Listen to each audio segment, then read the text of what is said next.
Chapter 1. The Riddle House. The villagers of Little Hangleton still called it the Riddle House, even though it had been many years since the Riddle family had lived there. It stood on a hill overlooking the village, some of its windows boarded, tiles missing from its roof, and ivy spreading unchecked over its face. Once a fine-looking manor, and easily the largest and grandest building for miles around, the Riddle House was now damp, derelict, and unoccupied. The Little Hangletons all agreed that the old house was creepy. Half a century ago, something strange and horrible had happened there, something that the older inhabitants of the village still liked to discuss when topics for gossip were scarce. The story had been picked over so many times and had been embroidered in so many places that nobody was quite sure what the truth was anymore. Every version of the tale, however, started in the same place. 50 years before, at daybreak on a fine summer's morning, when the Riddle House had still been well kept and impressive, a maid had entered the drawing room to find all three Riddles dead. The maid had run screaming down the hill into the village and roused as many people as she could. Lying there with their eyes wide open, cold as ice, still in their dinner things. The police were summoned, and the whole of Little Hangleton had seethed with shocked curiosity and ill-disguised excitement. Nobody wasted their breath pretending to feel very sad about the Riddles, for they had been most unpopular. Elderly Mr. and Mrs. Riddle had been rich, snobbish, and rude, and their grown-up son, Tom, had been, if anything, worse. All the villagers cared about was the identity of their murderer, for plainly three apparently healthy people did not all drop dead of natural causes on the same night. The Hanged Man, the village pub, did a roaring trade that night. The whole village seemed to have turned out to discuss the murders. They were rewarded for leaving their firesides when the Riddle's cook arrived dramatically in their midst and announced to the suddenly silent pub that a man called Frank Bryce had just been arrested. "Frank," cried several people. "Never."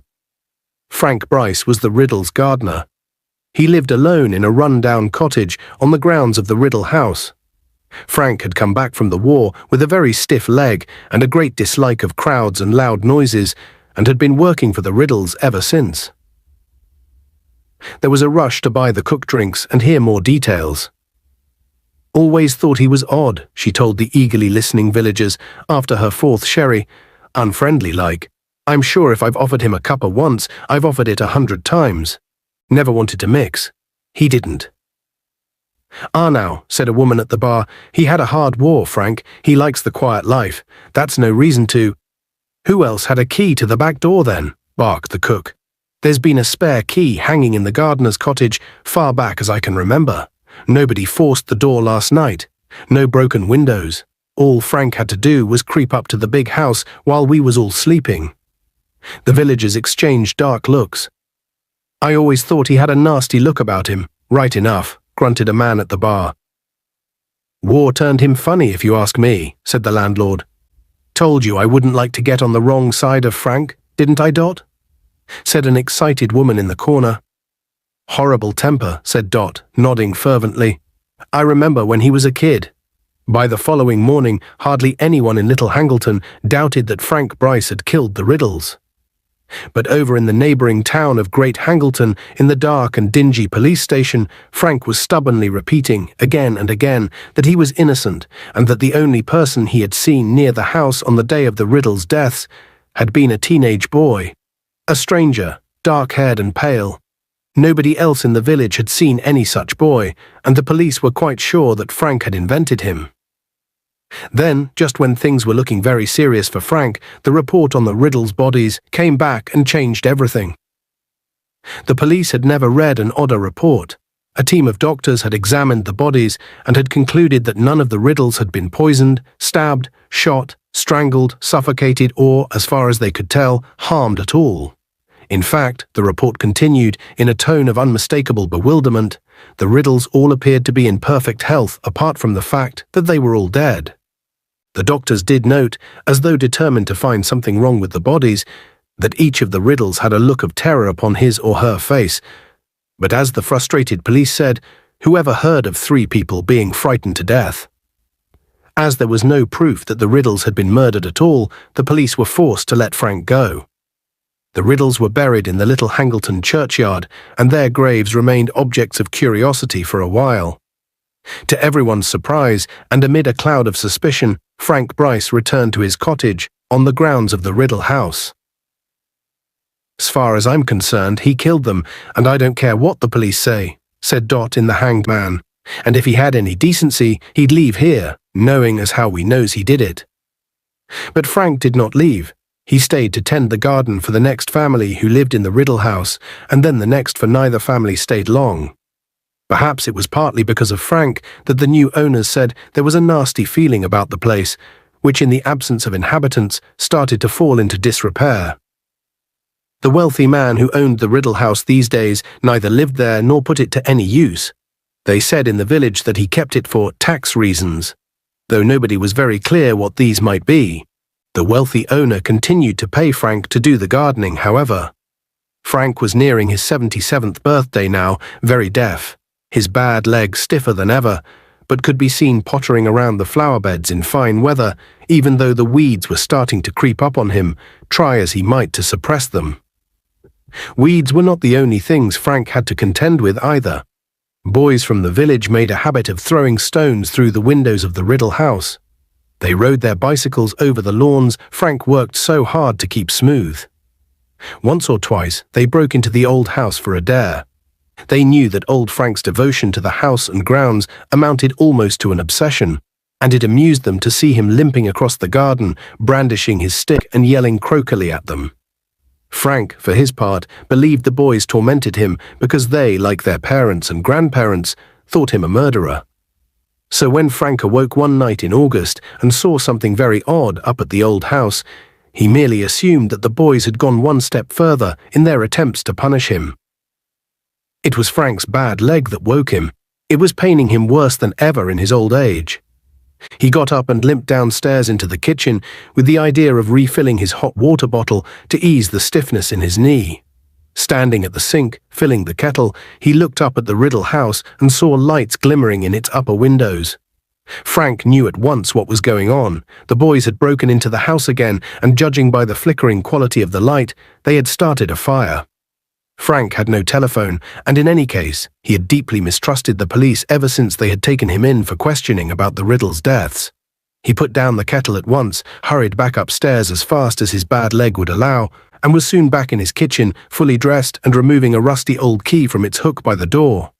He picked up his walking stick, which was propped against the wall, and set off into the night. The front door of the Riddle house bore no sign of being forced, nor did any of the windows. Frank limped around to the back of the house until he reached a door almost completely hidden by ivy, took out the old key, put it into the lock, and opened the door noiselessly. He let himself into the cavernous kitchen. Frank had not entered it for many years. Nevertheless, although it was very dark, he remembered where the door into the hall was, and he groped his way toward it, his nostrils full of the smell of decay, ears pricked for any sound of footsteps or voices from overhead. He reached the hall, which was a little lighter, owing to the large mullioned windows on either side of the front door, and started to climb the stairs, blessing the dust that lay thick upon the stone, because it muffled the sound of his feet and stick. On the landing, Frank turned right and saw at once where the intruders were. At the very end of the passage, a door stood ajar, and a flickering light shone through the gap, casting a long sliver of gold across the black floor. Frank edged closer and closer, grasping his walking stick firmly. Several feet from the entrance, he was able to see a narrow slice of the room beyond. The fire, he now saw, had been lit in the grate. This surprised him. Then he stopped moving and listened intently, for a man's voice spoke within the room. It sounded timid and fearful. "There is a little more in the bottle, my lord, if you are still hungry." "Later," said a second voice. This too belonged to a man, but it was strangely high-pitched and cold as a sudden blast of icy wind. Something about that voice made the sparse hairs on the back of Frank's neck stand up. "Move me closer to the fire, Wormtail." Frank turned his right ear toward the door, the better to hear. There came the clink of a bottle being put down upon some hard surface, and then the dull scraping noise of a heavy chair being dragged across the floor. Frank caught a glimpse of a small man, his back to the door, pushing the chair into place. He was wearing a long black cloak, and there was a bald patch at the back of his head. Then he went out of sight again. "Where is Nagini?" said the cold voice. I don't know, my lord," said the first voice nervously. "She set out to explore the house, I think." "You will milk her before we retire, Wormtail," said the second voice. "I will need feeding in the night. The journey has tired me greatly." Brow furrowed, Frank inclined his good ear still closer to the door, listening very hard. There was a pause, and then the man called Wormtail spoke again. "My lord, may I ask how long we are going to stay here?" "A week," said the cold voice. "Perhaps longer. The place is moderately comfortable, and the plan cannot proceed yet. It would be foolish to act before the Quidditch World Cup is over." Frank inserted a gnarled finger into his ear and rotated it. Owing, no doubt, to a build-up of earwax, he had heard the word Quidditch, which was not a word at all. The Quidditch World Cup, my lord?" said Wormtail. Frank dug his finger still more vigorously into his ear. "Forgive me, but I do not understand. Why should we wait until the World Cup is over?" "Because, fool, at this very moment wizards are pouring into the country from all over the world, and every meddler from the Ministry of Magic will be on duty, on the watch for signs of unusual activity, checking and double-checking identities. They will be obsessed with security, lest the Muggles notice anything. So we wait." Frank stopped trying to clear out his ear. He had distinctly heard the words Ministry of Magic, wizards, and Muggles. Plainly, each of these expressions meant something secret, and Frank could think of only two sorts of people who would speak in code: spies and criminals. Frank tightened his hold on his walking stick once more and listened more closely still. "Your lordship is still determined, then?" Wormtail said quietly. "Certainly I am determined, Wormtail." There was a note of menace in the cold voice now. A slight pause followed, and then Wormtail spoke, the words tumbling from him in a rush, as though he was forcing himself to say this before he lost his nerve. "It could be done without Harry Potter, my lord." Another pause, more protracted, and then, "Without Harry Potter?" breathed the second voice softly. "I see. My lord, I do not say this out of concern for the boy," said Wormtail, his voice rising squeakily. "The boy is nothing to me, nothing at all. It is merely that if we were to use another witch or wizard, any wizard, the thing could be done so much more quickly. If you allowed me to leave you for a short while, you know that I can disguise myself most effectively. I could be back here in as little as 2 days, with a suitable person." "I could use another wizard," said the cold voice softly. "That is true." "My lord, it makes sense," said Wormtail, sounding thoroughly relieved now. "Laying hands on Harry Potter would be so difficult. He is so well protected." "And so you volunteer to go and fetch me a substitute? I wonder perhaps the task of nursing me has become wearisome for you, Wormtail. Could this suggestion of abandoning the plan be nothing more than an attempt to desert me?" "My lord, I have no wish to leave you, none at all."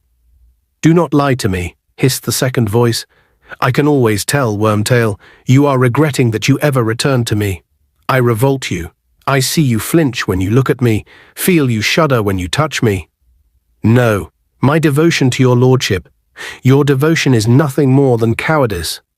You would not be here if you had anywhere else to go. How am I to survive without you when I need feeding every few hours? Who is to milk Nagini? But you seem so much stronger, my lord." "Liar," breathed the second voice. "I am no stronger, and a few days alone would be enough to rob me of the little health I have regained under your clumsy care." Silence. Wormtail, who had been sputtering incoherently, fell silent at once. For a few seconds, Frank could hear nothing but the fire crackling. Then the second man spoke once more, in a whisper that was almost a hiss. "I have my reasons for using the boy, as I have already explained to you, and I will use no other. I have waited 13 years. A few more months will make no difference. As for the protection surrounding the boy, I believe my plan will be effective. All that is needed is a little courage from you, Wormtail. Courage you will find, unless you wish to feel the full extent of Lord Voldemort's wrath." "My lord, I must speak," said Wormtail, panic in his voice now. "All through our journey, I have gone over the plan in my head. My lord, Bertha Jorkins's disappearance will not go unnoticed for long. And if we proceed, if I murder— If, whispered the second voice, if you follow the plan, Wormtail, the ministry need never know that anyone else has died. You will do it quietly and without fuss. I only wish that I could do it myself. But in my present condition, come, Wormtail, one more death, and our path to Harry Potter is clear. I am not asking you to do it alone. By that time, my faithful servant will have rejoined us. I am a faithful servant, said Wormtail, the merest trace of sullenness in his voice. Wormtail, I need somebody with brains, somebody whose loyalty has never wavered, and you, unfortunately, fulfill neither requirement. I found you, said Wormtail, and there was definitely a sulky edge to his voice now. I was the one who found you. I brought you Bertha Jorkins. That is true, said the second man, sounding amused. A stroke of brilliance I would not have thought possible from you, Wormtail, though, if truth be told, you were not aware how useful she would be when you caught her, were you? I thought she might be useful, my lord. Liar, said the second voice again, the cruel amusement more pronounced than ever. However, I do not deny that her information was invaluable. Without it, I could never have formed our plan. And for that, you will have your reward, Wormtail. I will allow you to perform an essential task for me, one that many of my followers would give their right hands to perform. Really, my lord?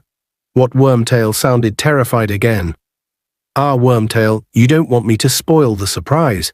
Your part will come at the very end, but I promise you, you will have the honor of being just as useful as Bertha Jorkins.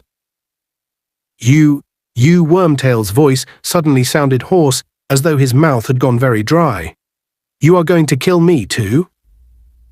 Wormtail, said the cold voice silkily, why would I kill you? I killed Bertha because I had to. She was fit for nothing after my questioning, quite useless. In any case, awkward questions would have been asked if she had gone back to the ministry with the news that she had met you on her holidays. Wizards who are supposed to be dead would do well not to run into Ministry of Magic witches at wayside inns. Wormtail muttered something so quietly that Frank could not hear it, but it made the second man laugh, an entirely mirthless laugh, cold as his speech. We could have modified her memory? But memory charms can be broken by a powerful wizard, as I proved when I questioned her. It would be an insult to her memory not to use the information I extracted from her, Wormtail. Out in the corridor, Frank suddenly became aware that the hand gripping his walking stick was slippery with sweat. The man with the cold voice had killed a woman. He was talking about it without any kind of remorse, with amusement. He was dangerous, a madman. And he was planning more murders. This boy, Harry Potter, whoever he was in danger. Frank knew what he must do. Now, if ever, was the time to go to the police. He would creep out of the house and head straight for the telephone box in the village, but the cold voice was speaking again, and Frank remained where he was, frozen to the spot, listening with all his might. One more murder, my faithful servant at Hogwarts. Harry Potter is as good as mine, Wormtail. It is decided. There will be no more argument, but quiet, I think I hear Nagini. And the second man's voice changed. He started making noises, such as Frank had never heard before. He was hissing and spitting without drawing breath. Frank thought he must be having some sort of fit or seizure. And then Frank heard movement behind him in the dark passageway. He turned to look and found himself paralyzed with fright. Something was slithering toward him along the dark corridor floor, and as it drew nearer to the sliver of firelight, he realized with a thrill of terror that it was a gigantic snake, at least 12 feet long. Horrified, transfixed, Frank stared as its undulating body cut a wide, curving track through the thick dust on the floor, coming closer and closer. What was he to do? The only means of escape was into the room where two men sat plotting murder. Yet, if he stayed where he was, the snake would surely kill him. But before he had made his decision, the snake was level with him, and then, incredibly, miraculously, it was passing. It was following the spitting, hissing noises made by the cold voice beyond the door, and in seconds, the tip of its diamond-patterned tail had vanished through the gap. There was sweat on Frank's forehead now, and the hand on the walking stick was trembling. Inside the room, the cold voice was continuing to hiss, and Frank was visited by a strange idea, an impossible idea. This man could talk to snakes. Frank didn't understand what was going on. He wanted more than anything to be back in his bed with his hot water bottle. The problem was that his legs didn't seem to want to move. As he stood there shaking and trying to master himself, the cold voice switched abruptly to English again. "Nagini has interesting news, Wormtail," it said. Indeed, my lord?" said Wormtail. "Indeed, yes," said the voice. "According to Nagini, there is an old muggle standing right outside this room, listening to every word we say." Frank didn't have a chance to hide himself. There were footsteps, and then the door of the room was flung wide open.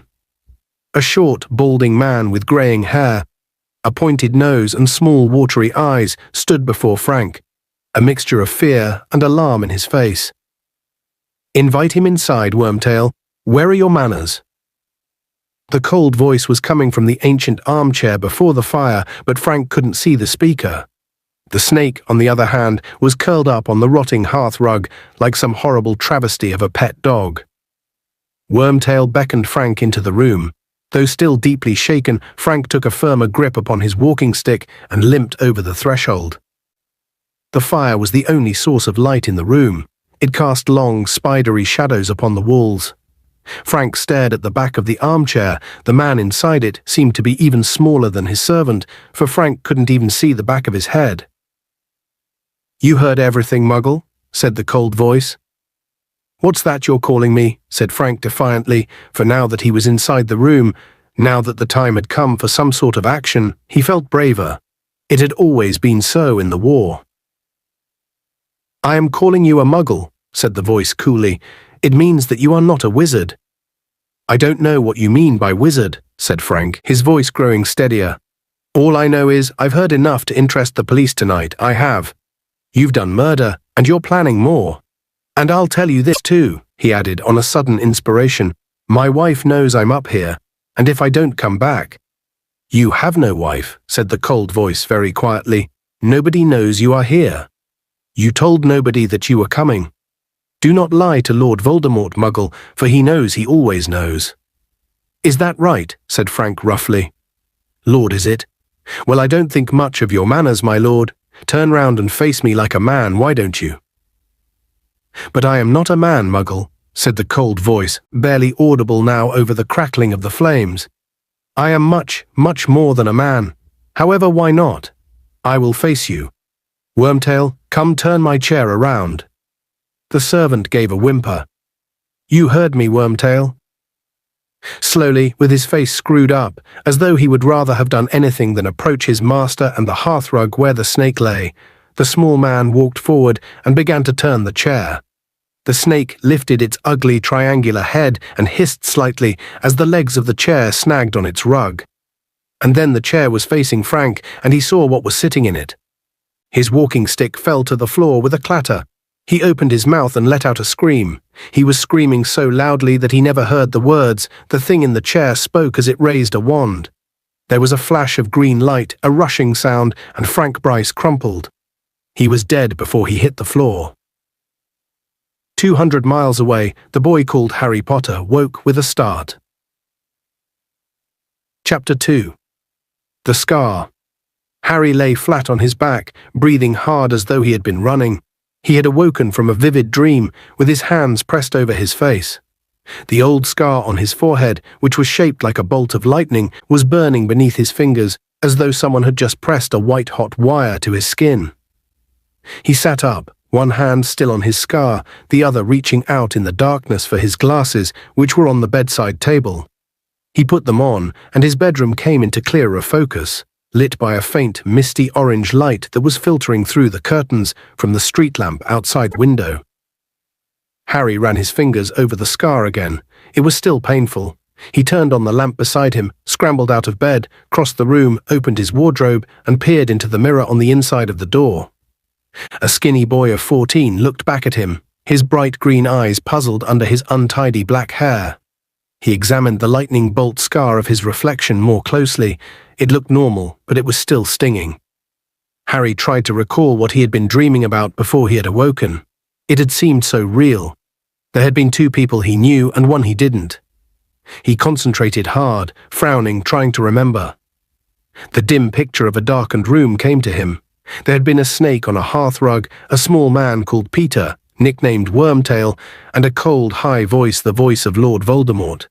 Harry felt as though an ice cube had slipped down into his stomach at the very thought. He closed his eyes tightly and tried to remember what Voldemort had looked like, but it was impossible. All Harry knew was that at the moment when Voldemort's chair had swung around, and he, Harry, had seen what was sitting in it, he had felt a spasm of horror, which had awoken him, or had that been the pain in his scar? And who had the old man been? For there had definitely been an old man. Harry had watched him fall to the ground. It was all becoming confused. Harry put his face into his hands, blocking out his bedroom, trying to hold on to the picture of that dimly lit room, but it was like trying to keep water in his cupped hands. The details were now trickling away as fast as he tried to hold on to them. Voldemort and Wormtail had been talking about someone they had killed, though Harry could not remember the name, and they had been plotting to kill someone else him.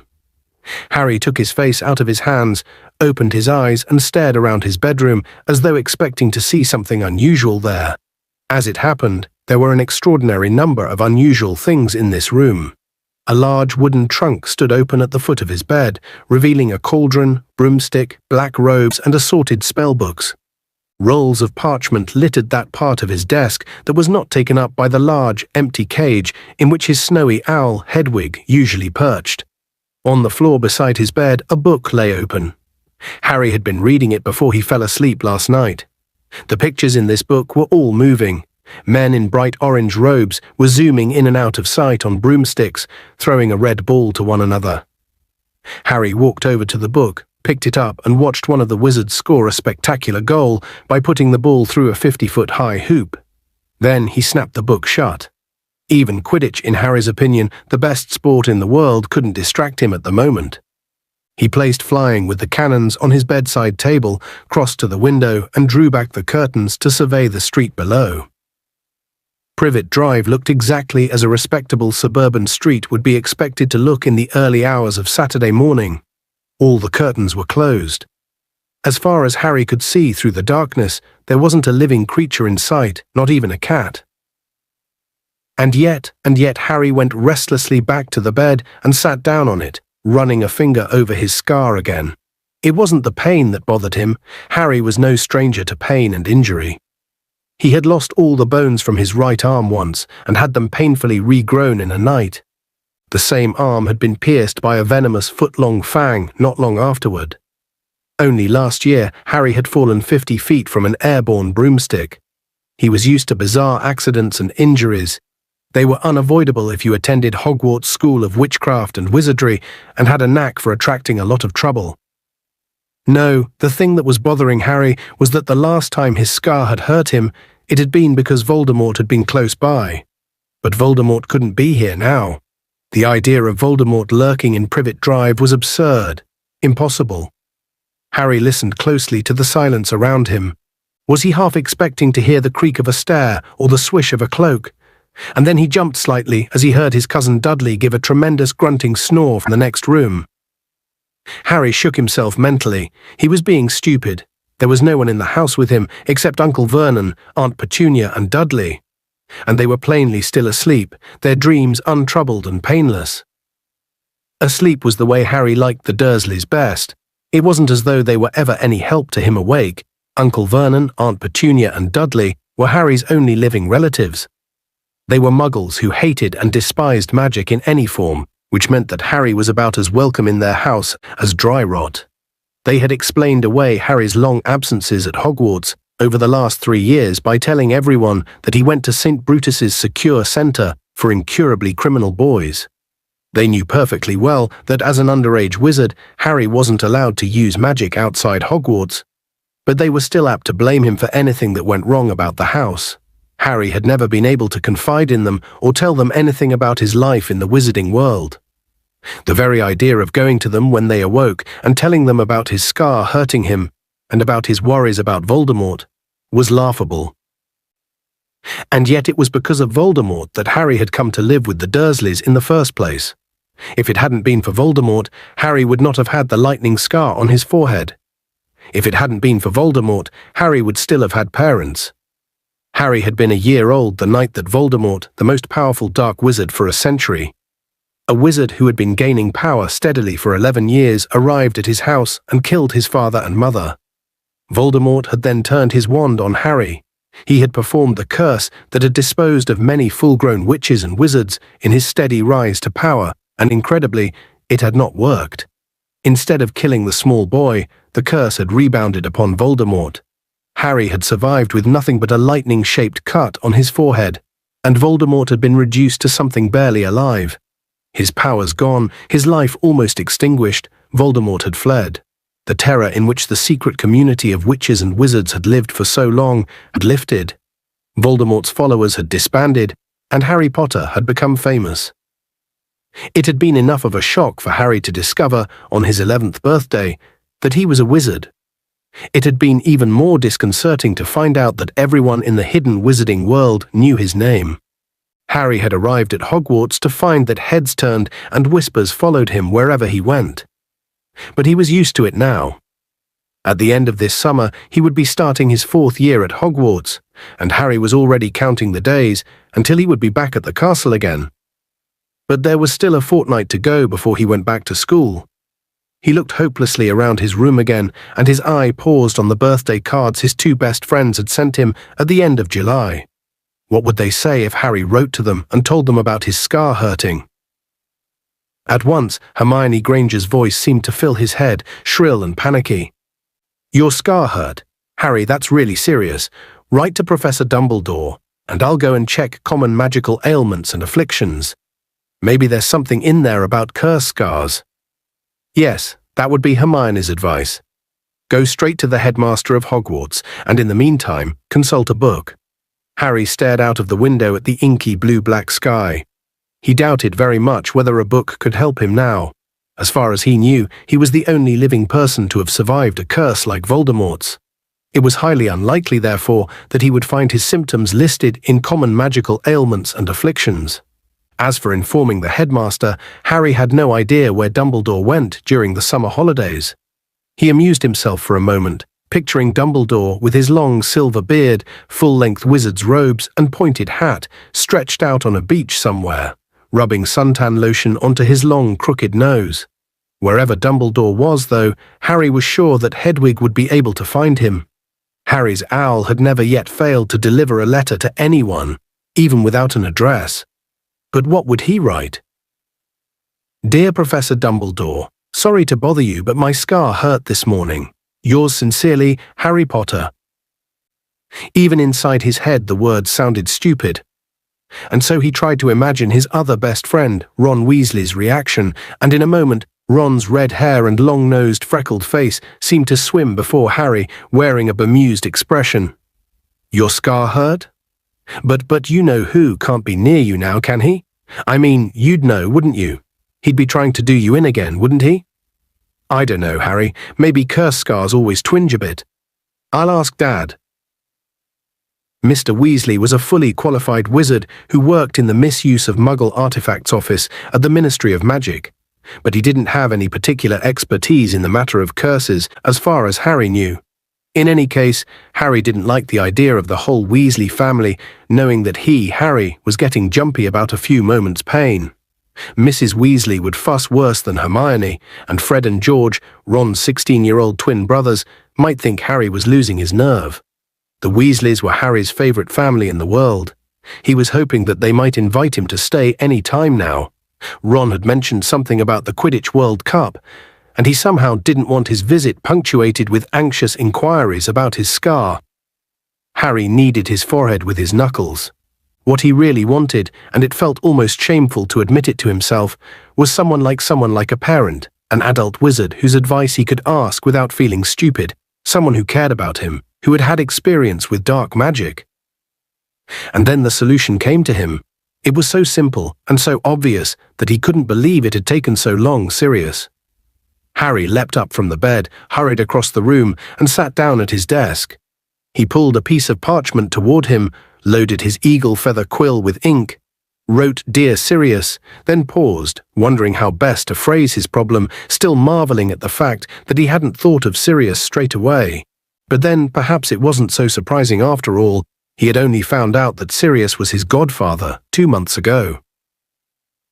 There was a simple reason for Sirius's complete absence from Harry's life. Until then, Sirius had been in Azkaban, the terrifying wizard jail guarded by creatures called Dementors, sightless, soul-sucking fiends who had come to search for Sirius at Hogwarts when he had escaped.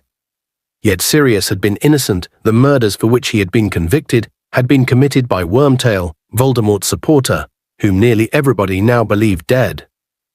Harry, Ron, and Hermione knew otherwise, however. They had come face to face with Wormtail only the previous year, though only Professor Dumbledore had believed their story. For one glorious hour, Harry had believed that he was leaving the Dursleys at last because Sirius had offered him a home once his name had been cleared. But the chance had been snatched away from him. Wormtail had escaped before they could take him to the Ministry of Magic, and Sirius had had to flee for his life. Harry had helped him escape on the back of a hippogriff called Buckbeak, and since then Sirius had been on the run. The home Harry might have had if Wormtail had not escaped had been haunting him all summer. It had been doubly hard to return to the Dursleys, knowing that he had so nearly escaped them forever. Nevertheless, Sirius had been of some help to Harry, even if he couldn't be with him. It was due to Sirius that Harry now had all his school things in his bedroom with him. The Dursleys had never allowed this before. Their general wish of keeping Harry as miserable as possible, coupled with their fear of his powers, had led them to lock his school trunk in the cupboard under the stairs every summer prior to this. But their attitude had changed since they had found out that Harry had a dangerous murderer for a godfather, for Harry had conveniently forgotten to tell them that Sirius was innocent. Harry had received 2 letters from Sirius since he had been back at Privet Drive. Both had been delivered not by owls, as was usual with wizards, but by large, brightly coloured tropical birds. Hedwig had not approved of these flashy intruders. She had been most reluctant to allow them to drink from her water tray before flying off again. Harry, on the other hand, had liked them. They put him in mind of palm trees and white sand, and he hoped that, wherever Sirius was, Sirius never said, in case the letters were intercepted, he was enjoying himself. Somehow, Harry found it hard to imagine Dementors surviving for long in bright sunlight. Perhaps that was why Sirius had gone south. Sirius's letters, which were now hidden beneath the highly useful loose floorboard under Harry's bed, sounded cheerful, and in both of them he had reminded Harry to call on him if ever Harry needed to. Well, he needed to now, all right. Harry's lamp seemed to grow dimmer as the cold grey light that precedes sunrise slowly crept into the room. Finally, when the sun had risen, when his bedroom walls had turned gold, and when sounds of movement could be heard from Uncle Vernon and Aunt Petunia's room, Harry cleared his desk of crumpled pieces of parchment and reread his finished letter. Dear Sirius, thanks for your last letter. That bird was enormous. It could hardly get through my window. Things are the same as usual here.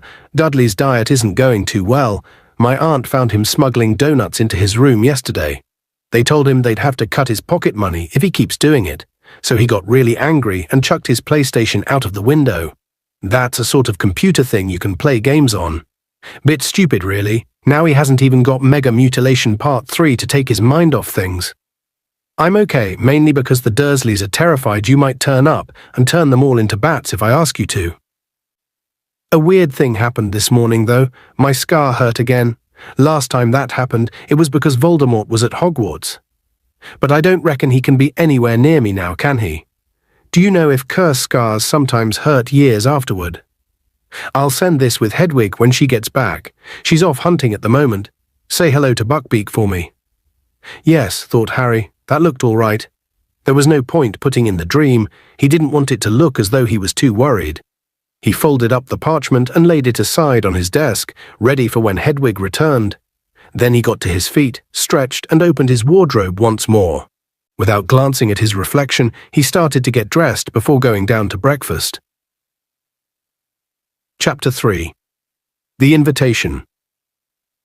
By the time Harry arrived in the kitchen, the 3 Dursleys were already seated around the table. None of them looked up as he entered or sat down. Uncle Vernon's large red face was hidden behind the morning's Daily Mail, and Aunt Petunia was cutting a grapefruit into quarters, her lips pursed over her horse-like teeth. Dudley looked furious and sulky and somehow seemed to be taking up even more space than usual. This was saying something, as he always took up an entire side of the square table by himself. When Aunt Petunia put a quarter of unsweetened grapefruit onto Dudley's plate with a tremulous, "There you are, Diddy darling," Dudley glowered at her. His life had taken a most unpleasant turn since he had come home for the summer with his end-of-year report. Uncle Vernon and Aunt Petunia had managed to find excuses for his bad marks as usual.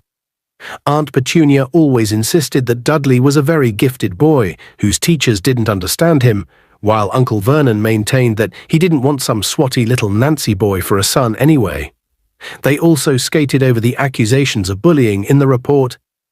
"He's a boisterous little boy, but he wouldn't hurt a fly," Aunt Petunia had said tearfully. However, at the bottom of the report, there were a few well-chosen comments from the school nurse that not even Uncle Vernon and Aunt Petunia could explain away. No matter how much Aunt Petunia wailed that Dudley was big-boned and that his poundage was really puppy fat, and that he was a growing boy who needed plenty of food, the fact remained that the school outfitters didn't stock knickerbockers big enough for him anymore. The school nurse had seen what Aunt Petunia's eyes so sharp when it came to spotting fingerprints on her gleaming walls, and in observing the comings and goings of the neighbors simply refused to see. That far from needing extra nourishment, Dudley had reached roughly the size and weight of a young killer whale. So after many tantrums, after arguments that shook Harry's bedroom floor, and many tears from Aunt Petunia, the new regime had begun. The diet sheet that had been sent by the smelting school nurse had been taped to the fridge, which had been emptied of all Dudley's favorite things, fizzy drinks and cakes, chocolate bars and burgers, and filled instead with fruit and vegetables, and the sorts of things that Uncle Vernon called rabbit food. To make Dudley feel better about it all, Aunt Petunia had insisted that the whole family follow the diet too. She now passed a grapefruit quarter to Harry. He noticed that it was a lot smaller than Dudley's. Aunt Petunia seemed to feel that the best way to keep up Dudley's morale was to make sure that he did at least get more to eat than Harry. But Aunt Petunia didn't know what was hidden under the loose floorboard upstairs. She had no idea that Harry was not following the diet at all. The moment he had got wind of the fact that he was expected to survive the summer on carrot sticks, Harry had sent Hedwig to his friends with pleas for help, and they had risen to the occasion magnificently. Hedwig had returned from Hermione's house with a large box stuffed full of sugar-free snacks. Hermione's parents were dentists. Hagrid, the Hogwarts gamekeeper, had obliged with a sack full of his own homemade rock cakes. Harry hadn't touched these. He had had too much experience of Hagrid's cooking. Mrs. Weasley, however, had sent the family owl, Errol, with an enormous fruitcake and assorted meat pies. Poor Errol, who was elderly and feeble, had needed a full 5 days to recover from the journey. And then on Harry's birthday, which the Dursleys had completely ignored, he had received 4 superb birthday cakes, one each from Ron, Hermione, Hagrid, and Sirius. Harry still had 2 of them left, and so looking forward to a real breakfast when he got back upstairs, he ate his grapefruit without complaint. Uncle Vernon laid aside his paper with a deep sniff of disapproval and looked down at his own grapefruit quarter. "Is this it?" he said grumpily to Aunt Petunia. Aunt Petunia gave him a severe look and then nodded pointedly at Dudley, who had already finished his own grapefruit quarter and was eyeing Harry's with a very sour look in his piggy little eyes. Uncle Vernon gave a great sigh, which ruffled his large, bushy moustache, and picked up his spoon. The doorbell rang. Uncle Vernon heaved himself out of his chair and set off down the hall. Quick as a flash, while his mother was occupied with the kettle, Dudley stole the rest of Uncle Vernon's grapefruit. Harry heard talking at the door and someone laughing, and Uncle Vernon answering curtly. Then the front door closed and the sound of ripping paper came from the hall. Aunt Petunia set the teapot down on the table and looked curiously around to see where Uncle Vernon had got to. She didn't have to wait long to find out. After about a minute, he was back. He looked livid. "You," he barked at Harry, "in the living room, now." Bewildered, wondering what on earth he was supposed to have done this time, Harry got up and followed Uncle Vernon out of the kitchen and into the next room. Uncle Vernon closed the door sharply behind both of them. "So," he said, marching over to the fireplace and turning to face Harry as though he were about to pronounce him under arrest. "So." Harry would have dearly loved to have said, "So what?" But he didn't feel that Uncle Vernon's temper should be tested this early in the morning, especially when it was already under severe strain from lack of food. He therefore settled for looking politely puzzled. "This just arrived," said Uncle Vernon. He brandished a piece of purple writing paper at Harry. "A letter about you." Harry's confusion increased. Who would be writing to Uncle Vernon about him? Who did he know who sent letters by the postman? Uncle Vernon glared at Harry, then looked down at the letter and began to read aloud. "Dear Mr. and Mrs. Dursley, we have never been introduced, but I am sure you have heard a great deal from Harry about my son Ron. As Harry might have told you, the final of the Quidditch World Cup takes place this Monday night, and my husband Arthur has just managed to get prime tickets through his connections at the Department of Magical Games and Sports. I do hope you will allow us to take Harry to the match, as this really is a once-in-a-lifetime opportunity. Britain hasn't hosted the Cup for 30 years, and tickets are extremely hard to come by. We would of course be glad to have Harry stay for the remainder of the summer holidays and to see him safely onto the train back to school. It would be best for Harry to send us your answer as quickly as possible in the normal way, because the Muggle postman has never delivered to our house, and I am not sure he even knows where it is. Hoping to see Harry soon. Yours sincerely. P.S. I do hope we've put enough stamps on." Uncle Vernon finished reading, put his hand back into his breast pocket, and drew out something else. "Look at this," he growled. He held up the envelope in which Mrs. Weasley's letter had come, and Harry had to fight down a laugh. Every bit of it was covered in stamps except for a square inch on the front, into which Mrs. Weasley had squeezed the Dursleys' address in minute writing. "She did put enough stamps on then," said Harry, trying to sound as though Mrs. Weasley's was a mistake anyone could make. His uncle's eyes flashed. "The postman noticed," he said through gritted teeth. "Very interested to know where this letter came from, he was. That's why he rang the doorbell. Seemed to think it was funny." Harry didn't say anything. Other people might not understand why Uncle Vernon was making a fuss about too many stamps, but Harry had lived with the Dursleys too long not to know how touchy they were about anything even slightly out of the ordinary. Their worst fear was that someone would find out that they were connected, however distantly, with people like Mrs. Weasley.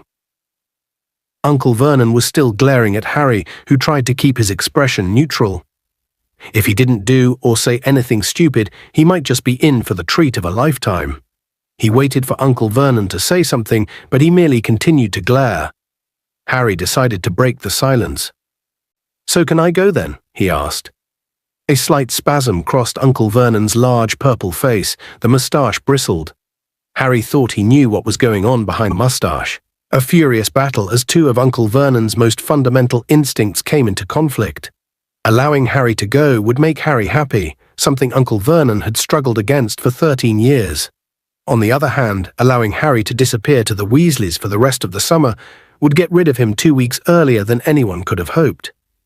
And Uncle Vernon hated having Harry in the house.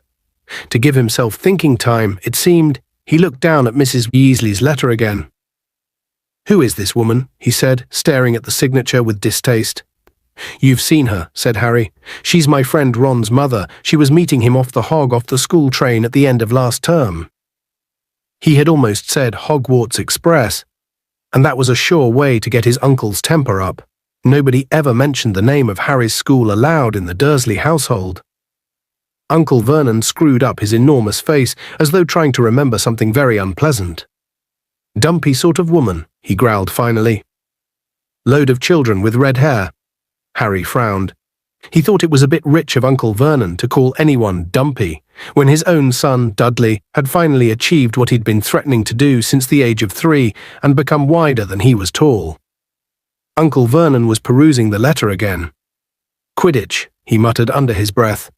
"Quidditch, what is this rubbish?" Harry felt a second stab of annoyance. "It's a sport," he said shortly, "played on broom." All right," said Uncle Vernon loudly. Harry saw with some satisfaction that his uncle looked vaguely panicky. Apparently his nerves couldn't stand the sound of the word broomsticks in his living room. He took refuge in perusing the letter again. Harry saw his lips form the words, "Send us your answer in the normal way." He scowled. What does she mean, the normal way? He spat.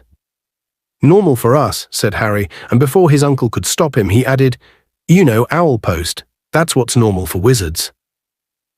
Uncle Vernon looked as outraged as if Harry had just uttered a disgusting swear word.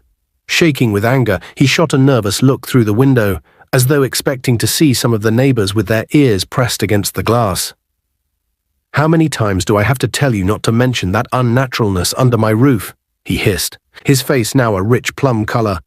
You stand there in the clothes Petunia and I have put on your ungrateful back. Only after Dudley finished with them, said Harry coldly, and indeed he was dressed in a sweatshirt so large for him that he had to roll back the sleeves 5 times so as to be able to use his hands, and which fell past the knees of his extremely baggy jeans. I will not be spoken to like that, said Uncle Vernon, trembling with rage. But Harry wasn't going to stand for this. Gone were the days when he had been forced to take every single one of the Dursleys' stupid rules. He wasn't following Dudley's diet, and he wasn't going to let Uncle Vernon stop him from going to the Quidditch World Cup, not if he could help it. Harry took a deep, steadying breath and then said, Okay, I can't see the World Cup. Can I go now then? Only I've got a letter to Sirius I want to finish. You know my godfather. He had done it. He had said the magic words. Now he watched the purple recede blotchily from Uncle Vernon's face, making it look like badly mixed black currant ice cream. You're writing to him, are you? Said Uncle Vernon in a would-be calm voice, but Harry had seen the pupils of his tiny eyes contract with sudden fear. Well, yeah, said Harry casually. It's been a while since he heard from me, and you know, if he doesn't, he might start thinking something's wrong. He stopped there to enjoy the effect of these words. He could almost see the cogs working under Uncle Vernon's thick, dark, neatly parted hair. If he tried to stop Harry writing to Sirius, Sirius would think Harry was being mistreated. If he told Harry he couldn't go to the Quidditch World Cup, Harry would write and tell Sirius, who would know Harry was being mistreated. There was only one thing for Uncle Vernon to do.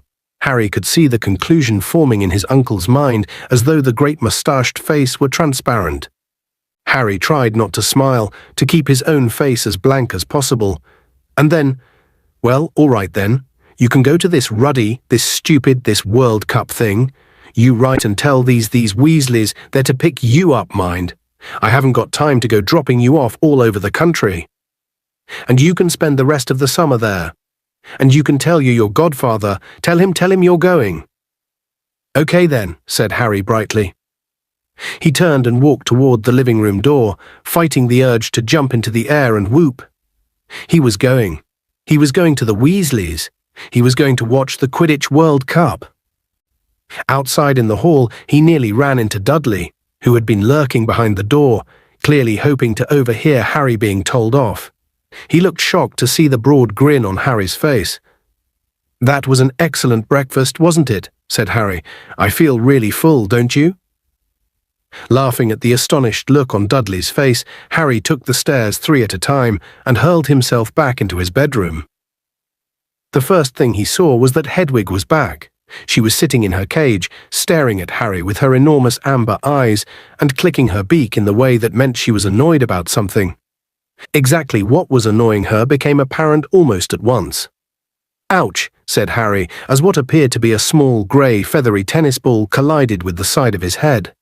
Harry massaged the spot furiously, looking up to see what had hit him, and saw a minute owl, small enough to fit into the palm of his hand, whizzing excitedly around the room like a loose firework. Harry then realized that the owl had dropped a letter at his feet. Harry bent down, recognized Ron's handwriting, then tore open the envelope. Inside was a hastily scribbled note. Harry Dad got the tickets, Ireland versus Bulgaria, Monday night. Mum's writing to the Muggles to ask you to stay. They might already have the letter. I don't know how fast Muggle post is. Thought I'd send this with Pig anyway. Harry stared at the word pig, then looked up at the tiny owl now zooming around the light fixture on the ceiling. He had never seen anything that looked less like a pig. Maybe he couldn't read Ron's writing. He went back to the letter. "We're coming for you whether the Muggles like it or not. You can't miss the World Cup. Only Mum and Dad reckon it's better if we pretend to ask their permission first. If they say yes, send a pig back with your answer pronto, and we'll come and get you at 5 o'clock on Sunday. If they say no, send pig back pronto, and we'll come and get you at 5 o'clock on Sunday anyway." Hermione's arriving this afternoon. Percy's started work the Department of International Magical Cooperation. Don't mention anything about abroad while you're here unless you want the pants bored off you. See you soon. Calm down, Harry said as the small owl flew low over his head, twittering madly with what Harry could only assume was pride at having delivered the letter to the right person. "Come here, I need you to take my answer back." The owl fluttered down on top of Hedwig's cage. Hedwig looked coldly up at it as though daring it to try and come any closer. Harry seized his eagle feather quill once more, grabbed a fresh piece of parchment and wrote, "Ron, it's all okay. The Muggles say I can come. See you 5 o'clock tomorrow. Can't wait." He folded this note up very small and with immense difficulty tied it to the tiny owl's leg as it hopped on the spot with excitement. The moment the note was secure, the owl was off again. It zoomed out of the window and out of sight. Harry turned to Hedwig. "Feeling up to a long journey?" he asked her. Hedwig hooted in a dignified sort of a way. "Can you take this to Sirius for me?" he said, picking up his letter. "Hang on, I just want to finish it." He unfolded the parchment and hastily added a postscript. "If you want to contact me, I'll be at my friend Ron Weasley's for the rest of the summer. His dad's got us tickets for the Quidditch World Cup." The letter finished, he tied it to Hedwig's leg. She kept unusually still, as though determined to show him how a real post owl should behave. "I'll be at Ron's when you get back, all right?" Harry told her. She nipped his finger affectionately, then with a soft swooshing noise, spread her enormous wings and soared out of the open window. Harry watched her out of sight, then crawled under his bed, wrenched up the loose floorboard, and pulled out a large chunk of birthday cake. He sat there on the floor eating it, savouring the happiness that was flooding through him.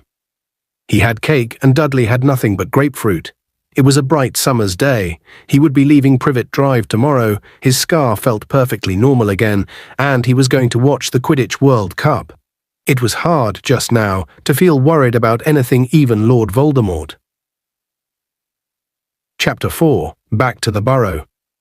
By 12 o'clock the next day, Harry's school trunk was packed with his school things and all his most prized possessions, the invisibility cloak he had inherited from his father, the broomstick he had gotten from Sirius, the enchanted map of Hogwarts he had been given by Fred and George Weasley last year.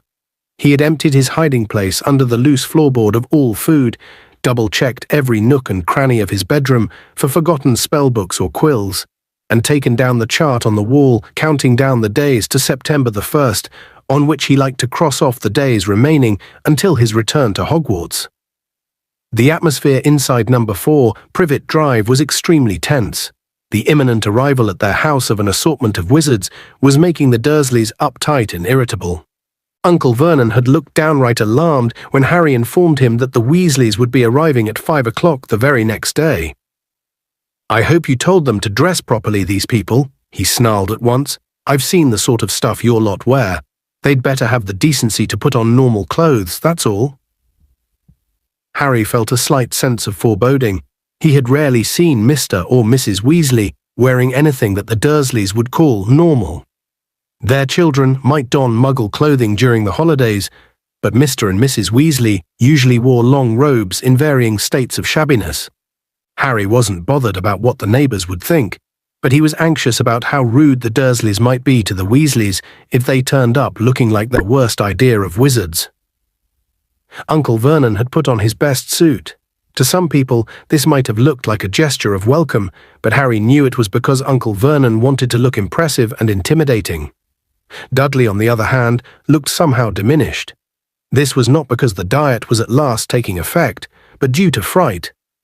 Dudley had emerged from his last encounter with a fully grown wizard with a curly pig's tail poking out of the seat of his trousers, and Aunt Petunia and Uncle Vernon had had to pay for its removal at a private hospital in London. It wasn't altogether surprising, therefore, that Dudley kept running his hand nervously over his backside and walking sideways from room to room so as not to present the same target to the enemy. Lunch was an almost silent meal. Dudley didn't even protest at the food, cottage cheese and grated celery. Aunt Petunia wasn't eating anything at all. Her arms were folded, her lips were pursed, and she seemed to be chewing her tongue, as though biting back the furious diatribe she longed to throw at Harry. "They'll be driving, of course," Uncle Vernon barked across the table. Said Harry. He hadn't thought of that. How were the Weasleys going to pick him up? They didn't have a car anymore. The old Ford Anglia they had once owned was currently running wild in the Forbidden Forest at Hogwarts, but Mr. Weasley had borrowed a Ministry of Magic car last year. Possibly he would do the same today. "I think so," said Harry. Uncle Vernon snorted into his moustache. Normally, Uncle Vernon would have asked what car Mr. Weasley drove. He tended to judge other men by how big and expensive their cars were. But Harry doubted whether Uncle Vernon would have taken to Mr. Weasley, even if he drove a Ferrari. Harry spent most of the afternoon in his bedroom. He couldn't stand watching Aunt Petunia peer out through the net curtains every few seconds, as though there had been a warning about an escaped rhinoceros. Finally, at 4:45, Harry went back downstairs and into the living room. Aunt Petunia was compulsively straightening cushions. Uncle Vernon was pretending to read the paper, but his tiny eyes were not moving, and Harry was sure he was really listening with all his might for the sound of an approaching car. Dudley was crammed into an armchair, his porky hands beneath him, clamped firmly around his bottom. Harry couldn't take the tension. He left the room and went and sat on the stairs in the hall, his eyes on his watch and his heart pumping fast from excitement and nerves. But 5 o'clock came and then went. Uncle Vernon, perspiring slightly in his suit, opened the front door, peered up and down the street, then withdrew his head quickly. "They're late," he snarled at Harry. "I know," said Harry. "Maybe, the traffic's bad, or something." 5:10, then 5:15. Harry was starting to feel anxious himself now. At 5:30, he heard Uncle Vernon and Aunt Petunia conversing in terse mutters in the living room. No consideration at all. "We might have had an engagement. Maybe they think they'll get invited to dinner if they're late." "Well, they most certainly won't be," said Uncle Vernon, and Harry heard him stand up and start pacing the living room.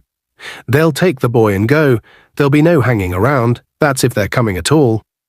Probably mistaken the day. I dare say their kind don't set much store by punctuality. Either that or they drive some tin pot car that's broken dirt." Harry jumped up.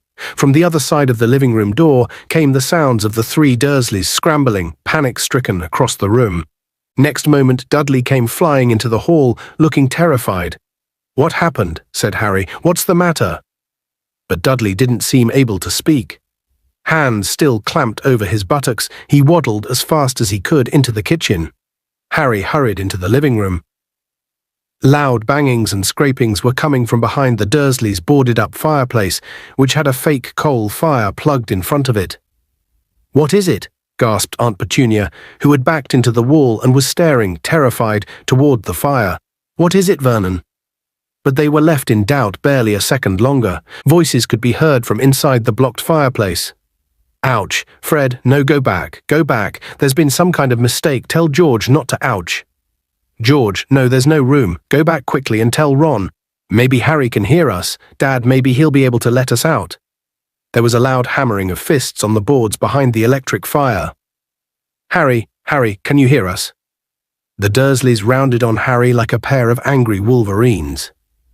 "What is this?" growled Uncle Vernon. "What's going on?" They've tried to get here by flue powder," said Harry, fighting a mad desire to laugh. "They can travel by fire, only you've blocked the fireplace. Hang on." He approached the fireplace and called through the boards. "Mr. Weasley, can you hear me?" The hammering stopped. Somebody inside the chimney-piece said, "Shh." "Mr. Weasley, it's Harry. The fireplace has been blocked up. You won't be able to get through there." "Damn," said Mr. Weasley's voice. "What on earth did they want to block up the fireplace for?" "They've got an electric fire," Harry explained. Really? Said Mr. Weasley's voice excitedly. Eclectic, you say? With a plug gracious, I must see that. Let's think ouch, Ron. Ron's voice now joined the others. What are we doing here? Has something gone wrong? Oh no, Ron, came Fred's voice very sarcastically. No, this is exactly where we wanted to end up. Yeah, we're having the time of our lives here, said George, whose voice sounded muffled, as though he was squashed against the wall. Boys, said Mr. Weasley vaguely. I'm trying to think what to do. Yes, only way. Stand back, Harry. Harry retreated to the sofa. Uncle Vernon, however, moved forward. Wait a moment, he bellowed at the fire. What exactly are you going to… Bang! The electric fire shot across the room as the boarded-up fireplace burst outward, expelling Mr. Weasley, Fred, George, and Ron in a cloud of rubble and loose chippings. Aunt Petunia shrieked and fell backward over the coffee table.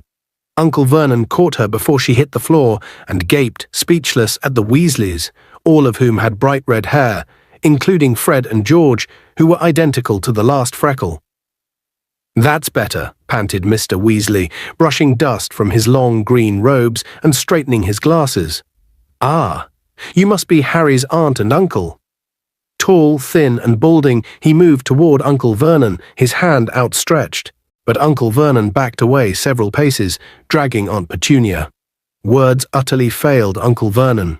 His best suit was covered in white dust, which had settled in his hair and mustache and made him look as though he had just aged 30 years. Yes. Sorry about that, said Mr. Weasley, lowering his hand and looking over his shoulder at the blasted fireplace. It's all my fault. It just didn't occur to me that we wouldn't be able to get out at the other end.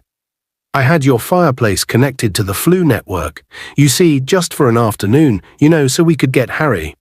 Muggle fireplaces aren't supposed to be connected, strictly speaking, but I've got a useful contact at the flu regulation panel, and he fixed it for me. I can put it right in a jiffy though, don't worry. I'll light a fire to send the boys back, and then I can repair your fireplace before I disapparate. Harry was ready to bet that the Dursleys hadn't understood a single word of this. They were still gaping at Mr. Weasley, thunderstruck. Aunt Petunia staggered upright again and hid behind Uncle Vernon. Hello, Harry, said Mr. Weasley brightly. Got your trunk ready? It's upstairs, said Harry, grinning back. We'll get it, said Fred at once. Winking at Harry, he and George left the room.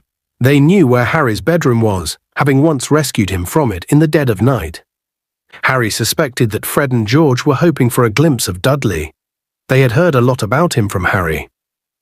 Well, said Mr. Weasley, swinging his arm slightly while he tried to find words to break the very nasty silence. Very nice place you've got here. As the usually spotless living room was now covered in dust and bits of brick, this remark didn't go down too well with the Dursleys. Uncle Vernon's face purpled once more, and Aunt Petunia started chewing her tongue again. However, they seemed too scared to actually say anything. Mr. Weasley was looking around. He loved everything to do with Muggles. Harry could see him itching to go and examine the television and the video recorder. They run off electricity, do they? He said knowledgeably. Ah yes, I can see the plugs. I collect plugs, he added to Uncle Vernon, and batteries.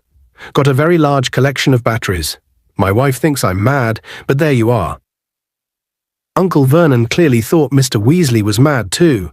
He moved ever so slightly to the right, screening Aunt Petunia from view, as though he thought Mr. Weasley might suddenly run at them and attack. Dudley suddenly reappeared in the room. Harry could hear the clunk of his trunk on the stairs and knew that the sounds had scared Dudley out of the kitchen.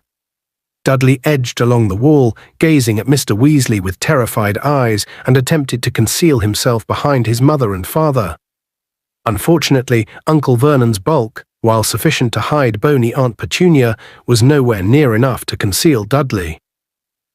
"Ah, this is your cousin, is it, Harry?" said Mr. Weasley, taking another brave stab at making conversation. "Yep," said Harry, "that's Dudley." He and Ron exchanged glances and then quickly looked away from each other. The temptation to burst out laughing was almost overwhelming. Dudley was still clutching his bottom as though afraid it might fall off. Mr. Weasley, however, seemed genuinely concerned at Dudley's peculiar behaviour. Indeed, from the tone of his voice when he next spoke, Harry was quite sure that Mr. Weasley thought Dudley was quite as mad as the Dursleys thought he was, except that Mr. Weasley felt sympathy rather than fear. "Having a good holiday, Dudley," he said kindly. Dudley whimpered. Harry saw his hands tighten still harder over his massive backside.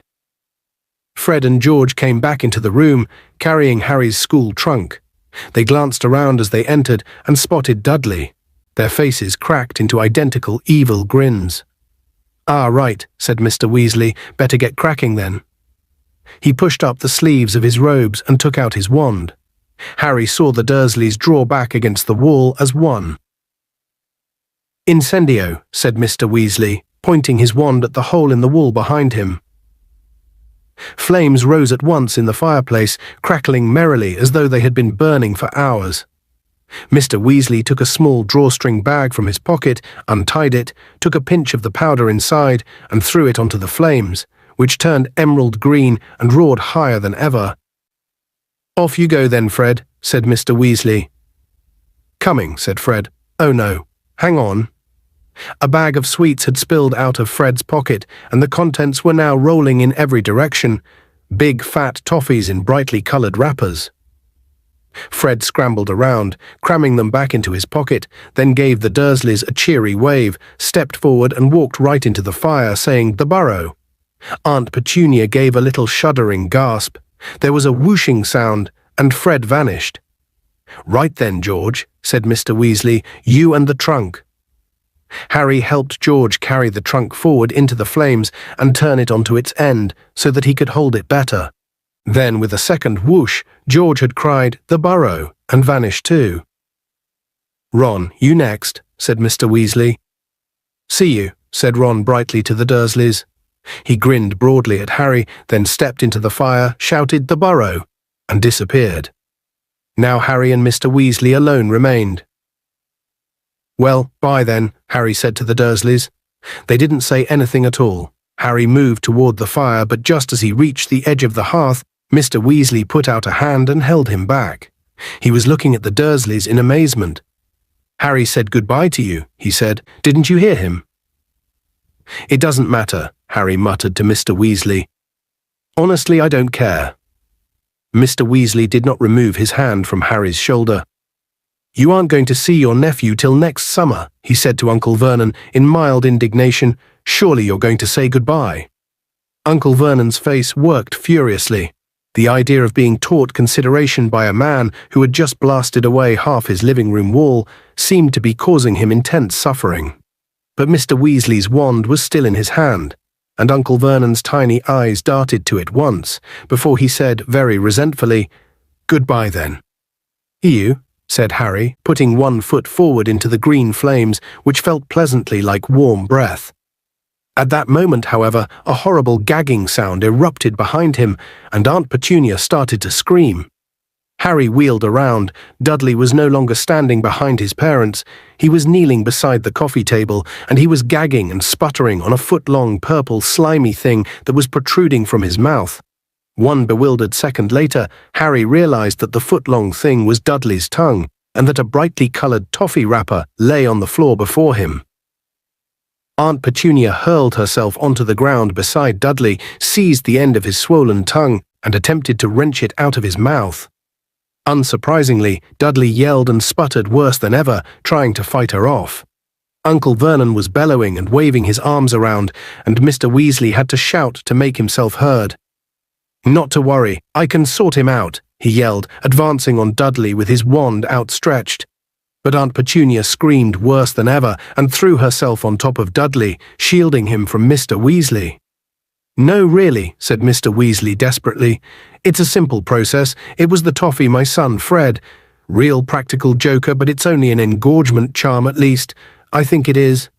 Please, I can correct it." But far from being reassured, the Dursleys became more panic-stricken. Aunt Petunia was sobbing hysterically, tugging Dudley's tongue as though determined to rip it out. Dudley appeared to be suffocating under the combined pressure of his mother and his tongue. and Uncle Vernon, who had lost control completely, seized a china figure from on top of the sideboard and threw it very hard at Mr. Weasley, who ducked, causing the ornament to shatter in the blasted fireplace.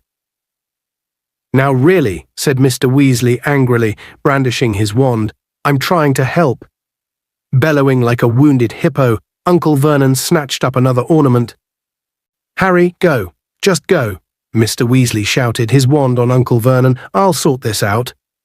Harry didn't want to miss the fun, but Uncle Vernon's second ornament narrowly missed his left ear, and on balance he thought it best to leave the situation to Mr. Weasley. He stepped into the fire, looking over his shoulder as he said, "The burrow." His last fleeting glimpse of the living room was of Mr. Weasley blasting a third ornament out of Uncle Vernon's hand with his wand, Aunt Petunia screaming and lying on top of Dudley, and Dudley's tongue lolling around like a great slimy python. But next moment Harry had begun to spin very fast, and the Dursleys' living room was whipped out of sight in a rush of emerald green flames. Chapter 5. Weasley's Wizard Wheezes. Harry spun faster and faster, elbows tucked tightly to his sides, blurred fireplaces flashing past him until he started to feel sick and closed his eyes. Then, when at last he felt himself slowing down, he threw out his hands and came to a halt in time to prevent himself from falling face forward out of the Weasleys' kitchen fire. "Did he eat it?" said Fred excitedly, holding out a hand to pull Harry to his feet. "Yeah," said Harry, straightening up. "What was it?" "Tun-tung toffee," said Fred brightly. "George and I invented them, and we've been looking for someone to test them on all summer." The tiny kitchen exploded with laughter. Harry looked around and saw that Ron and George were sitting at the scrubbed wooden table with two red-haired people Harry had never seen before, though he knew immediately who they must be. Bill and Charlie, the two eldest Weasley brothers. "How are you doing, Harry?" said the nearer of the two, grinning at him and holding out a large hand, which Harry shook, feeling calluses and blisters under his fingers. This had to be Charlie, who worked with dragons in Romania. Charlie was built like the twins, shorter and stockier than Percy and Ron, who were both long and lanky. He had a broad, good-natured face, which was weather-beaten and so freckly that he looked almost tanned.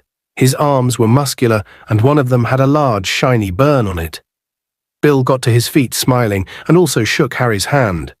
Bill came as something of a surprise. Harry knew that he worked for the wizarding bank, Gringotts, and that Bill had been head boy at Hogwarts. Harry had always imagined Bill to be an older version of Percy, fussy about rule-breaking and fond of bossing everyone around. However, Bill there was no other word for it cool. He was tall, with long hair that he had tied back in a ponytail. He was wearing an earring with what looked like a fang dangling from it. Bill's clothes would not have looked out of place at a rock concert, except that Harry recognized his boots to be made, not of leather, but of dragon hide. Before any of them could say anything else, there was a faint popping noise, and Mr. Weasley appeared out of thin air at George's shoulder. He was looking angrier than Harry had ever seen him. "That wasn't funny, Fred," he shouted. "What on earth did you give that muggle boy?" "I didn't give him anything," said Fred with another evil grin. "I just dropped it. It was his fault he went and ate it. I never told him to." "You dropped it on purpose," roared Mr. Weasley. "You knew he'd eat it. You knew he was on a diet." "How big did his tongue get?" George asked eagerly.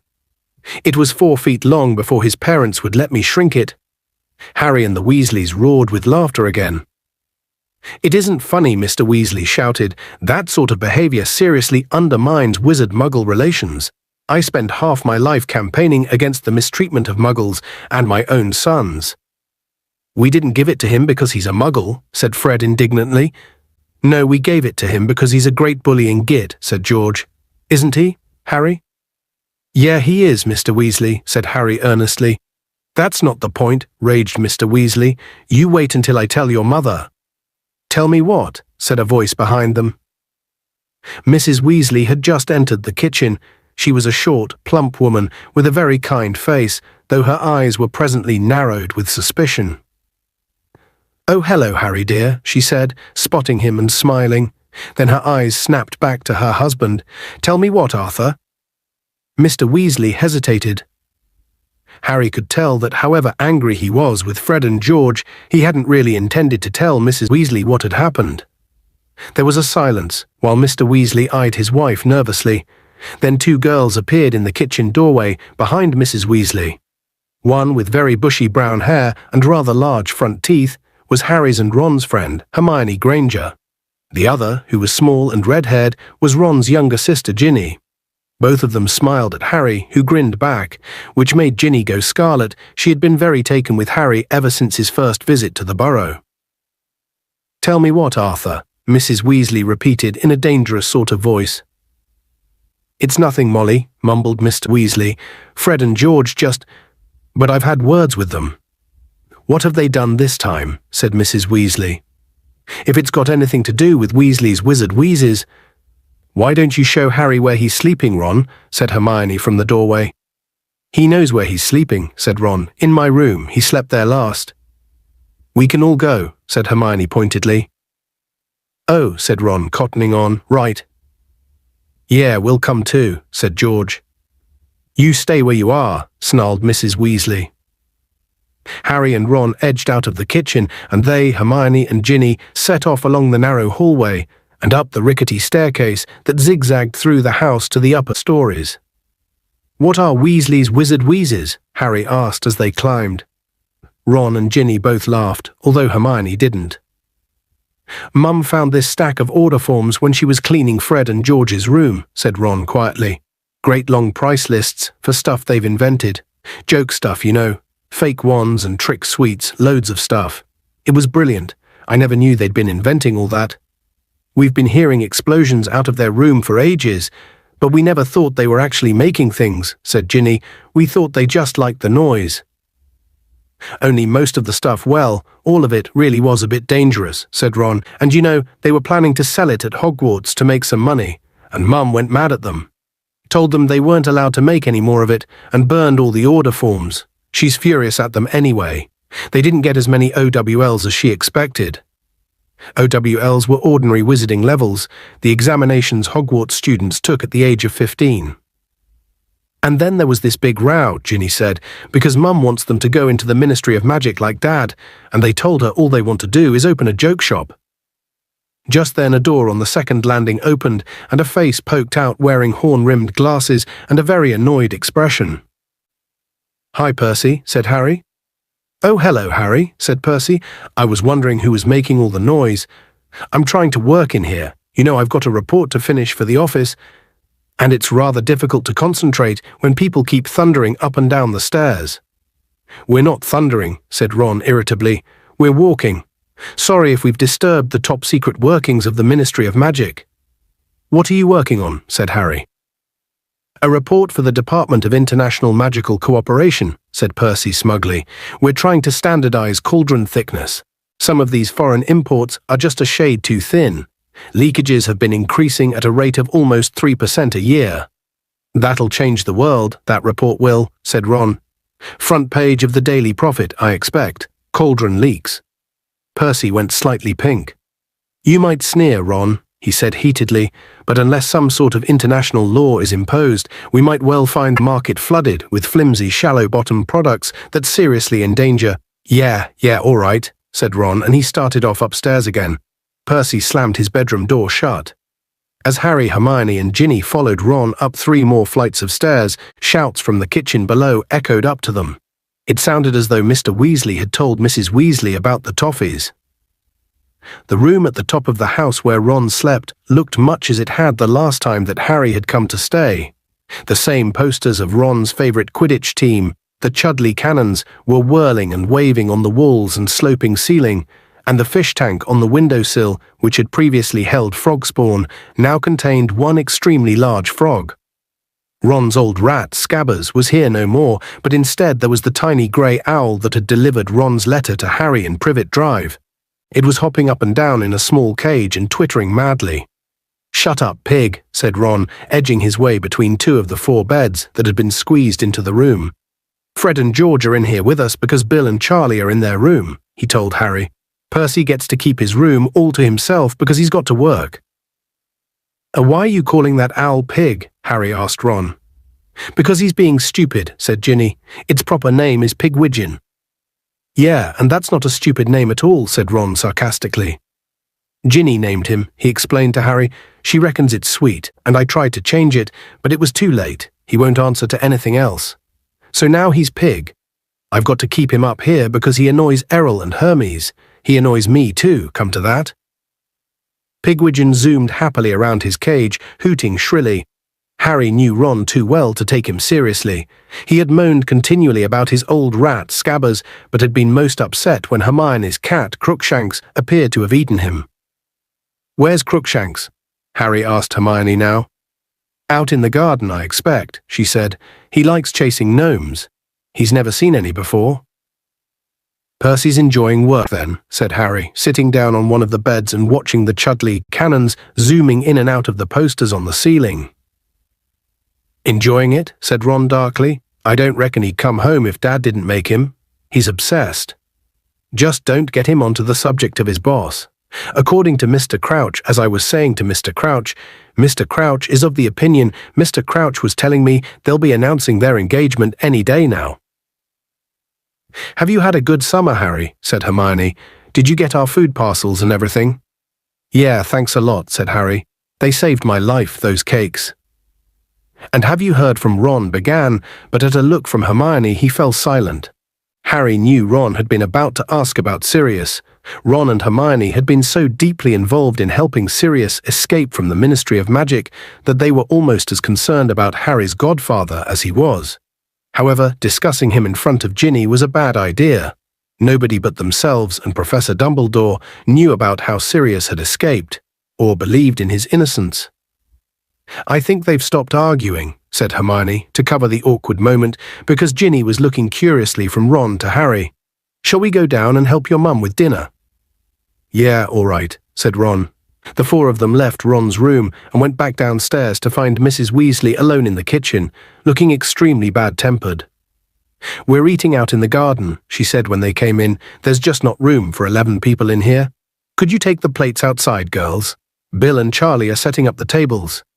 Knives and forks, please, you two, she said to Ron and Harry, pointing her wand a little more vigorously than she had intended at a pile of potatoes in the sink, which shot out of their skins so fast that they ricocheted off the walls and ceiling.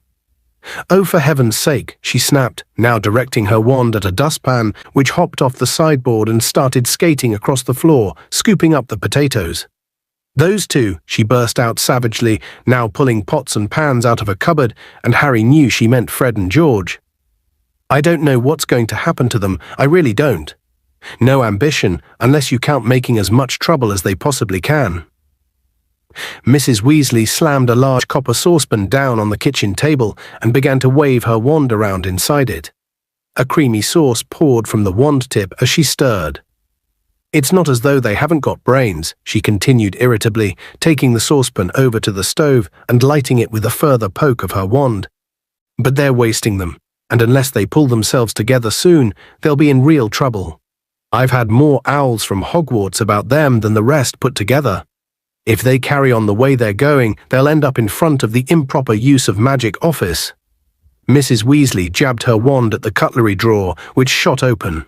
Harry and Ron both jumped out of the way as several knives soared out of it, flew across the kitchen, and began chopping the potatoes, which had just been tipped back into the sink by the dustpan. I don't know where we went wrong with them, said Mrs. Weasley, putting down her wand and starting to pull out still more saucepans. It's been the same for years, one thing after another, and they won't listen to "Oh, not again." She had picked up her wand from the table, and it had emitted a loud squeak and turned into a giant rubber mouse. One of their fake wands again, she shouted. How many times have I told them not to leave them lying around? She grabbed her real wand and turned around to find that the sauce on the stove was smoking. Come on, Ron said hurriedly to Harry, seizing a handful of cutlery from the open drawer. Let's go and help Bill and Charlie. They left Mrs. Weasley and headed out the back door into the yard. They had only gone a few paces when Hermione's bandy-legged ginger cat, Crookshanks, came pelting out of the garden, bottle-brush tail held high in the air, chasing what looked like a muddy potato on legs. Harry recognized it instantly as a gnome, Barely 10 inches high, its horny little feet pattered very fast as it sprinted across the yard and dived headlong into one of the Wellington boots that lay scattered around the door. Harry could hear the gnome giggling madly as Crookshanks inserted a paw into the boot, trying to reach it. Meanwhile, a very loud crash noise was coming from the other side of the house. The source of the commotion was revealed as they entered the garden and saw that Bill and Charlie both had their wands out and were making two battered old tables fly high above the lawn, smashing into each other, each attempting to knock the others out of the air. Fred and George were cheering, Ginny was laughing, and Hermione was hovering near the hedge, apparently torn between amusement and anxiety. Bill's table caught Charlie's with a huge bang and knocked one of its legs off. There was a clatter from overhead, and they all looked up to see Percy's head poking out of a window on the second floor. "Will you keep it down?" he bellowed. "Sorry, Perce," said Bill, grinning. "How are the cauldron bottoms coming on?" "Very badly," said Percy peevishly, and he slammed the window shut. Chuckling, Bill and Charlie directed the tables safely onto the grass, end to end, and then with a flick of his wand, Bill reattached the table leg and conjured tablecloths from nowhere. By 7 o'clock, the two tables were groaning under dishes and dishes of Mrs. Weasley's excellent cooking, and the 9 Weasleys, Harry and Hermione, were settling themselves down to eat beneath a clear, deep blue sky. To somebody who had been living on meals of increasingly stale cake all summer, this was paradise, and at first Harry listened rather than talked as he helped himself to chicken and ham pie, boiled potatoes, and salad. At the far end of the table, Percy was telling his father all about his report on cauldron bottoms. "I've told Mr. Crouch that I'll have it ready by Tuesday," Percy was saying pompously. "That's a bit sooner than he expected it, but I like to keep on top of things. I think he'll be grateful I've done it in good time. I mean, it's extremely busy in our department just now. What with all the arrangements for the World Cup, we're just not getting the support we need from the Department of Magical Games and Sports. Ludo Bagman." "I like Ludo," said Mr. Weasley mildly. "He was the one who got us such good tickets for the Cup. I did him a bit of a favor. His brother Otto got into a spot of trouble, a lawnmower with unnatural powers. I smoothed the whole thing over." "Oh, Bagman's likable enough, of course," said Percy dismissively, "but how he ever got to be head of department when I compare him to Mr. Crouch. I can't see Mr. Crouch losing a member of our department and not trying to find out what's happened to them. You realize Bertha Jorkins has been missing for over a month now. Went on holiday to Albania and never came back."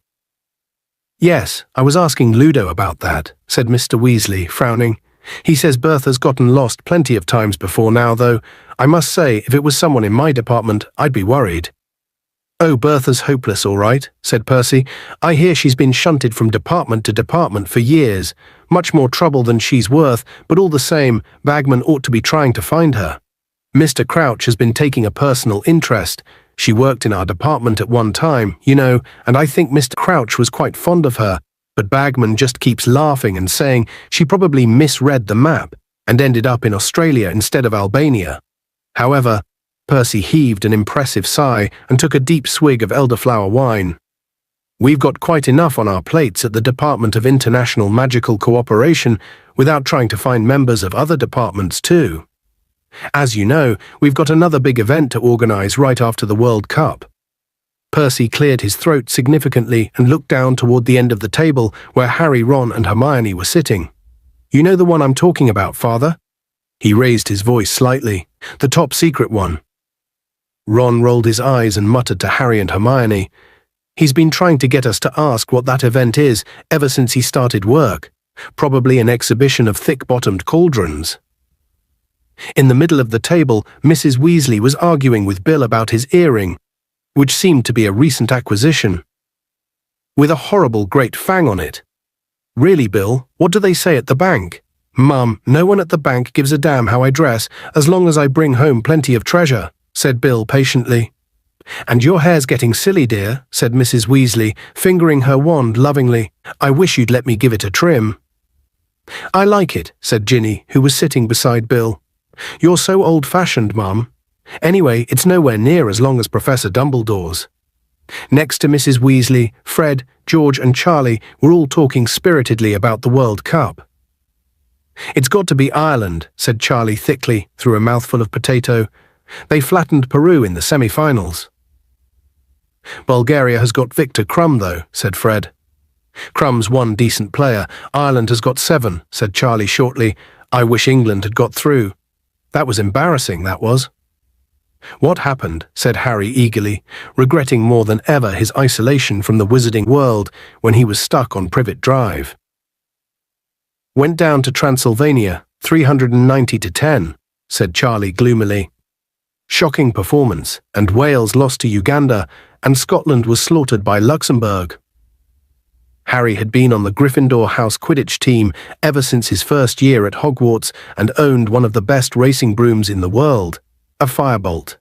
Flying came more naturally to Harry than anything else in the magical world, and he played in the position of Seeker on the Gryffindor House team. Mr. Weasley conjured up candles to light the darkening garden before they had their homemade strawberry ice cream, and by the time they had finished, moths were fluttering low over the table, and the warm air was perfumed with the smells of grass and honeysuckle. Harry was feeling extremely well-fed and at peace with the world as he watched several gnomes sprinting through the rosebushes, laughing madly and closely pursued by Crookshanks. Ron looked carefully up the table to check that the rest of the family were all busy talking. Then he said very quietly to Harry, "So have you heard from Sirius lately?" Hermione looked around, listening closely. "Yeah," said Harry softly, "twice. He sounds okay. I wrote to him yesterday. He might write back while I'm here." He suddenly remembered the reason he had written to Sirius, and for a moment was on the verge of telling Ron and Hermione about his scar hurting again, and about the dream that had awoken him, but he really didn't want to worry them just now, not when he himself was feeling so happy and peaceful. "Look at the time," Mrs. Weasley said suddenly, checking her wristwatch. "You really should be in bed. The whole lot of you, you'll be up at the crack of dawn to get to the cup. Harry, if you leave your school list out, I'll get your things for you tomorrow in Diagon Alley. I'm getting everyone else's. There might not be time after the World Cup. The match went on for 5 days last time." "Wow, hope it does this time," said Harry enthusiastically. "Well, I certainly don't," said Percy sanctimoniously. "I shudder to think what the state of my in-tray would be if I was away from work for 5 days." "Yeah, someone might slip dragon dung in it again, eh, Percy?" said Fred. "That was a sample of fertilizer from Norway," said Percy, going very red in the face. "It was nothing personal." "It was," Fred whispered to Harry as they got up from the table. "We sent it." Chapter 6. The Portkey. Harry felt as though he had barely lain down to sleep in Ron's room when he was being shaken awake by Mrs. Weasley. "Time to go, Harry dear," she whispered, moving away to wake Ron. Harry felt around for his glasses, put them on and sat up. It was still dark outside. Ron muttered indistinctly as his mother roused him. At the foot of Harry's mattress, he saw 2 large, dishevelled shapes emerging from tangles of blankets. "It's time already?" said Fred groggily. They dressed in silence, too sleepy to talk. Then, yawning and stretching, the 4 of them headed downstairs into the kitchen. Mrs. Weasley was stirring the contents of a large pot on the stove, while Mr. Weasley was sitting at the table, checking a sheaf of large parchment tickets. He looked up as the boys entered and spread his arms so that they could see his clothes more clearly. He was wearing what appeared to be a golfing sweater and a very old pair of jeans, slightly too big for him and held up with a thick leather belt. "What do you think?" he asked anxiously. "We're supposed to go incognito." "Do I look like a muggle, Harry?" "Yeah," said Harry, smiling. "Very good." "Where are Bill and Charlie and Percy?" said George, failing to stifle a huge yawn. "Well, they're apparating, aren't they?" said Mrs. Weasley, heaving the large pot over to the table and starting to ladle porridge into bowls. "So they can have a bit of a lie-in." Harry knew that apparating meant disappearing from one place and reappearing almost instantly in another, but had never known any Hogwarts student to do it, and understood that it was very difficult. "So they're still in bed," said Fred grumpily, pulling his bowl of porridge toward him. "Why can't we apparate too?"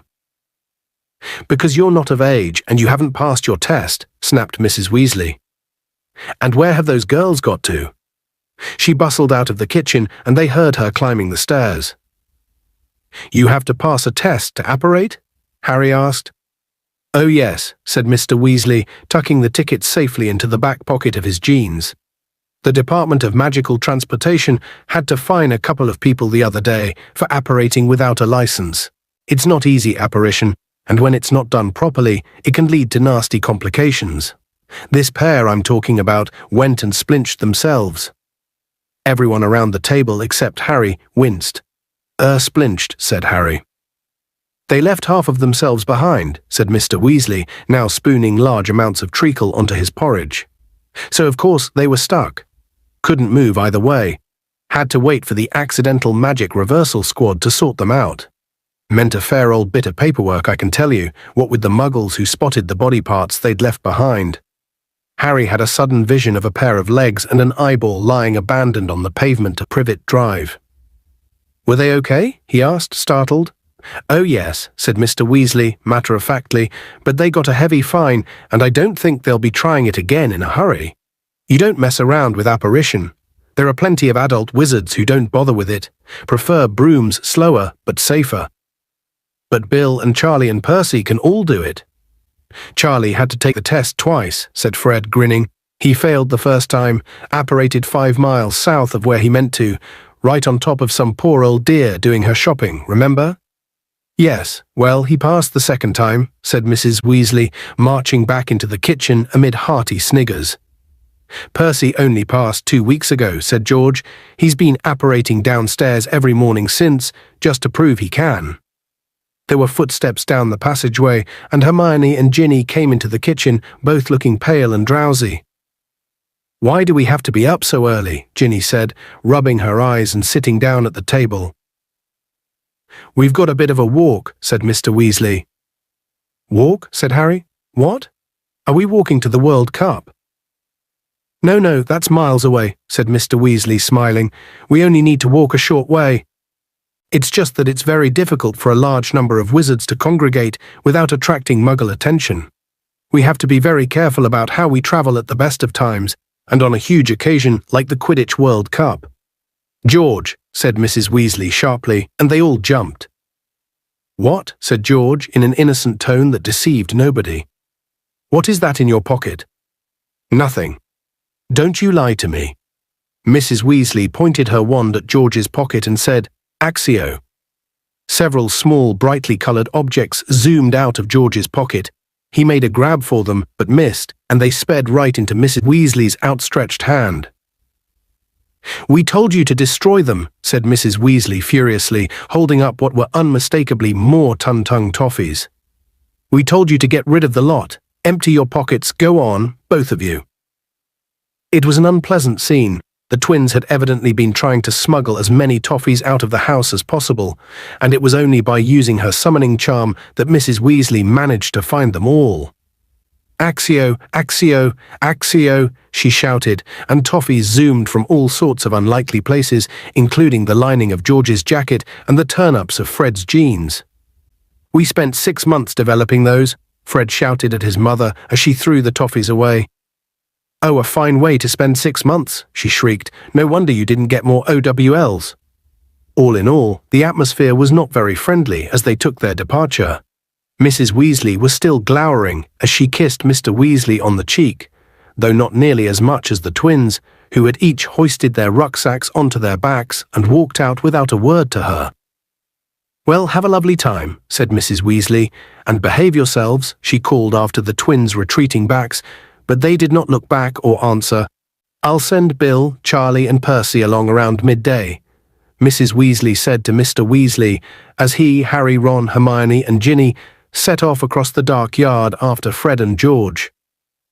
It was chilly and the moon was still out. Only a dull, greenish tinge along the horizon to their right showed that daybreak was drawing closer. Harry, having been thinking about thousands of wizards speeding toward the Quidditch World Cup, sped up to walk with Mr. Weasley. "So how does everyone get there without all the muggles noticing?" he asked. "It's been a massive organizational problem," sighed Mr. Weasley. "The trouble is, about 100,000 wizards turn up at the World Cup, and of course we just haven't got a magical site big enough to accommodate them all." There are places muggles can't penetrate, but imagine trying to pack 100,000 wizards into Diagon Alley or Platform 9 3/4. So we had to find a nice deserted moor and set up as many anti-muggle precautions as possible. The whole ministry's been working on it for months. First, of course, we have to stagger the arrivals. People with cheaper tickets have to arrive 2 weeks beforehand. A limited number use muggle transport, but we can't have too many clogging up their buses and trains, remember. Wizards are coming from all over the world.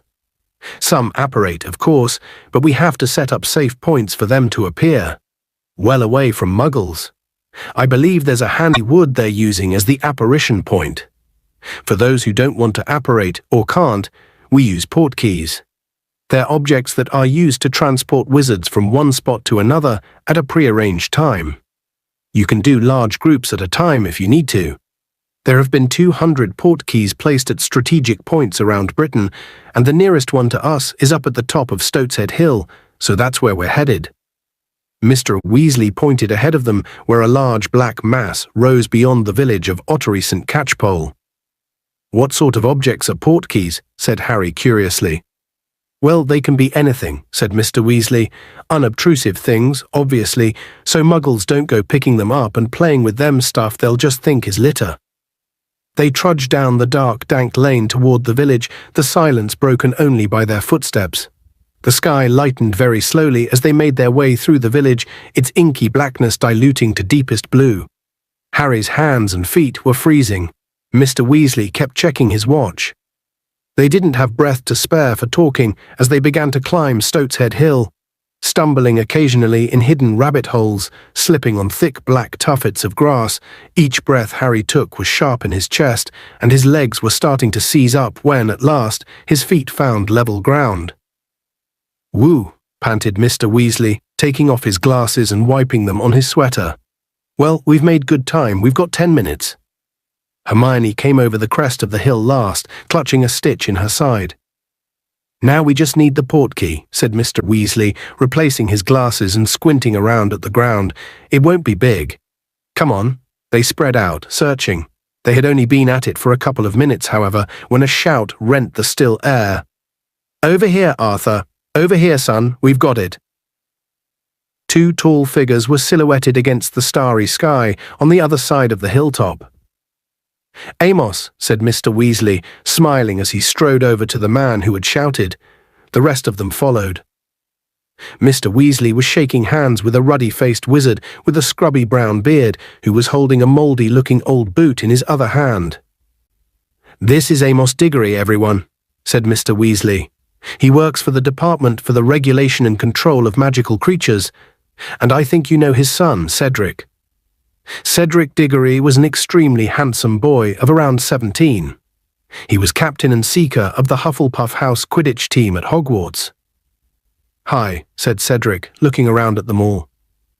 Everybody said hi back except Fred and George, who merely nodded. They had never quite forgiven Cedric for beating their team, Gryffindor, in the first Quidditch match of the previous year. "Long walk, Arthur?" Cedric's father asked. "Not too bad," said Mr. Weasley.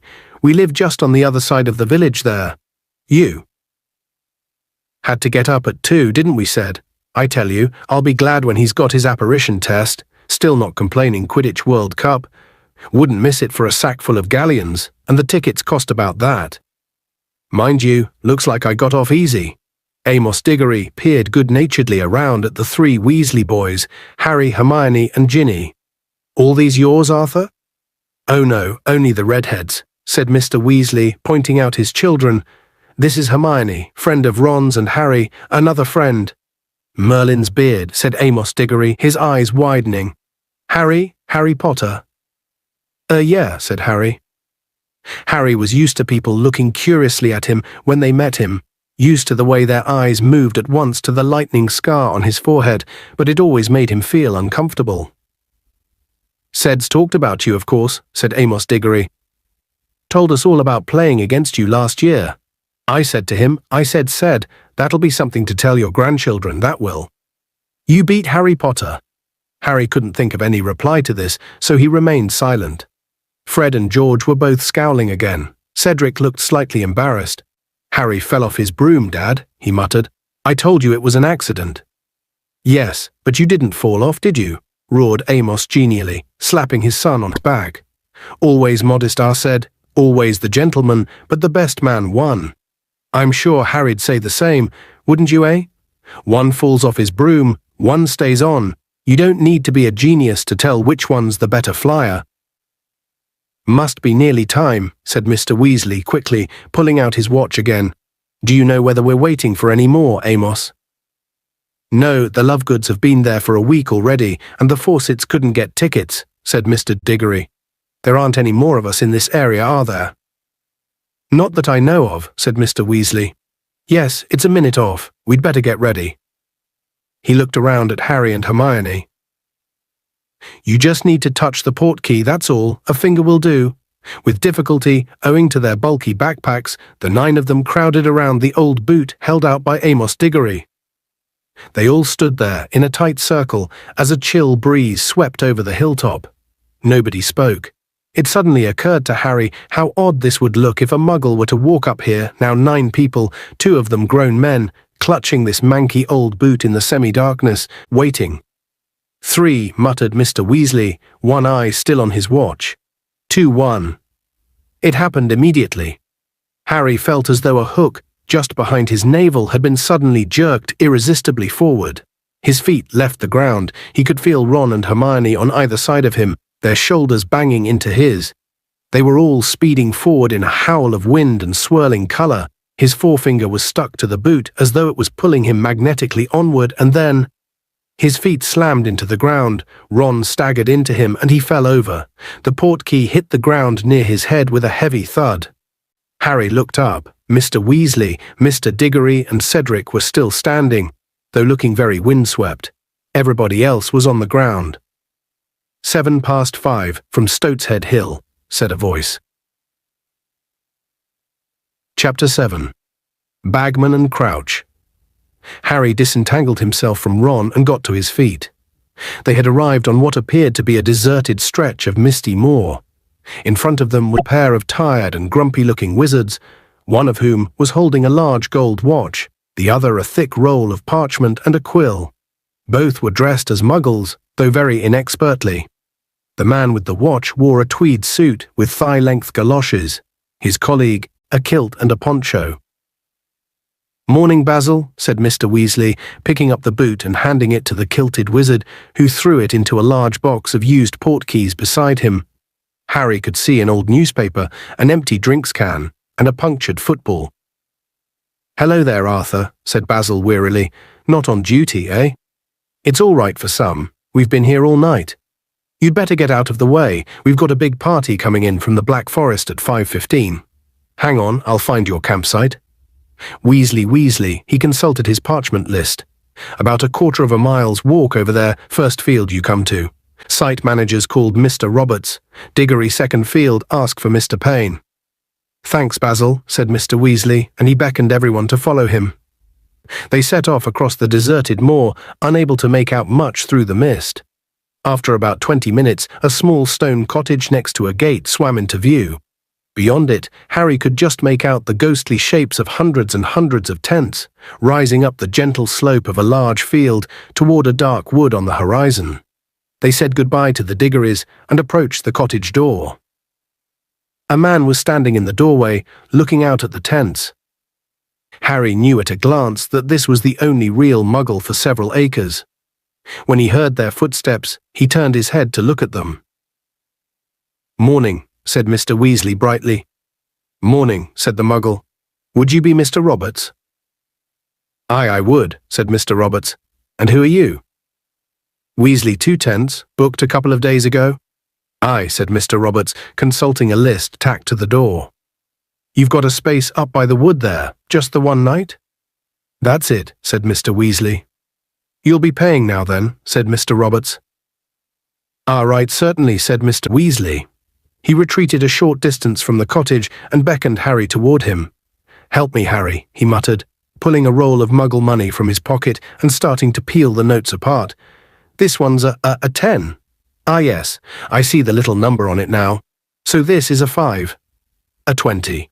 Harry corrected him in an undertone, uncomfortably aware of Mr. Roberts trying to catch every word. Ah yes, so it is. I don't know, these little bits of paper. You foreign, said Mr. Roberts as Mr. Weasley returned with the correct notes. Foreign, repeated Mr. Weasley, puzzled. You're not the first one who's had trouble with money, said Mr. Roberts, scrutinizing Mr. Weasley closely. I had two try and pay me with great gold coins the size of hubcaps 10 minutes ago. Did you really? Said Mr. Weasley nervously. Mr. Roberts rummaged around in a tin for some change. Never been this crowded, he said suddenly, looking out over the misty field again. Hundreds of pre-bookings. People usually just turn up. Is that right? Said Mr. Weasley, his hand held out for his change, but Mr. Roberts didn't give it to him. Aye, he said thoughtfully, people from all over, loads of foreigners. And not just foreigners. Weirdos, you know? There's a bloke walking around in a kilt and a poncho. Shouldn't he? Said Mr. Weasley anxiously. It's like some sort of, I don't know, like some sort of rally, said Mr. Roberts. They all seem to know each other, like a big party. At that moment, a wizard in +4s appeared out of thin air next to Mr. Roberts's front door. Obliviate, he said sharply, pointing his wand at Mr. Roberts. Instantly, Mr. Roberts's eyes slid out of focus, his brows unknitted, and a look of dreamy unconcern fell over his face.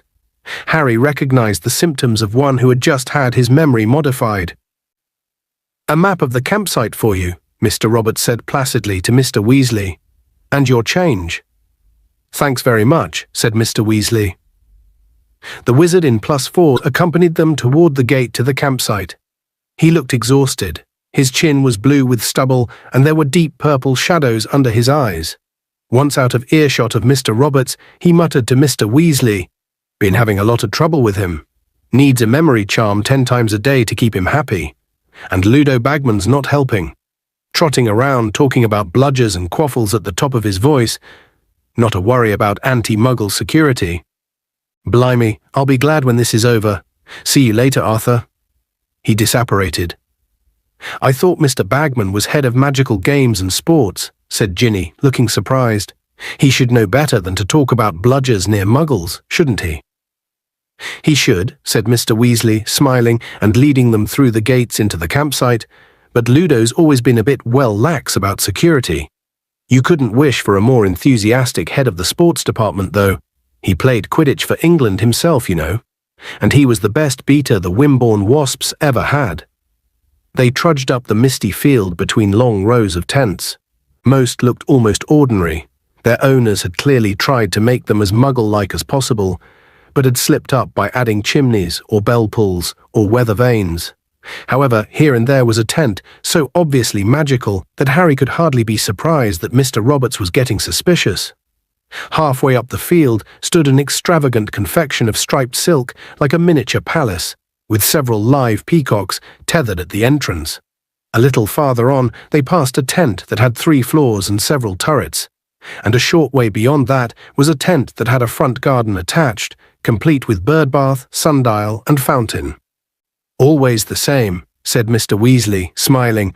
We can't resist showing off when we get together. Ah, here we are. Look, this is us.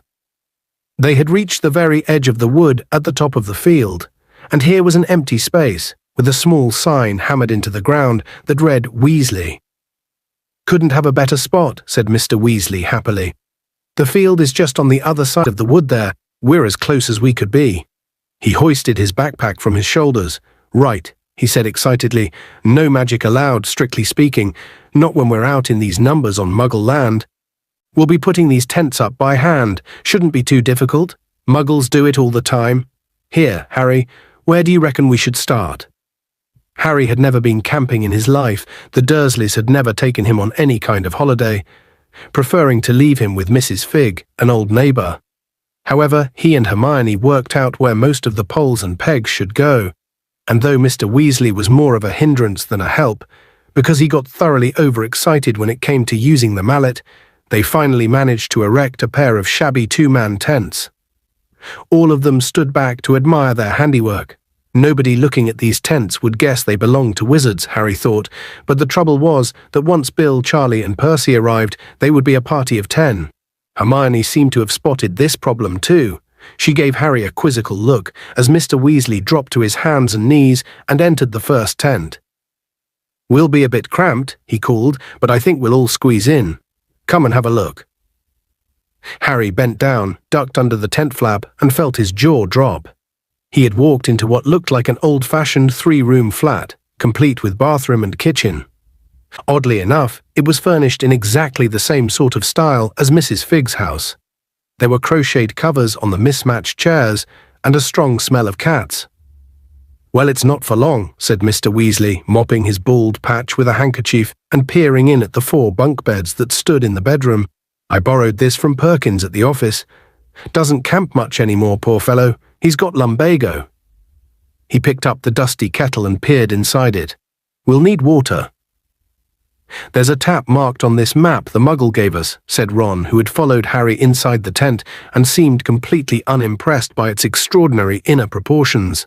"It's on the other side of the field." "Well, why don't you, Harry and Hermione, go and get us some water then?" Mr. Weasley handed over the kettle and a couple of saucepans. "And the rest of us will get some wood for a fire." "But we've got an oven," said Ron.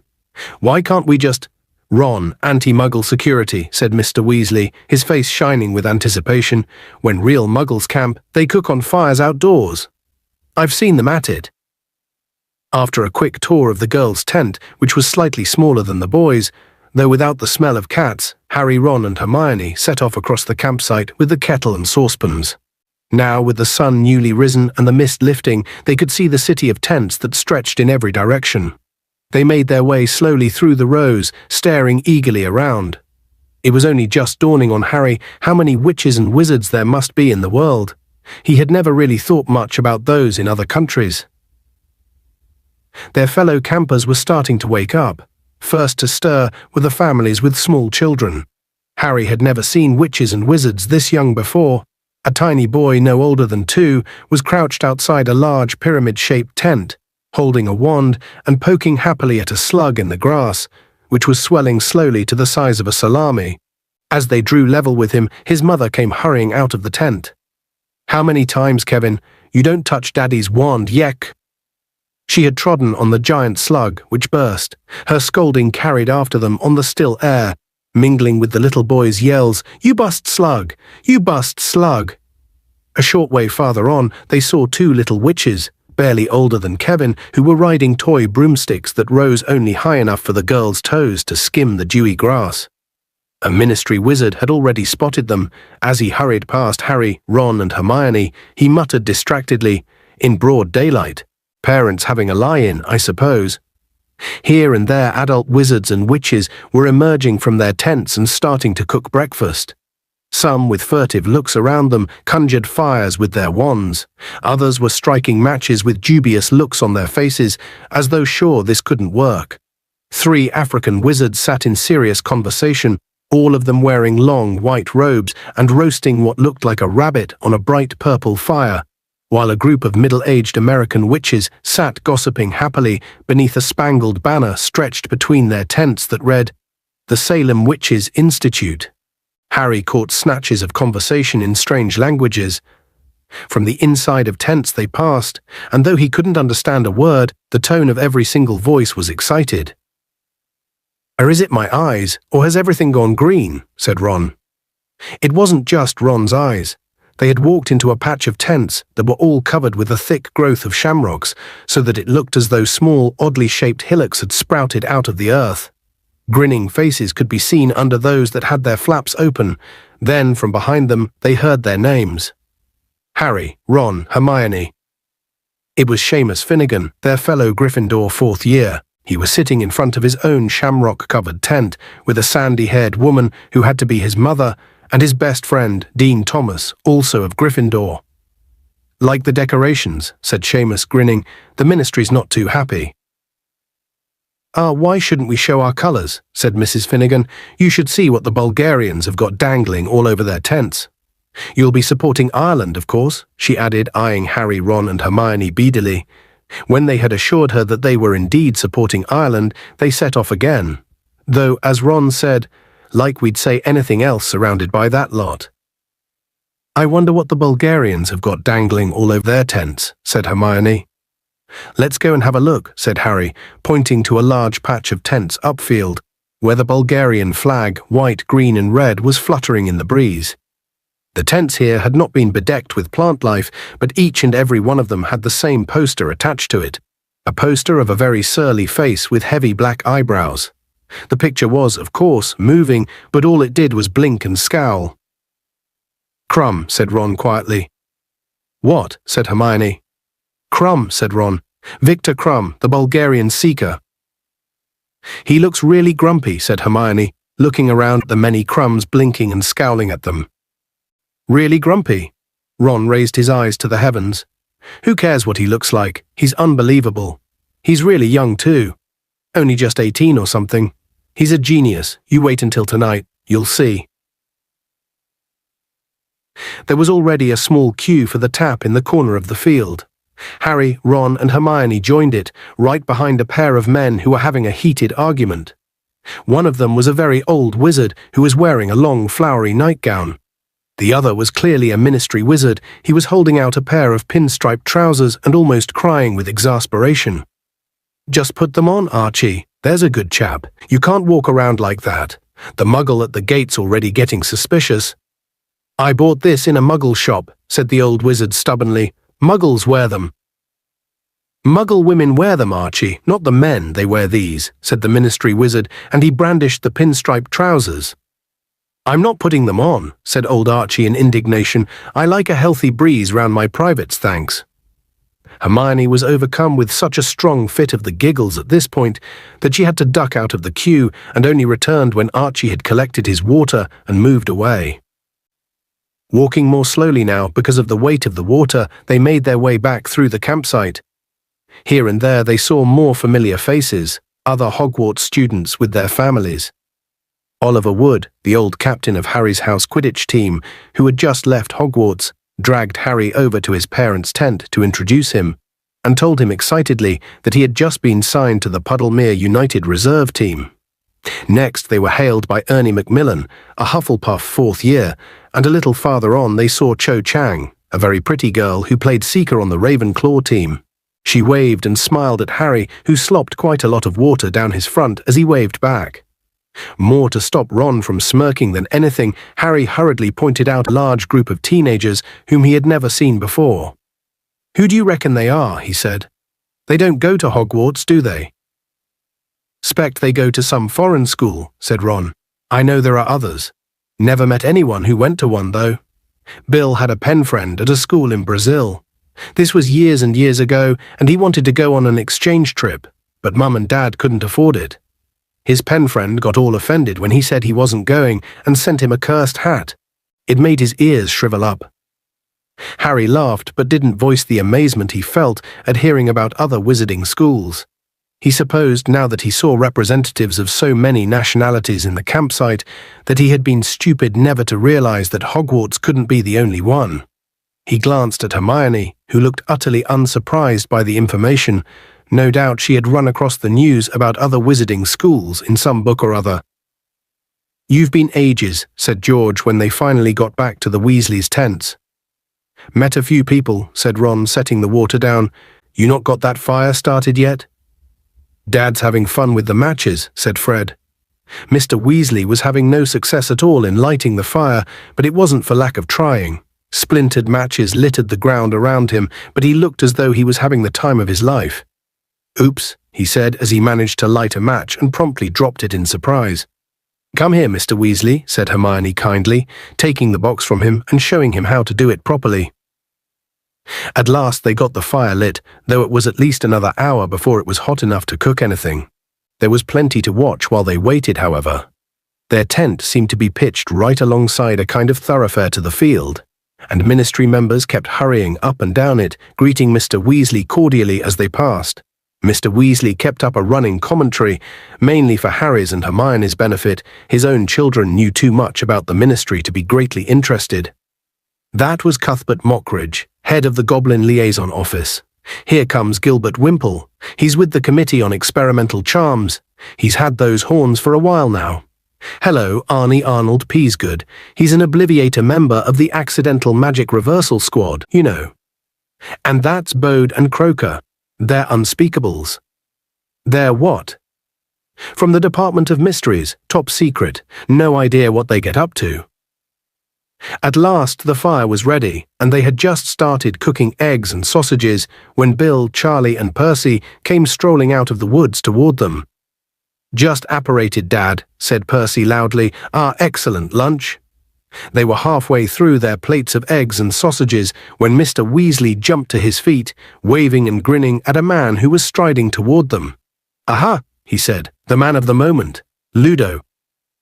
Ludo Bagman was easily the most noticeable person Harry had seen so far, even including old Archie in his flowered nightdress. He was wearing long Quidditch robes in thick horizontal stripes of bright yellow and black. An enormous picture of a wasp was splashed across his chest. He had the look of a powerfully built man, gone slightly to seed. The robes were stretched tightly across a large belly he surely had not had in the days when he had played Quidditch for England. His nose was squashed, probably broken by a stray bludger, Harry thought. But his round blue eyes, short blonde hair, and rosy complexion made him look like a very overgrown schoolboy. "Ahoy there," Bagman called happily. He was walking as though he had springs attached to the balls of his feet and was plainly in a state of wild excitement. "Arthur, old man," he puffed as he reached the campfire. "What a day, eh? What a day. Could we have asked for more perfect weather? A cloudless night coming and hardly a hiccup in the arrangements. Not much for me to do." Behind him a group of haggard-looking ministry wizards rushed past, pointing at the distant evidence of some sort of a magical fire that was sending violet sparks 20 feet into the air. Percy hurried forward with his hand outstretched. Apparently his disapproval of the way Ludo Bagman ran his department did not prevent him from wanting it to make a good impression. "Ah yes," said Mr. Weasley, grinning. "This is my son Percy. He's just started at the ministry, and this is Fred. No, George, sorry, that's Fred Bill, Charlie, Ron my daughter, Ginny and Ron's friends, Hermione Granger and Harry Potter." Bagman did the smallest of double takes when he heard Harry's name, and his eyes performed the familiar flick upward to the scar on Harry's forehead. "Everyone," Mr. Weasley continued, "this is Ludo Bagman. You know who he is. It's thanks to him we've got such good tickets." Bagman beamed and waved his hand as if to say it had been nothing. "Fancy a flutter on the match, Arthur," he said eagerly, jingling what seemed to be a large amount of gold in the pockets of his yellow and black robes. "I've already got Roddy Pontner betting me Bulgaria will score first. I offered him nice odds, considering Ireland's front three are the strongest I've seen in years, and little Agatha Timms has put up half shares in her eel farm on a week-long match." "Oh, go on then," said Mr. Weasley. "Let's see a galleon on Ireland to win." "A galleon?" Ludo Bagman looked slightly disappointed, but recovered himself. Very well. Any other takers?" "They're a bit young to be gambling," said Mr. Weasley.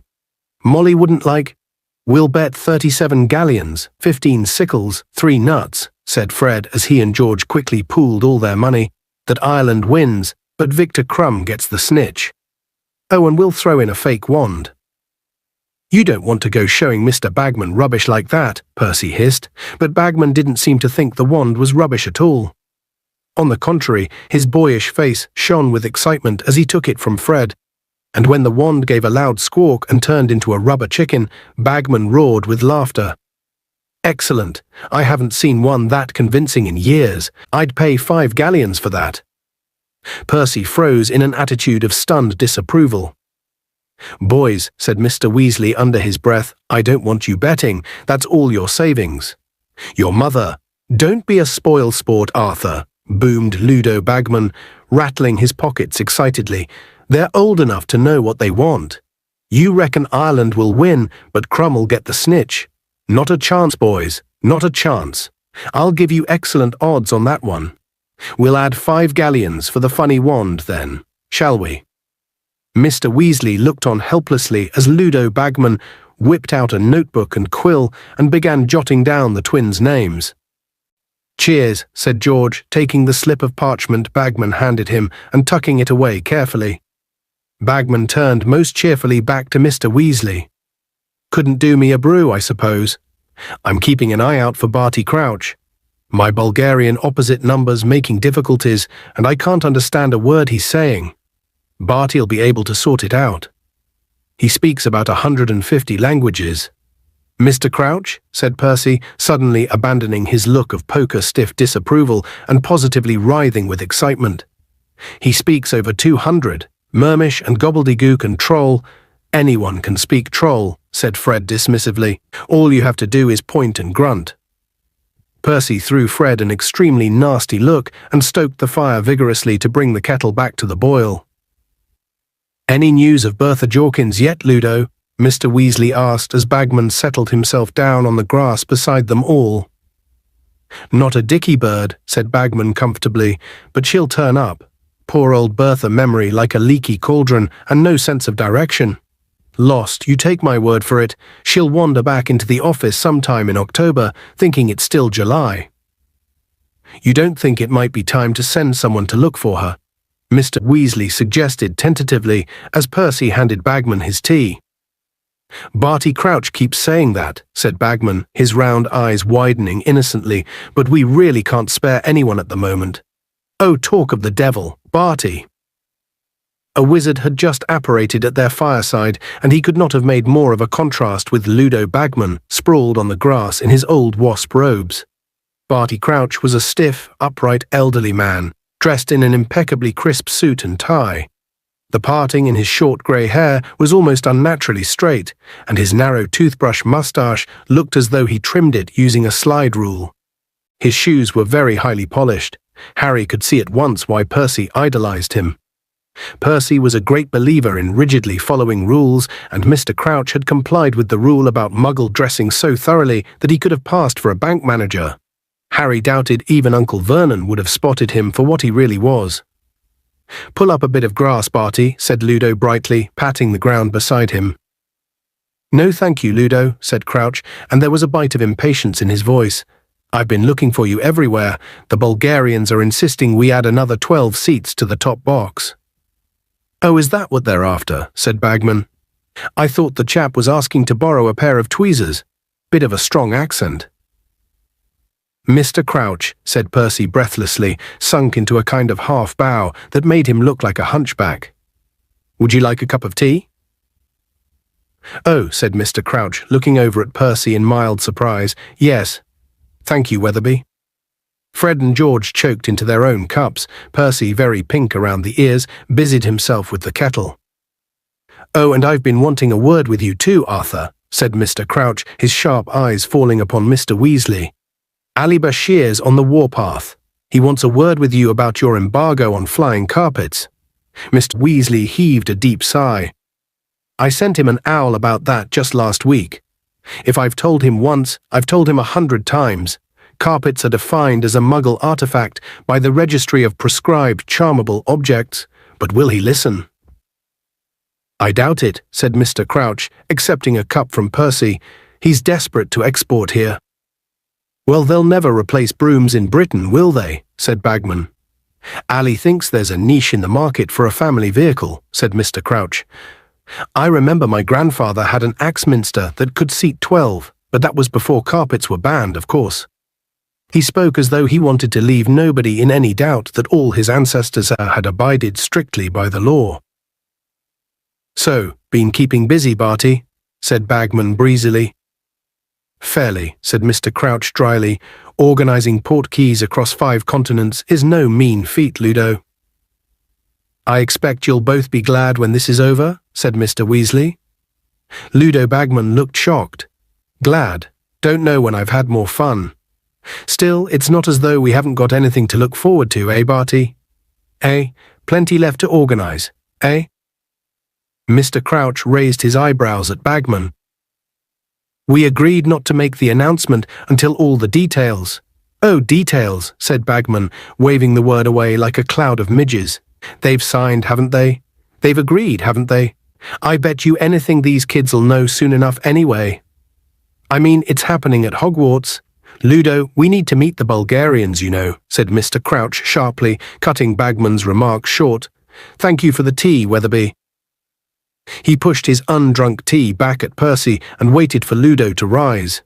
Bagman struggled to his feet, swigging down the last of his tea, the gold in his pockets chinking merrily. "See you all later," he said. "You'll be up in the top box with me, I'm commentating." He waved, Barty Crouch nodded curtly, and both of them disapparated. "What's happening at Hogwarts, Dad?" said Fred at once. "What were they talking about?" "You'll find out soon enough," said Mr. Weasley, smiling. "It's classified information until such time as the Ministry decides to release it," said Percy stiffly. Mr. Crouch was quite right not to disclose it. "Oh, shut up, Weatherby," said Fred.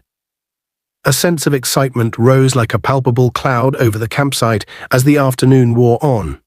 By dusk, the still summer air itself seemed to be quivering with anticipation, and as darkness spread like a curtain over the thousands of waiting wizards, the last vestiges of pretense disappeared.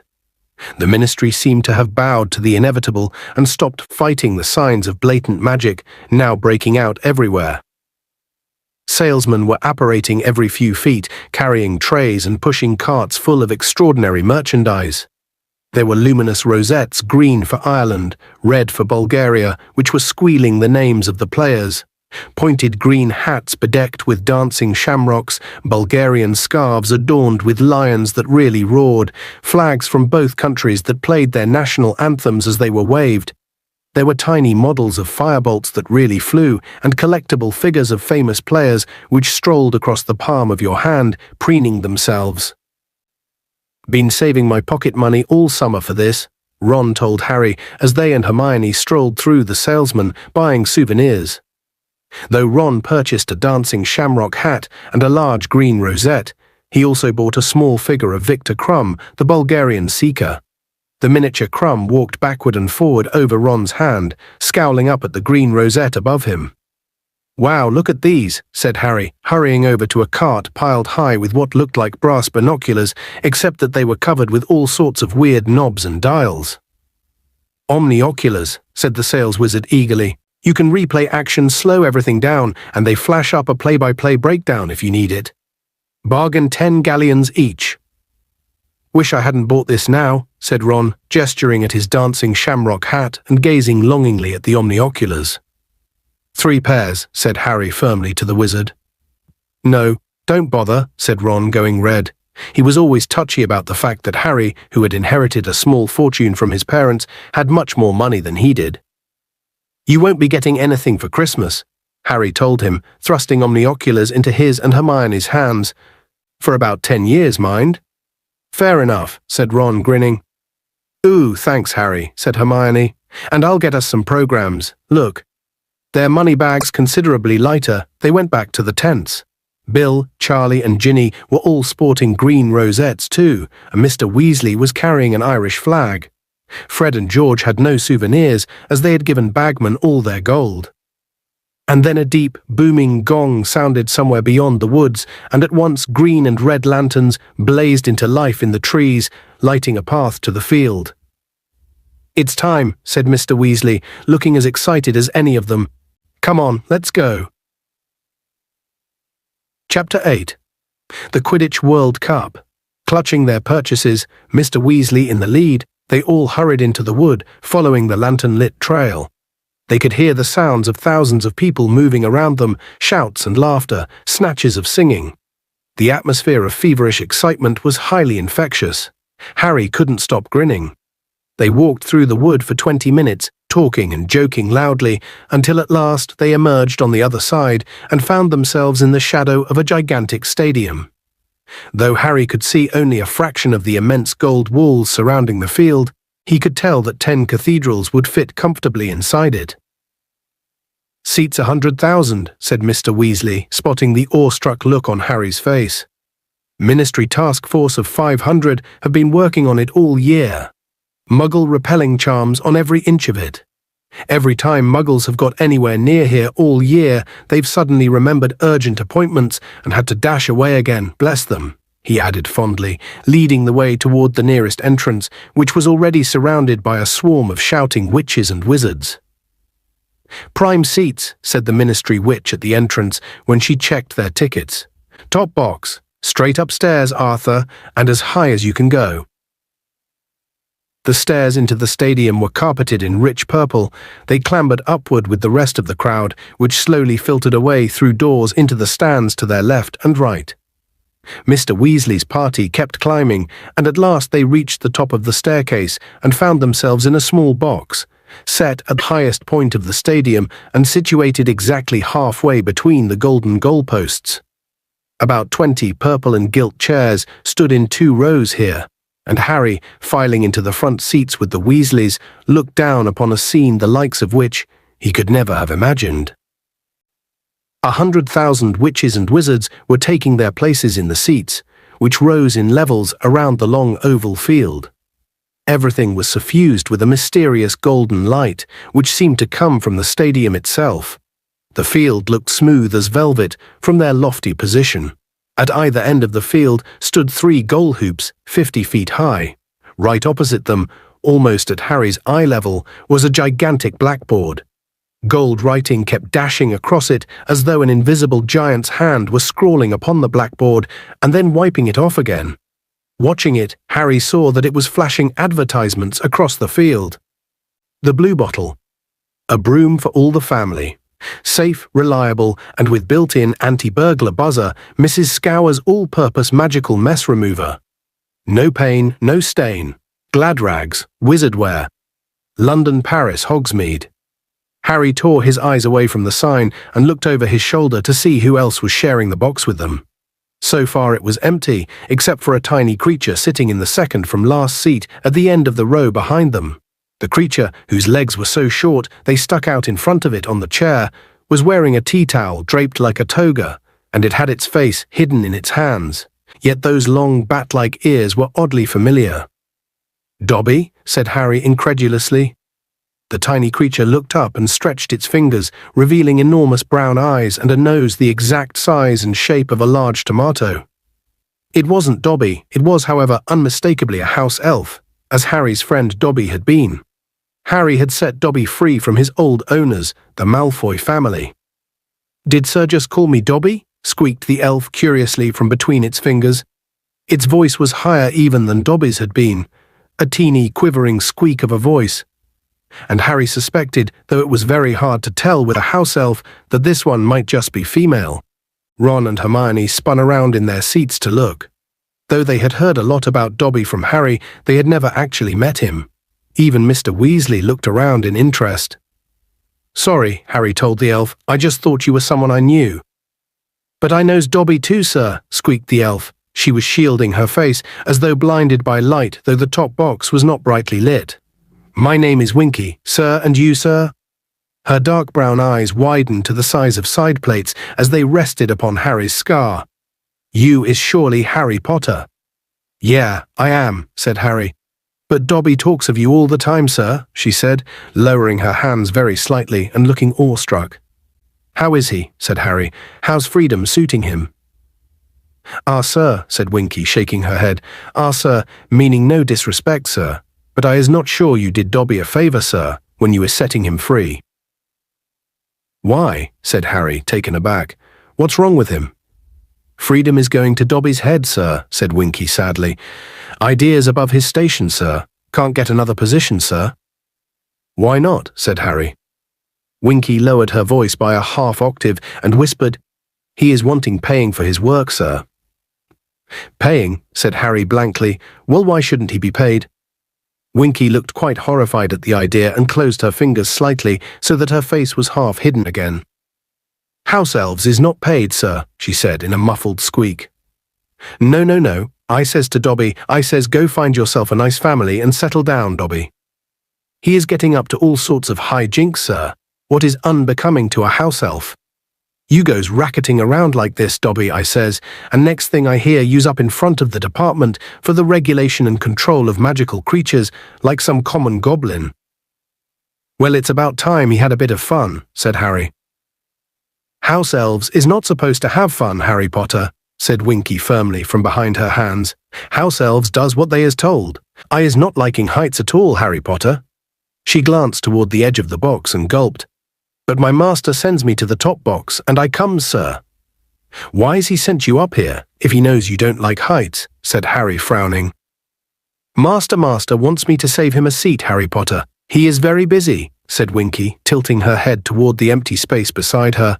Winky is wishing she is back in Master's tent, Harry Potter. But Winky does what she is told. Winky is a good house elf." She gave the edge of the box another frightened look and hid her eyes completely again. Harry turned back to the others. "So that's a house elf," Ron muttered. "Weird things, aren't they?" "Dobby was weirder," said Harry fervently. Ron pulled out his omnioculars and started testing them, staring down into the crowd on the other side of the stadium. "Wild," he said, twiddling the replay knob on the side. "I can make that old bloke down there pick his nose again and again and again." Hermione, meanwhile, was skimming eagerly through her velvet-covered, tasseled program. "A display from the team mascots will precede the match," she read aloud. "Oh, that's always worth watching," said Mr. Weasley. "National teams bring creatures from their native land, you know, to put on a bit of a show." The box filled gradually around them over the next half hour. Mr. Weasley kept shaking hands with people who were obviously very important wizards. Percy jumped to his feet so often that he looked as though he were trying to sit on a hedgehog. When Cornelius Fudge, the Minister of Magic himself, arrived, Percy bowed so low that his glasses fell off and shattered. Highly embarrassed, he repaired them with his wand and thereafter remained in his seat, throwing jealous looks at Harry, whom Cornelius Fudge had greeted like an old friend. They had met before, and Fudge shook Harry's hand in a fatherly fashion, asked how he was, and introduced him to the wizards on either side of him. "Harry Potter, you know," he told the Bulgarian minister loudly, who was wearing splendid robes of black velvet trimmed with gold, and didn't seem to understand a word of English. "Harry Potter. Oh, come on now. You know who he is. The boy who survived, you know who. You do know who he is." The Bulgarian wizard suddenly spotted Harry's scar and started gabbling loudly and excitedly, pointing at it. "Knew we'd get there in the end," said Fudge wearily to Harry. "I'm no great shakes at languages. I need Barty Crouch for this sort of thing." "Ah, I see his house elves saving him a seat. Good job too. These Bulgarian blighters have been trying to cadge all the best places. Ah, and here's Lucius." Harry, Ron and Hermione turned quickly. Edging along the second row to 3 still empty seats right behind Mr. Weasley were none other than Dobby the house elf's former owners. Lucius Malfoy, his son Draco, and a woman Harry supposed must be Draco's mother. Harry and Draco Malfoy had been enemies ever since their very first journey to Hogwarts. A pale boy with a pointed face and white blonde hair, Draco greatly resembled his father. His mother was blonde too, tall and slim.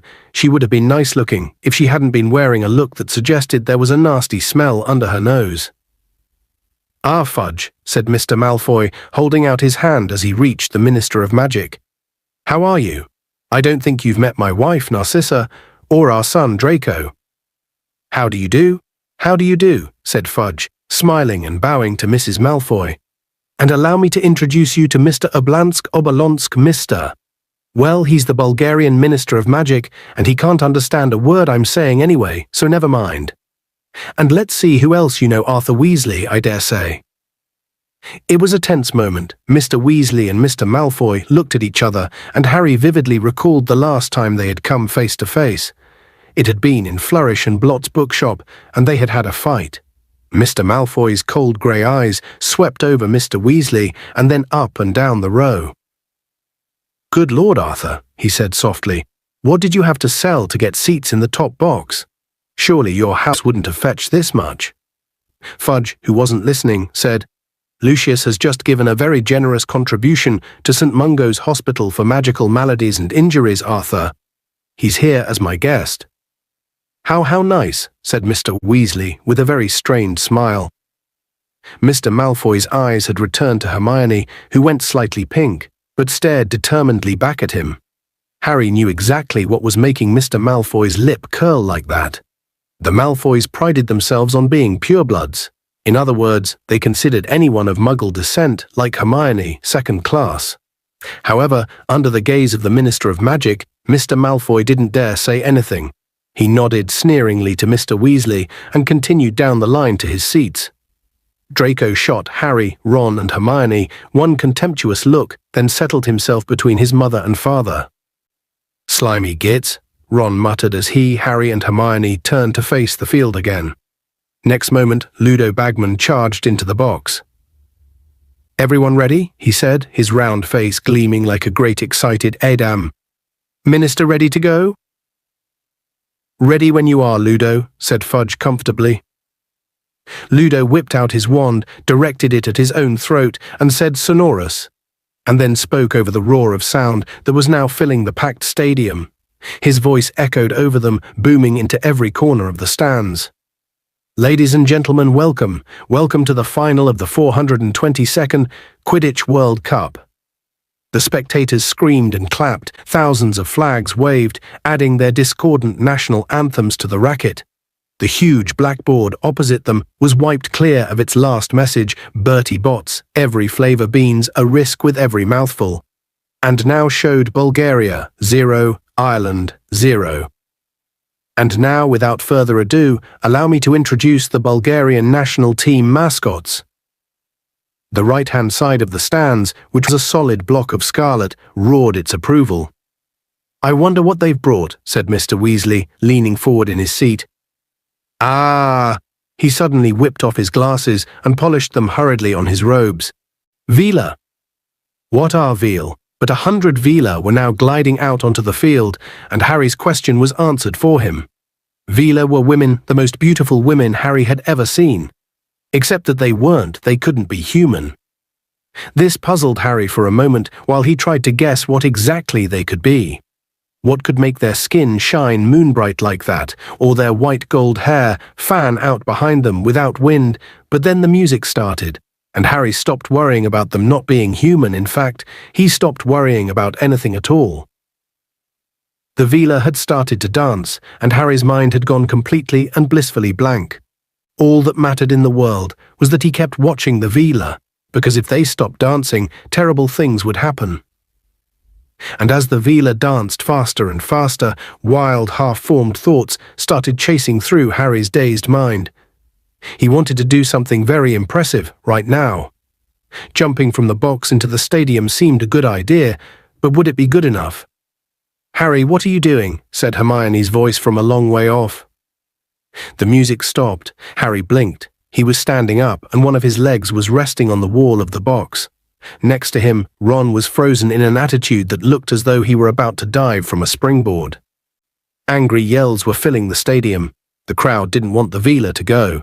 Harry was with them. He would, of course, be supporting Bulgaria, and he wondered vaguely why he had a large green shamrock pinned to his chest. Ron, meanwhile, was absent-mindedly shredding the shamrocks on his hat. Mr. Weasley, smiling slightly, leaned over to Ron and tugged the hat out of his hands. "You'll be wanting that," he said, "once Ireland have had their say." "Huh?" said Ron, staring open-mouthed at the Vila, who had now lined up along one side of the field. Hermione made a loud tutting noise. She reached up and pulled Harry back into his seat. "Honestly," she said. "And now," roared Ludo Bagman's voice, "kindly put your wands in the air for the Irish national team mascots." Next moment, what seemed to be a great green and gold comet came zooming into the stadium. It did one circuit of the stadium, then split into two smaller comets, each hurtling toward the goalposts. A rainbow arced suddenly across the field, connecting the two balls of light. The crowd oohed and ahed as though at a fireworks display. Now the rainbow faded, and the balls of light reunited and merged. They had formed a great shimmering shamrock, which rose up into the sky and began to soar over the stands. Something like golden rain seemed to be falling from it.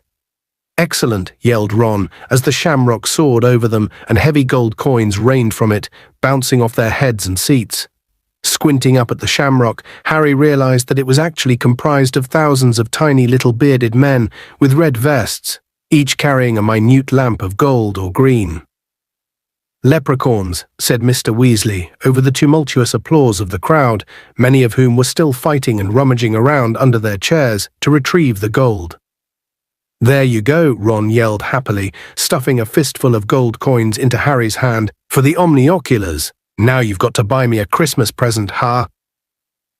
The great shamrock dissolved. The leprechauns drifted down onto the field on the opposite side from the Vila and settled themselves cross-legged to watch the match.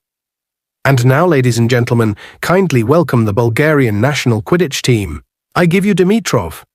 A scarlet-clad figure on a broomstick, moving so fast it was blurred, shot out onto the field from an entrance far below, to wild applause from the Bulgarian supporters. Ivanova. A second scarlet-robed player zoomed out. Zograf, Levski, Vulchanov, Volkov, and Krum. That's him, yelled Ron, following Krum with his omnioculars. Harry quickly focused his own. Victor Krum was thin, dark, sallow-skinned, with a large curved nose and thick black eyebrows. He looked like an overgrown bird of prey. It was hard to believe he was only 18. "And now, please greet the Irish national Quidditch team," yelled Bagman, presenting Connolly, Ryan, Troy, Mullet, Moran, Quigley, and Lynch. 7 green blurs swept onto the field. Harry spun a small dial on the side of his omnioculars and slowed the players down enough to read the word Firebolt on each of their brooms and see their names embroidered in silver upon their backs. And here, all the way from Egypt, our referee, acclaimed chair wizard of the International Association of Quidditch, Hassan Mostafa. A small and skinny wizard, completely bald but with a mustache to rival Uncle Vernon's, wearing robes of pure gold to match the stadium, strode out onto the field. A silver whistle was protruding from under the mustache, and he was carrying a large wooden crate under one arm, his broomstick under the other. Harry spun the speed dial on his omnioculars back to normal, watching closely as Mustafa mounted his broomstick and kicked the crate open. 4 balls burst into the air. The scarlet quaffle, the 2 black bludgers, and Harry saw it for the briefest moment before it sped out of sight, the minuscule, winged golden snitch.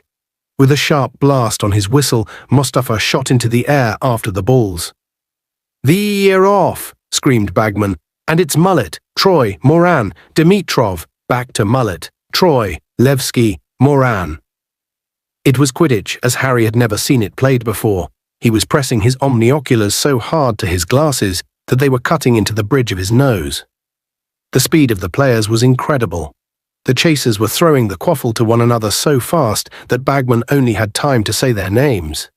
Harry spun the slow dial on the right of his omnioculars again, pressed the play-by-play button on the top, and he was immediately watching in slow motion while glittering purple lettering flashed across the lenses, and the noise of the crowd pounded against his eardrums. "Hawk's Head attacking formation," he read, as he watched the 3 Irish chasers zoom closely together. Troy in the center, slightly ahead of Mullet and Moran, bearing down upon the Bulgarians. Porskov ploy flashed up next, as Troy made as though to dart upward with the quaffle, drawing away the Bulgarian chaser Ivanova and dropping the quaffle to Moran. One of the Bulgarian beaters, Volkov, swung hard at a passing bludger with his small club, knocking it into Moran's path. Moran ducked to avoid the bludger and dropped the quaffle, and Levski, soaring beneath, caught it. "Troy scores," roared Bagman, and the stadium shuddered with a roar of applause and cheers. 10-0 to Ireland. "What?" Harry yelled, looking wildly around through his omnioculars, "but Levski's got the quaffle." "Harry, if you're not going to watch at normal speed, you're going to miss things," shouted Hermione, who was dancing up and down, waving her arms in the air, while Troy did a lap of honor around the field. Harry looked quickly over the top of his omnioculars and saw that the leprechauns watching from the sidelines had all risen into the air again and formed the great glittering shamrock. Across the field, the Vila were watching them sulkily. Furious with himself, Harry spun his speed dial back to normal as play resumed. Harry knew enough about Quidditch to see that the Irish chasers were superb. They worked as a seamless team, their movements so well coordinated that they appeared to be reading one another's minds as they positioned themselves, and the rosette on Harry's chest kept squeaking their names. Troy, Mullet, Moran. And within 10 minutes, Ireland had scored twice more, bringing their lead to 30-0 and causing a thunderous tide of roars and applause from the green-clad supporters. The match became still faster, but more brutal. Volkov and Vulchanov, the Bulgarian beaters, were whacking the bludgers as fiercely as possible at the Irish chasers and were starting to prevent them from using some of their best moves.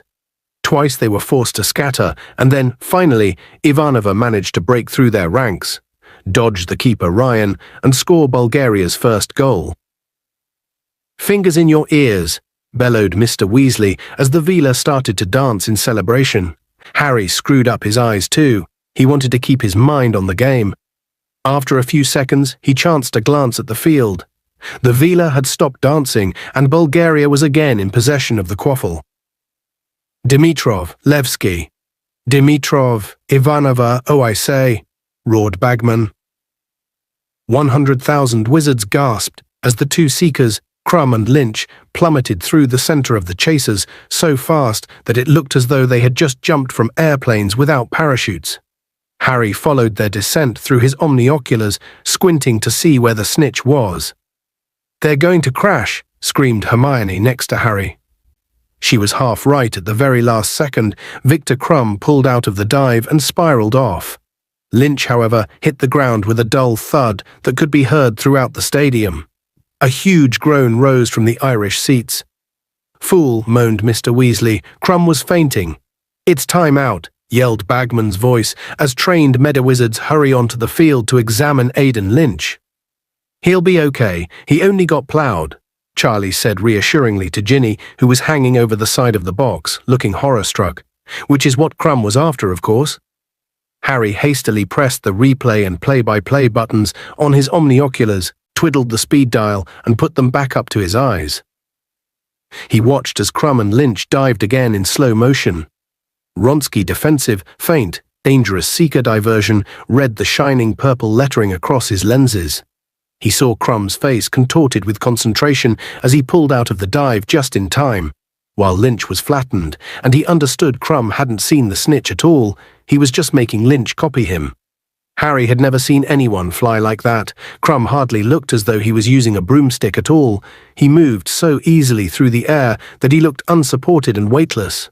Harry turned his omnioculars back to normal and focused them on Crumb. He was now circling high above Lynch, who was being revived by Medawizards with cups of potion. Harry, focusing still more closely upon Crumb's face, saw his dark eyes darting all over the ground 100 feet below. He was using the time while Lynch was revived to look for the snitch without interference. Lynch got to his feet at last, to loud cheers from the green-clad supporters, mounted his firebolt, and kicked back off into the air. His revival seemed to give Ireland new heart. When Mustafa blew his whistle again, the chasers moved into action with a skill unrivaled by anything Harry had seen so far. After 15 more fast and furious minutes, Ireland had pulled ahead by 10 more goals. They were now leading by 130 points to 10, and the game was starting to get dirtier. As Mullet shot toward the goalposts yet again, clutching the quaffle tightly under her arm, the Bulgarian keeper, Zograf, flew out to meet her. Whatever happened was over so quickly, Harry didn't catch it, but a scream of rage from the Irish crowd and Mustafa's long, shrill whistle blast told him it had been a foul. And Mustafa takes the Bulgarian keeper to task for cobbing excessive use of elbows, Bagman informed the roaring spectators, and yes, it's a penalty to Ireland. The leprechauns, who had risen angrily into the air like a swarm of glittering hornets when Mullet had been fouled, now darted together to form the words, "Ha! Ha! Ha!" The Veela on the other side of the field leapt to their feet, tossed their hair angrily, and started to dance again. As one, the Weasley boys and Harry stuffed their fingers into their ears. But Hermione, who hadn't bothered, was soon tugging on Harry's arm. He turned to look at her, and she pulled his fingers impatiently out of his ears. "Look at the referee," she said, giggling. Harry looked down at the field. Hassan Mustafa had landed right in front of the dancing Veela and was acting very oddly indeed. He was flexing his muscles and smoothing his mustache excitedly. "Now we can't have that," said Ludo Bagman, though he sounded highly amused. "Somebody slapped the referee." A Medawizard came tearing across the field, his fingers stuffed into his own ears, and kicked Mustafa hard in the shins. Mustafa seemed to come to himself. Harry, watching through the omnioculars again, saw that he looked exceptionally embarrassed and had started shouting at the Veela, who had stopped dancing and were looking mutinous. "And unless I'm much mistaken, Mustafa is actually attempting to send off the Bulgarian team mascots," said Bagman's voice. "Now there's something we haven't seen before. Oh, this could turn nasty." It did. The Bulgarian beaters, Volkov and Vulchanov, landed on either side of Mustafa and began arguing furiously with him, gesticulating towards the leprechauns, who had now gleefully formed the words he he he. Mustafa was not impressed by the Bulgarians' arguments, however. He was jabbing his finger into the air, clearly telling them to get flying again, and when they refused, he gave 2 short blasts on his whistle. 2 penalties for Ireland, shouted Bagman, and the Bulgarian crowd howled with anger. And Volkov and Vulchanov had better get back on those brooms. Yes, there they go, and Troy takes the quaffle. Play now reached a level of ferocity beyond anything they had yet seen. The beaters on both sides were acting without mercy. Volkov and Vulchanov in particular seemed not to care whether their clubs made contact with bludger or human as they swung them violently through the air. Dimitrov shot straight at Moran, who had the quaffle, nearly knocking her off her broom. Foul, roared the Irish supporters as one, all standing up in a great wave of green. Foul, echoed Ludo Bagman's magically magnified voice. Dimitrov skins Moran, deliberately flying to collide there, and it's got to be another penalty, yes, there's the whistle. The leprechauns had risen into the air again, and this time they formed a giant hand, which was making a very rude sign indeed at the Vila across the field. At this, the Vila lost control. Instead of dancing, they launched themselves across the field and began throwing what seemed to be handfuls of fire at the leprechauns. Watching through his omnioculars, Harry saw that they didn't look remotely beautiful now. On the contrary, their faces were elongating into sharp, cruel-beaked bird heads, and long, scaly wings were bursting from their shoulders. "And that, boys," yelled Mr. Weasley over the tumult of the crowd below, "is why you should never go for looks alone." Ministry wizards were flooding onto the field to separate the Vila and the leprechauns, but with little success. Meanwhile, the pitched battle below was nothing to the one taking place above. Harry turned this way and that, staring through his omnioculars as the quaffle changed hands with the speed of a bullet. Levski Dimitrov, Moran Troy, Mullet, Ivanova Moran again. Moran scores. But the cheers of the Irish supporters were barely heard over the shrieks of the Vela, the blasts now issuing from the ministry members' wands, and the furious roars of the Bulgarians. The game recommenced immediately. Now Levski had the quaffle, now Dimitrov. The Irish beater. Quigley swung heavily at a passing bludger and hit it as hard as possible toward Crumb, who did not duck quickly enough. It hit him full in the face. There was a deafening groan from the crowd. Crumb's nose looked broken. There was blood everywhere, but Hassan Mostafa didn't blow his whistle. He had become distracted, and Harry couldn't blame him. One of the Vila had thrown a handful of fire and set his broom tail alight. Harry wanted someone to realize that Crumb was injured. Even though he was supporting Ireland, Crumb was the most exciting player on the field. Ron obviously felt the same. "Time out.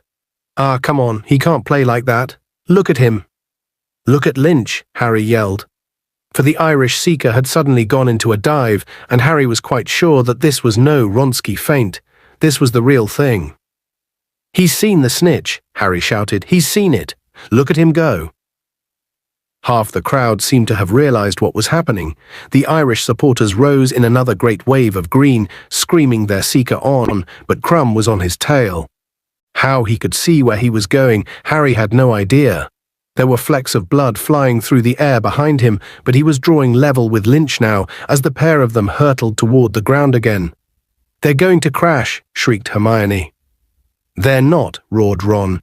"Lynch is," yelled Harry. And he was right for the second time. Lynch hit the ground with tremendous force and was immediately stampeded by a horde of angry Vela.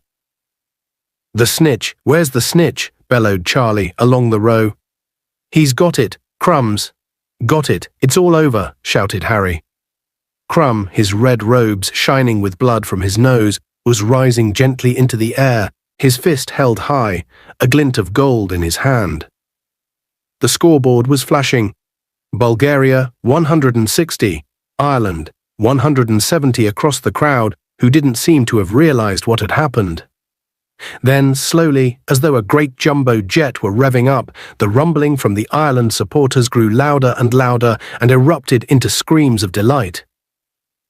"Ireland wins!" Bagman shouted, who, like the Irish, seemed to be taken aback by the sudden end of the match. Crumb gets the snitch, but Ireland wins. Good Lord, I don't think any of us were expecting that. What did he catch the snitch for? Ron bellowed, even as he jumped up and down, applauding with his hands over his head. He ended it when Ireland were 160 points ahead, the idiot. He knew they were never going to catch up, Harry shouted back over all the noise, also applauding loudly. The Irish chasers were too good. He wanted to end it on his terms, that's all. He was very brave, wasn't he? Hermione said, leaning forward to watch Crumb land as a swarm of Mediwizards blasted a path through the battling leprechauns and Veela to get to him. He looks a terrible mess. Harry put his omnioculars to his eyes again. It was hard to see what was happening below because leprechauns were zooming delightedly all over the field, but he could just make out Crumb surrounded by Mediwizards. He looked surlier than ever and refused to let them mop him up. His team members were around him, shaking their heads and looking dejected. A short way away, the Irish players were dancing gleefully in a shower of gold descending from their mascots. Flags were waving all over the stadium. The Irish national anthem blared from all sides. The Veela were shrinking back into their usual beautiful selves now, though looking dispirited and forlorn. Vel V fought bravely, said a gloomy voice behind Harry. He looked around. It was the Bulgarian Minister of Magic. You can speak English, said Fudge, sounding outraged, and you've been letting me mime everything all day. Well, it was very funny, said the Bulgarian minister, shrugging. And as the Irish team performs a lap of honour, flanked by their mascots, the Quidditch World Cup itself is brought into the top box, roared Bagman. Harry's eyes were suddenly dazzled by a blinding white light as the top box was magically illuminated so that everyone in the stands could see the inside. Squinting toward the entrance, he saw two panting wizards carrying a vast golden cup into the box, which they handed to Cornelius Fudge, who was still looking very disgruntled that he'd been using sign language all day for nothing. Let's have a really loud hand for the gallant losers, Bulgaria, Bagman shouted. And up the stairs into the box came the 7 defeated Bulgarian players. The crowd below was applauding appreciatively. Harry could see thousands and thousands of omniocular lenses flashing and winking in their direction. One by one, the Bulgarians filed between the rows of seats in the box, and Bagman called out the name of each as they shook hands with their own minister and then with Fudge. Crumb, who was last in line, looked a real mess. 2 black eyes were blooming spectacularly on his bloody face. He was still holding the snitch. Harry noticed that he seemed much less coordinated on the ground. He was slightly duck-footed and distinctly round-shouldered. But when Crumb's name was announced, the whole stadium gave him a resounding, ear-splitting roar. And then came the Irish team. Aidan Lynch was being supported by Moran and Connolly. The second crash seemed to have dazed him, and his eyes looked strangely unfocused. But he grinned happily as Troy and Quigley lifted the cup into the air, and the crowd below thundered its approval. Harry's hands were numb with clapping. At last, when the Irish team had left the box to perform another lap of honour on their brooms, Aidan Lynch on the back of Connolly's, clutching hard around his waist and still grinning in a bemused sort of way, Bagman pointed his wand at his throat and muttered, "Quietus." "They'll be talking about this one for years," he said hoarsely. "A really unexpected twist, that.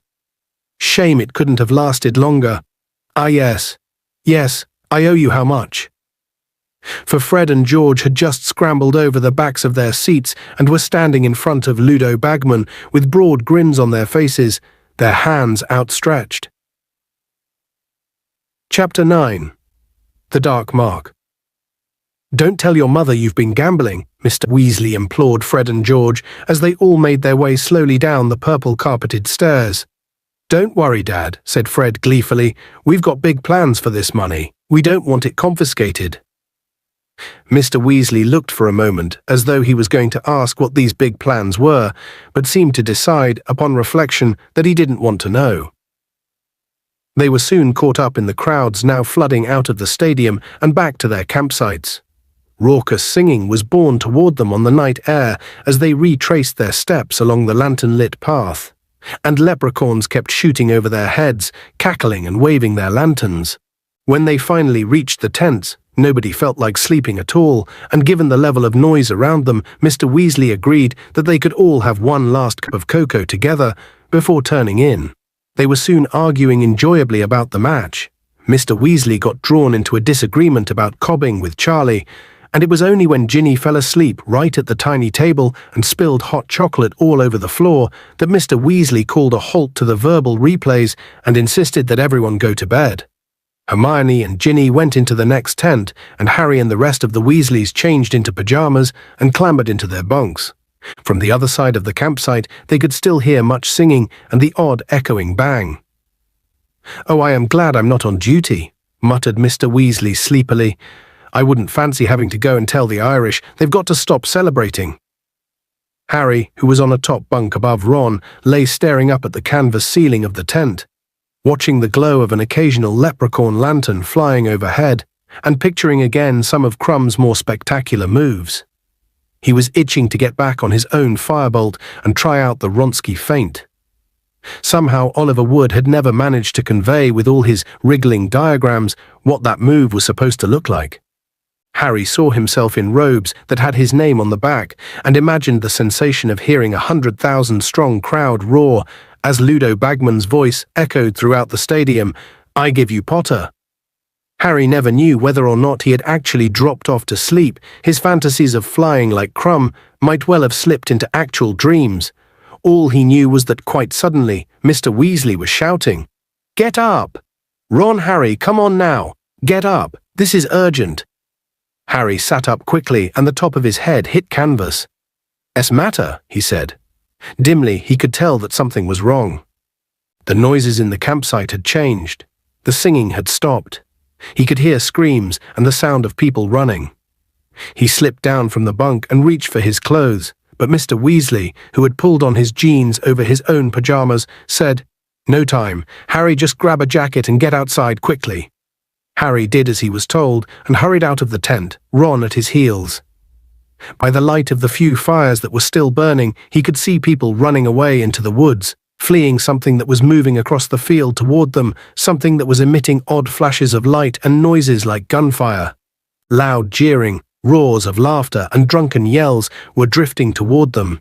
Then came a burst of strong green light which illuminated the scene. A crowd of wizards, tightly packed and moving together with wands pointing straight upward, was marching slowly across the field. Harry squinted at them. They didn't seem to have faces. Then he realized that their heads were hooded and their faces masked. High above them, floating along in mid-air, 4 struggling figures were being contorted into grotesque shapes. It was as though the masked wizards on the ground were puppeteers, and the people above them were marionettes operated by invisible strings that rose from the wands into the air. 2 of the figures were very small. More wizards were joining the marching group, laughing and pointing up at the floating bodies. Tents crumpled and fell as the marching crowd swelled. Once or twice, Harry saw one of the marchers blast a tent out of his way with his wand. Several caught fire. The screaming grew louder. The floating people were suddenly illuminated as they passed over a burning tent, and Harry recognized one of them, Mr. Roberts, the campsite manager.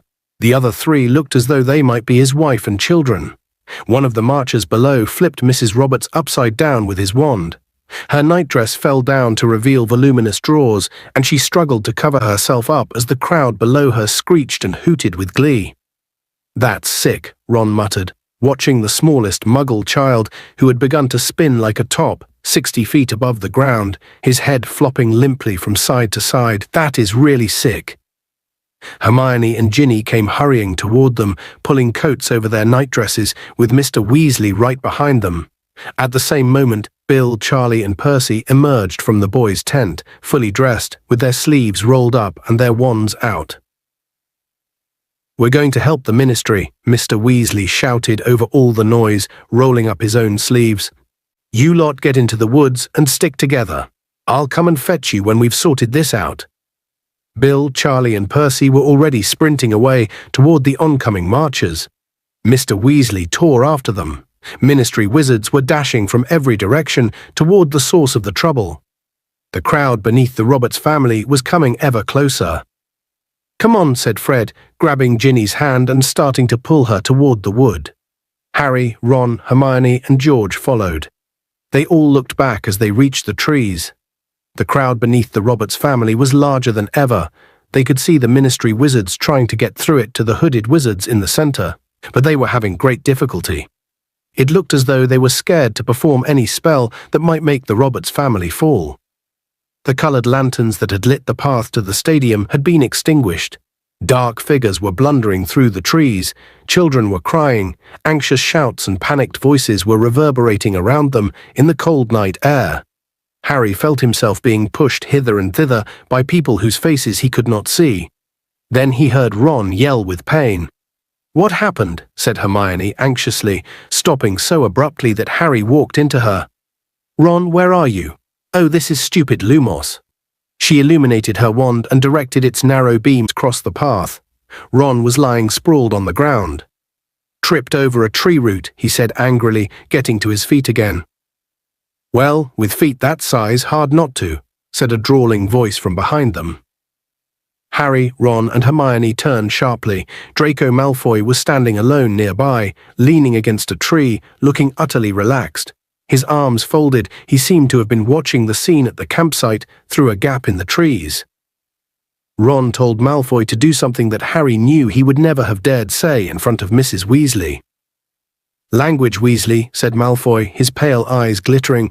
"Hadn't you better be hurrying along now? You wouldn't like her spotted, would you?" He nodded at Hermione, and at the same moment a blast like a bomb sounded from the campsite, and a flash of green light momentarily lit the trees around them. "What's that supposed to mean?" said Hermione defiantly. "Granger, they're after Muggles," said Malfoy. "Do you want to be showing off your knickers in mid-air? Because if you do, hang around, they're moving this way, and it would give us all a laugh." "Hermione's a witch," Harry snarled. "Have it your own way, Potter," said Malfoy, grinning maliciously. "If you think they can't spot a mudblood, stay where you are." "You watch your mouth," shouted Ron. Everybody present knew that mudblood was a very offensive term for a witch or wizard of Muggle parentage. "Never mind, Ron," said Hermione quickly, seizing Ron's arm to restrain him as he took a step toward Malfoy. There came a bang from the other side of the trees that was louder than anything they had heard. Several people nearby screamed. Malfoy chuckled softly. "Scare easily, don't they?" he said lazily. "I suppose your daddy told you all to hide? What's he up to, trying to rescue the Muggles?" "Where are your parents?" said Harry, his temper rising. "Out there wearing masks, are they?" Malfoy turned his face to Harry, still smiling. "Well, if they were, I wouldn't be likely to tell you, would I, Potter?" "Oh, come on," said Hermione, with a disgusted look at Malfoy. "Let's go and find the others." "Keep that big, bushy head down, Granger," sneered Malfoy. "Come on," Hermione repeated, and she pulled Harry and Ron up the path again. "I'll bet you anything his dad is one of that masked lot," said Ron hotly. "Well, with any luck, the Ministry will catch him," said Hermione fervently. "Oh, I can't believe this. Where have the others got to?" Fred, George, and Ginny were nowhere to be seen, though the path was packed with plenty of other people, all looking nervously over their shoulders toward the commotion back at the campsite. A huddle of teenagers in pajamas was arguing vociferously a little way along the path. When they saw Harry, Ron, and Hermione, a girl with thick curly hair turned and said quickly, "Où est Madame Maxime?" "Nous l'avons perdu." "Oh, what?" said Ron. Oh, the girl who had spoken turned her back on him, and as they walked on they distinctly heard her say, "Hogwarts." "Beauxbatons," muttered Hermione. "Sorry?" said Harry. "They must go to Beauxbatons," said Hermione. "You know Beauxbatons Academy of Magic? I read about it in An Appraisal of Magical Education in Europe." "Oh yeah, right," said Harry. "Fred and George can't have gone that far," said Ron, pulling out his wand, lighting it like Hermione's, and squinting up the path. Harry dug in the pockets of his jacket for his own wand, but it wasn't there.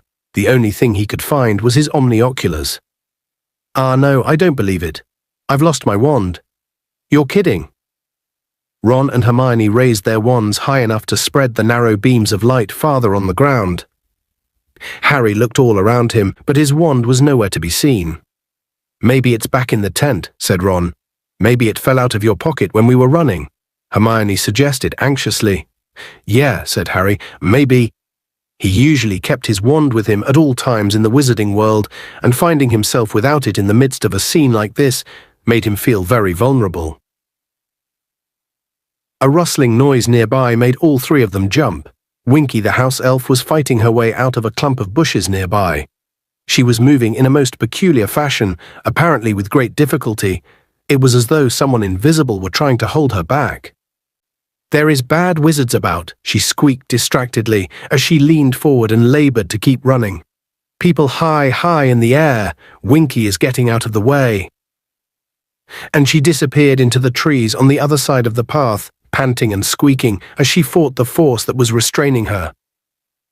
What's up with her, said Ron, looking curiously after Winky. Why can't she run properly?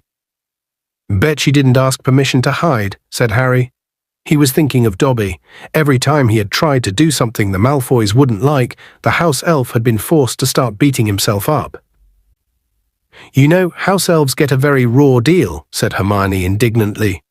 It's slavery, that's what it is. That Mr. Crouch made her go up to the top of the stadium, and she was terrified, and he's got her bewitched, so she can't even run when they start trampling tents. Why doesn't anyone do something about it? Well, the elves are happy, aren't they? Ron said. You heard old Winky back at the Match House Elves is not supposed to have fun. That's what she likes, being bossed around. It's people like you, Ron, Hermione began hotly, who prop up rotten and unjust systems just because they're too lazy to... Another loud bang echoed from the edge of the wood. Let's just keep moving, shall we? Said Ron, and Harry saw him glance edgily at Hermione. Perhaps there was truth in what Malfoy had said. Perhaps Hermione was in more danger than they were. They set off again, Harry still searching his pockets, even though he knew his wand wasn't there. They followed the dark path deeper into the wood, still keeping an eye out for Fred, George and Ginny. They passed a group of goblins who were cackling over a sack of gold that they had undoubtedly won betting on the match, and who seemed quite unperturbed by the trouble at the campsite. Farther still along the path, they walked into a patch of silvery light, and when they looked through the trees, they saw three tall and beautiful Veela standing in a clearing, surrounded by a gaggle of young wizards, all of whom were talking very loudly. I pull down about 100 sacks of galleons a year, one of them shouted. I'm a dragon killer for the Committee for the Disposal of Dangerous Creatures. No, you're not, yelled his friend. You're a dishwasher at the Leaky Cauldron. But I'm a vampire hunter. I've killed about 90 so far. A third young wizard, whose pimples were visible even by the dim silvery light of the Veela, now cut in. I'm about to become the youngest ever Minister of Magic, I am. Harry snorted with laughter. He recognized the pimply wizard. His name was Stan Shunpike, and he was in fact a conductor on the triple-decker night bus. He turned to tell Ron this, but Ron's face had gone oddly slack, and next second Ron was yelling, Did I tell you I've invented a broomstick that'll reach Jupiter?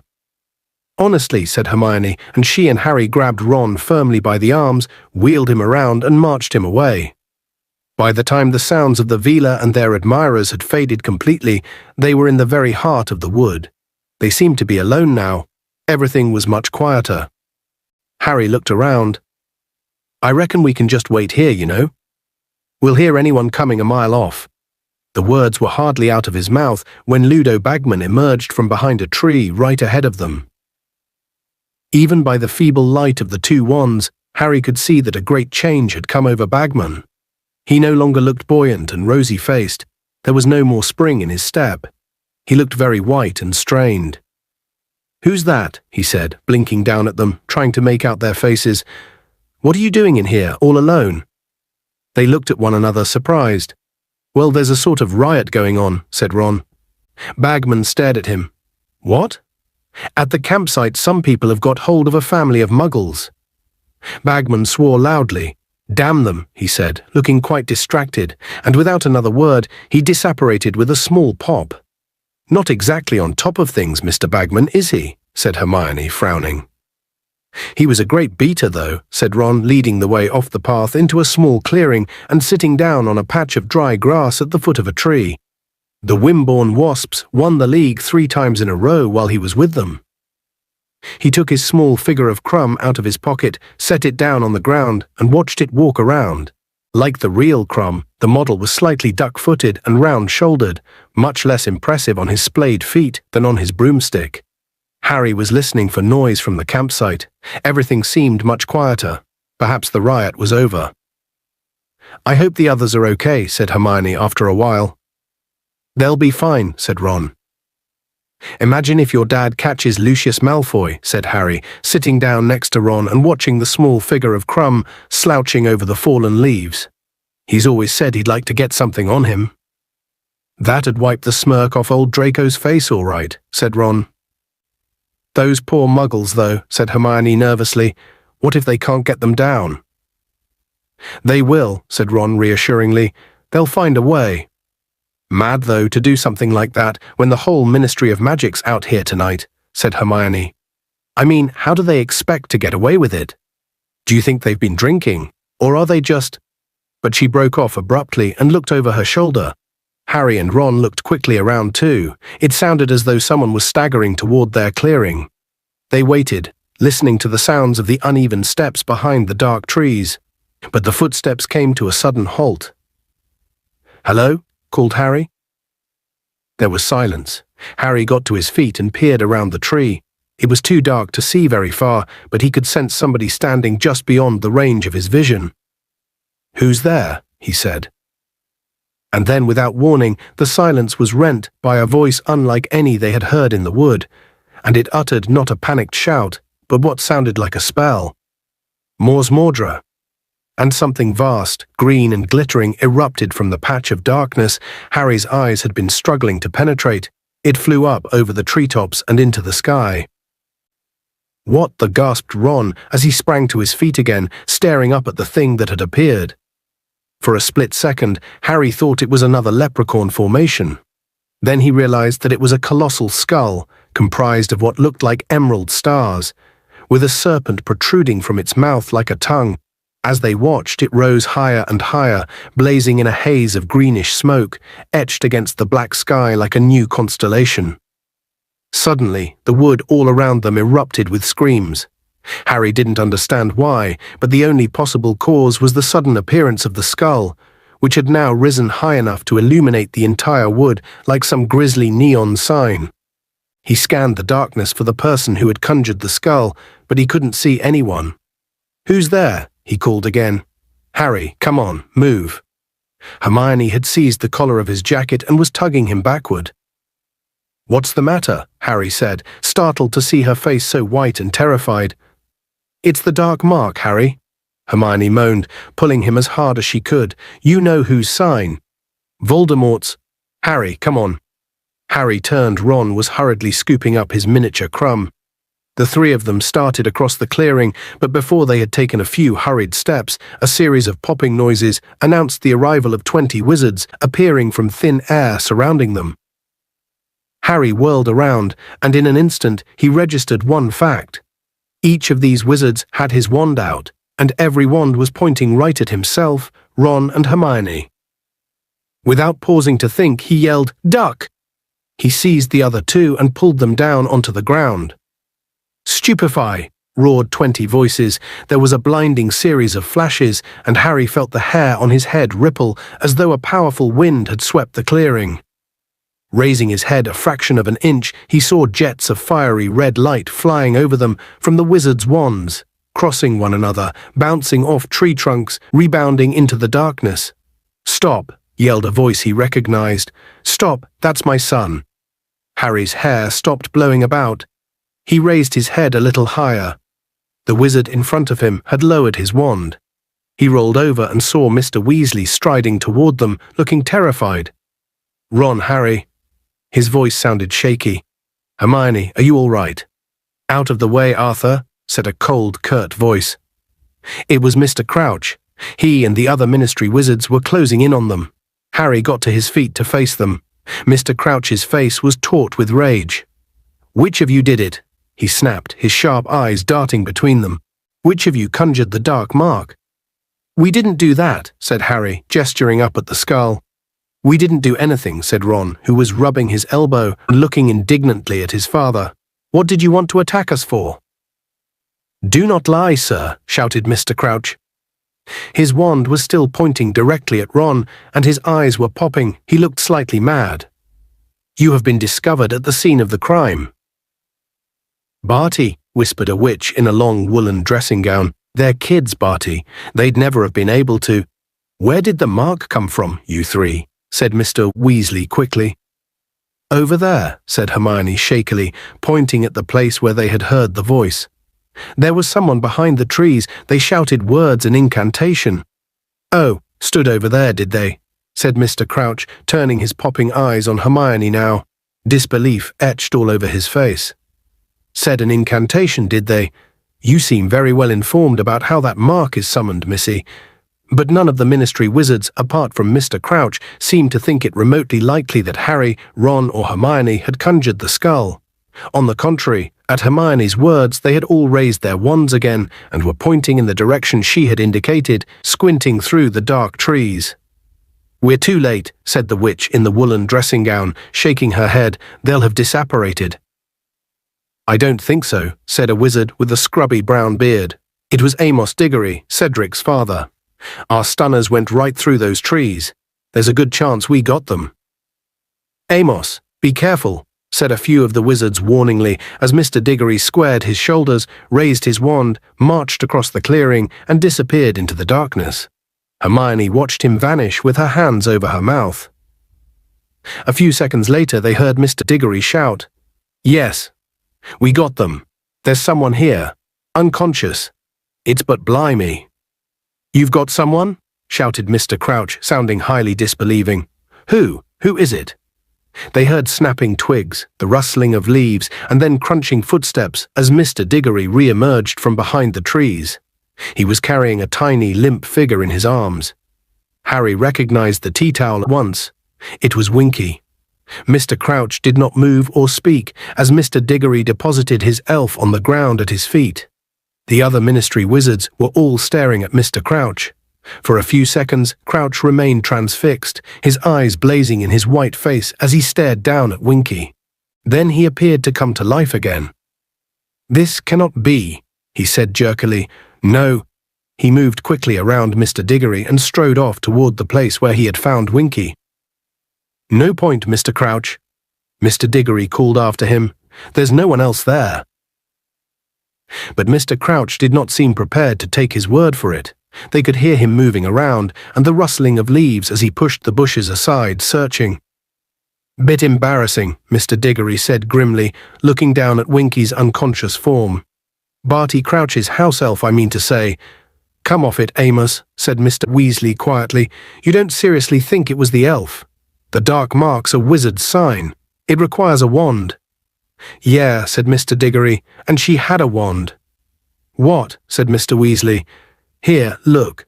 Mr. Diggory held up a wand and showed it to Mr. Weasley. "Had it in her hand, so that's clause 3 of the Code of Wand Use broken for a start. No non-human creature is permitted to carry or use a wand." Just then there was another pop, and Ludo Bagman apparated right next to Mr. Weasley. Looking breathless and disorientated, he spun on the spot, goggling upward at the emerald-green skull. "The dark mark," he panted, almost trampling Winky as he turned inquiringly to his colleagues. "Who did it? Did you get them? Barty, what's going on?" Mr. Crouch had returned empty-handed. His face was still ghostly white, and his hands and his toothbrush mustache were both twitching. "Where have you been, Barty?" said Bagman. "Why weren't you at the match? Your elf was saving you a seat too, gulping gargoyles." Bagman had just noticed Winky lying at his feet. "What happened to her?" "I have been busy, Ludo," said Mr. Crouch, still talking in the same jerky fashion, barely moving his lips, "and my elf has been stunned." "Stunned? By you lot, you mean? But why?" Comprehension dawned suddenly on Bagman's round, shiny face. He looked up at the skull, down at Winky, and then at Mr. Crouch. "No," he said. "Winky? Conjure the dark mark. She wouldn't know how. She'd need a wand for a start." "And she had one," said Mr. Diggory. "I found her holding one, Ludo. If it's all right with you, Mr. Crouch, I think we should hear what she's got to say for herself." Crouch gave no sign that he had heard Mr. Diggory, but Mr. Diggory seemed to take his silence for assent. He raised his own wand, pointed it at Winky, and said, "Renovate." Winky stirred feebly, her great brown eyes opened, and she blinked several times in a bemused sort of way. Watched by the silent wizards, she raised herself shakily into a sitting position. She caught sight of Mr. Diggory's feet, and slowly, tremulously, raised her eyes to stare up into his face. Then, more slowly still, she looked up into the sky. Harry could see the floating skull reflected twice in her enormous glassy eyes. She gave a gasp, looked wildly around the crowded clearing, and burst into terrified sobs. "Elf," said Mr. Diggory sternly, "do you know who I am? I'm a member of the Department for the Regulation and Control of Magical Creatures." Winky began to rock backward and forward on the ground, her breath coming in sharp bursts. Harry was reminded forcibly of Dobby in his moments of terrified disobedience. "As you see, Elf, the dark mark was conjured here a short while ago," said Mr. Diggory, "and you were discovered moments later, right beneath it. An explanation, if you please." I is not doing it, sir," Winky gasped. "I is not knowing how, sir." "You were found with a wand in your hand," barked Mr. Diggory, brandishing it in front of her. And as the wand caught the green light that was filling the clearing from the skull above, Harry recognized it. "Hey, that's mine," he said. Everyone in the clearing looked at him. "Excuse me," said Mr. Diggory incredulously. "That's my wand," said Harry. "I dropped it." "You dropped it," repeated Mr. Diggory in disbelief. "Is this a confession? You threw it aside after you conjured the mark?" "Amos, think who you're talking to," said Mr. Weasley, very angrily. "Is Harry Potter likely to conjure the dark mark?" Of course not," mumbled Mr. Diggory. "Sorry, carried away. I didn't drop it there anyway," said Harry, jerking his thumb toward the trees beneath the skull. "I missed it right after we got into the wood." "So," said Mr. Diggory, his eyes hardening as he turned to look at Winky again, cowering at his feet. "You found this wand, Elf? And you picked it up and thought you'd have some fun with it, did you?" "I is not doing magic with it, sir," squealed Winky, tears streaming down the sides of her squashed and bulbous nose. I is just picking it up, sir. I is not making the dark mark, sir. I is not knowing how." "It wasn't her," said Hermione. She looked very nervous, speaking up in front of all these ministry wizards, yet determined all the same. "Winky's got a squeaky little voice, and the voice we heard doing the incantation was much deeper."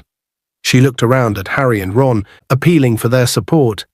"It didn't sound anything like Winky, did it?" "No," said Harry, shaking his head. "It definitely didn't sound like an elf." "Yeah, it was a human voice," said Ron.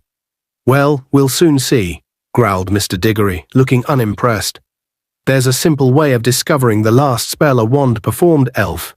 Did you know that?" Winky trembled and shook her head frantically, her ears flapping, as Mr. Diggory raised his own wand again and placed it tip to tip with Harry's. "Prior incantato," roared Mr. Diggory. Harry heard Hermione gasp, horrified, as a gigantic serpent-tongued skull erupted from the point where the two wands met, but it was a mere shadow of the green skull high above them. It looked as though it were made of thick grey smoke, the ghost of a spell. "Deletrius," Mr. Diggory shouted, and the smoky skull vanished in a wisp of smoke. "So," said Mr. Diggory, with a kind of savage triumph, looking down upon Winky, who was still shaking convulsively. "I is not doing it," she squealed, her eyes rolling in terror. I is not knowing how. I is a good elf. I isn't using wands. I isn't knowing how." "You've been caught red-handed, Elf," Mr. Diggory roared, "caught with the guilty wand in your hand." "Amos," said Mr. Weasley loudly, "think about it. Precious few wizards know how to do that spell. Where would she have learned it?" "Perhaps Amos is suggesting," said Mr. Crouch, cold anger in every syllable, "that I routinely teach my servants to conjure the dark mark." There was a deeply unpleasant silence. Amos Diggory looked horrified. Mr. Crouch not. Not at all. You have now come very close to accusing the two people in this clearing who are least likely to conjure that mark, barked Mr. Crouch, Harry Potter and myself. I suppose you are familiar with the boy's story, Amos. Of course, everyone knows, muttered Mr. Diggory, looking highly discomforted. And I trust you remember the many proofs I have given over a long career, that I despise and detest the dark arts and those who practice them, Mr. Crouch shouted, his eyes bulging again. Mr. Crouch, I never suggested you had anything to do with it. Amos Diggory muttered again, now reddening behind his scrubby brown beard. If you accuse my elf, you accuse me, Diggory, shouted Mr. Crouch. Where else would she have learned to conjure it? She might have picked it up anywhere. Precisely, Amos, said Mr. Weasley. She might have picked it up anywhere. Winky, he said kindly, turning to the elf, but she flinched as though he too was shouting at her. Where exactly did you find Harry's wand? Winky was twisting the hem of her tea towel so violently that it was fraying beneath her fingers. I is finding it there, sir, she whispered. There in the trees, sir. You see, Amos, said Mr. Weasley. Whoever conjured the mark could have disapparated right after they'd done it, leaving Harry's wand behind. A clever thing to do, not using their own wand, which could have betrayed them. And Winky here had the misfortune to come across the wand moments later and pick it up. But then she'd have been only a few feet away from the real culprit, said Mr. Diggory impatiently. Elf? Did you see anyone? Winky began to tremble worse than ever. Her giant eyes flickered from Mr. Diggory to Ludo Bagman and on to Mr. Crouch. Then she gulped and said, I is seeing no one, sir, no one. Amos, said Mr. Crouch curtly, I am fully aware that in the ordinary course of events you would want to take Winky into your department for questioning. I ask you, however, to allow me to deal with her. Mr. Diggory looked as though he didn't think much of this suggestion at all, but it was clear to Harry that Mr. Crouch was such an important member of the ministry that he did not dare refuse him. You may rest assured that she will be punished, Mr. Crouch added coldly. Master Winky stammered, looking up at Mr. Crouch, her eyes brimming with tears. Master, please. Mr. Crouch stared back, his face somehow sharpened, each line upon it more deeply etched. There was no pity in his gaze.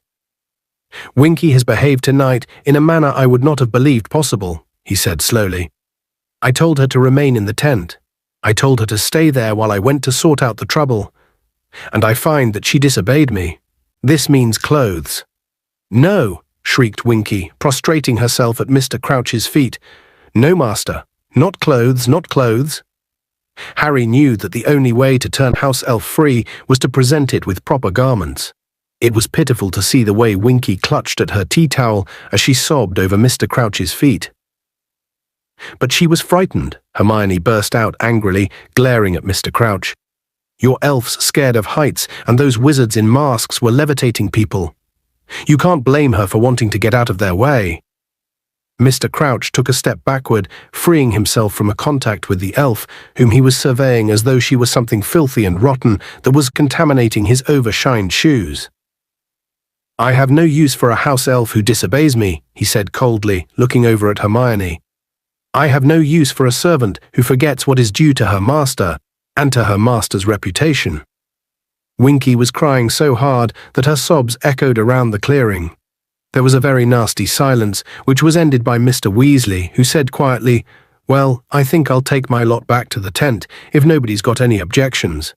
Amos, that wand's told us all it can. If Harry could have it back, please.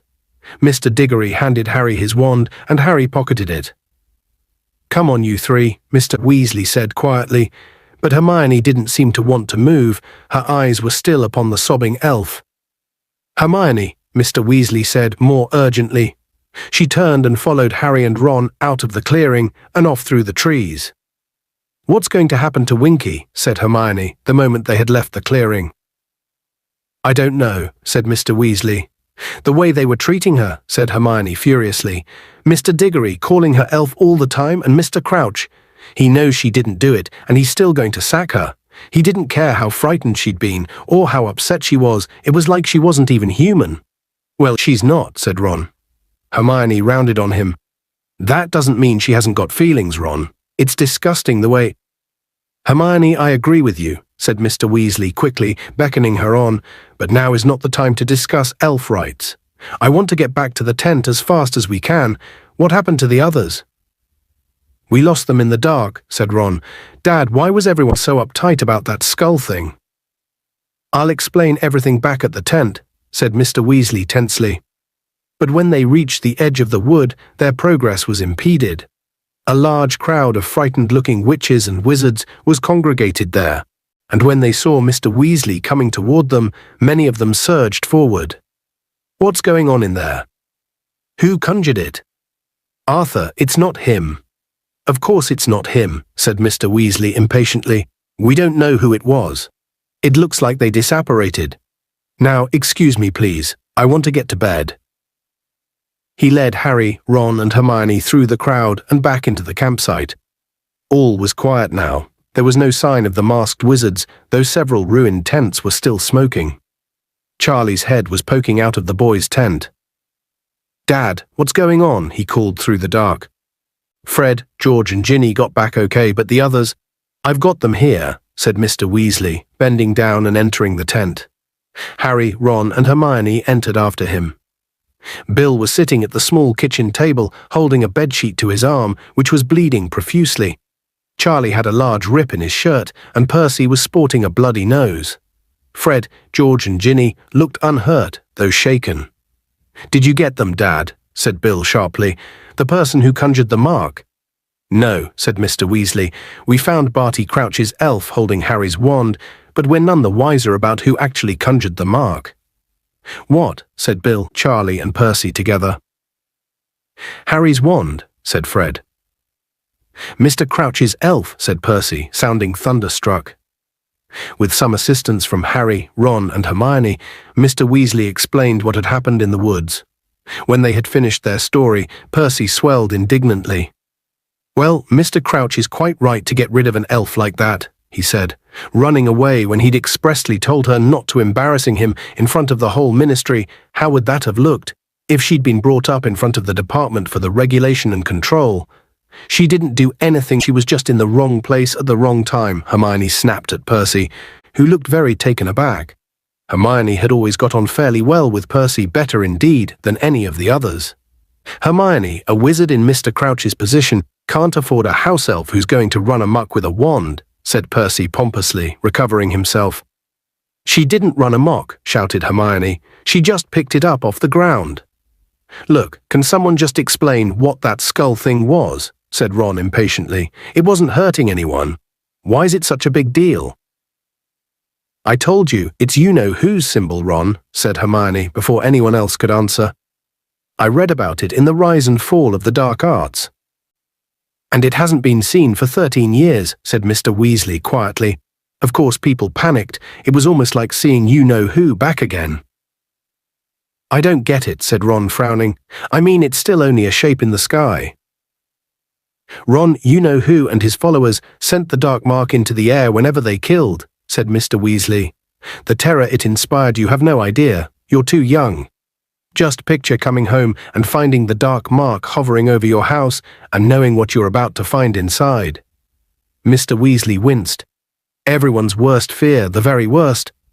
There was silence for a moment. Then Bill, removing the sheet from his arm to check on his cut, said, Well, it didn't help us tonight, whoever conjured it. It scared the Death Eaters away the moment they saw it. They all disapparated before we got near enough to unmask any of them. We caught the Robertses before they hit the ground, though. They're having their memories modified right now. Death Eaters, said Harry. What are Death Eaters? It's what you-know-whose supporters called themselves, said Bill. I think we saw what's left of them tonight, the ones who managed to keep themselves out of Azkaban anyway. We can't prove it was them, Bill, said Mr. Weasley. Though it probably was, he added hopelessly. Yeah, I bet it was, said Ron suddenly. Dad, we met Draco Malfoy in the woods, and he as good as told us his dad was one of those nutters in masks. And we all know the Malfoys were right in with you-know-who. But what were Voldemort's supporters? Harry began. Everybody flinched like most of the wizarding world, The Weasleys always avoided saying Voldemort's name. "Sorry," said Harry quickly. "What were you-know-who's supporters up to? Levitating muggles? I mean, what was the point?" "The point?" said Mr. Weasley with a hollow laugh. "Harry, that's their idea of fun. Half the muggle killings back when you-know-who was in power were done for fun. I suppose they had a few drinks tonight and couldn't resist reminding us all that lots of them are still at large. A nice little reunion for them," he finished disgustedly. "But if they were the Death Eaters, why did they disapparate when they saw the dark mark?" said Ron. "They'd have been pleased to see it, wouldn't they?"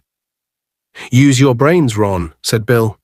"If they really were Death Eaters, they worked very hard to keep out of Azkaban when you-know-who lost power, and told all sorts of lies about him, forcing them to kill and torture people. I bet they'd be even more frightened than the rest of us to see him come back. They denied they'd ever been involved with him when he lost his powers and went back to their daily lives. I don't reckon he'd be overpleased with them, do you?" "So whoever conjured the dark mark," said Hermione slowly, "were they doing it to show support for the Death Eaters or to scare them away?" "Your guess is as good as ours, Hermione," said Mr. Weasley. "But I'll tell you this, it was only the Death Eaters who ever knew how to conjure it. I'd be very surprised if the person who did it hadn't been a Death Eater once, even if they're not now. Listen, it's very late, and if your mother hears what's happened, she'll be worried sick. We'll get a few more hours' sleep and then try and get an early portkey out of here." Harry got back into his bunk with his head buzzing. He knew he ought to feel exhausted. It was nearly 3 in the morning, but he felt wide awake and worried. 3 days ago it felt like much longer, but it had only been 3 days he had awoken with his scar burning. And tonight, for the first time in 13 years, Lord Voldemort's mark had appeared in the sky. What did these things mean? He thought of the letter he'd written to Sirius before leaving Privet Drive. Would Sirius have gotten it yet? When would he reply? Harry lay looking up at the canvas, but no flying fantasies came to him now to ease him to sleep, and it was a long time after Charlie's snores filled the tent that Harry finally dozed off. Chapter 10. Mayhem at the Ministry. Mr. Weasley woke them after only a few hours' sleep. He used magic to pack up the tents, and they left the campsite as quickly as possible, passing Mr. Roberts at the door of his cottage. Mr. Roberts had a strange, dazed look about him, and he waved them off with a vague, "Merry Christmas." "He'll be all right," said Mr. Weasley quietly as they marched off onto the moor.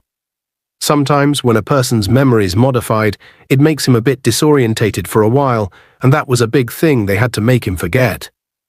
They heard urgent voices as they approached the spot where the portkeys lay, and when they reached it, they found a great number of witches and wizards gathered around Basil, the keeper of the portkeys, all clamoring to get away from the campsite as quickly as possible.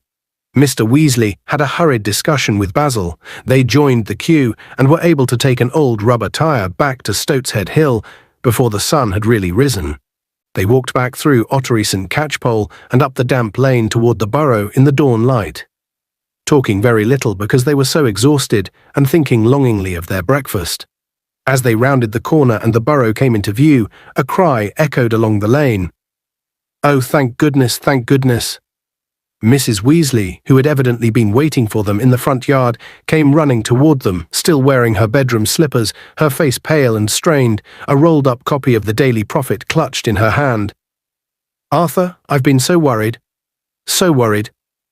She flung her arms around Mr. Weasley's neck, and the Daily Prophet fell out of her limp hand onto the ground. Looking down, Harry saw the headline, "Scenes of Terror at the Quidditch World Cup," complete with a twinkling black-and-white photograph of the dark mark over the treetops.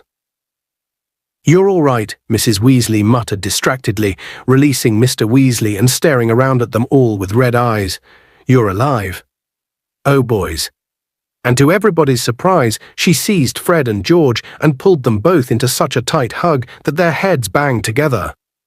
"Ouch, Mum, you're strangling us." "I shouted at you before you left," Mrs. Weasley said, starting to sob. "It's all I've been thinking about. What if you-know-who had got you, and the last thing I ever said to you was that you didn't get enough OWLs? Oh, Fred, George. Come on now, Molly, we're all perfectly okay," said Mr. Weasley soothingly, prizing her off the twins and leading her back toward the house. Bill, he added in an undertone, pick up that paper, I want to see what it says. When they were all crammed into the tiny kitchen and Hermione had made Mrs. Weasley a cup of very strong tea, into which Mr. Weasley insisted on pouring a shot of Ogden's old fire whiskey, Bill handed his father the newspaper. Mr. Weasley scanned the front page while Percy looked over his shoulder. I knew it, said Mr. Weasley heavily. Ministry blunders culprits not apprehended lacks security. Dark wizards running unchecked national disgrace. Who wrote this? Ah, of course, Rita Skeeter. That woman's got it in for the Ministry of Magic, said Percy furiously. Last week she was saying we're wasting our time quibbling about cauldron thickness when we should be stamping out vampires. As if it wasn't specifically stated in paragraph 12 of the guidelines for the treatment of non-wizard part humans.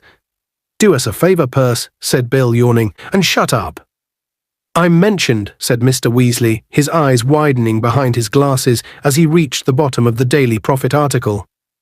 Where? Spluttered Mrs. Weasley, choking on her tea and whiskey. If I'd seen that, I'd have known you were alive. Not by name, said Mr. Weasley. Listen to this. If the terrified wizards and witches who waited breathlessly for news at the edge of the wood expected reassurance from the Ministry of Magic, they were sadly disappointed. A ministry official emerged sometime after the appearance of the Dark Mark, alleging that nobody had been hurt, but refusing to give any more information. Whether this statement will be enough to quash the rumors that several bodies were removed from the woods an hour later remains to be seen. Oh, really? Said Mr. Weasley in exasperation, handing the paper to Percy. Nobody was hurt. What was I supposed to say? Rumors that several bodies were removed from the woods, well, there certainly will be rumors now she's printed that.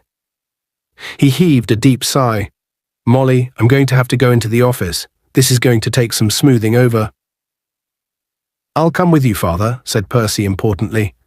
Mr. Crouch will need all hands on deck, and I can give him my cauldron report in person. He bustled out of the kitchen. Mrs. Weasley looked most upset. Arthur, you're supposed to be on holiday. This hasn't got anything to do with your office. Surely they can handle this without you. I've got to go, Molly, said Mr. Weasley. I've made things worse. I'll just change into my robes and I'll be off. Mrs. Weasley, said Harry suddenly, unable to contain himself. Hedwig hasn't arrived with a letter for me, has she? Hedwig, dear, said Mrs. Weasley distractedly. No, there hasn't been any post at all. Ron and Hermione looked curiously at Harry. With a meaningful look at both of them, he said, All right if I go and dump my stuff in your room, Ron. Yeah, think I will too, said Ron at once. Hermione? Yes, she said quickly, and the three of them marched out of the kitchen and up the stairs. What's up, Harry? Said Ron, the moment they had closed the door of the attic room behind them. There's something I haven't told you, Harry said. On Saturday morning, I woke up with my scar hurting again. Ron's and Hermione's reactions were almost exactly as Harry had imagined them back in his bedroom on Privet Drive.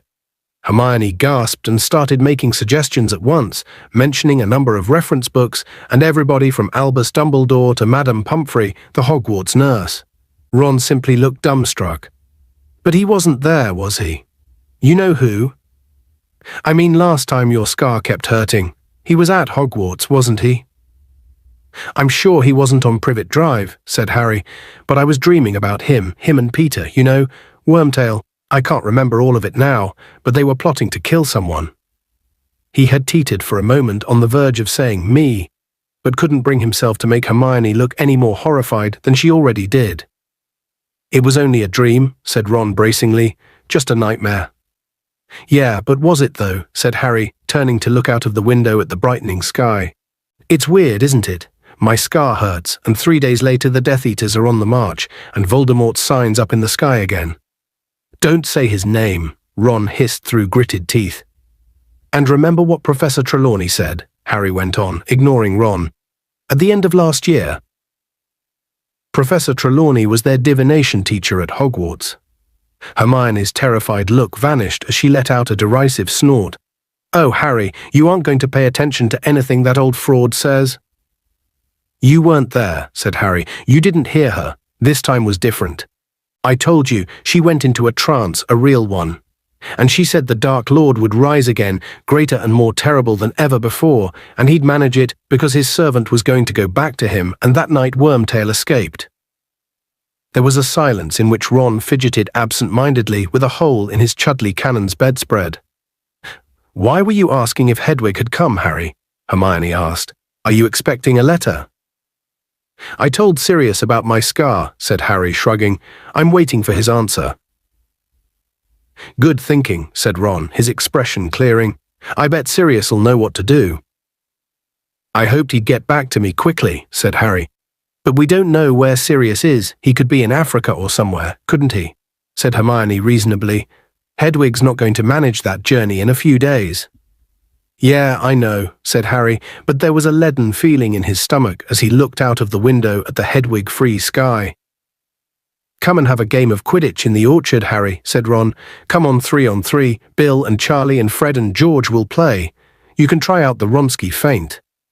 "Ron," said Hermione, in an "I don't think you're being very sensitive" sort of voice, "Harry doesn't want to play Quidditch right now. He's worried, and he's tired.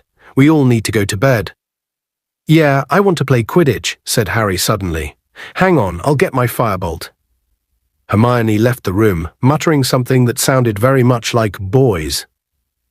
Neither Mr. Weasley nor Percy was at home much over the following week. Both left the house each morning before the rest of the family got up, and returned well after dinner every night. "It's been an absolute uproar," Percy told them importantly the Sunday evening before they were due to return to Hogwarts. "I've been putting out fires all week. People keep sending howlers, and of course, if you don't open a howler straight away, it explodes. Scorch marks all over my desk, and my best quill reduced to cinders." "Why are they all sending howlers?" asked Ginny, who was mending her copy of 1000 Magical Herbs and Fungi with spellotape on the rug in front of the living room fire. "Complaining about security at the World Cup," said Percy. "They want compensation for their ruined property. Mundungus Fletcher's put in a claim for a 12-bedroom tent with ensuite jacuzzi, but I've got his number. I know for a fact he was sleeping under a cloak propped on sticks." Mrs. Weasley glanced at the grandfather clock in the corner. Harry liked this clock. It was completely useless if you wanted to know the time, but otherwise very informative. It had 9 golden hands, and each of them was engraved with one of the Weasley family's names. There were no numerals around the face, but descriptions of where each family member might be. Home, school, and work were there, but there was also travelling, lost, hospital, prison, and in the position where the number 12 would be on a normal clock, mortal peril. 8 of the hands were currently pointing to the home position, but Mr. Weasley's, which was the longest, was still pointing to work. Mrs. Weasley sighed. "Your father hasn't had to go into the office on weekends since the days of you-know-who," she said. "They're working him far too hard. His dinner's going to be ruined if he doesn't come home soon." "Well, father feels he's got to make up for his mistake at the match, doesn't he?" said Percy. If truth be told, he was a tad unwise to make a public statement without clearing it with his head of department first. "Don't you dare blame your father for what that wretched Skeeter woman wrote," said Mrs. Weasley, flaring up at once. "If Dad hadn't said anything, old Rita would just have said it was disgraceful that nobody from the ministry had commented," said Bill, who was playing chess with Ron. "Rita Skeeter never makes anyone look good. Remember, she interviewed all the Gringotts charm breakers once and called me a long-haired pillock." "Well, it is a bit long, dear," said Mrs. Weasley gently. "If you'd just let me—" "No, Mum." Rain lashed against the living room window. Hermione was immersed in the Standard Book of Spells, Grade 4, copies of which Mrs. Weasley had bought for her, Harry and Ron in Diagon Alley. Charlie was darning a fireproof balaclava. Harry was polishing his firebolt, the broomstick servicing kit Hermione had given him for his 13th birthday open at his feet. Fred and George were sitting in a far corner, quills out, talking in whispers, their heads bent over a piece of parchment. "What are you two up to?" said Mrs. Weasley sharply, her eyes on the twins. "Homework," said Fred vaguely. "Don't be ridiculous, you're still on holiday," said Mrs. Weasley. "Yeah, we've left it a bit late," said George. "You're not by any chance writing out a new order form, are you?" said Mrs. Weasley shrewdly. "You wouldn't be thinking of restarting Weasley's Wizard Wheezes by any chance?" "Now, Mum," said Fred, looking up at her, a pained look on his face, "if the Hogwarts Express crashed tomorrow and George and I died, how would you feel to know that the last thing we ever heard from you was an unfounded accusation?" Everyone laughed, even Mrs. Weasley. "Oh, your father's coming," she said suddenly, looking up at the clock again. Mr. Weasley's hand had suddenly spun from work to travelling. A second later it had shuddered to a halt on home with the others, and they heard him calling from the kitchen. "Coming, Arthur," called Mrs. Weasley, hurrying out of the room. A few moments later, Mr. Weasley came into the warm living room, carrying his dinner on a tray. He looked completely exhausted. "Well, the fat's really in the fire now," he told Mrs. Weasley as he sat down in an armchair near the hearth and toyed unenthusiastically with his somewhat shriveled cauliflower. "Rita Skeeter's been ferreting around all week, looking for more ministry mess-ups to report, and now she's found out about poor old Bertha going missing, so that'll be the headline in the Prophet tomorrow. I told Bagman he should have sent someone to look for her ages ago." "Mr. Crouch has been saying it for weeks and weeks," said Percy swiftly. "Crouch is very lucky Rita hasn't found out about Winky," said Mr. Weasley irritably. "There'd be a week's worth of headlines in his house elf being caught holding the wand that conjured the dark mark." "I thought we were all agreed that that elf, while irresponsible, did not conjure the mark," said Percy hotly. "If you ask me, Mr. Crouch is very lucky no one at the Daily Prophet knows how mean he is to elves," said Hermione angrily. "Now look here, Hermione," said Percy, "a high-ranking ministry official like Mr. Crouch deserves unswerving obedience from his servants." "His slave, you mean," said Hermione, her voice rising passionately, "because he didn't pay Winky, did he?" "I think you'd all better go upstairs and check that you've packed properly," said Mrs. Weasley, breaking up the argument. "Come on now, all of you." Harry repacked his broomstick servicing kit, put his firebolt over his shoulder, and went back upstairs with Ron. The rain sounded even louder at the top of the house, accompanied by loud whistlings and moans from the wind, not to mention sporadic howls from the ghoul who lived in the attic. Pigwidgeon began twittering and zooming around his cage when they entered. The sight of the half-packed trunks seemed to have sent him into a frenzy of excitement. "Bung him some owl treats," said Ron, throwing a packet across to Harry. "It might shut him up." Harry poked a few owl treats through the bars of Pigwidgeon's cage, then turned to his trunk. Hedwig's cage stood next to it, still empty.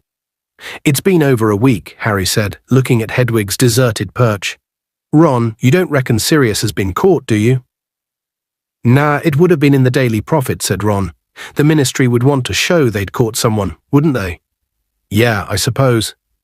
Look, here's the stuff Mum got for you in Diagon Alley, and she's got some gold out of your vault for you, and she's washed all your socks." He heaved a pile of parcels onto Harry's camp bed and dropped the money bag and a load of socks next to it. Harry started unwrapping the shopping. Apart from the standard book of spells, Grade 4, by Miranda Goshawk, he had a handful of new quills, a dozen rolls of parchment, and refills for his potion-making kit. He had been running low on spine of lionfish and essence of belladonna. He was just piling underwear into his cauldron when Ron made a loud noise of disgust behind him. "What is that supposed to be?" He was holding up something that looked to Harry like a long maroon velvet dress. It had a mouldy-looking lace frill at the collar and matching lace cuffs. There was a knock on the door, and Mrs. Weasley entered, carrying an armful of freshly laundered Hogwarts robes. "Here you are," she said, sorting them into 2 piles. "Now, mind you pack them properly so they don't crease."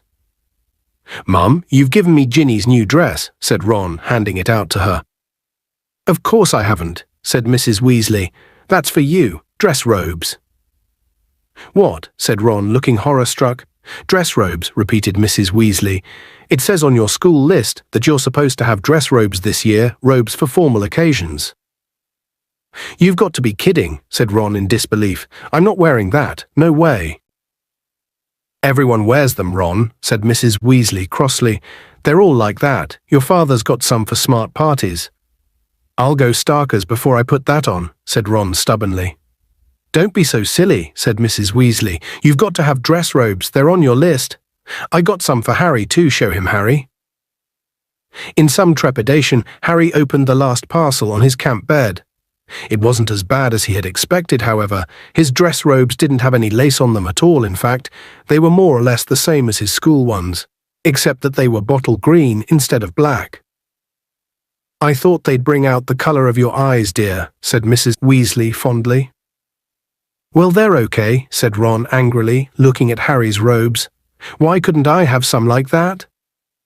Because, well, I had to get yours second-hand, and there wasn't a lot of choice, said Mrs. Weasley, flushing. Harry looked away. He would willingly have split all the money in his Gringotts vault with the Weasleys, but he knew they would never take it. I'm never wearing them, Ron was saying stubbornly. Never. Fine, snapped Mrs. Weasley. Go naked, and Harry, make sure you get a picture of him. Goodness knows I could do with a laugh. She left the room, slamming the door behind her. There was a funny spluttering noise from behind them. Pigwidgeon was choking on an overlarge owl treat. Why is everything I own rubbish? Said Ron furiously, striding across the room to unstick Pigwidgeon's beak. Chapter 11. Aboard the Hogwarts Express. There was a definite end of the holidays gloom in the air when Harry awoke next morning. Heavy rain was still splattering against the window as he got dressed in jeans and a sweatshirt. They would change into their school robes on the Hogwarts Express. He, Ron, Fred, and George had just reached the first-floor landing on their way down to breakfast, when Mrs. Weasley appeared at the foot of the stairs, looking harassed. Arthur, she called up the staircase. Arthur, urgent message from the Ministry. Harry flattened himself against the wall as Mr. Weasley came clattering past with his robes on back to front and hurtled out of sight. When Harry and the others entered the kitchen, they saw Mrs. Weasley rummaging anxiously in the drawers. I've got a quill here somewhere. And Mr. Weasley bending over the fire, talking to. Harry shut his eyes hard and opened them again to make sure that they were working properly. Amos Diggory's head was sitting in the middle of the flames like a large bearded egg. It was talking very fast, completely unperturbed by the sparks flying around it and the flames licking its ears. Muggle neighbours heard bangs and shouting, so they went and called those what-do-you-call-ems please men. Arthur, you've got to get over there. Here, said Mrs. Weasley breathlessly, pushing a piece of parchment, a bottle of ink, and a crumpled quill into Mr. Weasley's hands. It's a real stroke of luck I heard about it, said Mr. Diggory's head. I had to come into the office early to send a couple of owls, and I found the improper use of magic lot all setting off if Rita Skeeter gets hold of this one. Arthur, what does Mad Eye say happened? Asked Mr. Weasley, unscrewing the ink bottle, loading up his quill, and preparing to take notes. Mr. Diggory's head rolled its eyes. Says he heard an intruder in his yard, says he was creeping toward the house, but was ambushed by his dustbins.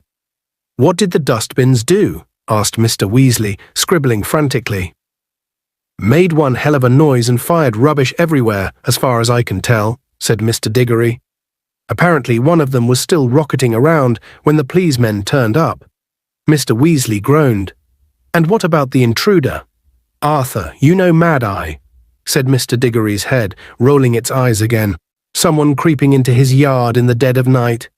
More likely there's a very shell-shocked cat wandering around somewhere, covered in potato peelings. But if the improper use of magic lot get their hands on Mad Eye, he's had it think of his record. We've got to get him off on a minor charge. Something in your department, what are exploding dustbins worth? Might be a caution, said Mr. Weasley, still writing very fast, his brow furrowed. Mad Eye didn't use his wand. He didn't actually attack anyone. I'll bet he leapt out of bed and started jinxing everything he could reach through the window, said Mr. Diggory. But they'll have a job proving it. There aren't any casualties. All right, I'm off, Mr. Weasley said, and he stuffed the parchment with his notes on it into his pocket and dashed out of the kitchen again. Mr. Diggory's head looked around at Mrs. Weasley.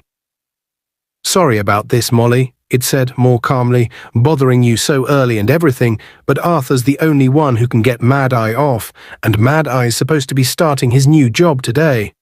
Why he had to choose last night. Never mind, Amos, said Mrs. Weasley. Sure you won't have a bit of toast or anything before you go? Oh, go on then, said Mr. Diggory. Mrs. Weasley took a piece of buttered toast from a stack on the kitchen table, put it into the fire tongs, and transferred it into Mr. Diggory's mouth. "Thanks," he said in a muffled voice, and then, with a small pop, vanished. Harry could hear Mr. Weasley calling hurried goodbyes to Bill, Charlie, Percy, and the girls. Within 5 minutes he was back in the kitchen, his robes on the right way now, dragging a comb through his hair. "I'd better hurry, you have a good term, boys," said Mr. Weasley to Harry, Ron, and the twins, fastening a cloak over his shoulders and preparing to disapparate. "Molly, are you going to be all right taking the kids to King's Cross?" "Of course I will," she said. "You just look after Mad-Eye, we'll be fine."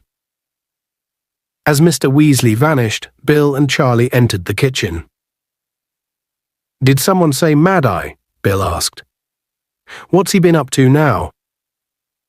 "He says someone tried to break into his house last night," said Mrs. Weasley. "Mad-Eye Moody?" said George thoughtfully, spreading marmalade on his toast. "Isn't he that nutter?" "Your father thinks very highly of Mad-Eye Moody," said Mrs. Weasley sternly.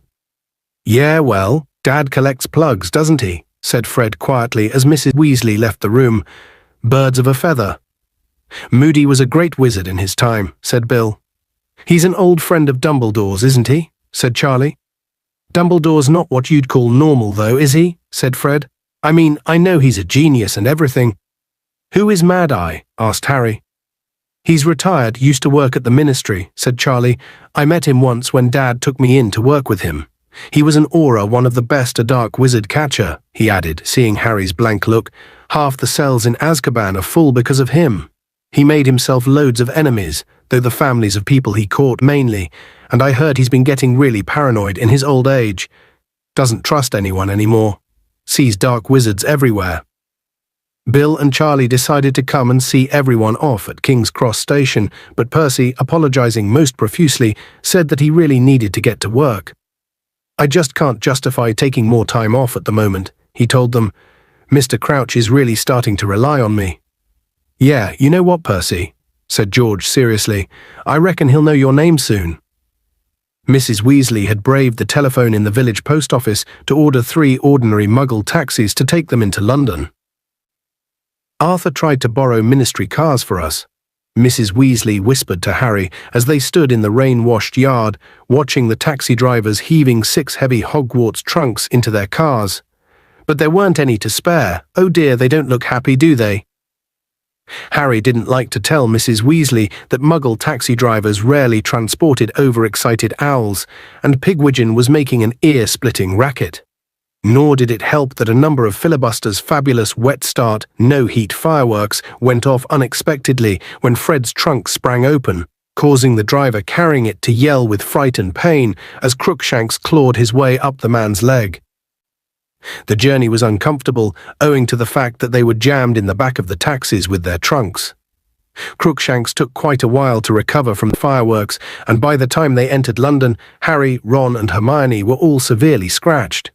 They were very relieved to get out at King's Cross, even though the rain was coming down harder than ever, and they got soaked carrying their trunks across the busy road and into the station.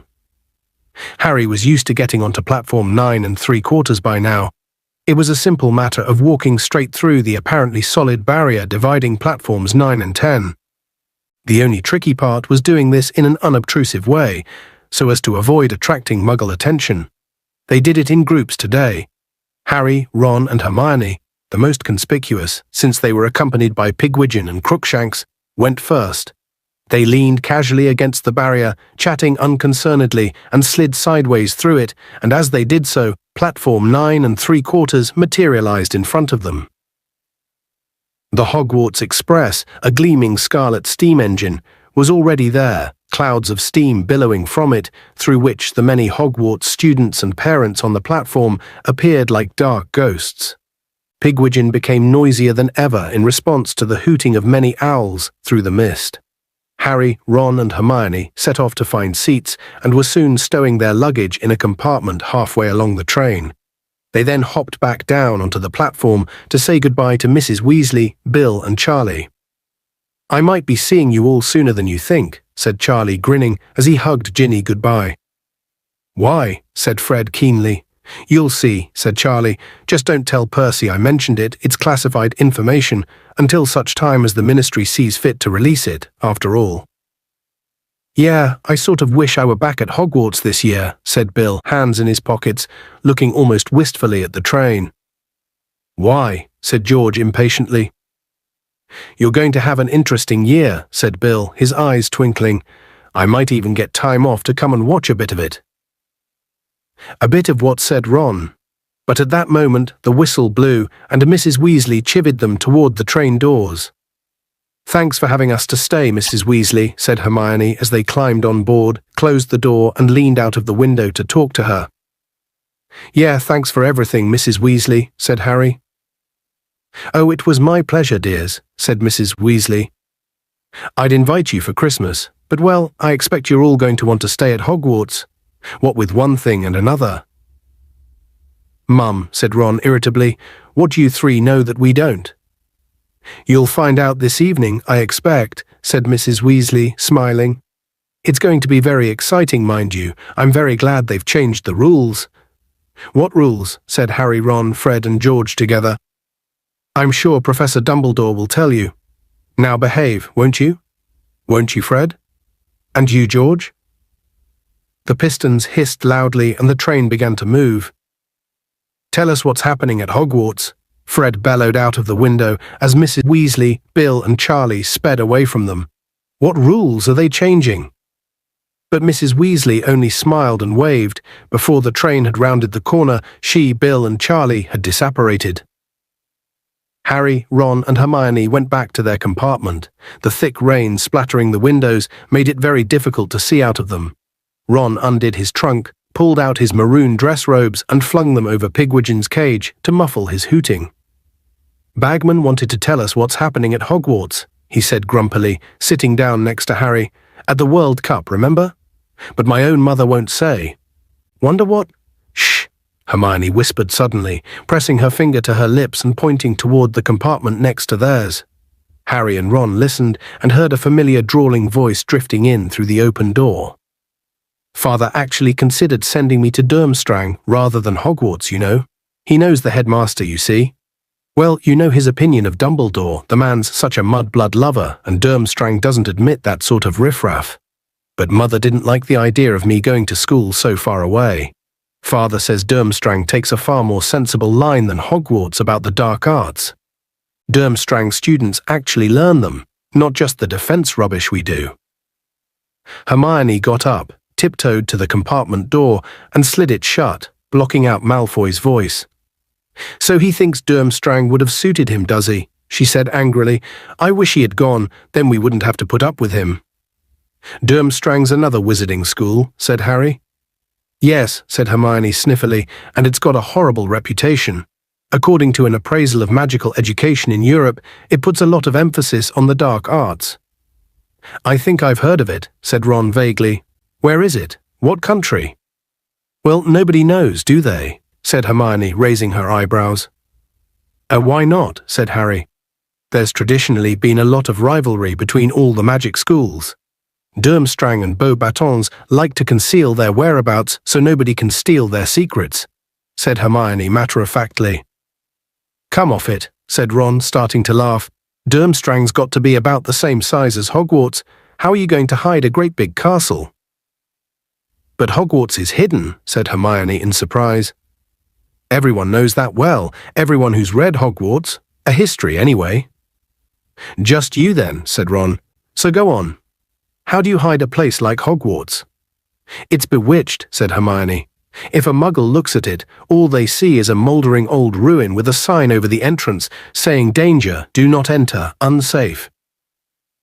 So Durmstrang will just look like a ruin to an outsider too.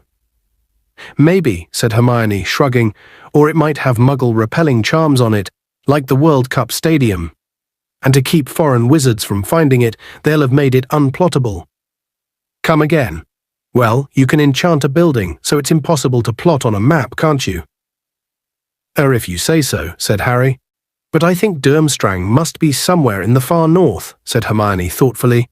Somewhere very cold, because they've got fur capes as part of their uniforms. Ah, think of the possibilities, said Ron dreamily. It would have been so easy to push Malfoy off a glacier and make it look like an accident. Shame his mother likes him. The rain became heavier and heavier as the train moved farther north. The sky was so dark and the windows so steamy that the lanterns were lit by midday. The lunch trolley came rattling along the corridor, and Harry bought a large stack of cauldron cakes for them to share.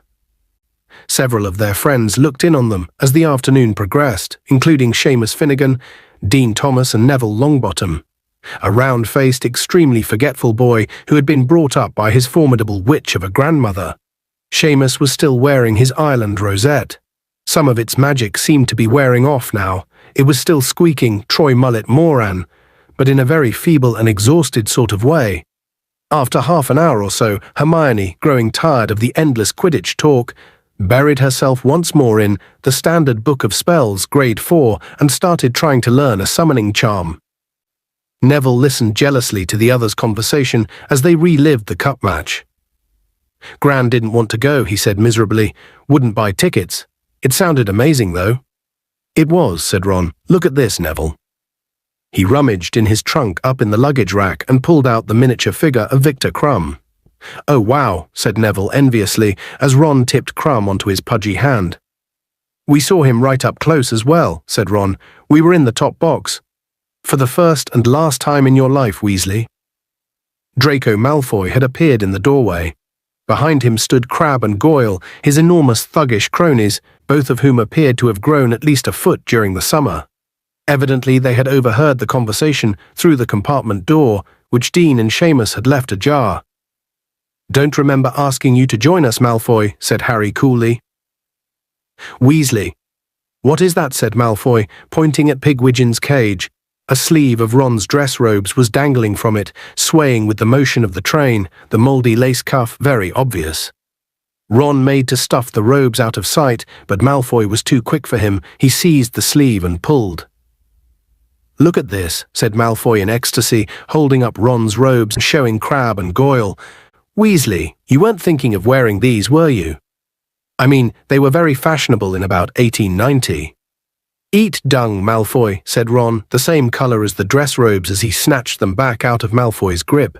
Malfoy howled with derisive laughter. Crabbe and Goyle guffawed stupidly. So going to enter, Weasley? Going to try and bring a bit of glory to the family name? There's money involved as well. You know you'd be able to afford some decent robes if you won. What are you talking about? Snapped Ron. Are you going to enter? Malfoy repeated. I suppose you will, Potter. You never miss a chance to show off, do you? Either explain what you're on about or go away, Malfoy, said Hermione testily, over the top of the Standard Book of Spells, Grade 4. A gleeful smile spread across Malfoy's pale face. Don't tell me you don't know, he said delightedly. You've got a father and brother at the Ministry, and you don't even know. My God, my father told me about it ages ago, heard it from Cornelius Fudge. But then, father's always associated with the top people at the Ministry. Maybe your father's too junior to know about it. Weasley. Yes, they probably don't talk about important stuff in front of him. Laughing once more, Malfoy beckoned to Crabbe and Goyle, and the three of them disappeared. Ron got to his feet and slammed the sliding compartment door so hard behind them that the glass shattered. Ron,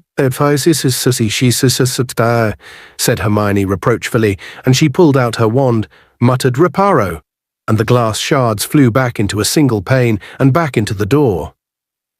Well, making it look like he knows everything and we don't, Ron snarled. Father's always associated with the top people at the Ministry.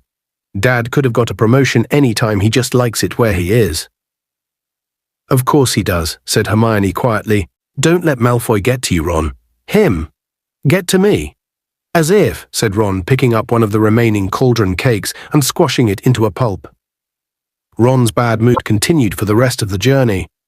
He didn't talk much as they changed into their school robes and was still glowering when the Hogwarts Express slowed down at last and finally stopped in the pitch darkness of Hogsmeade Station.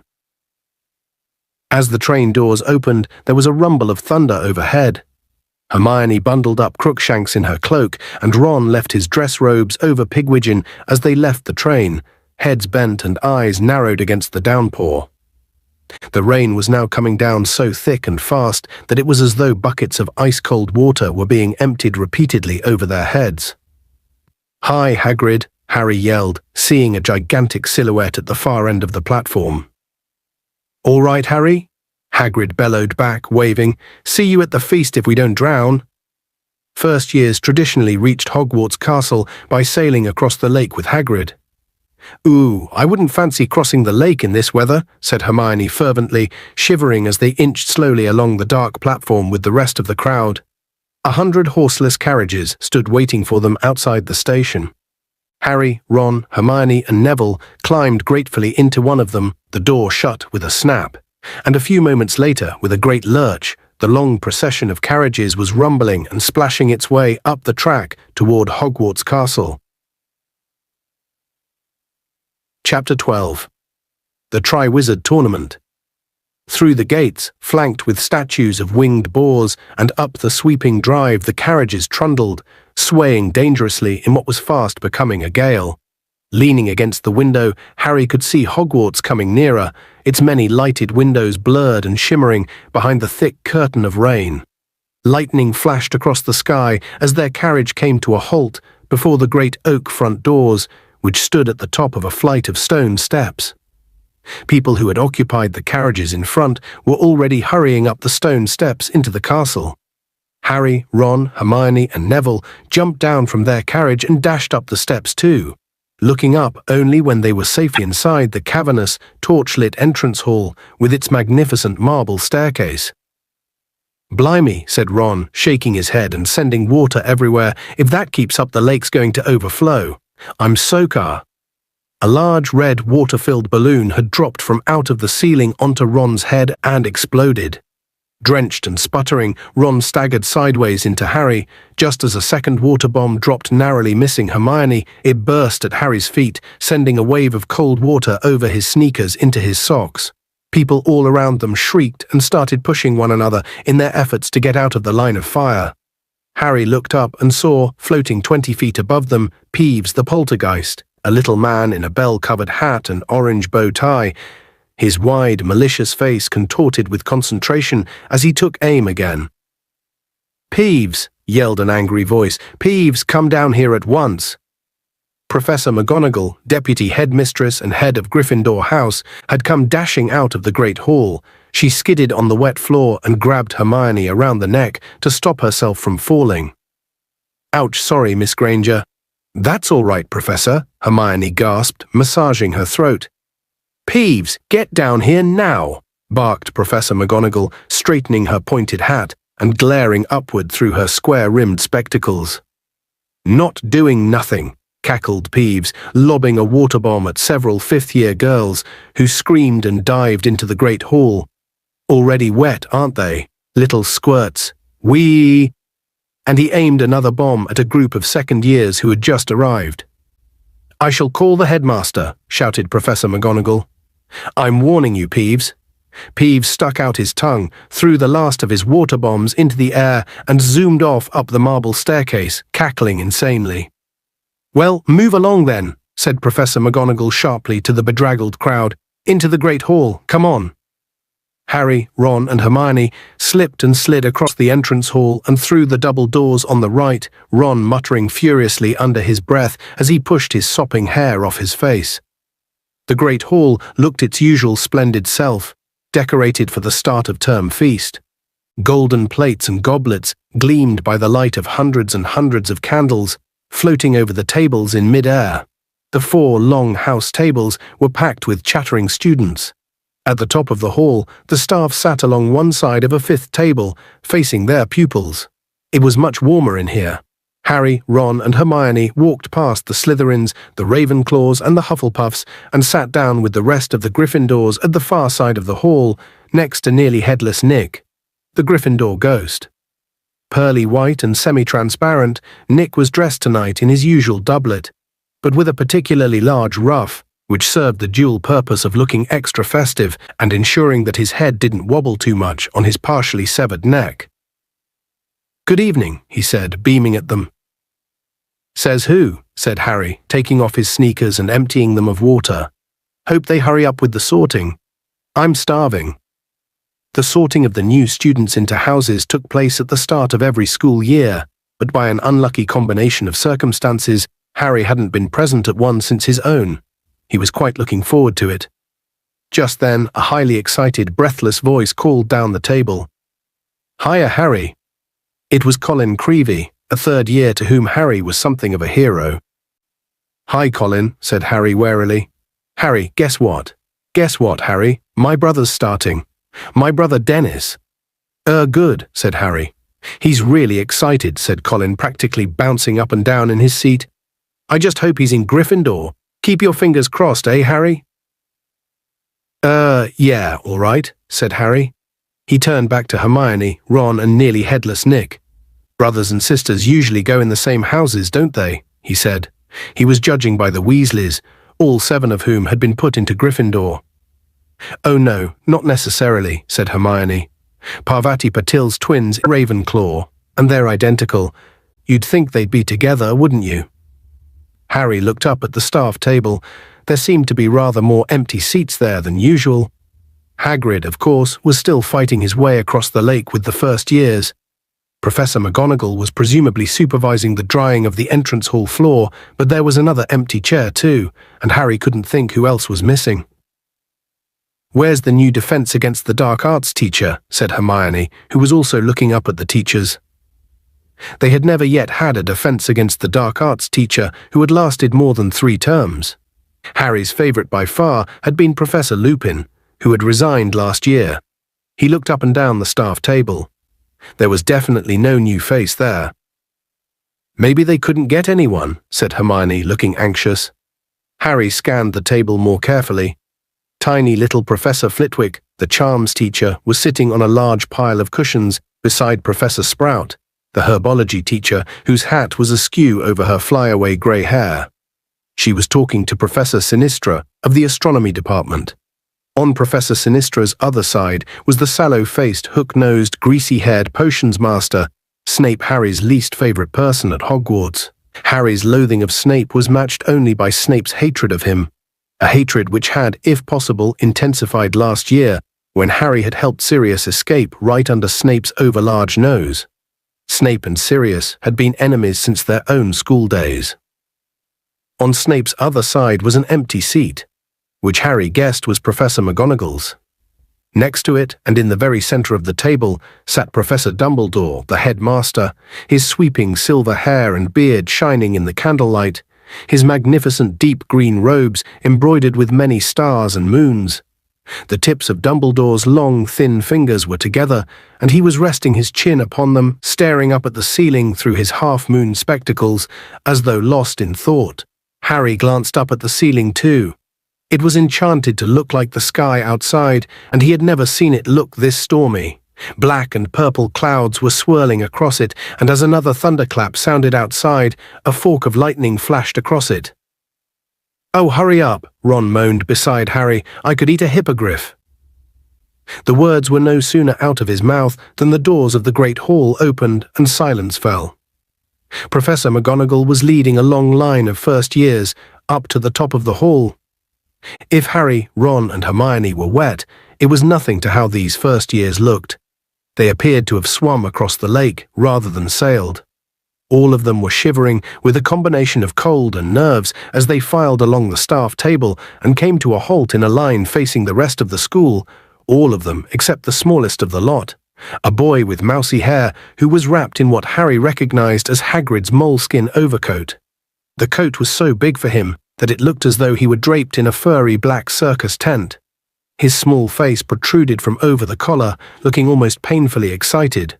When he had lined up with his terrified-looking peers, he caught Colin Creevy's eye, gave a double thumbs up, and mouthed, "I fell in the lake." He looked positively delighted about it.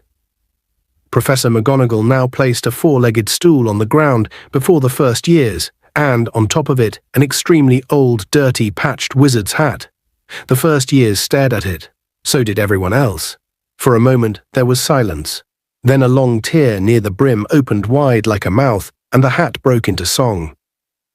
1,000 years or more ago, when I was newly sown, there lived 4 wizards of renown, whose names are still well known. Bold Gryffindor from Wild Moor, fair Ravenclaw from Glen, sweet Hufflepuff from Valley Broad, shrewd Slytherin from Fen. They shared a wish, a hope, a dream. They hatched a daring plan to educate young sorcerers. Thus Hogwarts School began. Now each of these 4 founders formed their own house for each, did value different virtues in the ones they had to teach. By Gryffindor the bravest were, prized far beyond the rest, for Ravenclaw the cleverest would always be the best. For Hufflepuff hard workers were, most worthy of admission, and power-hungry Slytherin loved those of great ambition. While still alive they did divide their favourites from the throng, yet how to pick the worthy ones? When they were dead and gone, 'twas Gryffindor who found the way.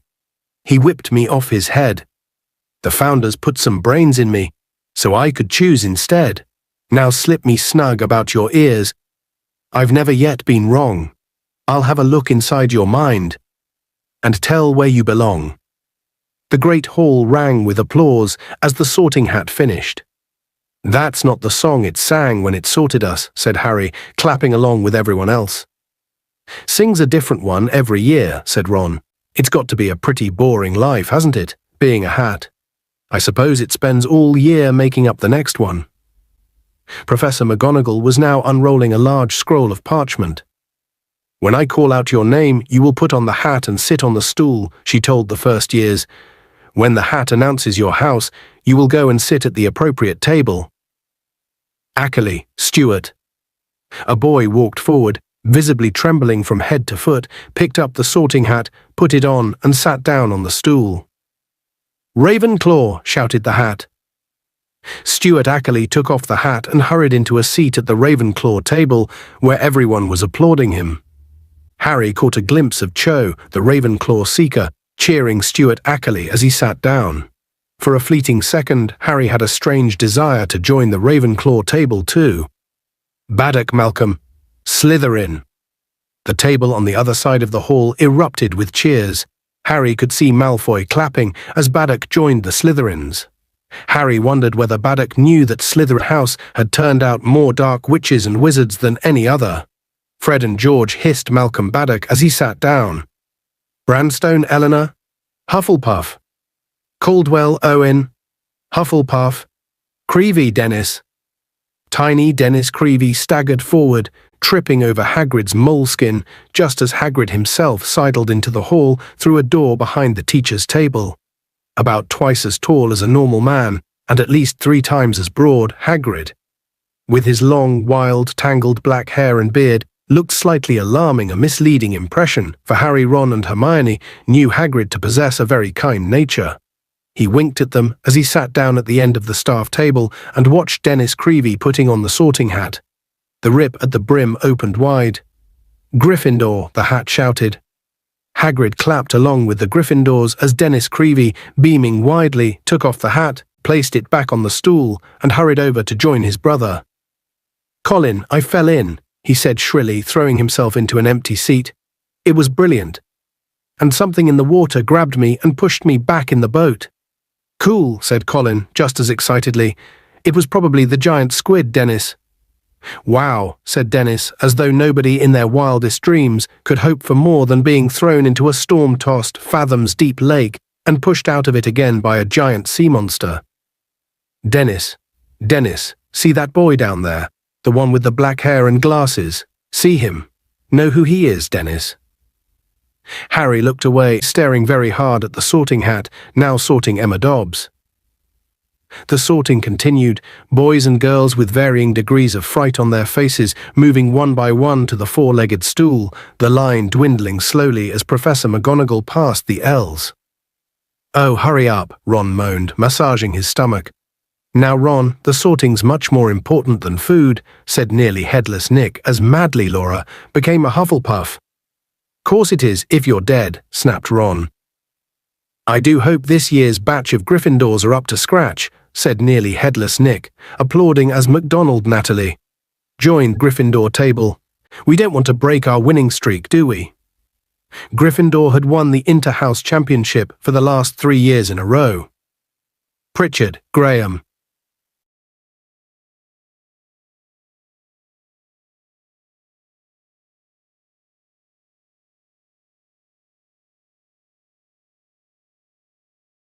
Slytherin.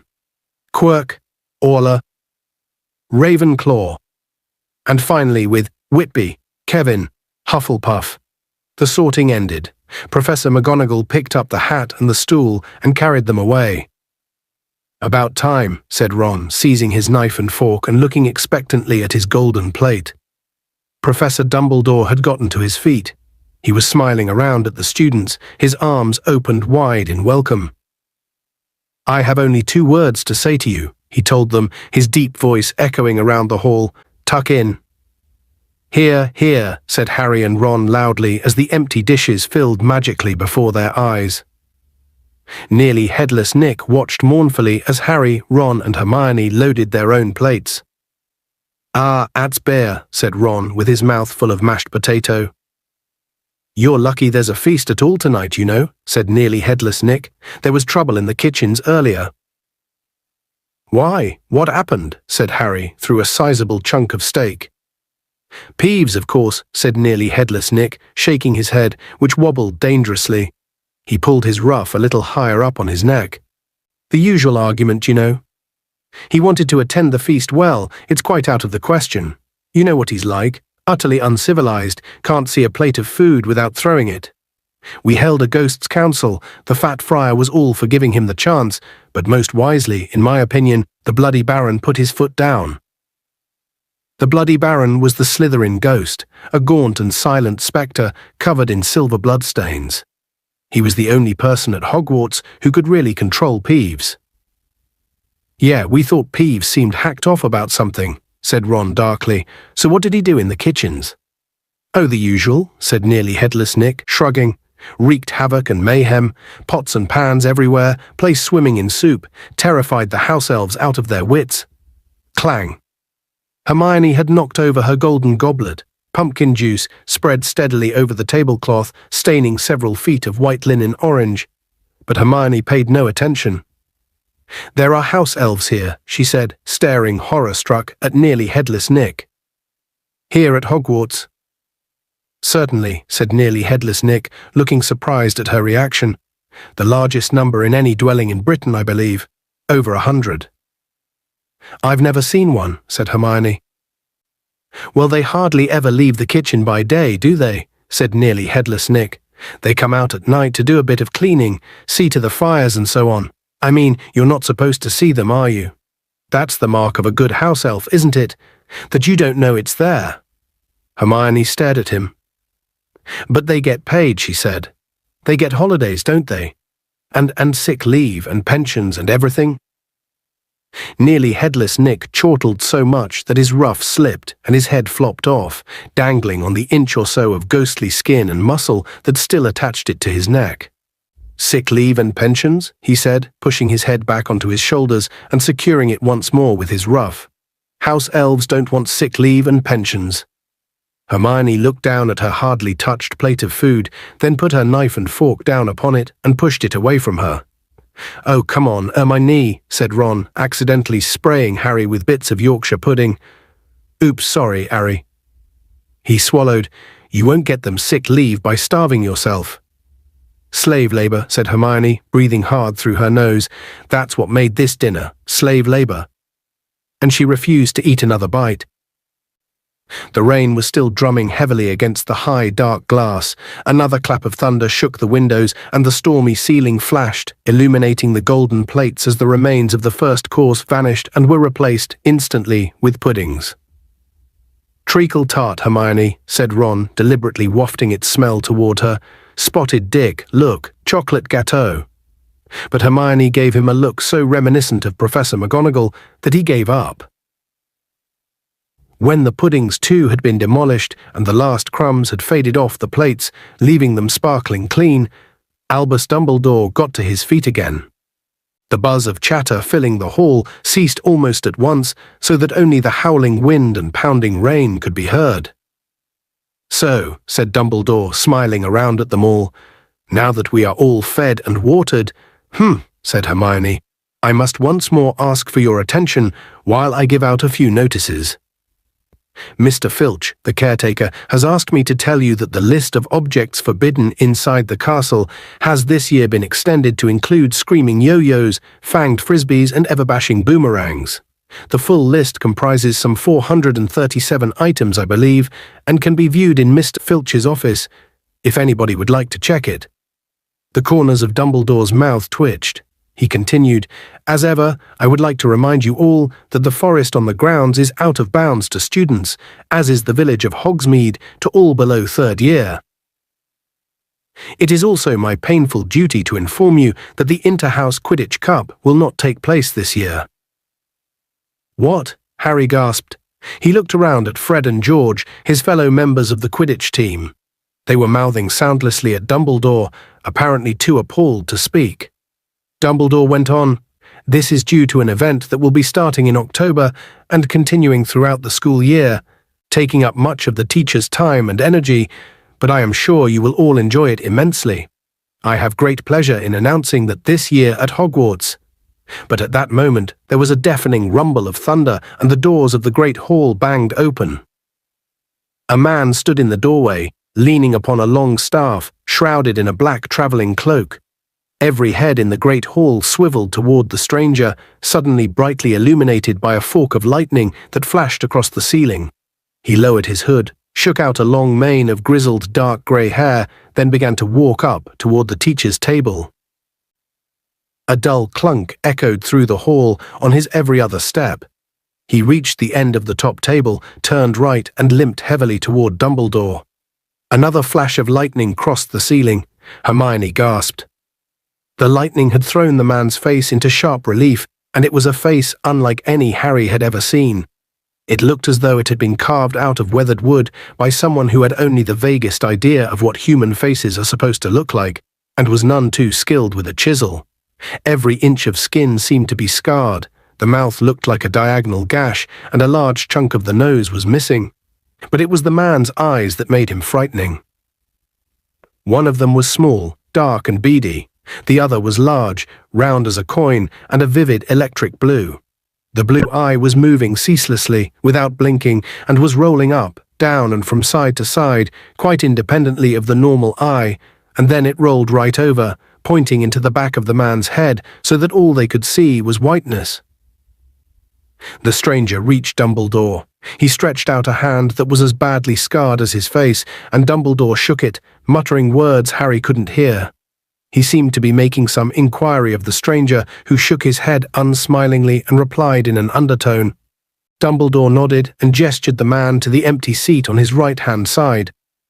The stranger sat down, shook his mane of dark grey hair out of his face, pulled a plate of sausages toward him, raised it to what was left of his nose, and sniffed it. He then took a small knife out of his pocket, speared a sausage on the end of it, and began to eat. His normal eye was fixed upon the sausages, but the blue eye was still darting restlessly around in its socket, taking in the hall and the students. "May I introduce our new defense against the dark arts teacher?" said Dumbledore brightly into the silence, Professor Moody. It was usual for new staff members to be greeted with applause, but none of the staff or students clapped except Dumbledore and Hagrid, who both put their hands together and applauded, but the sound echoed dismally into the silence, and they stopped fairly quickly.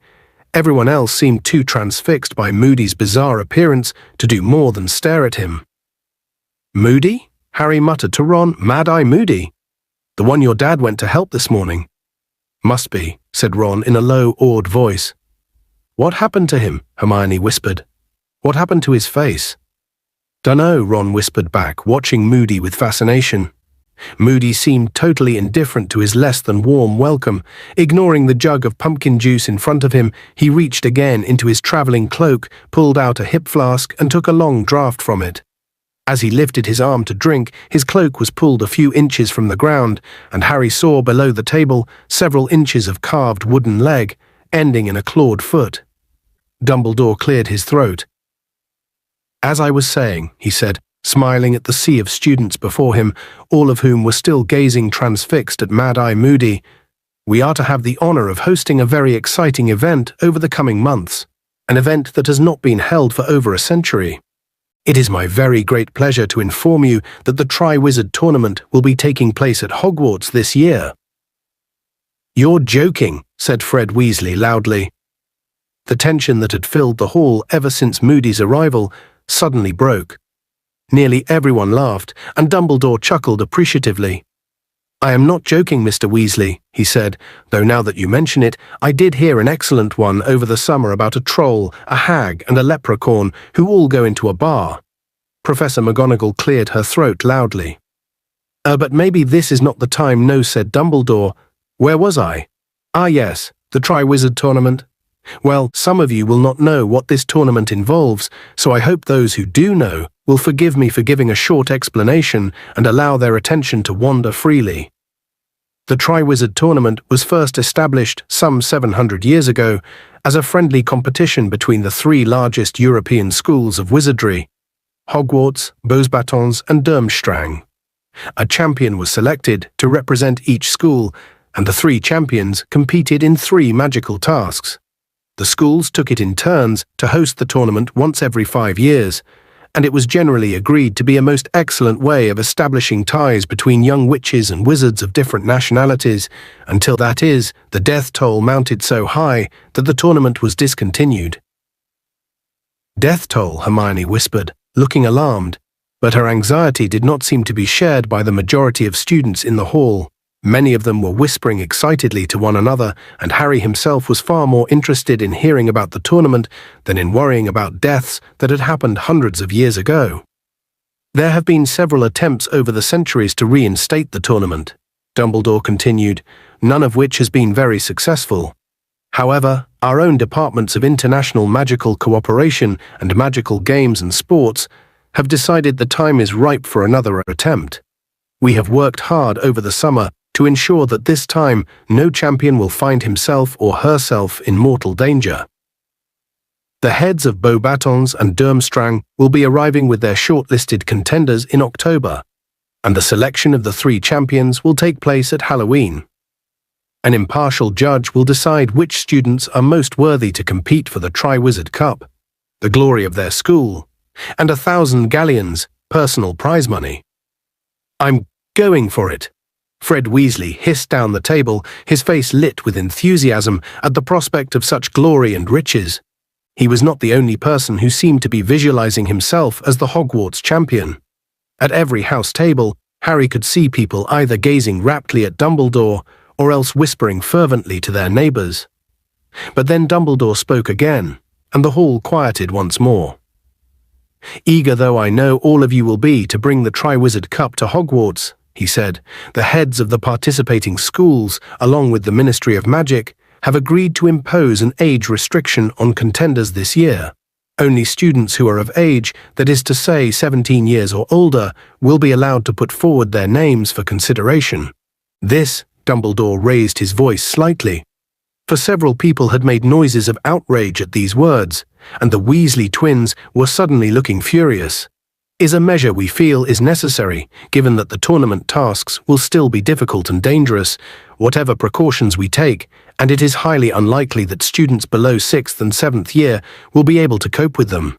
I will personally be ensuring that no underage student hoodwinks our impartial judge into making them Hogwarts champion." His light blue eyes twinkled as they flickered over Fred's and George's mutinous faces. "I therefore beg you not to waste your time submitting yourself if you are under 17. The delegations from Beauxbatons and Durmstrang will be arriving in October and remaining with us for the greater part of this year. I know that you will all extend every courtesy to our foreign guests while they are with us, and will give your wholehearted support to the Hogwarts champion when he or she is selected. And now it is late, and I know how important it is to you all to be alert and rested as you enter your lessons tomorrow morning. Bedtime, chop chop." Dumbledore sat down again and turned to talk to Mad-Eye Moody. There was a great scraping and banging as all the students got to their feet and swarmed toward the double doors into the entrance hall. "They can't do that," said George Weasley, who had not joined the crowd moving toward the door, but was standing up and glaring at Dumbledore. We're 17 in April, why can't we have a shot? They're not stopping me entering, said Fred stubbornly, also scowling at the top table. The champions'll get to do all sorts of stuff you'd never be allowed to do normally. And 1,000 galleons prize money. Yeah, said Ron, a faraway look on his face. Yeah, 1,000 galleons. Come on, said Hermione, we'll be the only ones left here if you don't move. Harry, Ron, Hermione, Fred and George set off for the entrance hall, Fred and George debating the ways in which Dumbledore might stop those who were under 17 from entering the tournament. Who's this impartial judge who's going to decide who the champions are? Said Harry. Dunno, said Fred, but it's them we'll have to fool. I reckon a couple of drops of aging potion might do it, George. Dumbledore knows you're not of age, though, said Ron. Yeah, but he's not the one who decides who the champion is he? Said Fred shrewdly. Sounds to me like once this judge knows who wants to enter, he'll choose the best from each school and never mind how old they are. Dumbledore's trying to stop us giving our names. People have died, though, said Hermione in a worried voice as they walked through a door concealed behind a tapestry and started up another, narrower staircase. Yeah, said Fred airily, but that was years ago, wasn't it? Anyway, where's the fun without a bit of risk? Hey, Ron, what if we find out how to get around Dumbledore? Fancy entering? What do you reckon? Ron asked Harry. Be cool to enter, wouldn't it? But I suppose they might want someone older. Dunno if we've learned enough. I definitely haven't, came Neville's gloomy voice from behind Fred and George. I expect my gran'd want me to try, though. She's always going on about how I should be upholding the family honor. I'll just have to… Oops. Neville's foot had sunk right through a step halfway up the staircase. There were many of these trick stairs at Hogwarts. It was second nature to most of the older students to jump this particular step, but Neville's memory was notoriously poor. Harry and Ron seized him under the armpits and pulled him out, while a suit of armor at the top of the stairs creaked and clanked, laughing wheezily. Shut it, you, said Ron, banging down its visor as they passed. They made their way up to the entrance to Gryffindor Tower, which was concealed behind a large portrait of a fat lady in a pink silk dress. Password? She said as they approached. Balderdash, said George, a prefect downstairs told me.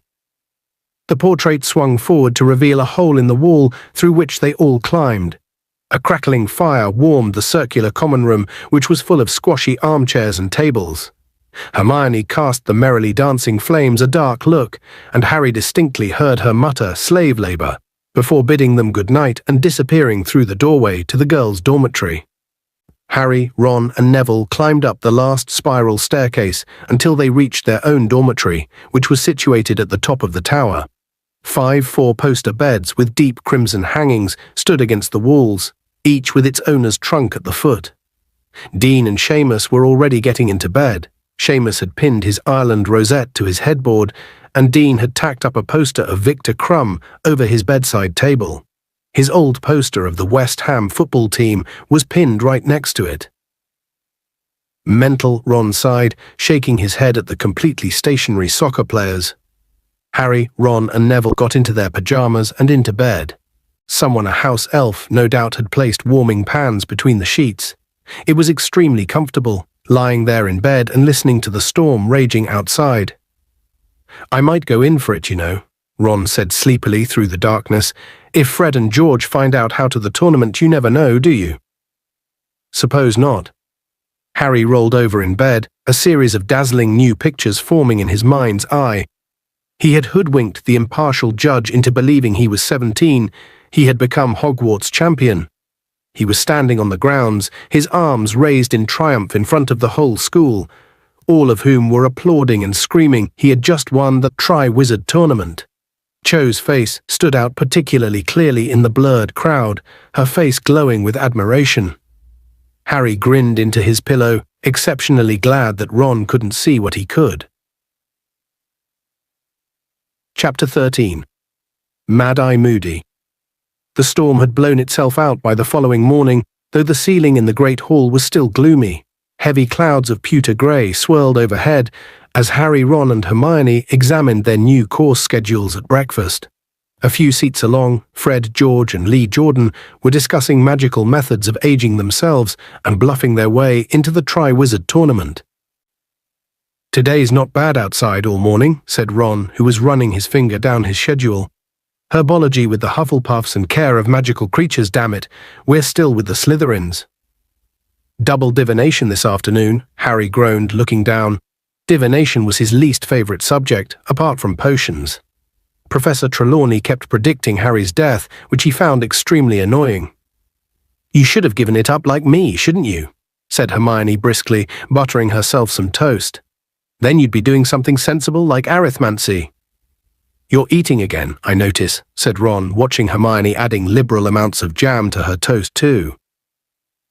"I've decided there are better ways of making a stand about elf rights," said Hermione haughtily. "Yeah, and you were hungry," said Ron, grinning. There was a sudden rustling noise above them, and 100 owls came soaring through the open windows, carrying the morning mail. Instinctively, Harry looked up, but there was no sign of white among the mass of brown and grey. The owls circled the tables, looking for the people to whom their letters and packages were addressed. A large tawny owl soared down to Neville Longbottom and deposited a parcel into his lap. Neville almost always forgot to pack something. On the other side of the hall, Draco Malfoy's eagle owl had landed on his shoulder, carrying what looked like his usual supply of sweets and cakes from home. Trying to ignore the sinking feeling of disappointment in his stomach, Harry returned to his porridge. Was it possible that something had happened to Hedwig and that Sirius hadn't even got his letter? His preoccupation lasted all the way across the sodden vegetable patch until they arrived in Greenhouse 3, but here he was distracted by Professor Sprout showing the class the ugliest plants Harry had ever seen.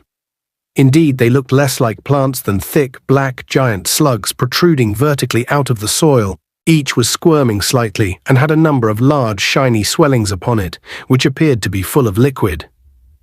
"Bubatubers," Professor Sprout told them briskly. "They need squeezing. You will collect the pus." "The what?" said Seamus Finnegan, sounding revolted. "Pus, Finnegan, pus," said Professor Sprout, "and it's extremely valuable, so don't waste it. You will collect the pus, I say, in these bottles. Wear your dragon hide gloves. It can do funny things to the skin when undiluted bubotuber pus." Squeezing the bubatubers was disgusting but oddly satisfying. As each swelling was popped, a large amount of thick yellowish-green liquid burst forth, which smelled strongly of petrol.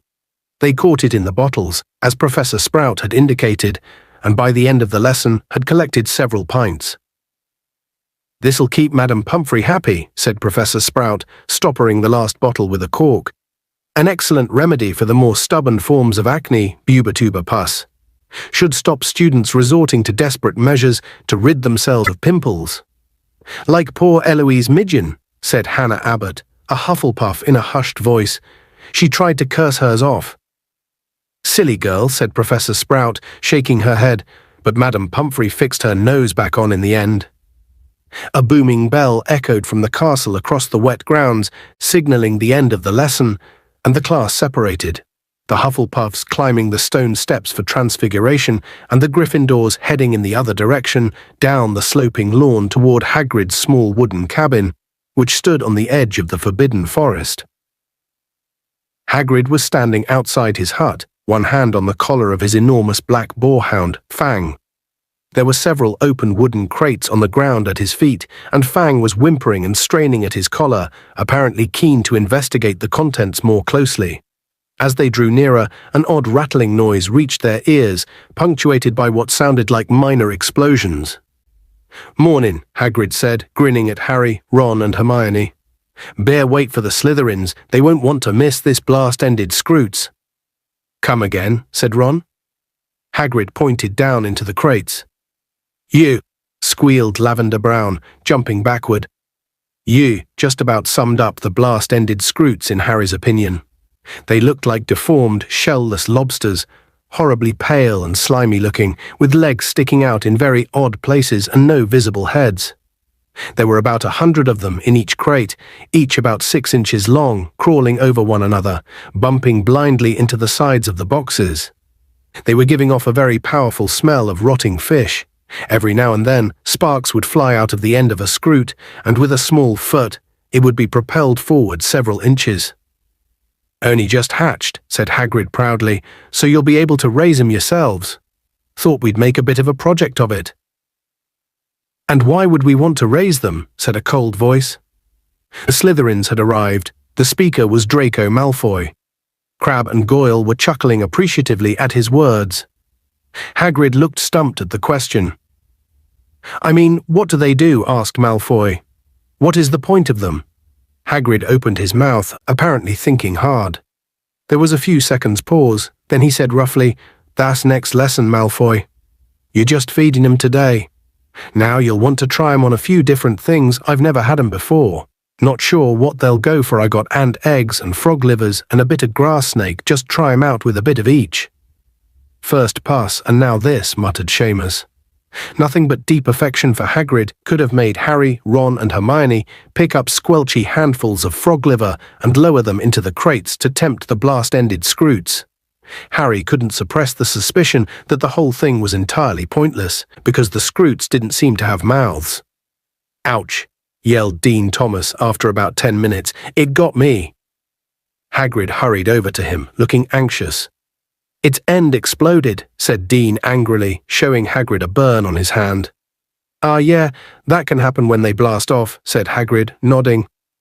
"Ugh," said Lavender Brown again. "Yeah, Hagrid. What's that pointy thing on it?"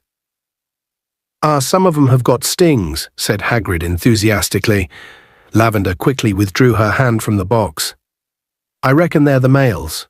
The females have got sort of sucker things on their bellies. I think they might be to suck blood."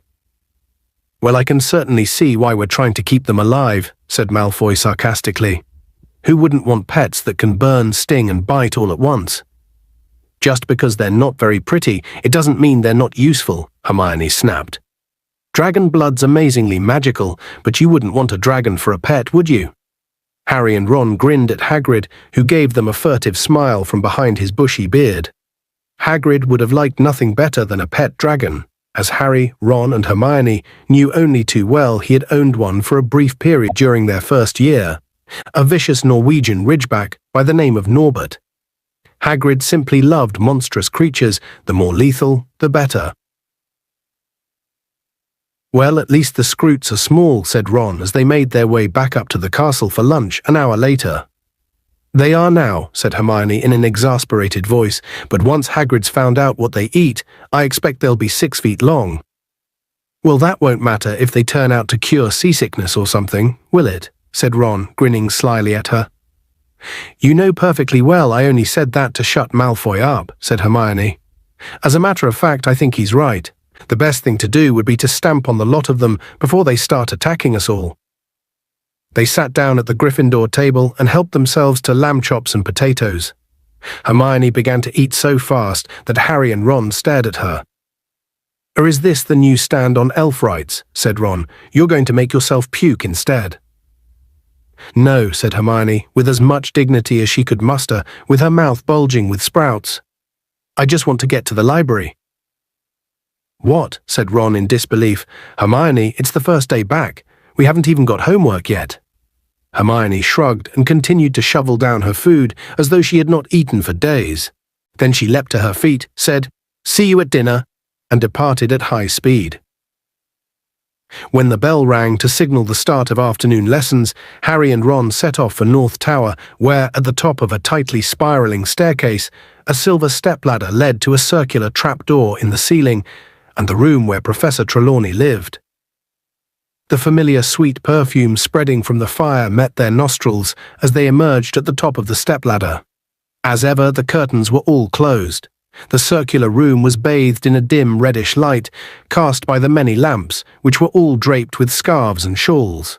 Harry and Ron walked through the mass of occupied chintz chairs and poufs that cluttered the room, and sat down at the same small circular table. "Good day," said the misty voice of Professor Trelawney right behind Harry, making him jump. A very thin woman with enormous glasses that made her eyes appear far too large for her face, Professor Trelawney was peering down at Harry with the tragic expression she always wore whenever she saw him. The usual large amount of beads, chains and bangles glittered upon her person in the firelight. "You are preoccupied, my dear," she said mournfully to Harry. "My inner eye sees past your brave face to the troubled soul within, and I regret to say that your worries are not baseless. I see difficult times ahead for you. Alas, most difficult. I fear the thing you dread will indeed come to pass, and perhaps sooner than you think." Her voice dropped almost to a whisper. Ron rolled his eyes at Harry, who looked stonily back. Professor Trelawney swept past them and seated herself in a large winged armchair before the fire, facing the class. Lavender Brown and Parvati Patil, who deeply admired Professor Trelawney, were sitting on poufs very close to her. "My dears, it is time for us to consider the stars," she said. "The movements of the planets and the mysterious portents they reveal only to those who understand the steps of the celestial dance. Human destiny may be deciphered by the planetary rays which intermingle." But Harry's thoughts had drifted.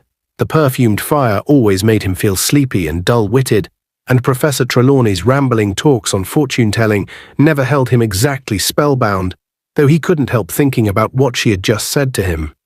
"I fear the thing you dread will indeed come to pass." But Hermione was right, Harry thought irritably. Professor Trelawney really was an old fraud. He wasn't dreading anything at the moment at all, well, unless you counted his fears that Sirius had been caught. But what did Professor Trelawney know? He had long since come to the conclusion that her brand of fortune-telling was really no more than lucky guesswork and a spooky manner. Except, of course, for that time at the end of last term, when she had made the prediction about Voldemort rising again, and Dumbledore himself had said that he thought that trance had been genuine, when Harry had described it to him. "Harry," Ron muttered. "What?" Harry looked around. The whole class was staring at him. He sat up straight. He had been almost dozing off, lost in the heat and his thoughts. "I was saying, my dear, that you were clearly born under the baleful influence of Saturn," said Professor Trelawney, a faint note of resentment in her voice at the fact that he had obviously not been hanging on her words. "Born under what? Sorry," said Harry. "Saturn, dear, the planet Saturn," said Professor Trelawney, sounding definitely irritated that he wasn't riveted by this news. "I was saying that Saturn was surely in a position of power in the heavens at the moment of your birth. Your dark hair, your mean stature, tragic losses so young in life, I think I am right in saying, my dear, that you were born in midwinter." "No," said Harry, "I was born in July." Ron hastily turned his laugh into a hacking cough. Half an hour later, each of them had been given a complicated circular chart and was attempting to fill in the position of the planets at their moment of birth. It was dull work, requiring much consultation of timetables and calculation of angles. "I've got 2 Neptunes here," said Harry after a while, frowning down at his piece of parchment. "That can't be right, can it?" "Ah," said Ron, imitating Professor Trelawney's mystical whisper. "When 2 Neptunes appear in the sky, it is a sure sign that a midget in glasses is being born, Harry." Seamus and Dean, who were working nearby, sniggered loudly, though not loudly enough to mask the excited squeals from Lavender Brown. "Oh, Professor, look, I think I've got an unexpected planet." "Ooh, which one's that, Professor?" "It is Uranus, my dear," said Professor Trelawney, peering down at the chart. "Can I have a look at Uranus too, Lavender?" said Ron. Most unfortunately, Professor Trelawney heard him, and it was this, perhaps, that made her give them so much homework at the end of the class. A detailed analysis of the way the planetary movements in the coming month will affect you, with reference to your personal chart. She snapped, sounding much more like Professor McGonagall than her usual airy-fairy self. "I want it ready to hand in next Monday, and no excuses." "Miserable old bat," said Ron bitterly as they joined the crowds descending the staircases back to the Great Hall and dinner. "That'll take all weekend, that will." "Lots of homework?" said Hermione brightly, catching up with them. "Professor Vector didn't give us any at all." "Well, bully for Professor Vector," said Ron moodily. They reached the entrance hall, which was packed with people queuing for dinner. They had just joined the end of the line when a loud voice rang out behind them. "Weasley, hey! Weasley!" Harry, Ron, and Hermione turned. Malfoy, Crabbe, and Goyle were standing there, each looking thoroughly pleased about something. "What?" said Ron shortly. "Your dad's in the paper, Weasley," said Malfoy, brandishing a copy of the Daily Prophet and speaking very loudly so that everyone in the packed entrance hall could hear. "Listen to this. Further mistakes at the Ministry of Magic. It seems as though the Ministry of Magic's troubles are not yet at an end," writes Rita Skeeter, special correspondent. Recently under fire for its poor crowd control at the Quidditch World Cup, and still unable to account for the disappearance of one of its witches, the Ministry was plunged into fresh embarrassment yesterday by the antics of Arnold Weasley, of the Misuse of Muggle Artifacts Office. Malfoy looked up. "Imagine them not even getting his name right, Weasley. It's almost as though he's a complete non-entity, isn't it?" he crowed. Everyone in the entrance hall was listening now. Malfoy straightened the paper with a flourish and read on. "Arnold Weasley, who was charged with possession of a flying car 2 years ago, was yesterday involved in a tussle with several Muggle lawkeepers, policemen, over a number of highly aggressive dustbins. Mr. Weasley appears to have rushed to the aid of Mad-Eye Moody, the aged ex-Auror who retired from the Ministry when no longer able to tell the difference between a handshake and attempted murder. Unsurprisingly, Mr. Weasley found, upon arrival at Mr. Moody's heavily guarded house, that Mr. Moody had once again raised a false alarm. Mr. Weasley was forced to modify several memories before he could escape from the policeman, but refused to answer Daily Prophet questions about why he had involved the Ministry in such an undignified and potentially embarrassing scene. "And there's a picture, Weasley," said Malfoy, flipping the paper over and holding it up.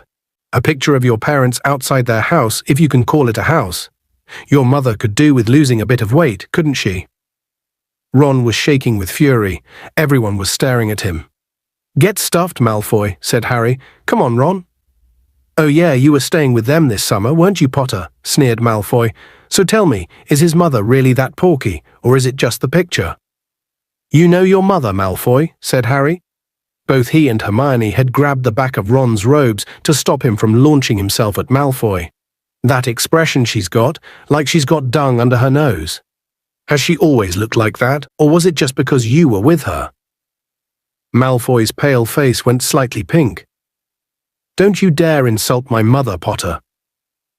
"Keep your fat mouth shut then," said Harry, turning away. Bang!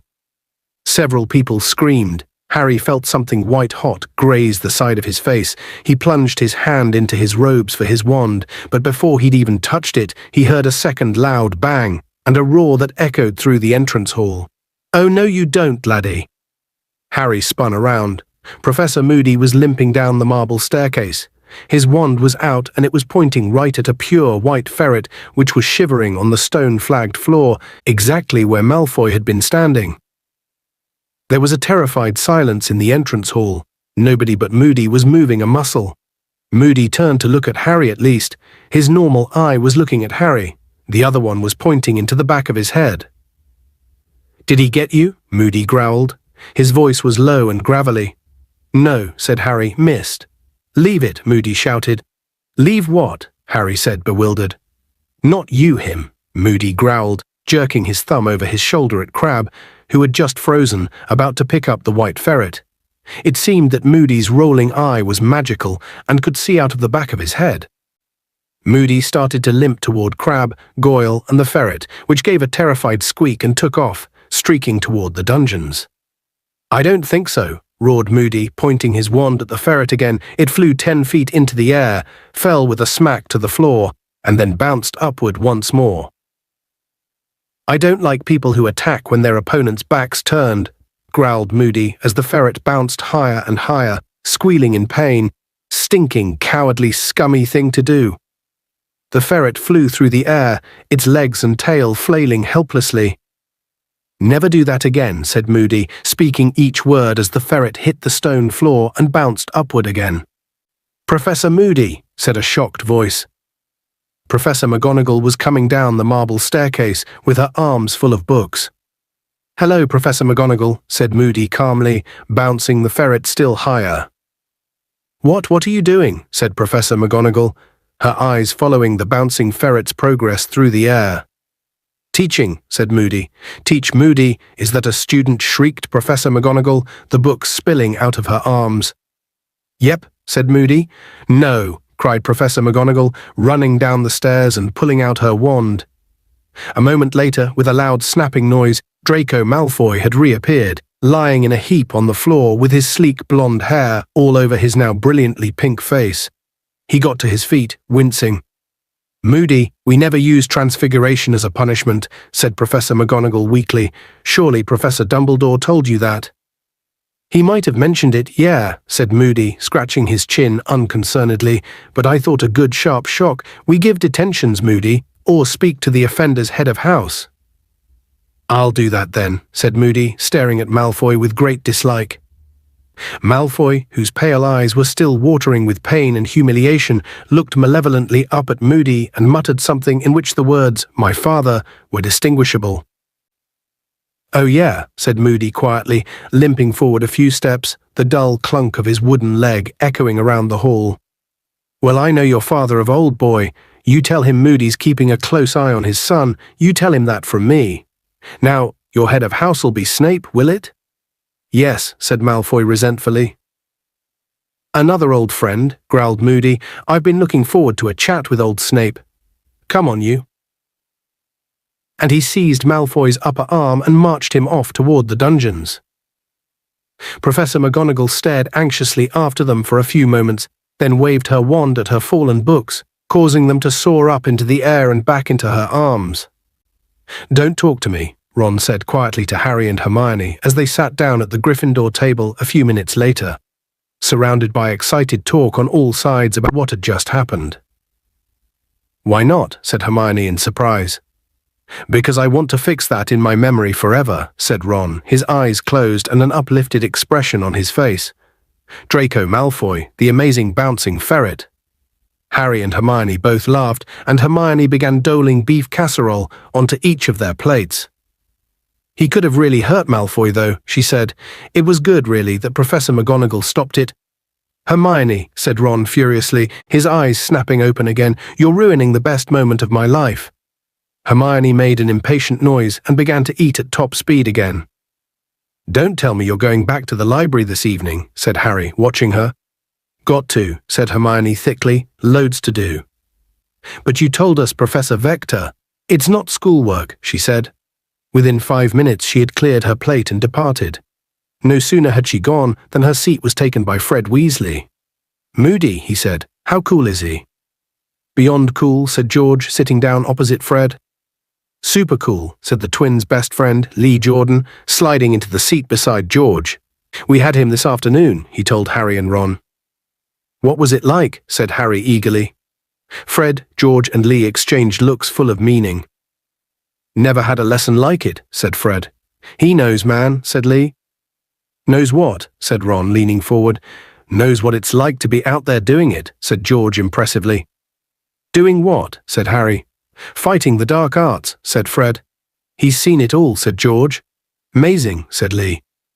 Ron dived into his bag for his schedule. We haven't got him till Thursday, he said in a disappointed voice. Chapter 14. The Unforgivable Curses. The next 2 days passed without great incident, unless you counted Neville melting his 6th cauldron in potions. Professor Snape, who seemed to have attained new levels of vindictiveness over the summer, gave Neville detention, and Neville returned from it in a state of nervous collapse, having been made to disembowel a barrel full of horned toads. You know why Snape's in such a foul mood, don't you? Said Ron to Harry, as they watched Hermione teaching Neville a scouring charm to remove the toad guts from under his fingernails. Yeah, said Harry, moody. It was common knowledge that Snape really wanted the dark arts job, and he had now failed to get it for the 4th year running. Snape had disliked all of their previous dark arts teachers and shown it, but he seemed strangely wary of displaying overt animosity to Mad-Eye Moody. Indeed, whenever Harry saw the two of them together at mealtimes, or when they passed in the corridors, he had the distinct impression that Snape was avoiding Moody's eye, whether magical or normal. I reckon Snape's a bit scared of him, you know, Harry said thoughtfully. Imagine if Moody turned Snape into a horned toad, said Ron, his eyes misting over, and bounced him all around his dungeon. The Gryffindor fourth years were looking forward to Moody's first lesson, so much that they arrived early on Thursday lunchtime and queued up outside his classroom before the bell had even rung. The only person missing was Hermione, who turned up just in time for the lesson. "Been in the library." Harry finished her sentence for her. "Come on, quick, or we won't get decent seats." They hurried into 3 chairs right in front of the teacher's desk, took out their copies of The Dark Forces, A Guide to Self-Protection, and waited unusually quiet. Soon they heard Moody's distinctive clunking footsteps coming down the corridor, and he entered the room, looking as strange and frightening as ever. They could just see his clawed wooden foot protruding from underneath his robes. "You can put those away," he growled, stumping over to his desk and sitting down. "Those books, you won't need them." They returned the books to their bags, Ron looking excited. Moody took out a register, shook his long mane of grizzled grey hair out of his twisted and scarred face, and began to call out names, his normal eye moving steadily down the list, while his magical eye swiveled around, fixing upon each student as he or she answered. "Right then," he said, when the last person had declared themselves present, "I've had a letter from Professor Lupin about this class. Seems you've had a pretty thorough grounding in tackling dark creatures. You've covered boggarts, redcaps, hinkypunks, grindylows, kappas, and werewolves. Is that right?" There was a general murmur of assent. "But you're behind, very behind on dealing with curses," said Moody, "so I'm here to bring you up to scratch on what wizards can do to each other. I've got 1 year to teach you how to deal with dark." "What, aren't you staying?" Ron blurted out. Moody's magical eye spun around to stare at Ron. Ron looked extremely apprehensive, but after a moment Moody smiled, the first time Harry had seen him do so. The effect was to make his heavily scarred face look more twisted and contorted than ever, but it was nevertheless good to know that he ever did anything as friendly as smile. Ron looked deeply relieved. "You'll be Arthur Weasley's son, eh?" Moody said. "Your father got me out of a very tight corner a few days ago." "Yeah, I'm staying just the 1 year. Special favor to Dumbledore. 1 year, and then back to my quiet retirement." He gave a harsh laugh and then clapped his gnarled hands together. "So straight into it. Curses. They come in many strengths and forms. Now, according to the Ministry of Magic, I'm supposed to teach you counter-curses and leave it at that. I'm not supposed to show you what illegal dark curses look like until you're in the 6th year. You're not supposed to be old enough to deal with it till then. But Professor Dumbledore's got a higher opinion of your nerves. He reckons you can cope. And I say, the sooner you know what you're up against, the better. How are you supposed to defend yourself against something you've never seen? A wizard who's about to put an illegal curse on you isn't going to tell you what he's about to do. He's not going to do it nice and polite to your face. You need to be prepared. You need to be alert and watchful. You need to put that away, Miss Brown, when I'm talking." Lavender jumped and blushed. She had been showing Parvati her completed horoscope under the desk. Apparently Moody's magical eye could see through solid wood, as well as out of the back of his head. "So do any of you know which curses are most heavily punished by wizarding law?" Several hands rose tentatively into the air, including Ron's and Hermione's. Moody pointed at Ron, though his magical eye was still fixed on Lavender. Said Ron tentatively. "My dad told me about one. Is it called the Imperious Curse or something?" "Ah, yes," said Moody appreciatively. "Your father would know that one. Gave the Ministry a lot of trouble at one time. The Imperious Curse." Moody got heavily to his mismatched feet, opened his desk drawer, and took out a glass jar. 3 large black spiders were scuttling around inside it. Harry felt Ron recoil slightly next to him. Ron hated spiders. Moody reached into the jar, caught one of the spiders and held it in the palm of his hand so that they could all see it. He then pointed his wand at it and muttered, "Imperio." The spider leapt from Moody's hand on a fine thread of silk and began to swing backward and forward as though on a trapeze. It stretched out its legs rigidly, then did a backflip, breaking the thread and landing on the desk, where it began to cartwheel in circles. Moody jerked his wand, and the spider rose onto 2 of its hind legs and went into what was unmistakably a tap dance. Everyone was laughing, everyone except Moody. "Think it's funny, do you?" he growled. "You'd like it, would you, if I did it to you?" The laughter died away almost instantly. "Total control," said Moody quietly as the spider balled itself up and began to roll over and over. "I could make it jump out of the window, drown itself, throw itself down one of your throats." Ron gave an involuntary shudder. "Years back there were a lot of witches and wizards being controlled by the Imperious Curse," said Moody, and Harry knew he was talking about the days in which Voldemort had been all-powerful. Some job for the Ministry, trying to sort out who was being forced to act, and who was acting of their own free will. "The Imperious Curse can be fought, and I'll be teaching you how, but it takes real strength of character, and not everyone's got it. Better avoid being hit with it if you can." "Constant vigilance," he barked, and everyone jumped. Moody picked up the somersaulting spider and threw it back into the jar. "Anyone else know one? Another illegal curse?" Hermione's hand flew into the air again, and so, to Harry's slight surprise, did Neville's. The only class in which Neville usually volunteered information was herbology, which was easily his best subject. Neville looked surprised at his own daring. "Yes," said Moody, his magical eye rolling right over to fix on Neville. "There's one, the Cruciatus Curse," said Neville in a small but distinct voice. Moody was looking very intently at Neville, this time with both eyes. "Your name's Longbottom," he said, his magical eye swooping down to check the register again. Neville nodded nervously, but Moody made no further inquiries.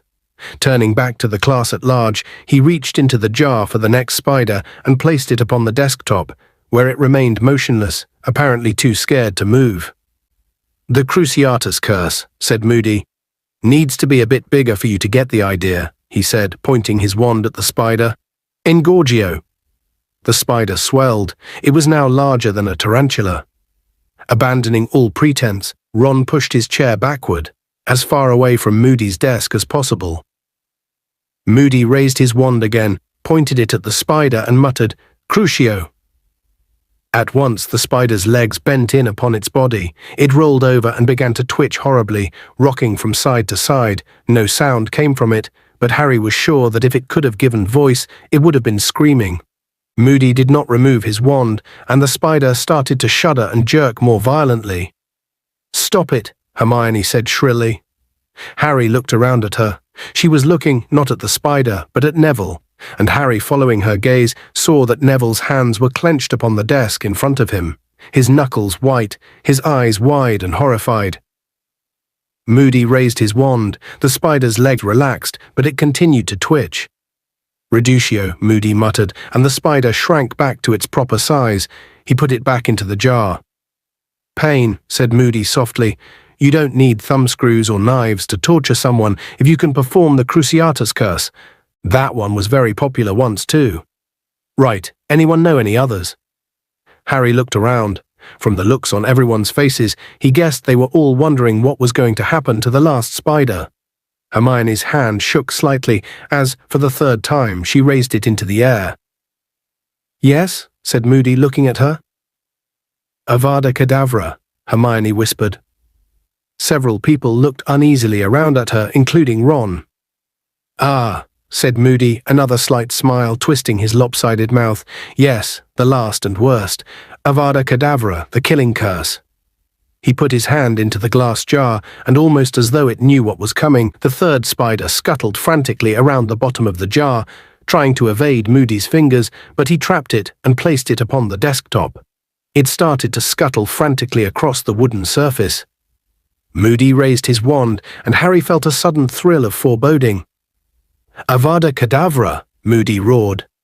There was a flash of blinding green light and a rushing sound, as though a vast, invisible something was soaring through the air instantaneously. The spider rolled over onto its back, unmarked but unmistakably dead. Several of the students stifled cries. Ron had thrown himself backward and almost toppled off his seat as the spider skidded toward him. Moody swept the dead spider off the desk onto the floor. "Not nice," he said calmly, "not pleasant, and there's no countercurse. There's no blocking it. Only one known person has ever survived it, and he's sitting right in front of me." Harry felt his face redden as Moody's eyes, both of them, looked into his own. He could feel everyone else looking around at him too. Harry stared at the blank blackboard as though fascinated by it, but not really seeing it at all. So that was how his parents had died, exactly like that spider. Had they been unblemished and unmarked too? Had they simply seen the flash of green light and heard the rush of speeding death before life was wiped from their bodies? Harry had been picturing his parents' deaths over and over again for 3 years now, ever since he'd found out they had been murdered, ever since he'd found out what had happened that night. Wormtail had betrayed his parents' whereabouts to Voldemort, who had come to find them at their cottage. How Voldemort had killed Harry's father first. How James Potter had tried to hold him off, while he shouted at his wife to take Harry and run. Voldemort had advanced on Lily Potter, told her to move aside so that he could kill Harry, how she had begged him to kill her instead, refused to stop shielding her son, and so Voldemort had murdered her too, before turning his wand on Harry. Harry knew these details because he had heard his parents' voices when he had fought the Dementors last year. For that was the terrible power of the Dementors, to force their victims to relive the worst memories of their lives and drown, powerless, in their own despair. Moody was speaking again from a great distance, it seemed to Harry. With a massive effort, he pulled himself back to the present and listened to what Moody was saying. Avada Kedavra's a curse that needs a powerful bit of magic behind it. You could all get your wands out now and point them at me and say the words, and I doubt I'd get so much as a nosebleed. But that doesn't matter. I'm not here to teach you how to do it. Now, if there's no counter-curse, why am I showing you? Because you've got to know. You've got to appreciate what the worst is. You don't want to find yourself in a situation where you're facing it. Constant vigilance, he roared, and the whole class jumped again. Now those 3 curses, Avada Kedavra, Imperius, and Cruciatus, are known as the unforgivable curses. The use of any one of them on a fellow human being is enough to earn a life sentence in Azkaban. That's what you're up against. That's what I've got to teach you to fight. You need preparing, you need arming. But most of all, you need to practice constant, never-ceasing vigilance. Get out your quills, copy this down. They spent the rest of the lesson taking notes on each of the unforgivable curses. No one spoke until the bell rang, but when Moody had dismissed them and they had left the classroom, a torrent of talk burst forth. Most people were discussing the curses in awed voices. Did you see it twitch? And when he killed it just like that? They were talking about the lesson, Harry thought, as though it had been some sort of spectacular show. But he hadn't found it very entertaining, and nor, it seemed, had Hermione. "Hurry up," she said tensely to Harry and Ron. "Not the ruddy library again," said Ron. "No," said Hermione curtly, pointing up a side passage. "Neville."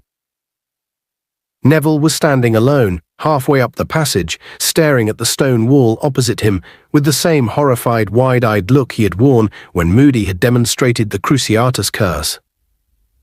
"Neville?" Hermione said gently. Neville looked around. "Oh, hello," he said, his voice much higher than usual. "Interesting lesson, wasn't it? I wonder what's for dinner. I'm starving, aren't you?" "Neville, are you all right?" said Hermione. "Oh yes, I'm fine," Neville gabbled in the same unnaturally high voice. "Very interesting dinner. I mean lesson. What's for eating?" Ron gave Harry a startled look. "Neville, what?" But an odd clunking noise sounded behind them, and they turned to see Professor Moody limping toward them. All 4 of them fell silent, watching him apprehensively, but when he spoke, it was in a much lower and gentler growl than they had yet heard. "It's all right, Sonny," he said to Neville. "Why don't you come up to my office? Come on, we can have a cup of tea." Neville looked even more frightened at the prospect of tea with Moody. He neither moved nor spoke. Moody turned his magical eye upon Harry. "You all right, are you, Potter?" "Yes," said Harry, almost defiantly. Moody's blue eye quivered slightly in its socket as it surveyed Harry. Then he said, "You've got to know. It seems harsh, maybe, but you've got to know. No point pretending." "Well, come on, Longbottom. I've got some books that might interest you." Neville looked pleadingly at Harry, Ron, and Hermione, but they didn't say anything, so Neville had no choice but to allow himself to be steered away, one of Moody's gnarled hands on his shoulder. "What was that about?" said Ron, watching Neville and Moody turn the corner. "I don't know," said Hermione, looking pensive. "Some lesson, though, eh?" said Ron to Harry as they set off for the Great Hall. Fred and George were right, weren't they? He really knows his stuff, Moody, doesn't he? When he did Avada Kedavra, the way that spider just died, just snuffed it right. But Ron fell suddenly silent at the look on Harry's face and didn't speak again until they reached the Great Hall, when he said he supposed they had better make a start on Professor Trelawney's predictions tonight, since they would take hours. Hermione did not join in with Harry and Ron's conversation during dinner, but ate furiously fast and then left for the library again. Harry and Ron walked back to Gryffindor Tower, and Harry, who had been thinking of nothing else all through dinner, now raised the subject of the unforgivable curses himself. "Wouldn't Moody and Dumbledore be in trouble with the Ministry if they knew we'd seen the curses?" Harry asked as they approached the fat lady. "Yeah, probably," said Ron. "But Dumbledore's always done things his way, hasn't he? And Moody's been getting in trouble for years, I reckon. Attacks first and asks questions later, look at his dustbins." Balderdash. The fat lady swung forward to reveal the entrance hole, and they climbed into the Gryffindor common room, which was crowded and noisy. "Shall we get our divination stuff then?" said Harry. "I suppose," Ron groaned. They went up to the dormitory to fetch their books and charts, to find Neville there alone, sitting on his bed, reading. He looked a good deal calmer than at the end of Moody's lesson, though still not entirely normal. His eyes were rather red. "You all right, Neville?" Harry asked him. "Oh yes," said Neville. "I'm fine, thanks. Just reading this book Professor Moody lent me." He held up the book, Magical Water Plants of the Mediterranean. "Apparently Professor Sprout told Professor Moody I'm really good at herbology," Neville said. There was a faint note of pride in his voice that Harry had rarely heard there before. He thought I'd like this. Telling Neville what Professor Sprout had said, Harry thought, had been a very tactful way of cheering Neville up, for Neville very rarely heard that he was good at anything. It was the sort of thing Professor Lupin would have done. Harry and Ron took their copies of Unfogging the Future back down to the common room, found a table, and set to work on their predictions for the coming month. An hour later, they had made very little progress, though their table was littered with bits of parchment bearing sums and symbols, and Harry's brain was as fogged as though it had been filled with the fumes from Professor Trelawney's fire. "I haven't got a clue what this lot's supposed to mean," he said, staring down at a long list of calculations. "You know," said Ron, whose hair was on end because of all the times he had run his fingers through it in frustration, "I think it's back to the old divination standby." "What make it up?" "Yeah," said Ron, sweeping the jumble of scrawled notes off the table, dipping his pen into some ink, and starting to write. "Next Monday," he said as he scribbled, "I am likely to develop a cough owing to the unlucky conjunction of Mars and Jupiter." He looked up at Harry. "You know her just put in loads of misery, she'll lap it up." "Right," said Harry, crumpling up his first attempt and lobbing it over the heads of a group of chattering first years into the fire. "Okay, on Monday, I will be in danger of burns." "Yeah, you will be," said Ron darkly. "We're seeing the Scroots again on Monday." "Okay, Tuesday, I'll, lose a treasured possession," said Harry, who was flicking through Unfogging the Future for ideas. "Good one," said Ron, copying it down, "because of Mercury. Why don't you get stabbed in the back by someone you thought was a friend?" "Yeah, cool," said Harry, scribbling it down, "because Venus is in the 12th house. And on Wednesday, I think I'll come off worst in a fight." I was going to have a fight." "Okay, I'll lose a bet." "Yeah, you'll be betting I'll win my fight." They continued to make up predictions, which grew steadily more tragic, for another hour, while the common room around them slowly emptied as people went up to bed. Crookshanks wandered over to them, leapt lightly into an empty chair, and stared inscrutably at Harry, rather as Hermione might look if she knew they weren't doing their homework properly. Staring around the room, trying to think of a kind of misfortune he hadn't yet used, Harry saw Fred and George sitting together against the opposite wall, heads together, quills out, poring over a single piece of parchment. It was most unusual to see Fred and George hidden away in a corner and working silently. They usually liked to be in the thick of things and the noisy center of attention. There was something secretive about the way they were working on the piece of parchment, and Harry was reminded of how they had sat together writing something back at the Burrow. He had thought then that it was another order form for Weasley's Wizard Wheezes, but it didn't look like that this time. If it had been, they would surely have let Lee Jordan in on the joke. He wondered whether it had anything to do with entering the Tri-Wizard tournament. As Harry watched, George shook his head at Fred, scratched out something with his quill, and said, in a very quiet voice that nevertheless carried across the almost deserted room, "No, that sounds like we're accusing him. Got to be careful." Then George looked over and saw Harry watching him. Harry grinned and quickly returned to his predictions. He didn't want George to think he was eavesdropping. Shortly after that, the twins rolled up their parchment, said goodnight, and went off to bed. Fred and George had been gone 10 minutes or so when the portrait hole opened and Hermione climbed into the common room, carrying a sheaf of parchment in one hand and a box whose contents rattled as she walked in the other. Crookshanks arched his back, purring. "Hello," she said. "I just finished." "So have I," said Ron triumphantly, throwing down his quill. Hermione sat down, laid the things she was carrying in an empty armchair, and pulled Ron's predictions toward her. "Not going to have a very good month, are you?" she said sardonically as Crookshanks curled up in her lap. "Ah, well, at least I'm forewarned," Ron yawned. "You seem to be drowning twice," said Hermione. "Oh, am I?" said Ron, peering down at his predictions. "I'd better change one of them to getting trampled by a rampaging hippogriff." "Don't you think it's a bit obvious you've made these up?" said Hermione. "How dare you?" said Ron in mock outrage. "We've been working like house elves here." Hermione raised her eyebrows. "It's just an expression," said Ron hastily. Harry laid down his quill too, having just finished predicting his own death by decapitation. "What's in the box?" he asked, pointing at it. "Funny you should ask," said Hermione, with a nasty look at Ron. She took off the lid and showed them the contents. Inside were about 50 badges, all of different colours, but all bearing the same letters.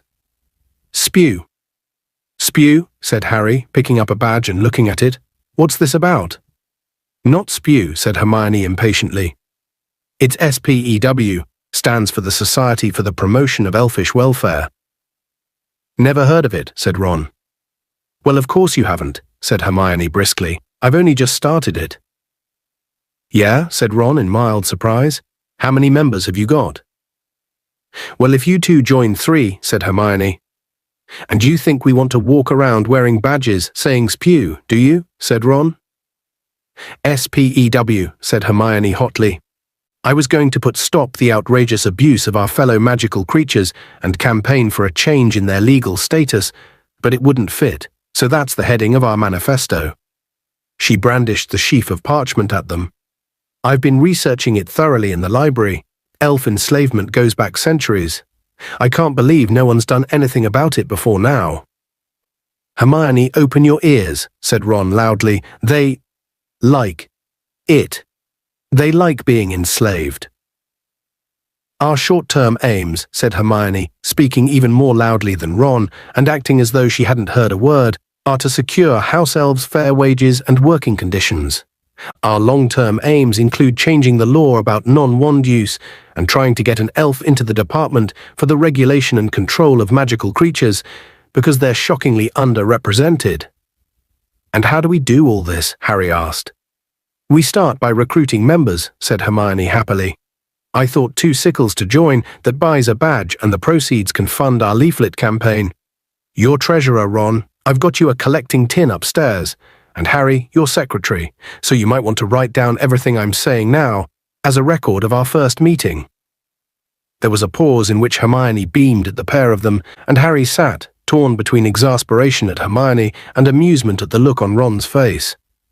The silence was broken, not by Ron, who in any case looked as though he was temporarily dumbstruck, but by a soft tap on the window. Harry looked across the now empty common room and saw, illuminated by the moonlight, a snowy owl perched on the windowsill. "Hedwig!" he shouted, and he launched himself out of his chair and across the room to pull open the window. Hedwig flew inside, soared across the room, and landed on the table on top of Harry's predictions. "About time," said Harry, hurrying after her. "She's got an answer," said Ron excitedly, pointing at the grubby piece of parchment tied to Hedwig's leg. Harry hastily untied it and sat down to read, whereupon Hedwig fluttered onto his knee, hooting softly. "What does it say?" Hermione asked breathlessly. The letter was very short and looked as though it had been scrawled in a great hurry. Harry read it aloud. Harry, I'm flying north immediately. This news about your scar is the latest in a series of strange rumors that have reached me here. If it hurts again, go straight to Dumbledore. They're saying he's got Mad-Eye out of retirement, which means he's reading the signs, even if no one else is. I'll be in touch soon. My best to Ron and Hermione. Keep your eyes open, Harry. Harry looked up at Ron and Hermione, who stared back at him. He's flying north, Hermione whispered. He's coming back. Dumbledore's reading what signs, said Ron, looking perplexed. Harry, what's up? For Harry had just hit himself in the forehead with his fist, jolting Hedwig out of his lap. I shouldn't have told him, Harry said furiously. What are you on about? Said Ron in surprise. It's made him think he's got to come back, said Harry, now slamming his fist on the table so that Hedwig landed on the back of Ron's chair, hooting indignantly. Coming back because he thinks I'm in trouble, and there's nothing wrong with me, and I haven't got anything for you. Harry snapped at Hedwig, who was clicking her beak expectantly. You'll have to go up to the owlery if you want food. Hedwig gave him an extremely offended look and took off for the open window, cuffing him around the head with her outstretched wing as she went. Harry, Hermione began in a pacifying sort of voice. I'm going to bed, said Harry shortly. See you in the morning. Upstairs in the dormitory, he pulled on his pajamas and got into his four-poster, but he didn't feel remotely tired. If Sirius came back and got caught, it would be Harry's fault. Why hadn't he kept his mouth shut? A few seconds' pain and he'd had to blab, if he'd just had the sense to keep it to himself. He heard Ron come up into the dormitory a short while later, but did not speak to him. For a long time, Harry lay staring up at the dark canopy of his bed. The dormitory was completely silent, and had he been less preoccupied, Harry would have realized that the absence of Neville's usual snores meant that he was not the only one lying awake. Chapter 15. Beauxbatons and Durmstrang. Early next morning, Harry woke with a plan fully formed in his mind, as though his sleeping brain had been working on it all night. He got up, dressed in the pale dawn light, left the dormitory without waking Ron, and went back down to the deserted common room. Here he took a piece of parchment from the table upon which his divination homework still lay, and wrote the following letter. Dear Sirius, I reckon I just imagined my scar hurting. I was half asleep when I wrote to you last time. There's no point coming back. Everything's fine here. Don't worry about me. My head feels completely normal. He then climbed out of the portrait hole, up through the silent castle, held up only briefly by Peeves, who tried to overturn a large vase on him halfway along the fourth-floor corridor, finally arriving at the owlery, which was situated at the top of West Tower. The owlery was a circular stone room, rather cold and draughty because none of the windows had glass in them. The floor was entirely covered in straw, owl droppings, and the regurgitated skeletons of mice and voles. Hundreds upon hundreds of owls of every breed imaginable were nestled here on perches that rose right up to the top of the tower, nearly all of them asleep, though here and there a round amber eye glared at Harry. He spotted Hedwig nestled between a barn owl and a tawny, and hurried over to her, sliding a little on the dropping-strewn floor. It took him a while to persuade her to wake up and then to look at him, as she kept shuffling around on her perch, showing him her tail. She was evidently still furious about his lack of gratitude the previous night. In the end, it was Harry suggesting she might be too tired, and that perhaps he would ask Ron to borrow Pigwidgeon, that made her stick out her leg and allow him to tie the letter to it. Just find him, all right?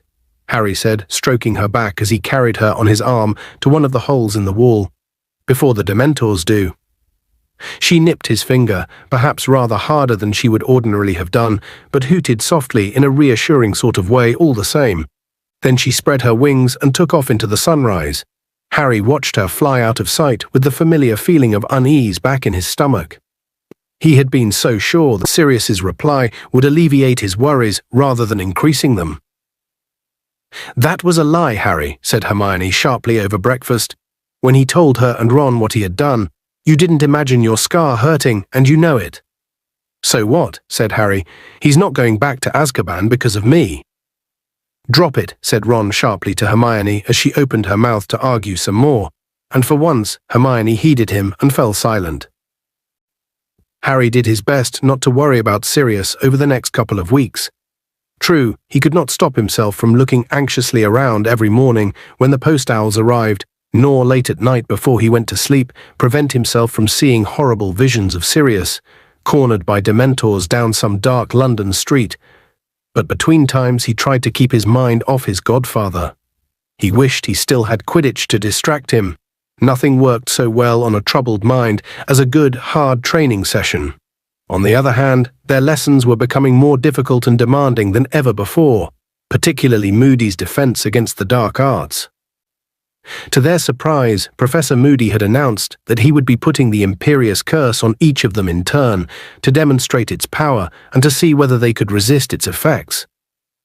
But you said it's illegal, Professor," said Hermione uncertainly as Moody cleared away the desks with a sweep of his wand, leaving a large clear space in the middle of the room.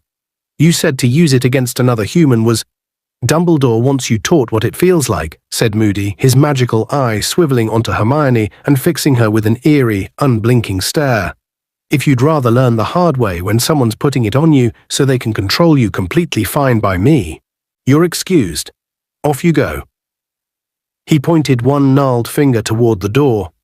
Hermione went very pink and muttered something about not meaning that she wanted to leave. Harry and Ron grinned at each other. They knew Hermione would rather eat bubotuber pus than miss such an important lesson. Moody began to beckon students forward in turn and put the Imperious Curse upon them. Harry watched as, one by one, his classmates did the most extraordinary things under its influence. Dean Thomas hopped 3 times around the room, singing the national anthem.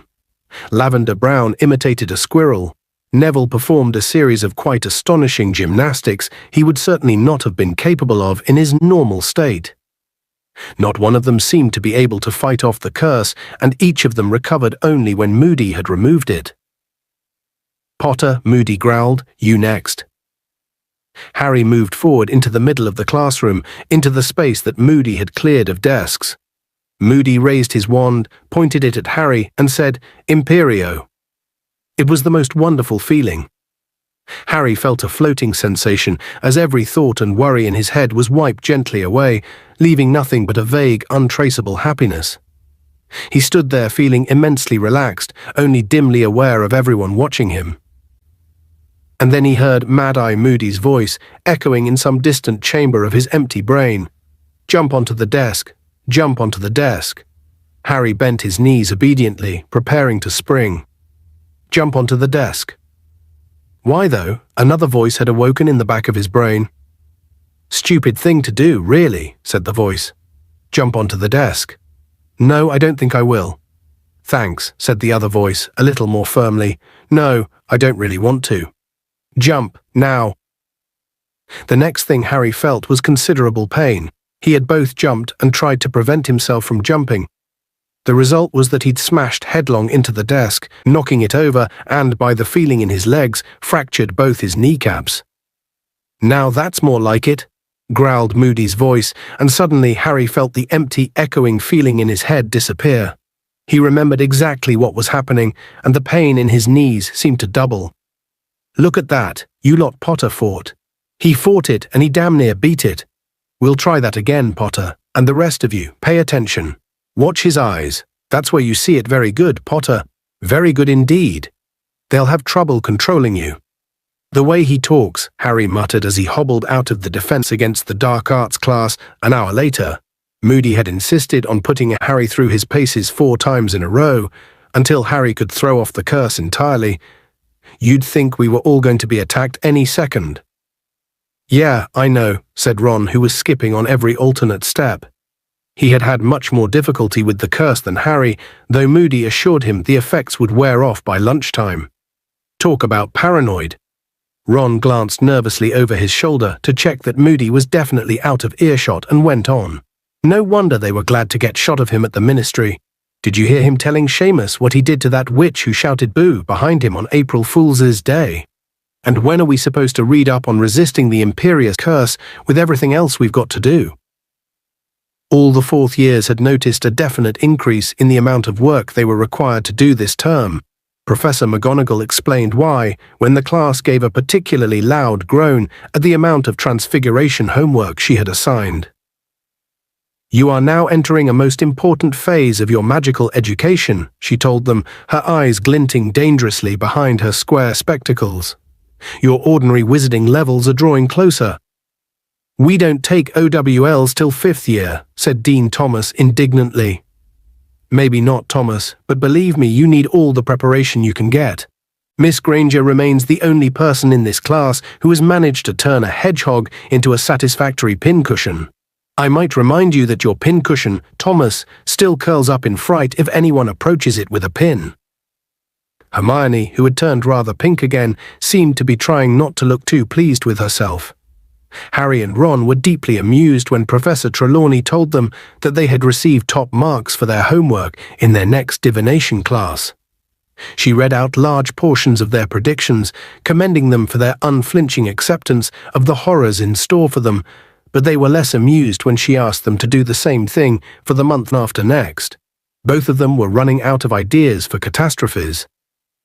Meanwhile, Professor Binns, the ghost who taught history of magic, had them writing weekly essays on the goblin rebellions of the 18th century. Professor Snape was forcing them to research antidotes. They took this one seriously, as he had hinted that he might be poisoning one of them before Christmas to see if their antidote worked. Professor Flitwick had asked them to read 3 extra books in preparation for their lesson on summoning charms. Even Hagrid was adding to their workload. The blast-ended Scroots were growing at a remarkable pace, given that nobody had yet discovered what they ate. Hagrid was delighted, and as part of their project, suggested that they come down to his hut on alternate evenings to observe the Scroots and make notes on their extraordinary behavior. "I will not," said Draco Malfoy flatly when Hagrid had proposed this with the air of Father Christmas, pulling an extra-large toy out of his sack. "I see enough of these foul things during lessons, thanks." Hagrid's smile faded off his face. "You'll do what you're told," he growled, "or I'll be taking a leaf out of Professor Moody's book. I hear you made a good ferret, Malfoy." The Gryffindors roared with laughter. Malfoy flushed with anger, but apparently the memory of Moody's punishment was still sufficiently painful to stop him from retorting. Harry, Ron, and Hermione returned to the castle at the end of the lesson in high spirits. Seeing Hagrid put down Malfoy was particularly satisfying, especially because Malfoy had done his very best to get Hagrid sacked the previous year. When they arrived in the entrance hall, they found themselves unable to proceed, owing to the large crowd of students congregated there, all milling around a large sign that had been erected at the foot of the marble staircase. Ron, the tallest of the 3, stood on tiptoe to see over the heads in front of them and read the sign aloud to the other 2. Tri-Wizard Tournament. The delegations from Beauxbatons and Durmstrang will be arriving at 6 o'clock on Friday the 30th of October. Lessons will end half an hour early. "Brilliant," said Harry. "It's potions last thing on Friday. Snape won't have time to poison us all." Students will return their bags and books to their dormitories and assemble in front of the castle to greet our guests before the welcoming feast. "Only a week away," said Ernie Macmillan of Hufflepuff, emerging from the crowd, his eyes gleaming. "I wonder if Cedric knows. Think I'll go and tell him." "Cedric?" said Ron blankly as Ernie hurried off. "Diggory," said Harry. "He must be entering the tournament." "That idiot, Hogwarts champion," said Ron as they pushed their way through the chattering crowd toward the staircase. "He's not an idiot. You just don't like him because he beat Gryffindor at Quidditch," said Hermione. "I've heard he's a really good student, and he's a prefect." She spoke as though this settled the matter. "You only like him because he's handsome," said Ron scathingly. "Excuse me, I don't like people just because they're handsome," said Hermione indignantly. Ron gave a loud false cough, which sounded oddly like Lockhart. The appearance of the sign in the entrance hall had a marked effect upon the inhabitants of the castle. During the following week, there seemed to be only one topic of conversation, no matter where Harry went: the Tri-Wizard Tournament. Rumors were flying from student to student like highly contagious germs. Who was going to try for Hogwarts champion? What the tournament would involve? How the students from Beauxbatons and Durmstrang differed from themselves. Harry noticed, too, that the castle seemed to be undergoing an extra thorough cleaning. Several grimy portraits had been scrubbed, much to the displeasure of their subjects, who sat huddled in their frames, muttering darkly and wincing as they felt their raw pink faces. The suits of armor were suddenly gleaming and moving without squeaking, and Argus Filch, the caretaker, was behaving so ferociously to any students who forgot to wipe their shoes that he terrified a pair of first-year girls into hysterics. Other members of the staff seemed oddly tense too. Longbottom, kindly do not reveal that you can't even perform a simple switching spell in front of anyone from Durmstrang. Professor McGonagall barked at the end of one particularly difficult lesson, during which Neville had accidentally transplanted his own ears onto a cactus. When they went down to breakfast on the morning of the 30th of October, they found that the Great Hall had been decorated overnight. Enormous silk banners hung from the walls, each of them representing a Hogwarts house: red with a gold lion for Gryffindor, blue with a bronze eagle for Ravenclaw, yellow with a black badger for Hufflepuff, and green with a silver serpent for Slytherin. Behind the teacher's table, the largest banner of all bore the Hogwarts coat of arms: lion, eagle, badger, and snake united around a large letter H. Harry, Ron, and Hermione sat down beside Fred and George at the Gryffindor table. Once again, and most unusually, they were sitting apart from everyone else and conversing in low voices. Ron led the way over to them. "It's a bummer, all right," George was saying gloomily to Fred, "but if he won't talk to us in person, we'll have to send him the letter after all. Or we'll stuff it into his hand. He can't avoid us forever." "Who's avoiding you?" said Ron, sitting down next to them. "Wish you would," said Fred, looking irritated at the interruption. "What's a bummer?" Ron asked George. "Having a nosy git like you for a brother," said George. "You two got any ideas on the Triwizard Tournament yet?" Harry asked. "Thought any more about trying to enter?" "I asked McGonagall how the champions are chosen, but she wasn't telling," said George bitterly. "She just told me to shut up and get on with transfiguring my raccoon." "Wonder what the tasks are going to be," said Ron thoughtfully. "You know, I bet we could do them, Harry. We've done dangerous stuff before." "Not in front of a panel of judges, you haven't," said Fred. "McGonagall says the champions get awarded points according to how well they've done the tasks." "Who are the judges?" Harry asked. "Well, the heads of the participating schools are always on the panel," said Hermione, and everyone looked around at her rather surprised, because all three of them were injured during the tournament of 1792. When a cockatrice the champions were supposed to be catching went on the rampage. She noticed them all looking at her and said, with her usual air of impatience that nobody else had read all the books she had, "It's all in Hogwarts, a history." Though, of course, that book's not entirely reliable. A revised history of Hogwarts would be a more accurate title, or a highly biased and selective history of Hogwarts, which glosses over the nastier aspects of the school. "What are you on about?" said Ron, though Harry thought he knew what was coming. "House elves," said Hermione, her eyes flashing. "Not once in over 1,000 pages does Hogwarts, a history, mention that we are all colluding in the oppression of 100 slaves." Harry shook his head and applied himself to his scrambled eggs. His and Ron's lack of enthusiasm had done nothing whatsoever to curb Hermione's determination to pursue justice for house elves.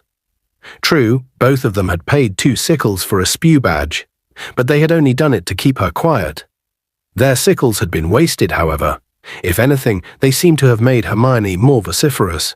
She had been badgering Harry and Ron ever since, first to wear the badges, then to persuade others to do the same, and she had also taken to rattling around the Gryffindor common room every evening, cornering people and shaking the collecting tin under their noses. "You do realize that your sheets are changed, your fires lit, your classrooms cleaned, and your food cooked by a group of magical creatures who are unpaid and enslaved," she kept saying fiercely. Some people, like Neville, had paid up just to stop Hermione from glowering at them. A few seemed mildly interested in what she had to say, but were reluctant to take a more active role in campaigning. Many regarded the whole thing as a joke. Ron now rolled his eyes at the ceiling, which was flooding them all in autumn sunlight, and Fred became extremely interested in his bacon. Both twins had refused to buy a spew badge. George, however, leaned in toward Hermione. Listen, have you ever been down in the kitchens, Hermione? No, of course not, said Hermione curtly. I hardly think students are supposed to. Well, we have, said George, indicating Fred, loads of times to nick food. And we've met them, and they're happy. They think they've got the best job in the world. That's because they're uneducated and brainwashed, Hermione began hotly, but her next few words were drowned out by the sudden whooshing noise from overhead, which announced the arrival of the post owls. Harry looked up at once and saw Hedwig soaring toward him.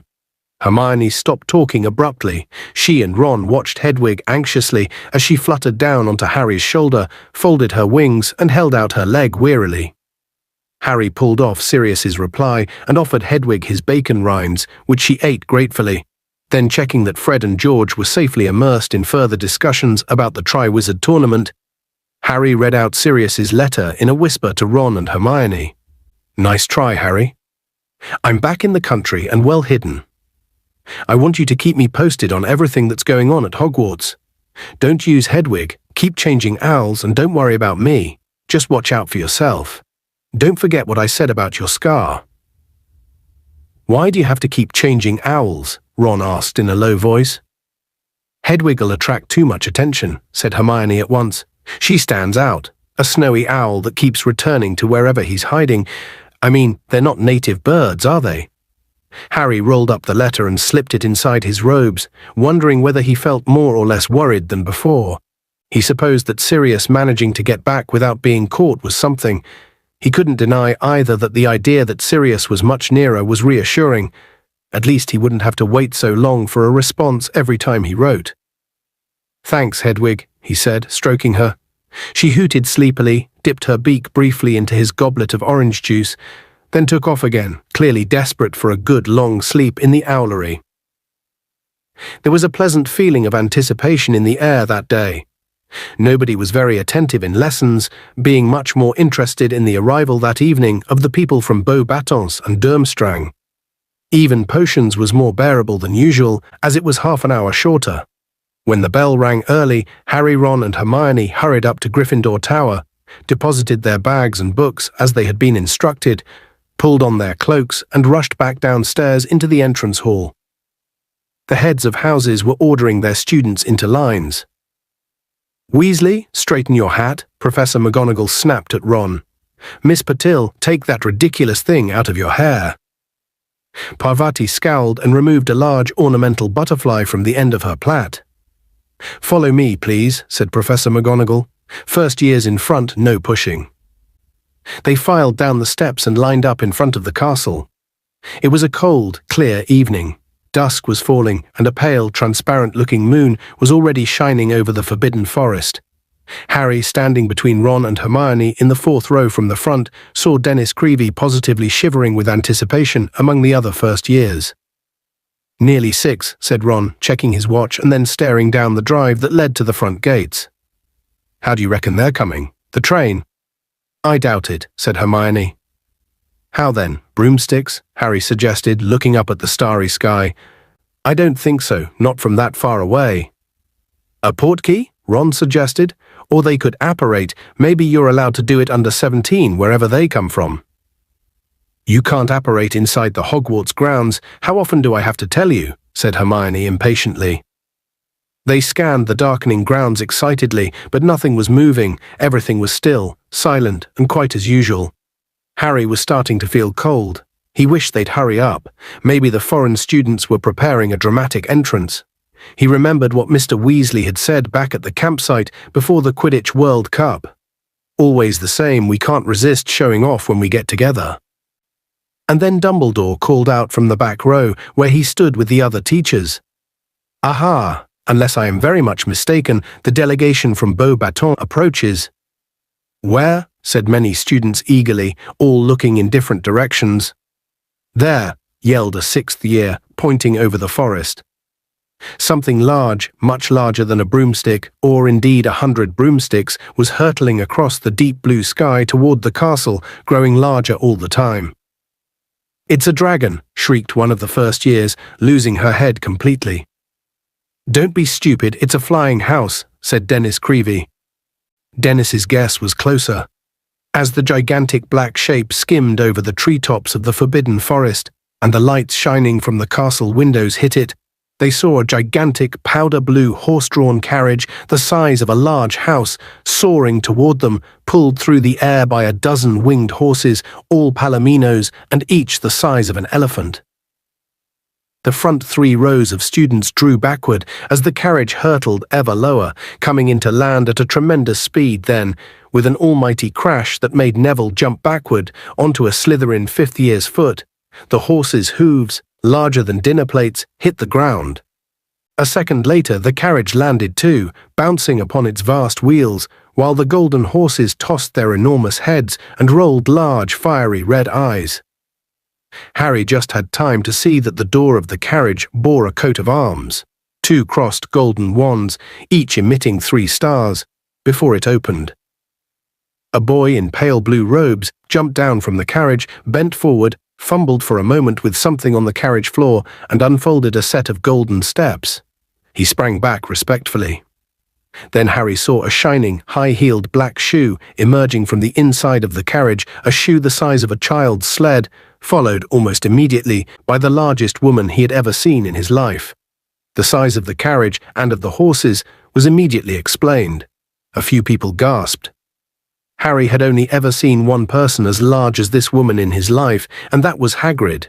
He doubted whether there was an inch difference in their heights. Yet somehow, maybe simply because he was used to Hagrid, this woman, now at the foot of the steps and looking around at the waiting, wide-eyed crowd, seemed even more unnaturally large. As she stepped into the light flooding from the entrance hall, she was revealed to have a handsome, olive-skinned face, large, black, liquid-looking eyes, and a rather beaky nose. Her hair was drawn back in a shining knob at the base of her neck. She was dressed from head to foot in black satin, and many magnificent opals gleamed at her throat and on her thick fingers. Dumbledore started to clap.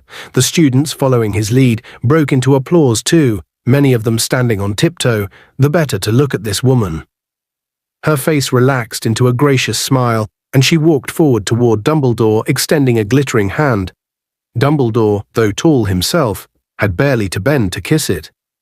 "My dear Madame Maxime," he said, "welcome to Hogwarts." "Dumbledore," said Madame Maxime in a deep voice, "I hope I find you well." "In excellent form, I thank you," said Dumbledore. "My pupils," said Madame Maxime, waving one of her enormous hands carelessly behind her. Harry, whose attention had been focused completely upon Madame Maxime, now noticed that about a dozen boys and girls, all by the look of them in their late teens, had emerged from the carriage and were now standing behind Madame Maxime. They were shivering, which was unsurprising, given that their robes seemed to be made of fine silk, and none of them were wearing cloaks. A few had wrapped scarves and shawls around their heads. From what Harry could see of them, they were standing in Madame Maxime's enormous shadow. They were staring up at Hogwarts with apprehensive looks on their faces. "Has Karkaroff arrived yet?" Madame Maxime asked. "He should be here any moment," said Dumbledore. "Would you like to wait here and greet him, or would you prefer to step inside and warm up a trifle?" "Warm up, I think," said Madame Maxime, "but the horses." "Our care of magical creatures teacher will be delighted to take care of them," said Dumbledore, "the moment he has returned from dealing with a slight situation that has arisen with some of his other charges." "Scroots," Ron muttered to Harry and grinning. "My steeds require a forceful handling," said Madame Maxime, looking as though she doubted whether any care of magical creatures teacher at Hogwarts could be up to the job. "They are very strong." "I assure you that Hagrid will be well up to the job," said Dumbledore, smiling.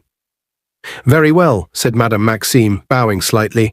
"Will you please inform this Hagrid that the horses drink only single malt whiskey?" "It will be attended to," said Dumbledore, also bowing. "Come," said Madame Maxime imperiously to her students, and the Hogwarts crowd parted to allow her and her students to pass up the stone steps. "How big do you reckon Durmstrang's horses are going to be?" Seamus Finnegan said, leaning around Lavender and Parvati to address Harry and Ron. "Well, if they're any bigger than this lot, even Hagrid won't be able to handle them," said Harry. "That's if he hasn't been attacked by his Scroots. Wonder what's up with them." Maybe they've escaped, said Ron hopefully. Oh, don't say that, said Hermione with a shudder. Imagine that lot loose on the grounds. They stood shivering slightly now, waiting for the Durmstrang party to arrive. Most people were gazing hopefully up at the sky. For a few minutes the silence was broken only by Madame Maxime's huge horses, snorting and stamping. But then, "Can you hear something?" said Ron suddenly. Harry listened. A loud and oddly eerie noise was drifting toward them from out of the darkness, a muffled rumbling and sucking sound, as though an immense vacuum cleaner were moving along a riverbed. "The lake," yelled Lee Jordan, pointing down at it. "Look at the lake." From their position at the top of the lawns overlooking the grounds, they had a clear view of the smooth black surface of the water, except that the surface was suddenly not smooth at all. Some disturbance was taking place deep in the center. Great bubbles were forming on the surface, waves were now washing over the muddy banks, and then, out in the very middle of the lake, a whirlpool appeared, as if a giant plug had just been pulled out of the lake's floor. What seemed to be a long black pole began to rise slowly out of the heart of the whirlpool, and then Harry saw the rigging. "It's a mast," he said to Ron and Hermione. Slowly, magnificently, the ship rose out of the water, gleaming in the moonlight. It had a strangely skeletal look about it, as though it were a resurrected wreck, and the dim, misty lights shimmering at its portholes looked like ghostly eyes. Finally, with a great sloshing noise, the ship emerged entirely, bobbing on the turbulent water, and began to glide toward the bank. A few moments later, they heard the splash of an anchor being thrown down in the shallows, and the thud of a plank being lowered onto the bank. People were disembarking. They could see their silhouettes passing the lights in the ship's portholes. All of them, Harry noticed, seemed to be built along the lines of Crabbe and Goyle, but then, as they drew nearer, walking up the lawns into the light streaming from the entrance hall, he saw that their bulk was really due to the fact that they were wearing cloaks of some kind of shaggy, matted fur. But the man who was leading them up to the castle was wearing furs of a different sort, sleek and silver, like his hair. "Dumbledore?" he called heartily as he walked up the slope. "How are you, my dear fellow? How are you?" "Blooming, thank you, Professor Karkaroff," Dumbledore replied. Karkaroff had a fruity, unctuous voice. When he stepped into the light pouring from the front doors of the castle, they saw that he was tall and thin, like Dumbledore. But his white hair was short, and his goatee, finishing in a small curl, did not entirely hide his rather weak chin. When he reached Dumbledore, he shook hands with both of his own. "Dear old Hogwarts," he said, looking up at the castle and smiling. His teeth were rather yellow, and Harry noticed that his smile did not extend to his eyes, which remained cold and shrewd. "How good it is to be here, how good! Victor, come along, into the warmth, you don't mind, Dumbledore? Victor has a slight head cold." Karkaroff beckoned forward one of his students. As the boy passed, Harry caught a glimpse of a prominent curved nose and thick black eyebrows. He didn't need the punch on the arm Ron gave him, or the hiss in his ear to recognize that profile. "Harry, it's Krum." Chapter 16. The Goblet of Fire. "I don't believe it," Ron said in a stunned voice, as the Hogwarts students filed back up the steps behind the party from Durmstrang. "Krum, Harry, Victor Krum." "For heaven's sake, Ron, he's only a Quidditch player," said Hermione.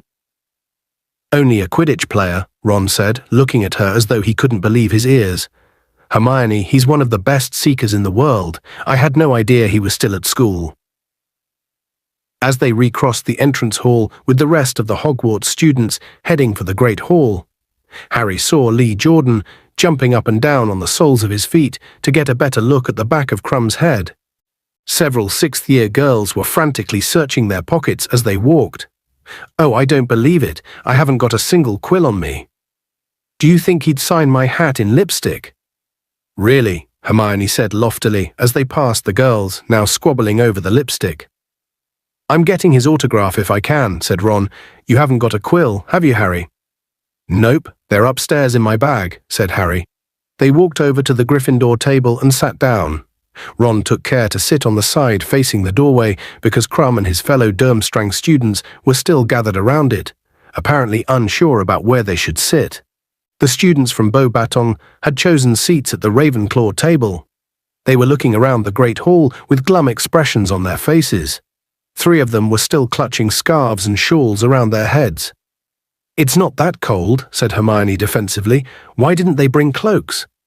"Over here. Come and sit over here," Ron hissed. "Over here. Hermione, budge up, make a space." "What?" "Too late," said Ron bitterly. Victor Crumb and his fellow Durmstrang students had settled themselves at the Slytherin table. Harry could see Malfoy, Crabbe, and Goyle looking very smug about this. As he watched, Malfoy bent forward to speak to Crumb. "Yeah, that's right. Smarm up to him, Malfoy," said Ron scathingly. "I bet Crumb can see right through him, though bet he gets people fawning over him all the time. Where do you reckon they're going to sleep? We could offer him a space in our dormitory. Harry, I wouldn't mind giving him my bed. I could kip on a camp bed." Hermione snorted. "They look a lot happier than the Beauxbatons lot," said Harry. The Durmstrang students were pulling off their heavy furs and looking up at the starry black ceiling with expressions of interest. A couple of them were picking up the golden plates and goblets and examining them, apparently impressed. Up at the staff table, Filch, the caretaker, was adding chairs. He was wearing his mouldy old tailcoat in honor of the occasion. Harry was surprised to see that he added 4 chairs, 2 on either side of Dumbledore's. "But there are only 2 extra people," Harry said. "Why's Filch putting out 4 chairs? Who else is coming?" "Eh?" said Ron vaguely. He was still staring avidly at Crumb. When all the students had entered the hall and settled down at their house tables, the staff entered, filing up to the top table and taking their seats. Last in line were Professor Dumbledore, Professor Karkaroff, and Madame Maxime. When their headmistress appeared, the pupils from Beauxbatons leapt to their feet. A few of the Hogwarts students laughed. The Beauxbatons party appeared quite unembarrassed, however, and did not resume their seats until Madame Maxime had sat down on Dumbledore's left-hand side. Dumbledore remained standing, and a silence fell over the great hall. "Good evening, ladies and gentlemen, ghosts and most particularly guests," said Dumbledore, beaming around at the foreign students. "I have great pleasure in welcoming you all to Hogwarts. I hope and trust that your stay here will be both comfortable and enjoyable."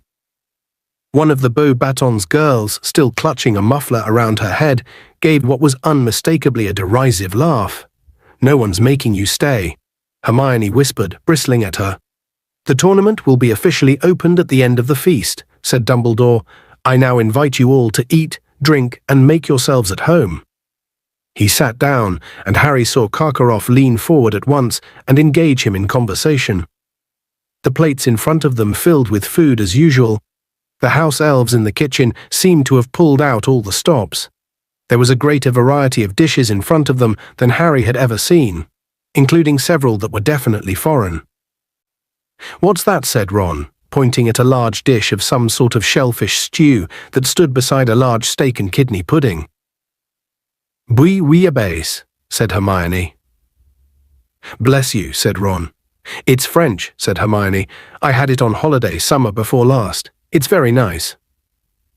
"I'll take your word for it," said Ron, helping himself to black pudding. The great hall seemed somehow much more crowded than usual, even though there were barely 20 additional students there. Perhaps it was because their differently coloured uniforms stood out so clearly against the black of the Hogwarts robes. Now that they had removed their furs, the Durmstrang students were revealed to be wearing robes of a deep blood red. Hagrid sidled into the hall through a door behind the staff table 20 minutes after the start of the feast. He slid into his seat at the end and waved at Harry, Ron, and Hermione with a very heavily bandaged hand. "Scroots doing all right, Hagrid?" Harry called. "Thriving," Hagrid called back happily. "Yeah, I'll just bet they are," said Ron quietly. "Looks like they've finally found a food they like, doesn't it? Hagrid's fingers." At that moment, a voice said, "Excuse me, are you wanting the bouillabaisse?" It was the girl from Beauxbatons who had laughed during Dumbledore's speech. She had finally removed her muffler. A long sheet of silvery blonde hair fell almost to her waist. She had large, deep blue eyes and very white, even teeth. Ron went purple. He stared up at her, opened his mouth to reply, but nothing came out except a faint gurgling noise. "Yeah, have it," said Harry, pushing the dish toward the girl. "You finished, was it?" "Yeah," Ron said breathlessly. "Yeah, it was excellent." The girl picked up the dish and carried it carefully off to the Ravenclaw table. Ron was still goggling at the girl as though he had never seen one before. Harry started to laugh. The sound seemed to jog Ron back to his senses. "She's a Veela," he said hoarsely to Harry. "Of course she isn't," said Hermione tartly. "I don't see anyone else gaping at her like an idiot." But she wasn't entirely right about that. As the girl crossed the hall, many boys' heads turned, and some of them seemed to have become temporarily speechless, just like Ron. "I'm telling you, that's not a normal girl," said Ron, leaning sideways so he could keep a clear view of her. "They don't make them like that at Hogwarts." "They make them okay at Hogwarts," said Harry without thinking. Cho happened to be sitting only a few places away from the girl with the silvery hair. "When you've both put your eyes back in," said Hermione briskly, "you'll be able to see who's just arrived." She was pointing up at the staff table. The two remaining empty seats had just been filled.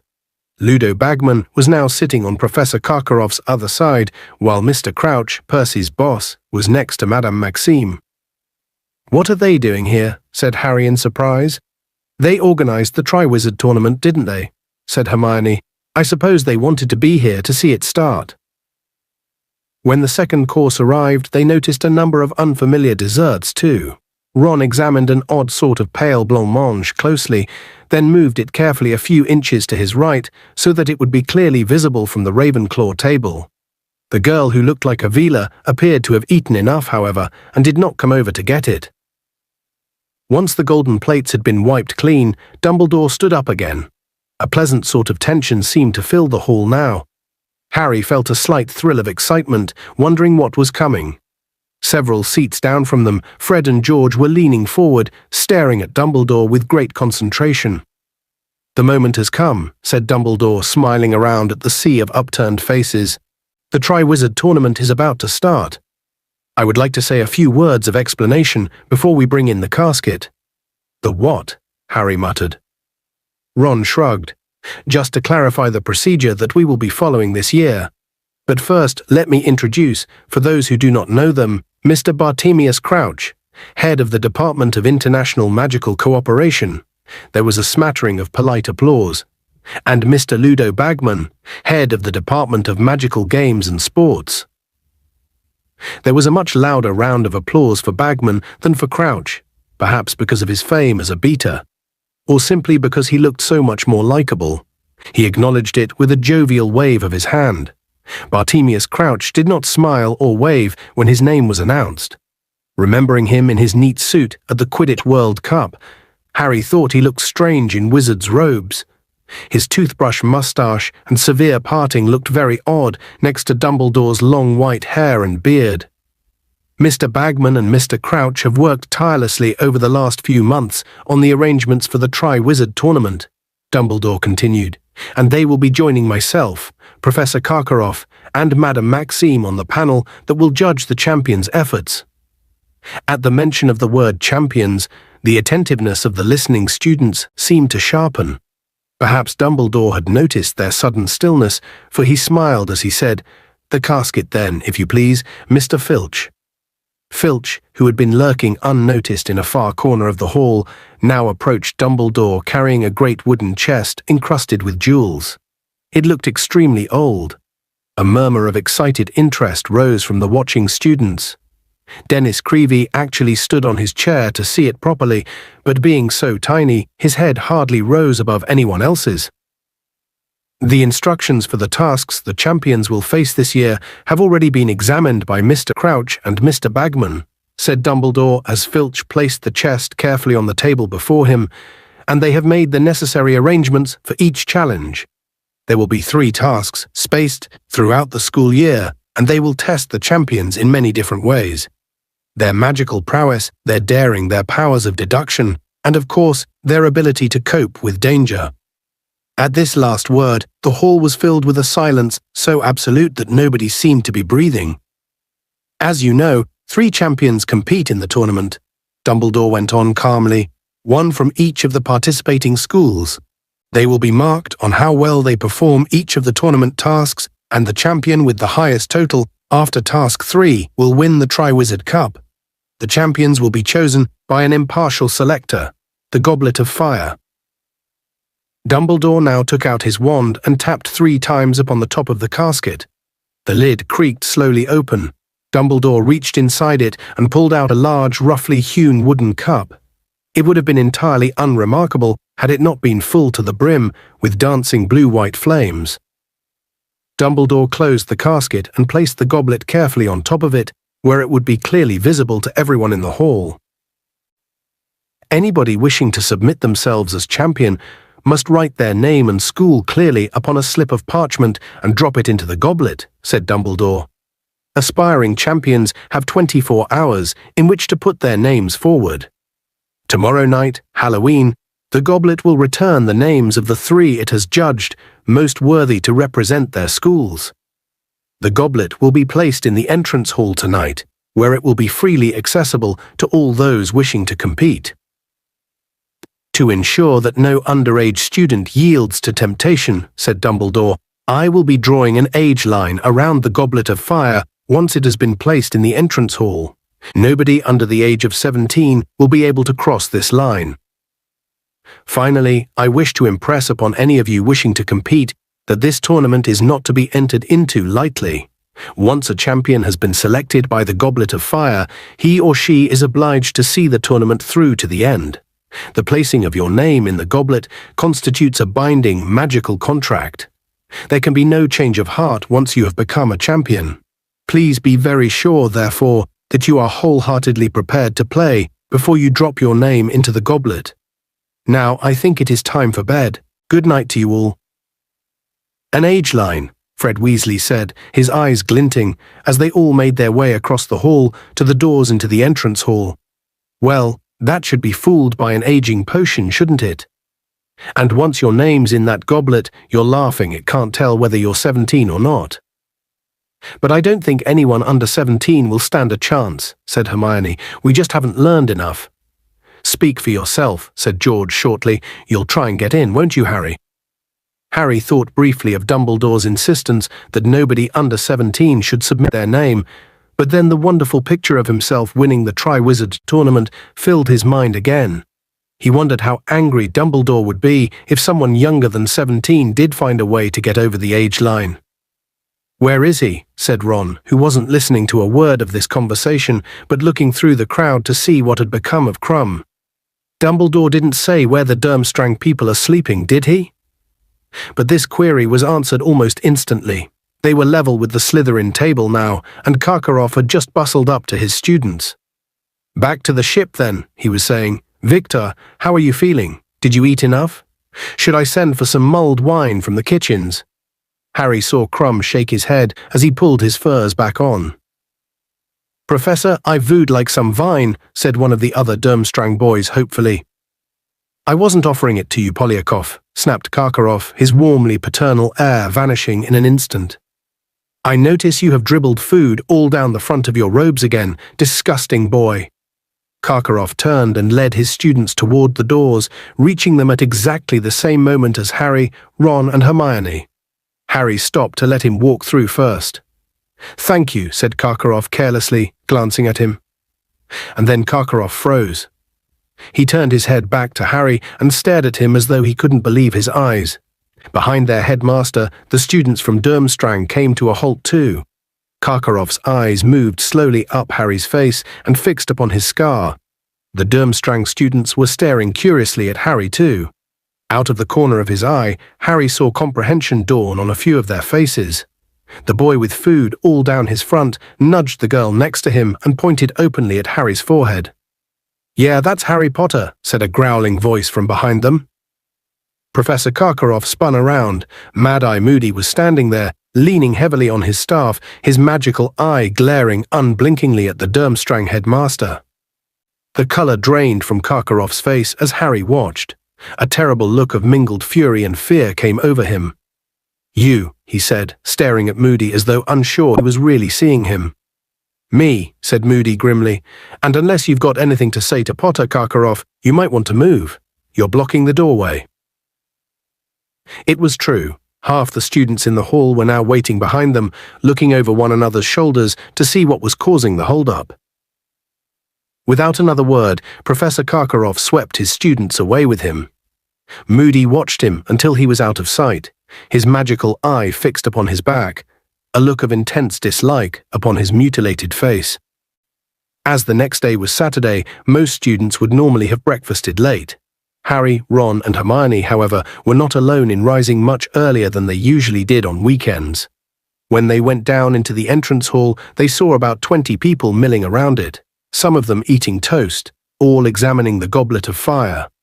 It had been placed in the center of the hall on the stool that normally bore the sorting hat. A thin golden line had been traced on the floor, forming a circle 10 feet around it in every direction. "Anyone put their name in yet?" Ron asked a third-year girl eagerly. "All the Durmstrang lot," she replied, "but I haven't seen anyone from Hogwarts yet." "Bet some of them put it in last night after we'd all gone to bed," said Harry. "I would have if it had been me, wouldn't have wanted everyone watching. What if the goblet just gobbed you right back out again?" Someone laughed behind Harry. Turning, he saw Fred, George, and Lee Jordan hurrying down the staircase, all three of them looking extremely excited. "Done it," Fred said in a triumphant whisper to Harry, Ron, and Hermione. "Just taken it." "What?" said Ron. "The aging potion, dung brains," said Fred. "1 drop each," said George, rubbing his hands together with glee. "We only need to be a few months older." "We're going to split the 1,000 galleons between the three of us if one of us wins," said Lee, grinning broadly. "I'm not sure this is going to work, you know," said Hermione warningly. "I'm sure Dumbledore will have thought of this." Fred, George, and Lee ignored her. "Ready?" Fred said to the other two, quivering with excitement. "Come on, then I'll go first." Harry watched, fascinated, as Fred pulled a slip of parchment out of his pocket, bearing the words Fred Weasley Hogwarts. Fred walked right up to the edge of the line and stood there, rocking on his toes like a diver preparing for a 50-foot drop. Then, with the eyes of every person in the entrance hall upon him, he took a great breath and stepped over the line. For a split second, Harry thought it had worked. George certainly thought so, for he let out a yell of triumph and leapt after Fred. But next moment, there was a loud sizzling sound, and both twins were hurled out of the golden circle as though they had been thrown by an invisible shot putter. They landed painfully 10 feet away on the cold stone floor, and to add insult to injury, there was a loud popping noise, and both of them sprouted identical long white beards. The entrance hall rang with laughter. Even Fred and George joined in once they had gotten to their feet and taken a good look at each other's beards. "I did warn you," said a deep, amused voice, and everyone turned to see Professor Dumbledore coming out of the great hall. He surveyed Fred and George, his eyes twinkling. "I suggest you both go up to Madame Pumphrey. She is already tending to Miss Fawcett of Ravenclaw and Mr. Summers of Hufflepuff, both of whom decided to age themselves up a little too. Though I must say, neither of their beards is anything like as fine as yours." Fred and George set off for the hospital wing, accompanied by Lee, who was howling with laughter, and Harry, Ron, and Hermione, also chortling, went in to breakfast. The decorations in the Great Hall had changed this morning. As it was Halloween, a cloud of live bats was fluttering around the enchanted ceiling, while hundreds of carved pumpkins leered from every corner.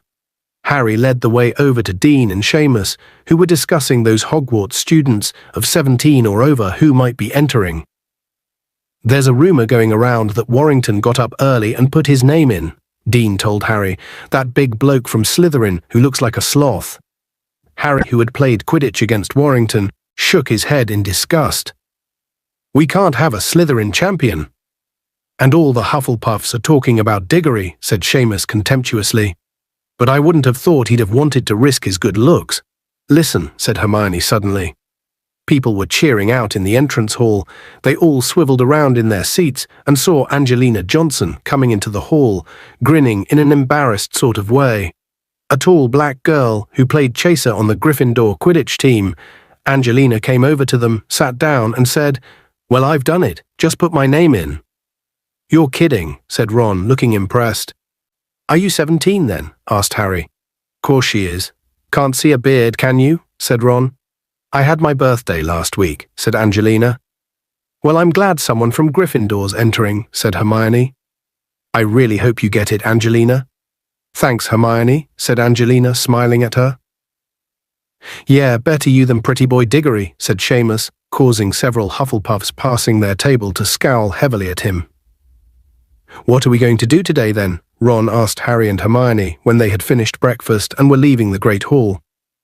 "We haven't been down to visit Hagrid yet," said Harry. "Okay," said Ron, "just as long as he doesn't ask us to donate a few fingers to the Scroots." A look of great excitement suddenly dawned on Hermione's face. "I've just realized I haven't asked Hagrid to join Spew yet," she said brightly. "Wait for me, will you, while I nip upstairs and get the badges?" "What is it with her?" said Ron, exasperated as Hermione ran away up the marble staircase. "Hey, Ron," said Harry suddenly, "it's your friend." The students from Beauxbatons were coming through the front doors from the grounds, among them the Vila girl. Those gathered around the goblet of fire stood back to let them pass, watching eagerly. Madame Maxime entered the hall behind her students and organized them into a line. One by one, the Beauxbatons students stepped across the age line and dropped their slips of parchment into the blue-white flames. As each name entered the fire, it turned briefly red and emitted sparks. "What do you reckon'll happen to the ones who aren't chosen?" Ron muttered to Harry as the Vila girl dropped her parchment into the goblet of fire.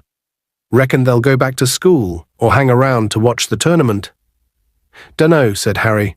"Hang around, I suppose. Madame Maxime's staying to judge, isn't she?"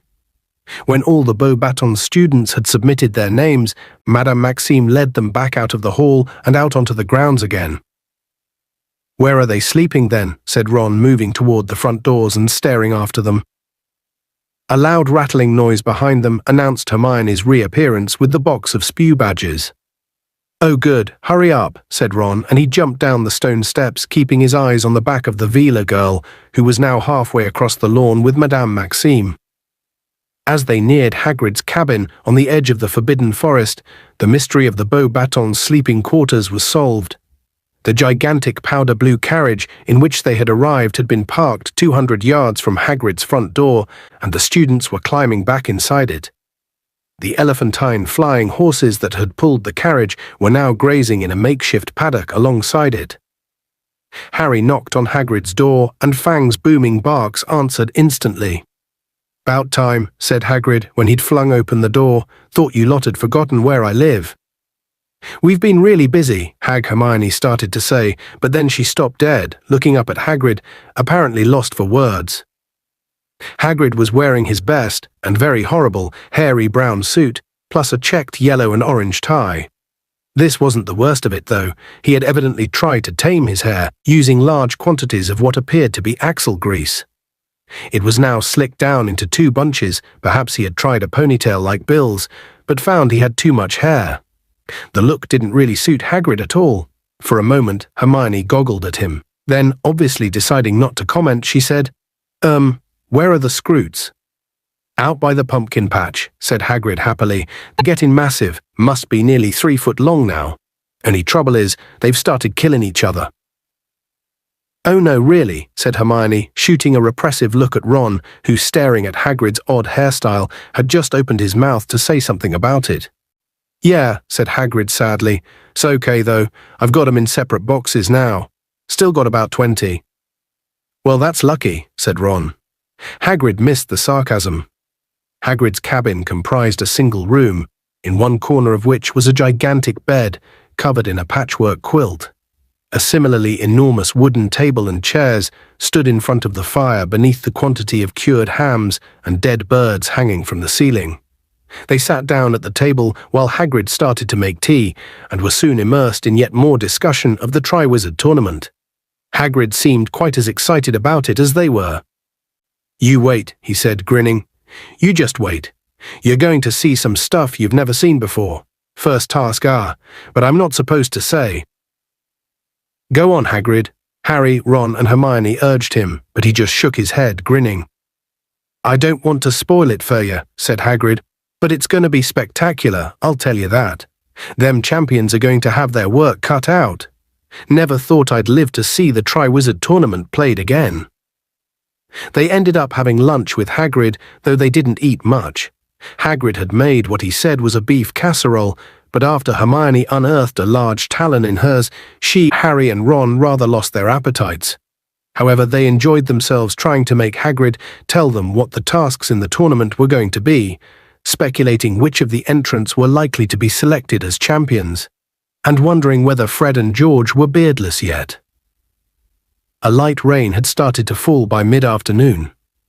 It was very cozy sitting by the fire, listening to the gentle patter of the drops on the window, watching Hagrid darning his socks and arguing with Hermione about house elves, for he flatly refused to join Spew when she showed him her badges. "It'd be doing him an unkindness, Hermione," he said gravely, threading a massive bone needle with thick yellow yarn. "It's in their nature to look after humans, that's what they like. See? You'd be making 'em unhappy to take away their work and insulting 'em if you tried to pay 'em." "But Harry set Dobby free, and he was over the moon about it," said Hermione, "and we heard he's asking for wages now." "Yeah, well, you get weirdos in every breed. I'm not saying there isn't the odd elf who'd take freedom, but you'll never persuade most of 'em to do it. No, nothing doing, Hermione." Hermione looked very cross indeed and stuffed her box of badges back into her cloak pocket. By 5:30 it was growing dark, and Ron, Harry and Hermione decided it was time to get back up to the castle for the Halloween feast and, more important, the announcement of the school champions. "I'll come with you," said Hagrid, putting away his darning. "Just give us a sec." Hagrid got up, went across to the chest of drawers beside his bed and began searching for something inside it. They didn't pay too much attention until a truly horrible smell reached their nostrils. Coughing, Ron said, "Hagrid, what's that?" "Eh?" said Hagrid, turning around with a large bottle in his hand. "Don't you like it?" "Is that aftershave?" said Hermione in a slightly choked voice. Eau de cologne," Hagrid muttered. He was blushing. "Maybe it's a bit much," he said gruffly. "I'll go take it off, hang on." He stumped out of the cabin, and they saw him washing himself vigorously in the water barrel outside the window. "Eau de cologne," said Hermione in amazement. "Hagrid?" "And what's with the hair and the suit?" said Harry in an undertone. "Look," said Ron suddenly, pointing out of the window. Hagrid had just straightened up and turned round. If he had been blushing before, it was nothing to what he was doing now. Getting to their feet very cautiously so that Hagrid wouldn't spot them, Harry, Ron and Hermione peered through the window and saw that Madame Maxime and the Beauxbatons students had just emerged from their carriage, clearly about to set off for the feast too. They couldn't hear what Hagrid was saying, but he was talking to Madame Maxime with a rapt, misty-eyed expression Harry had only ever seen him wear once before when he had been looking at the baby dragon Norbert. "He's going up to the castle with her," said Hermione indignantly. "I thought he was waiting for us." Without so much as a backward glance at his cabin, Hagrid was trudging off up the grounds with Madame Maxime, the Beauxbatons students following in their wake, jogging to keep up with their enormous strides. "He fancies her," said Ron incredulously. "Well, if they end up having children, they'll be setting a world record bet any baby of theirs would weigh about a ton." They let themselves out of the cabin and shut the door behind them. It was surprisingly dark outside. Drawing their cloaks more closely around themselves, they set off up the sloping lawns. "Ooh, it's them, look," Hermione whispered. The Durmstrang party was walking up toward the castle from the lake. Victor Krum was walking side by side with Karkaroff, and the other Durmstrang students were straggling along behind them. Ron watched Krum excitedly, but Krum did not look around as he reached the front doors a little ahead of Hermione, Ron and Harry and proceeded through them. When they entered the candlelit Great Hall, it was almost full. The goblet of fire had been moved. It was now standing in front of Dumbledore's empty chair at the teacher's table. Fred and George, clean-shaven again, seemed to have taken their disappointment fairly well. "Hope it's Angelina," said Fred as Harry, Ron and Hermione sat down. "So do I," said Hermione breathlessly. "Well, we'll soon know." The Halloween feast seemed to take much longer than usual, perhaps because it was their second feast in 2 days. Harry didn't seem to fancy the extravagantly prepared food as much as he would have normally. Like everyone else in the hall, judging by the constantly craning necks, the impatient expressions on every face, the fidgeting and the standing up to see whether Dumbledore had finished eating yet, Harry simply wanted the plates to clear, and to hear who had been selected as champions. At long last, the golden plates returned to their original spotless state. There was a sharp upswing in the level of noise within the hall, which died away almost instantly as Dumbledore got to his feet. On either side of him, Professor Karkaroff and Madame Maxime looked as tense and expectant as anyone. Ludo Bagman was beaming and winking at various students. Mr. Crouch, however, looked quite uninterested, almost bored. "Well, the goblet is almost ready to make its decision," said Dumbledore. "I estimate that it requires 1 more minute. Now, when the champions' names are called, I would ask them please to come up to the top of the hall, walk along the staff table, and go through into the next chamber." He indicated the door behind the staff table, where they will be receiving their first instructions.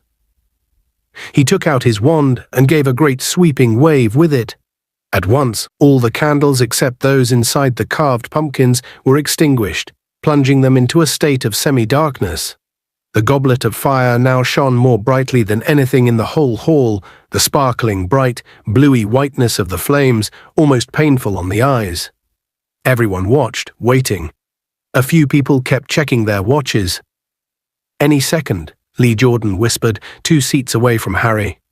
The flames inside the goblet turned suddenly red again. Sparks began to fly from it.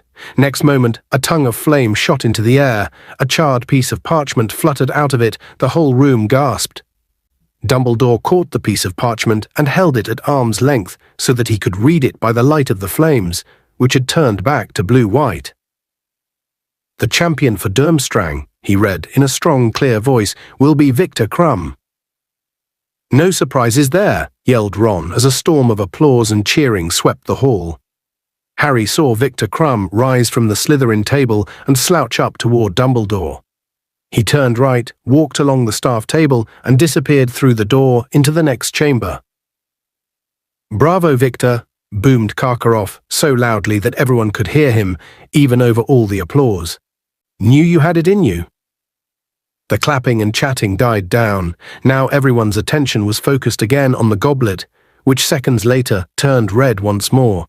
A second piece of parchment shot out of it, propelled by the flames. "The champion for Beauxbatons," said Dumbledore, "is Fleur Delacour." "It's her, Ron," Harry shouted as the girl who so resembled Avila got gracefully to her feet, shook back her sheet of silvery blonde hair, and swept up between the Ravenclaw and Hufflepuff tables. "Oh look, they're all disappointed," Hermione said over the noise, nodding toward the remainder of the Beauxbatons party. Disappointed was a bit of an understatement, Harry thought. 2 of the girls who had not been selected had dissolved into tears and were sobbing with their heads on their arms. When Fleur Delacour too had vanished into the side chamber, silence fell again. But this time it was a silence so stiff with excitement you could almost taste it. The Hogwarts champion next. And the goblet of fire turned red once more, sparks showered out of it, the tongue of flame shot high into the air, and from its tip Dumbledore pulled the 3rd piece of parchment. "The Hogwarts champion," he called, "is Cedric Diggory." "No," said Ron loudly, but nobody heard him except Harry. The uproar from the next table was too great. Every single Hufflepuff had jumped to his or her feet, screaming and stamping as Cedric made his way past them, grinning broadly, and headed off toward the chamber behind the teacher's table. Indeed, the applause for Cedric went on so long that it was some time before Dumbledore could make himself heard again. "Excellent," Dumbledore called happily, as at last the tumult died down. "Well, we now have our 3 champions. I am sure I can count upon all of you, including the remaining students from Beauxbatons and Durmstrang, to give your champions every ounce of support you can muster. By cheering your champion on, you will contribute in a very real—" But Dumbledore suddenly stopped speaking, and it was apparent to everybody what had distracted him. The fire in the goblet had just turned red again. Sparks were flying out of it. A long flame shot suddenly into the air, and borne upon it was another piece of parchment. Automatically, it seemed, Dumbledore reached out a long hand and seized the parchment. He held it out and stared at the name written upon it. There was a long pause, during which Dumbledore stared at the slip in his hands, and everyone in the room stared at Dumbledore. And then Dumbledore cleared his throat and read out, Harry Potter. Chapter 17. The Four Champions. Harry sat there, aware that every head in the great hall had turned to look at him. He was stunned. He felt numb. He was surely dreaming. He had not heard correctly. There was no applause. A buzzing, as though of angry bees, was starting to fill the hall. Some students were standing up to get a better look at Harry as he sat, frozen, in his seat. Up at the top table, Professor McGonagall had got to her feet and swept past Ludo Bagman and Professor Karkaroff to whisper urgently to Professor Dumbledore, who bent his ear toward her, frowning slightly. Harry turned to Ron and Hermione. Beyond them, he saw the long Gryffindor table all watching him, open-mouthed. "I didn't put my name in," Harry said blankly. "You know I didn't." Both of them stared just as blankly back. At the top table, Professor Dumbledore had straightened up, nodding to Professor McGonagall. "Harry Potter," he called again. "Harry, up here if you please." "Go on," Hermione whispered, giving Harry a slight push. Harry got to his feet, trod on the hem of his robes, and stumbled slightly. He set off up the gap between the Gryffindor and Hufflepuff tables. It felt like an immensely long walk. The top table didn't seem to be getting any nearer at all, and he could feel hundreds and hundreds of eyes upon him, as though each were a searchlight. The buzzing grew louder and louder. After what seemed like an hour, he was right in front of Dumbledore, feeling the stares of all the teachers upon him. "Well through the door, Harry," said Dumbledore. He wasn't smiling. Harry moved off along the teachers' table. Hagrid was seated right at the end. He did not wink at Harry, or wave, or give any of his usual signs of greeting. He looked completely astonished and stared at Harry as he passed like everyone else. Harry went through the door out of the Great Hall and found himself in a smaller room lined with paintings of witches and wizards. A handsome fire was roaring in the fireplace opposite him. The faces in the portraits turned to look at him as he entered. He saw a wizened witch flit out of the frame of her picture and into the one next to it, which contained a wizard with a walrus mustache. The wizened witch started whispering in his ear. Victor Crumb, Cedric Diggory, and Fleur Delacour were grouped around the fire. They looked strangely impressive, silhouetted against the flames. Crumb, hunched up and brooding, was leaning against the mantelpiece, slightly apart from the other two. Cedric was standing with his hands behind his back, staring into the fire. Fleur Delacour looked around when Harry walked in and threw back her sheet of long silvery hair.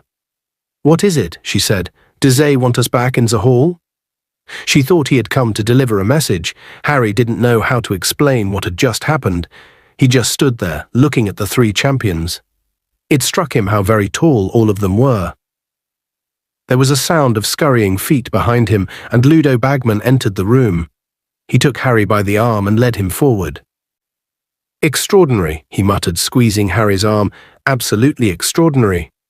"Gentlemen, lady," he added, approaching the fireside and addressing the other three, "may I introduce, incredible though it may seem, the fourth Triwizard champion." Victor Crumb straightened up. His surly face darkened as he surveyed Harry. Cedric looked nonplussed. He looked from Bagman to Harry and back again, as though sure he must have misheard what Bagman had said. Fleur Delacour, however, tossed her hair smiling and said, "Oh, very funny joke, Mr. Bagman." "Joke?" Bagman repeated, bewildered.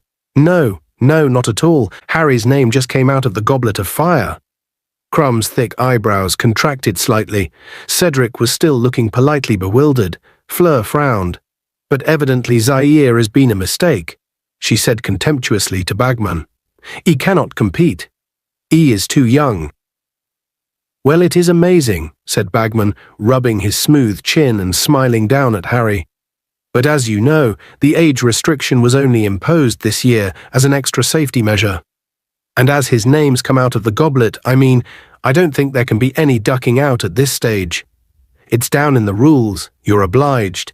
Harry will just have to do the best he—" The door behind them opened again, and a large group of people came in. Professor Dumbledore, followed closely by Mr. Crouch, Professor Karkaroff, Madame Maxime, Professor McGonagall, and Professor Snape. Harry heard the buzzing of the hundreds of students on the other side of the wall before Professor McGonagall closed the door. Madame Maxime, said Fleur at once, striding over to her headmistress, they are saying that this little boy is to compete also. Somewhere under Harry's numb disbelief, he felt a ripple of anger. Little boy. Madame Maxime had drawn herself up to her full and considerable height. The top of her handsome head brushed the candle-filled chandelier, and her gigantic black satin bosom swelled. "What is the meaning of this, Dumbledore?" she said imperiously. "I'd rather like to know that myself, Dumbledore," said Professor Karkaroff. He was wearing a steely smile, and his blue eyes were like chips of ice. "2 Hogwarts champions? I don't remember anyone telling me the host school is allowed 2 champions, or have I not read the rules carefully enough?" He gave a short and nasty laugh. "C'est impossible," said Madame Maxime, whose enormous hand with its many superb opals was resting upon Fleur's shoulder. "Hogwarts cannot have 2 champions. It is most unjust." "We were under the impression that your age line would keep out younger contestants, Dumbledore," said Karkaroff, his steely smile still in place, though his eyes were colder than ever. "Otherwise, we would, of course, have brought along a wider selection of candidates from our own schools." "It's no one's fault but Potter's, Karkaroff," said Snape softly. His black eyes were alight with malice. "Don't go blaming Dumbledore for Potter's determination to break rules. He has been crossing lines ever since he arrived here." "Thank you, Severus," said Dumbledore firmly, and Snape went quiet, though his eyes still glinted malevolently through his curtain of greasy black hair. Professor Dumbledore was now looking down at Harry, who looked right back at him, trying to discern the expression of the eyes behind the half-moon spectacles. "Did you put your name into the goblet of fire, Harry?" he asked calmly. "No," said Harry. He was very aware of everybody watching him closely. Snape made a soft noise of impatient disbelief in the shadows. "Did you ask an older student to put it into the goblet of fire for you?" said Professor Dumbledore, ignoring Snape. "No," said Harry vehemently. "Ah, but of course he is lying," cried Madame Maxime. Snape was now shaking his head, his lip curling. "He could not have crossed the age line," said Professor McGonagall sharply. "I am sure we are all agreed on that." "Dumbledore must have made a mistake with the line," said Madame Maxime, shrugging. "It is possible, of course," said Dumbledore politely. "Dumbledore, you know perfectly well you did not make a mistake," said Professor McGonagall angrily. "Really, what nonsense. Harry could not have crossed the line himself, and as Professor Dumbledore believes that he did not persuade an older student to do it for him, I'm sure that should be good enough for everybody else." She shot a very angry look at Professor Snape.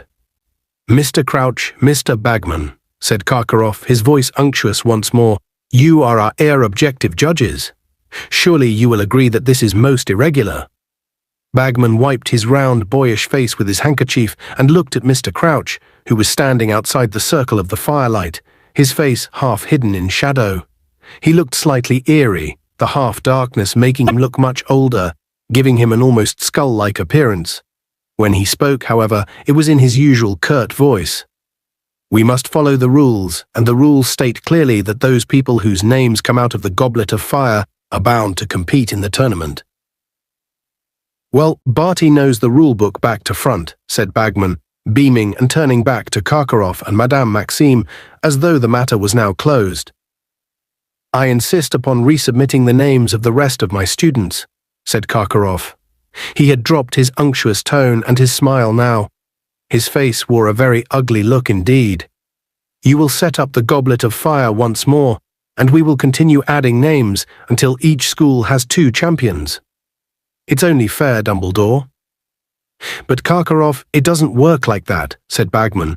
"The goblet of fire's just gone out. It won't reignite until the start of the next tournament, in which Durmstrang will most certainly not be competing," exploded Karkaroff. "After all our meetings and negotiations and compromises, I little expected something of this nature to occur. I have half a mind to leave now." "Empty threat, Karkaroff," growled a voice from near the door. "You can't leave your champion now. He's got to compete." "They've all got to compete." "Binding magical contract, like Dumbledore said. Convenient, eh?" Moody had just entered the room. He limped toward the fire, and with every right step he took, there was a loud clunk. "Convenient," said Karkaroff. I'm afraid I don't understand you, Moody. Harry could tell he was trying to sound disdainful, as though what Moody was saying was barely worth his notice, but his hands gave him away. They had balled themselves into fists. Don't you? Said Moody quietly. It's very simple, Karkaroff. Someone put Potter's name in that goblet, knowing he'd have to compete if it came out. Evidently, someone who wished to give Hogwarts 2 bites at the apple, said Madame Maxime. I quite agree, Madame Maxime, said Karkaroff, bowing to her. I shall be lodging complaints with the Ministry of Magic and the International Confederation of Wizards. If anyone's got reason to complain, it's Potter, growled Moody, but funny thing, I don't hear him saying a word. Why should I complain? Burst out Fleur Delacour, stamping her foot. He has a chance to compete, hasn't he? We've all been hoping to be chosen for weeks and weeks. The honor for our schools. 1,000 galleons in prize money, this is a chance many would die for.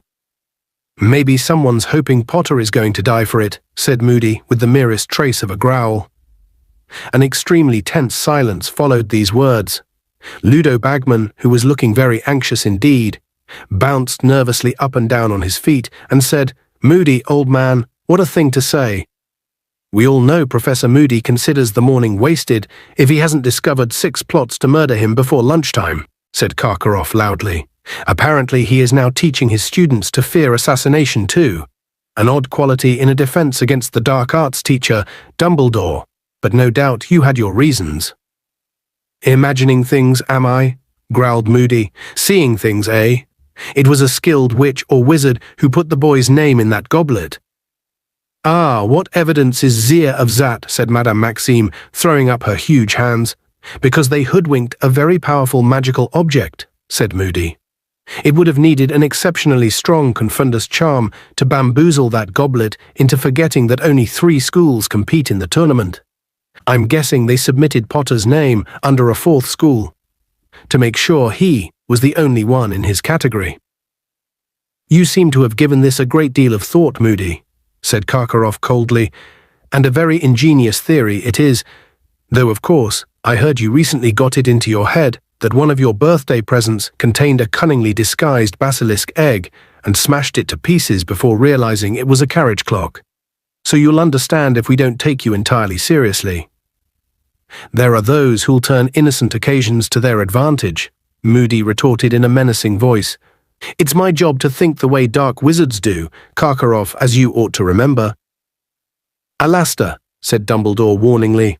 Harry wondered for a moment whom he was speaking to, but then realized Mad Eye could hardly be Moody's real first name. Moody fell silent, though still surveying Karkaroff with satisfaction.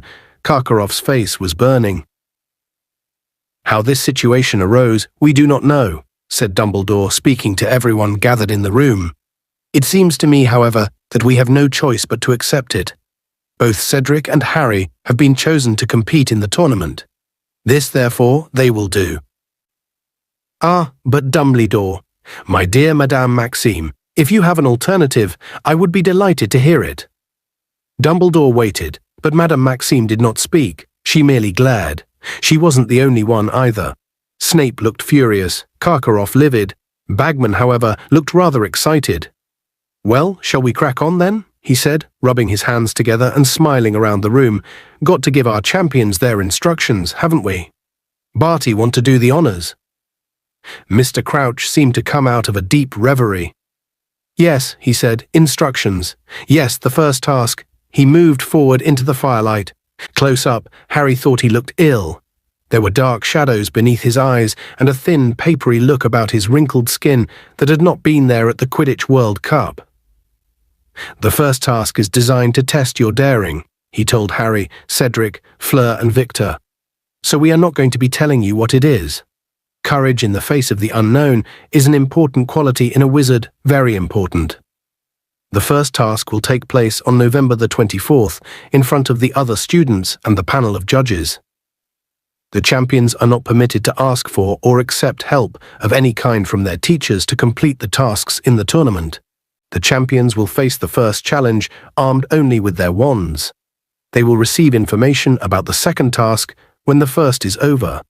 Owing to the demanding and time-consuming nature of the tournament, The champions are exempted from end-of-year tests.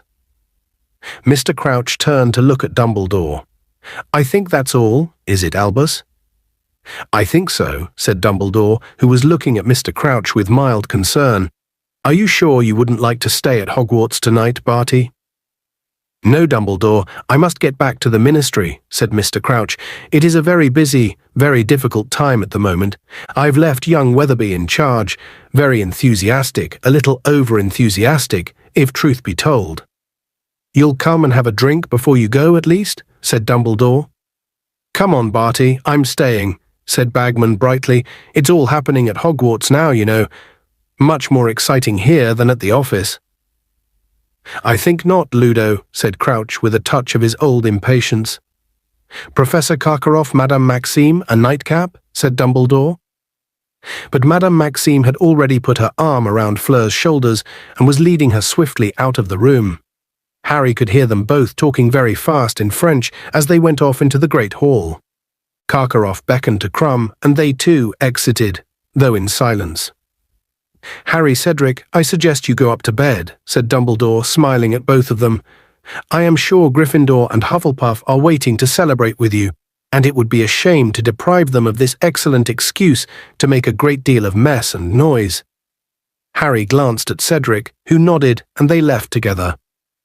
The great hall was deserted now. The candles had burned low, giving the jagged smiles of the pumpkins an eerie, flickering quality. So, said Cedric, with a slight smile, we're playing against each other again. I suppose, said Harry. He really couldn't think of anything to say. The inside of his head seemed to be in complete disarray, as though his brain had been ransacked. So tell me, said Cedric, as they reached the entrance hall, which was now lit only by torches in the absence of the goblet of fire. How did you get your name in? I didn't, said Harry, staring up at him. I didn't put it in. I was telling the truth. Ah, okay, said Cedric. Harry could tell Cedric didn't believe him. We'll see you then. Instead of going up the marble staircase, Cedric headed for a door to its right. Harry stood listening to him going down the stone steps beyond it. Then slowly he started to climb the marble ones. Was anyone except Ron and Hermione going to believe him, or would they all think he'd put himself in for the tournament? Yet how could anyone think that, when he was facing competitors who'd had 3 years more magical education than he had when he was now facing tasks that not only sounded very dangerous, but which were to be performed in front of hundreds of people?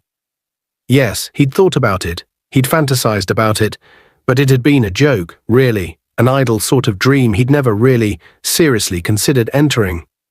But someone else had considered it, someone else had wanted him in the tournament, and had made sure he was entered. Why? To give him a treat? He didn't think so somehow. To see him make a fool of himself? Well, they were likely to get their wish. But to get him killed?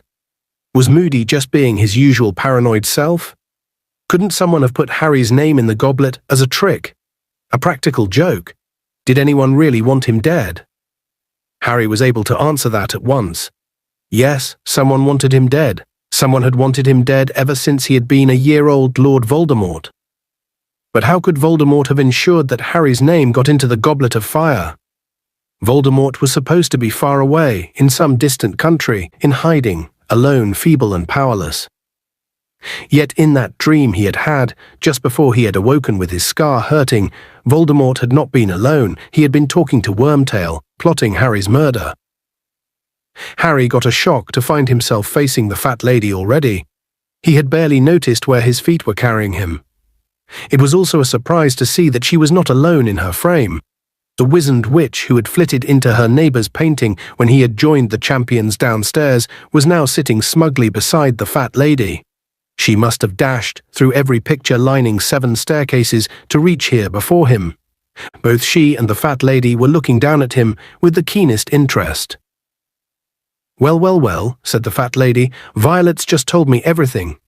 Who's just been chosen as school champion, then? Balderdash, said Harry dully. It most certainly isn't, said the pale witch indignantly. No, no, Vi, it's the password, said the fat lady soothingly, and she swung forward on her hinges to let Harry into the common room. The blast of noise that met Harry's ears when the portrait opened almost knocked him backward. Next thing he knew, he was being wrenched inside the common room by about a dozen pairs of hands, and was facing the whole of Gryffindor House, all of whom were screaming, applauding, and whistling. "You should have told us you'd entered," bellowed Fred. He looked half annoyed, half deeply impressed. "How did you do it without getting a beard?" "Brilliant," roared George. "I didn't," Harry said. "I don't know how." But Angelina had now swooped down upon him. "Oh, if it couldn't be me, at least it's a Gryffindor. You'll be able to pay back Diggory for that last Quidditch match, Harry," shrieked Katie Bell, another of the Gryffindor chasers. "We've got food, Harry. Come and have some." "I'm not hungry. I had enough at the feast." But nobody wanted to hear that he wasn't hungry. Nobody wanted to hear that he hadn't put his name in the goblet. Not one single person seemed to have noticed that he wasn't at all in the mood to celebrate. Lee Jordan had unearthed a Gryffindor banner from somewhere, and he insisted on draping it around Harry like a cloak. Harry couldn't get away. Whenever he tried to sidle over to the staircase, up to the dormitories, the crowd around him closed ranks, forcing another butterbeer on him, stuffing crisps and peanuts into his hands. Everyone wanted to know how he had done it, how he had tricked Dumbledore's age line and managed to get his name into the goblet. "I didn't," he said over and over again. "I don't know how it happened." But for all the notice anyone took, he might just as well not have answered at all. "I'm tired," he bellowed finally, after nearly half an hour. "No, seriously, George, I'm going to bed." He wanted more than anything to find Ron and Hermione, to find a bit of sanity, but neither of them seemed to be in the common room. Insisting that he needed to sleep, and almost flattening the little Creevy brothers as they attempted to waylay him at the foot of the stairs, Harry managed to shake everyone off and climb up to the dormitory as fast as he could. To his great relief, he found Ron was lying on his bed in the otherwise empty dormitory, still fully dressed. He looked up when Harry slammed the door behind him. "Where have you been?" Harry said. "Oh, hello," said Ron. He was grinning, but it was a very odd, strained sort of grin. Harry suddenly became aware that he was still wearing the scarlet Gryffindor banner that Lee had tied around him. He hastened to take it off, but it was knotted very tightly.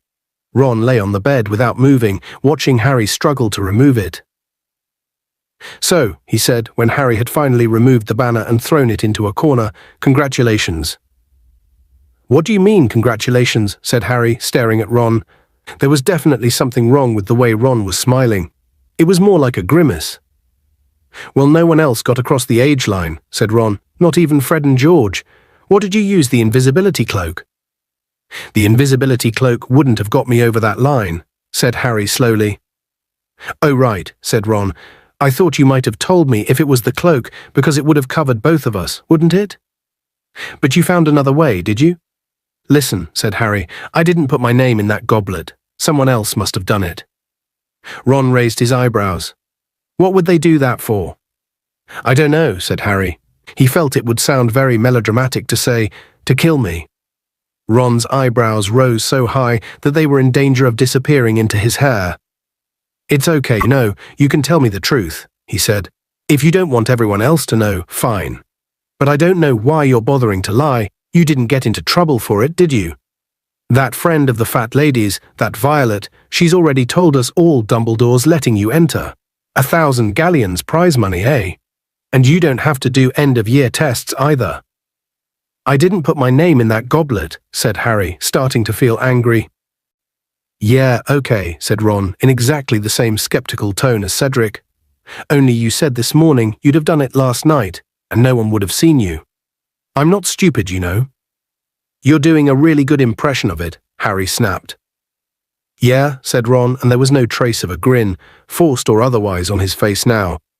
"You want to get to bed, Harry. I expect you'll need to be up early tomorrow for a photo call or something."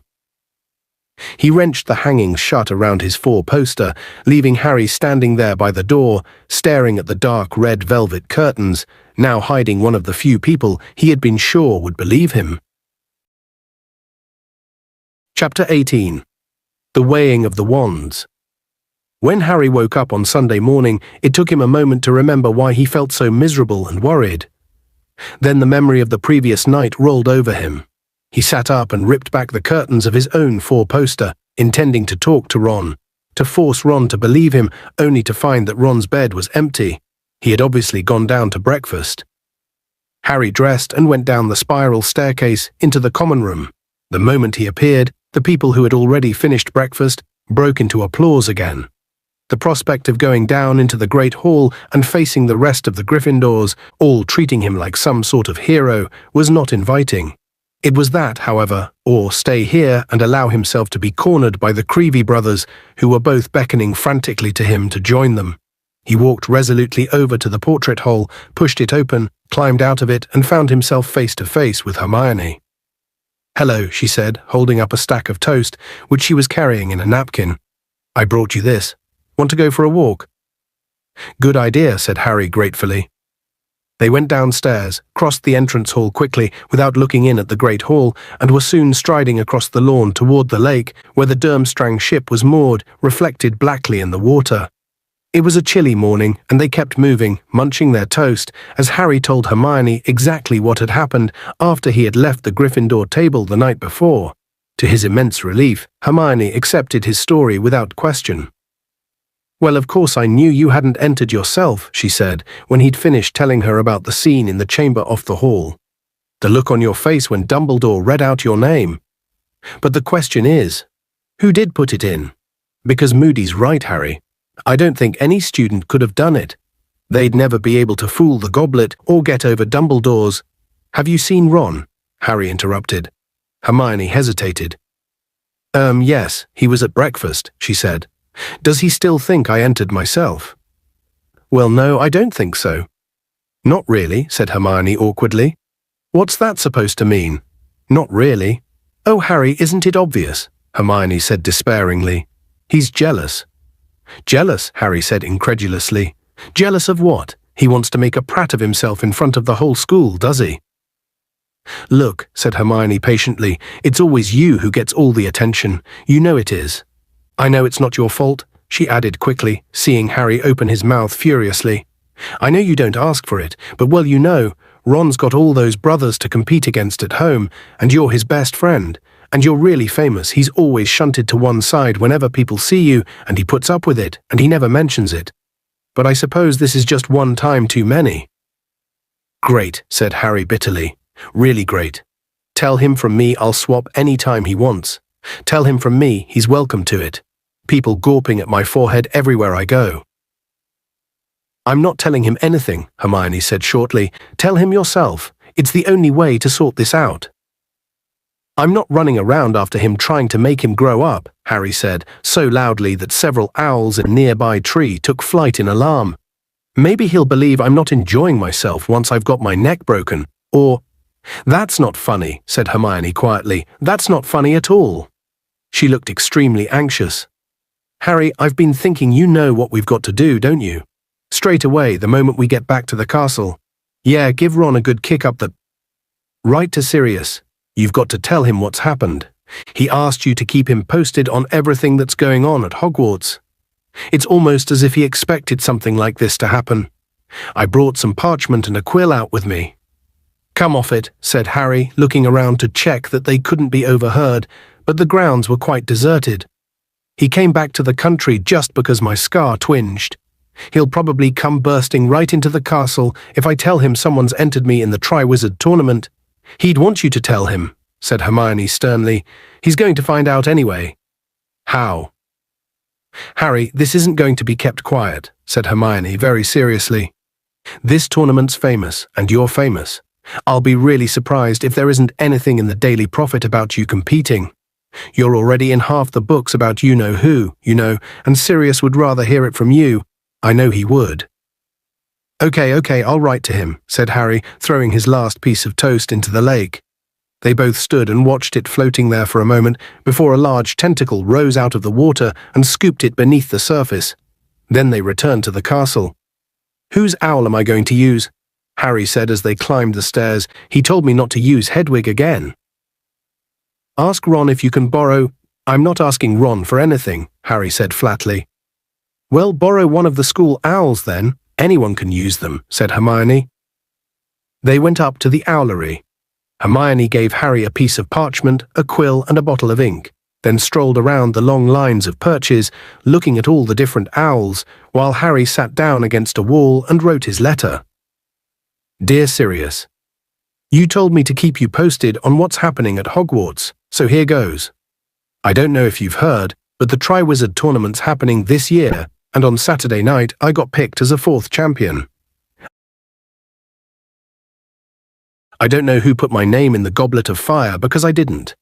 The other Hogwarts champion is Cedric Diggory from Hufflepuff. He paused at this point, thinking. He had an urge to say something about the large weight of anxiety that seemed to have settled inside his chest since last night. But he couldn't think how to translate this into words, so he simply dipped his quill back into the ink bottle and wrote, Hope you're okay, and Buckbeak. Finished, he told Hermione, getting to his feet and brushing straw off his robes. At this, Hedwig came fluttering down onto his shoulder and held out her leg. I can't use you, Harry told her, looking around for the school owls. I've got to use one of these. Hedwig gave a very loud hoot and took off so suddenly that her talons cut into his shoulder. She kept her back to Harry all the time he was tying his letter to the leg of a large barn owl. When the barn owl had flown off, Harry reached out to stroke Hedwig, but she clicked her beak furiously and soared up into the rafters out of reach. First Ron, then you, said Harry angrily. This isn't my fault. If Harry had thought that matters would improve once everyone got used to the idea of him being champion, the following day showed him how mistaken he was. He could no longer avoid the rest of the school once he was back at lessons, and it was clear that the rest of the school, just like the Gryffindors, thought Harry had entered himself for the tournament. Unlike the Gryffindors, however, they did not seem impressed. The Hufflepuffs, who were usually on excellent terms with the Gryffindors, had turned remarkably cold toward the whole lot of them. One herbology lesson was enough to demonstrate this. It was plain that the Hufflepuffs felt that Harry had stolen their champion's glory. A feeling exacerbated, perhaps, by the fact that Hufflepuff House very rarely got any glory, and that Cedric was one of the few who had ever given them any, having beaten Gryffindor once at Quidditch. Ernie Macmillan and Justin Finch Fletchley, with whom Harry normally got on very well, did not talk to him even though they were repotting bouncing bulbs at the same tray, though they did laugh rather unpleasantly when one of the bouncing bulbs wriggled free from Harry's grip and smacked him hard in the face. Ron wasn't talking to Harry either. Hermione sat between them, making very forced conversation, but though both answered her normally, they avoided making eye contact with each other. Harry thought even Professor Sprout seemed distant with him, but then she was head of Hufflepuff House. He would have been looking forward to seeing Hagrid under normal circumstances, but care of magical creatures meant seeing the Slytherins too, the first time he would come face to face with them since becoming champion. Predictably, Malfoy arrived at Hagrid's cabin with his familiar sneer firmly in place. Ah, look boys, it's the champion, he said to Crabbe and Goyle the moment he got within earshot of Harry. Got your autograph books? Better get a signature now, because I doubt he's going to be around much longer. Half the Triwizard champions have died. How long do you reckon you're going to last, Potter? 10 minutes into the first task's my bet. Crabbe and Goyle guffawed sycophantically. But Malfoy had to stop there because Hagrid emerged from the back of his cabin, balancing a teetering tower of crates, each containing a very large blast-ended scroot. To the class's horror, Hagrid proceeded to explain that the reason the scroots had been killing one another was an excess of pent-up energy, and that the solution would be for each student to fix a leash on a scroot and take it for a short walk. The only good thing about this plan was that it distracted Malfoy completely. Take this thing for a walk? He repeated in disgust, staring into one of the boxes. And where exactly are we supposed to fix the leash? Around the sting, the blasting end, or the sucker? Round the middle, said Hagrid, demonstrating. You might want to put on your dragon hide gloves, just as an extra precaution like. Harry, you come here and help me with this big one. Hagrid's real intention, however, was to talk to Harry away from the rest of the class. He waited until everyone else had set off with their scroots, then turned to Harry and said very seriously, So you're competing, Harry, in the tournament, school champion. One of the champions, Harry corrected him. Hagrid's beetle black eyes looked very anxious under his wild eyebrows. "No idea who put you in for it, Harry." "You believe I didn't do it then?" said Harry, concealing with difficulty the rush of gratitude he felt at Hagrid's words. "Course I do," Hagrid grunted. "You say it wasn't you, and I believe you, and Dumbledore believes you and all." "Wish I knew who did do it," said Harry bitterly. The pair of them looked out over the lawn. The class was widely scattered now, and all in great difficulty. The Scroots were now over 3 feet long and extremely powerful. No longer shell-less and colourless, they had developed a kind of thick, greyish, shiny armour. They looked like a cross between giant scorpions and elongated crabs, but still without recognisable heads or eyes. They had become immensely strong and very hard to control. "Look like they're having fun, don't they?" Hagrid said happily. Harry assumed he was talking about the Scroots because his classmates certainly weren't. Every now and then, with an alarming bang, one of the Scroots' ends would explode, causing it to shoot forward several yards, and more than one person was being dragged along on their stomach, trying desperately to get back on their feet. I don't know, Harry." Hagrid sighed suddenly, looking back down at him with a worried expression on his face. "School champion, everything seems to happen to you, doesn't it?" Harry didn't answer. Yes, everything did seem to happen to him. That was more or less what Hermione had said as they had walked around the lake, and that was the reason, according to her, that Ron was no longer talking to him. The next few days were some of Harry's worst at Hogwarts. The closest he had ever come to feeling like this had been during those months in his second year, when a large part of the school had suspected him of attacking his fellow students. But Ron had been on his side then. He thought he could have coped with the rest of the school's behaviour if he could just have had Ron back as a friend, but he wasn't going to try and persuade Ron to talk to him if Ron didn't want to. Nevertheless, it was lonely with dislike pouring in on him from all sides. He could understand the Hufflepuff's attitude, even if he didn't like it. They had their own champion to support. He expected nothing less than vicious insults from the Slytherins. He was highly unpopular there and always had been, because he had helped Gryffindor beat them so often, both at Quidditch and in the Inter-House Championship. But he had hoped the Ravenclaws might have found it in their hearts to support him as much as Cedric. He was wrong, however. Most Ravenclaws seemed to think that he had been desperate to earn himself a bit more fame by tricking the goblet into accepting his name. Then there was the fact that Cedric looked the part of a champion so much more than he did. Exceptionally handsome, with his straight nose, dark hair and grey eyes. It was hard to say who was receiving more admiration these days, Cedric or Victor Crumb. Harry actually saw the same sixth-year girls who had been so keen to get Crumb's autograph, begging Cedric to sign their school bags one lunchtime. Meanwhile, there was no reply from Sirius. Hedwig was refusing to come anywhere near him. Professor Trelawney was predicting his death with even more certainty than usual, and he did so badly at summoning charms in Professor Flitwick's class that he was given extra homework, the only person to get any, apart from Neville. "It's really not that difficult, Harry," Hermione tried to reassure him as they left Flitwick's class. She had been making objects zoom across the room to her all lesson as though she was some sort of weird magnet for board dusters, wastepaper baskets and lunoscopes. "You just weren't concentrating properly." "Wonder why that was," said Harry darkly, as Cedric Diggory walked past, surrounded by a large group of simpering girls, all of whom looked at Harry as though he were a particularly large blast-ended Scroot. "Still never mind, eh? Double potions to look forward to this afternoon." Double potions was always a horrible experience, but these days it was nothing short of torture. Being shut in a dungeon for an hour and a half with Snape and the Slytherins, all of whom seemed determined to punish Harry as much as possible for daring to become school champion, was about the most unpleasant thing Harry could imagine. He had already struggled through one Friday's worth, with Hermione sitting next to him intoning, "Ignore them, ignore them, ignore them," under her breath, and he couldn't see why today should be any better. When he and Hermione arrived at Snape's dungeon after lunch, they found the Slytherins waiting outside, each and every one of them wearing a large badge on the front of his or her robes. For one wild moment, Harry thought they were spew badges. Then he saw that they all bore the same message in luminous red letters that burnt brightly in the dimly lit underground passage. "Like them, Potter," said Malfoy loudly as Harry approached, "and this isn't all they do look." He pressed his badge into his chest, and the message upon it vanished, to be replaced by another one, which glowed green. The Slytherins howled with laughter. Each of them pressed their badges too, until the message, "Potter stinks," was shining brightly all around Harry. He felt the heat rise in his face and neck.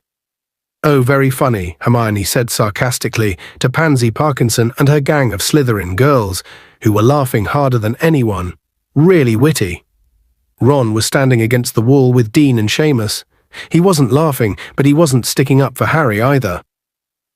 "Want one, Granger?" said Malfoy, holding out a badge to Hermione. "I've got loads, but don't touch my hand now. I've just washed it, you see. Don't want a mudblood sliming it up." Some of the anger Harry had been feeling for days and days seemed to burst through a dam in his chest. He had reached for his wand before he'd thought what he was doing. People all around them scrambled out of the way, backing down the corridor. "Harry," Hermione said warningly. "Go on then, Potter," Malfoy said quietly, drawing out his own wand. "Moody's not here to look after you, now do it, if you've got the guts." For a split second, they looked into each other's eyes, then at exactly the same time both acted. "Furnunculus," Harry yelled. "Densaugeo," screamed Malfoy. Jets of light shot from both wands, hit each other in mid-air, and ricocheted off at angles. Harry's hit Goyle in the face, and Malfoy's hit Hermione.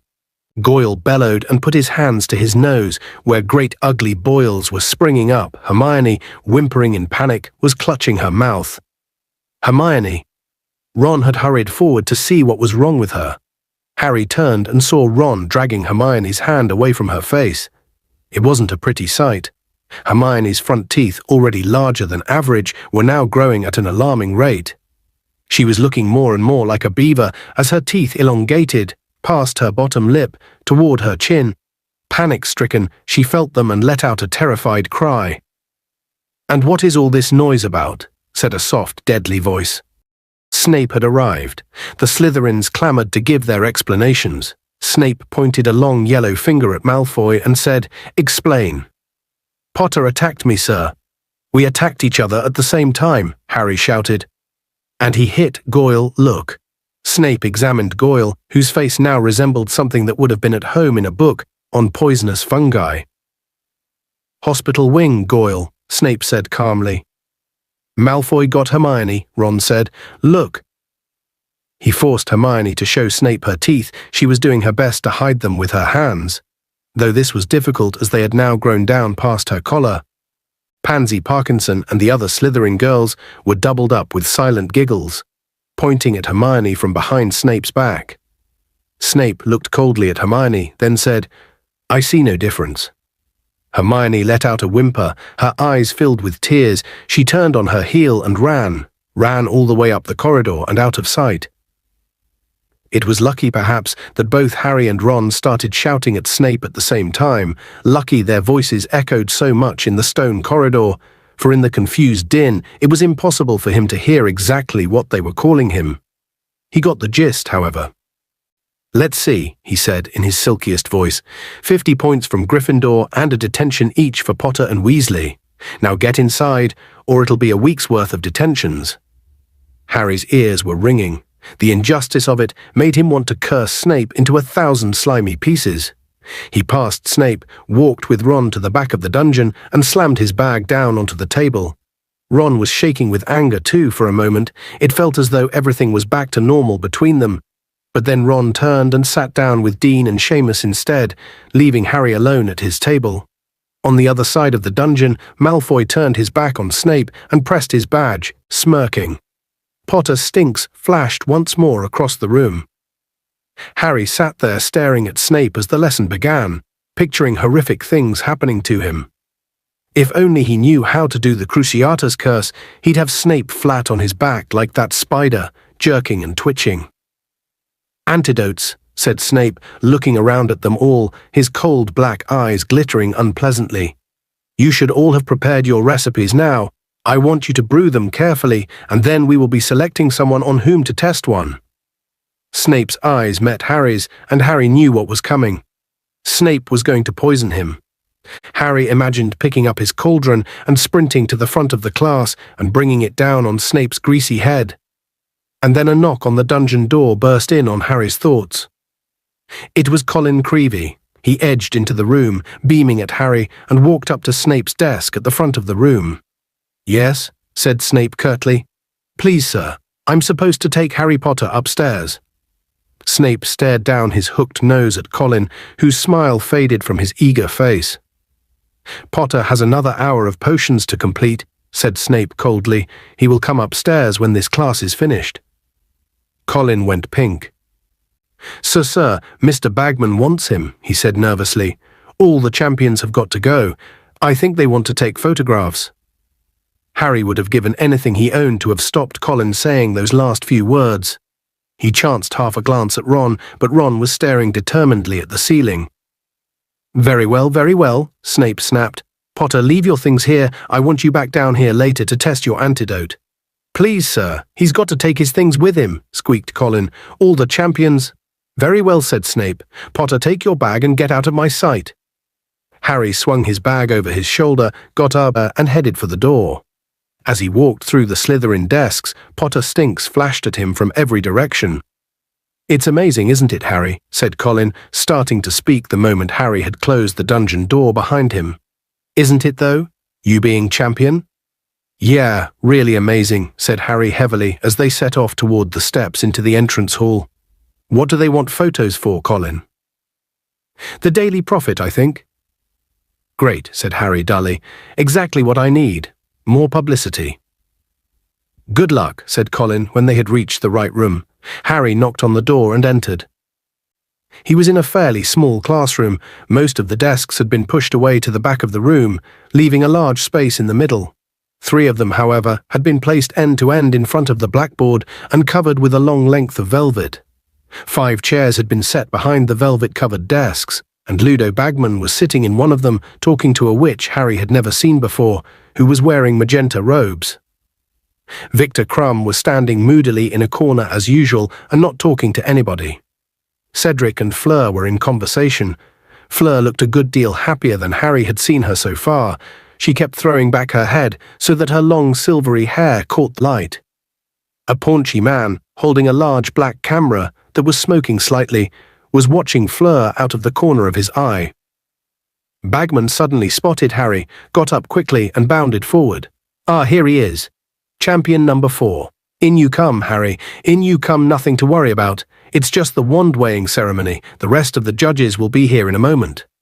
"Wand-weighing?" Harry repeated nervously. "We have to check that your wands are fully functional. No problems, you know, as they're your most important tools in the tasks ahead," said Bagman. "The expert's upstairs now with Dumbledore. And then there's going to be a little photo shoot. This is Rita Skeeter," he added, gesturing toward the witch in magenta robes. "She's doing a small piece on the tournament for the Daily Prophet." "Maybe not that small, Ludo," said Rita Skeeter, her eyes on Harry. Her hair was set in elaborate and curiously rigid curls that contrasted oddly with her heavy-jawed face. She wore jeweled spectacles.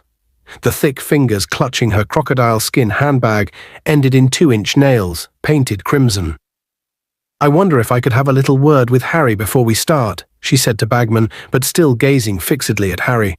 "The youngest champion, you know, to add a bit of colour." "Certainly," cried Bagman. "That is, if Harry has no objection."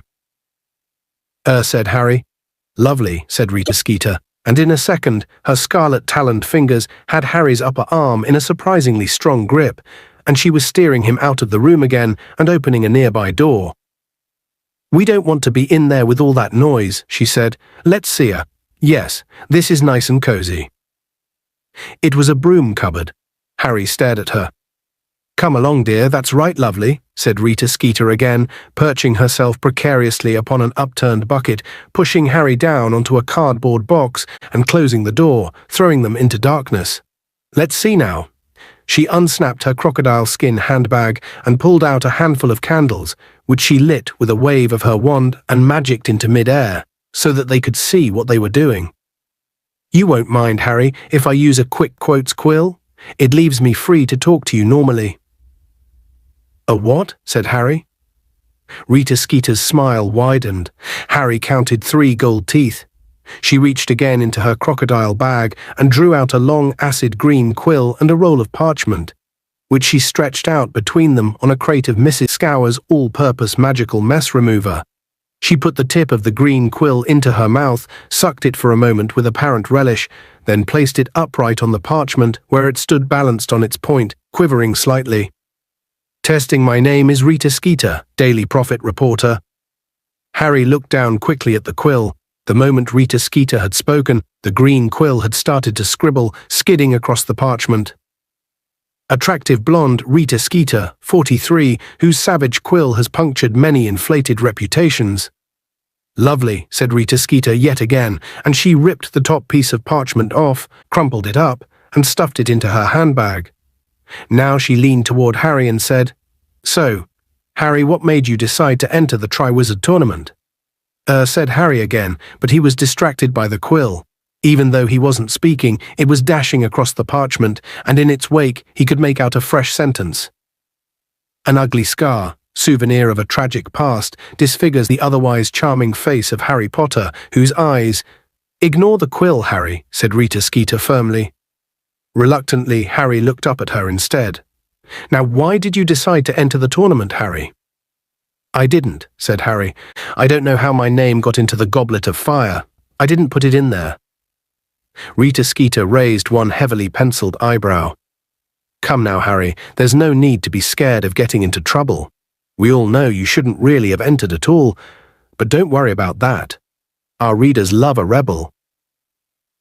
"But I didn't enter," Harry repeated. "I don't know who. How do you feel about the tasks ahead?" said Rita Skeeter. "Excited? Nervous?" "I haven't really thought yet. Nervous, I suppose," said Harry. His insides squirmed uncomfortably as he spoke. "Champions have died in the past, haven't they?" said Rita Skeeter briskly. "Have you thought about that at all?" "Well, they say it's going to be a lot safer this year," said Harry. The quill whizzed across the parchment between them, back and forward as though it were skating.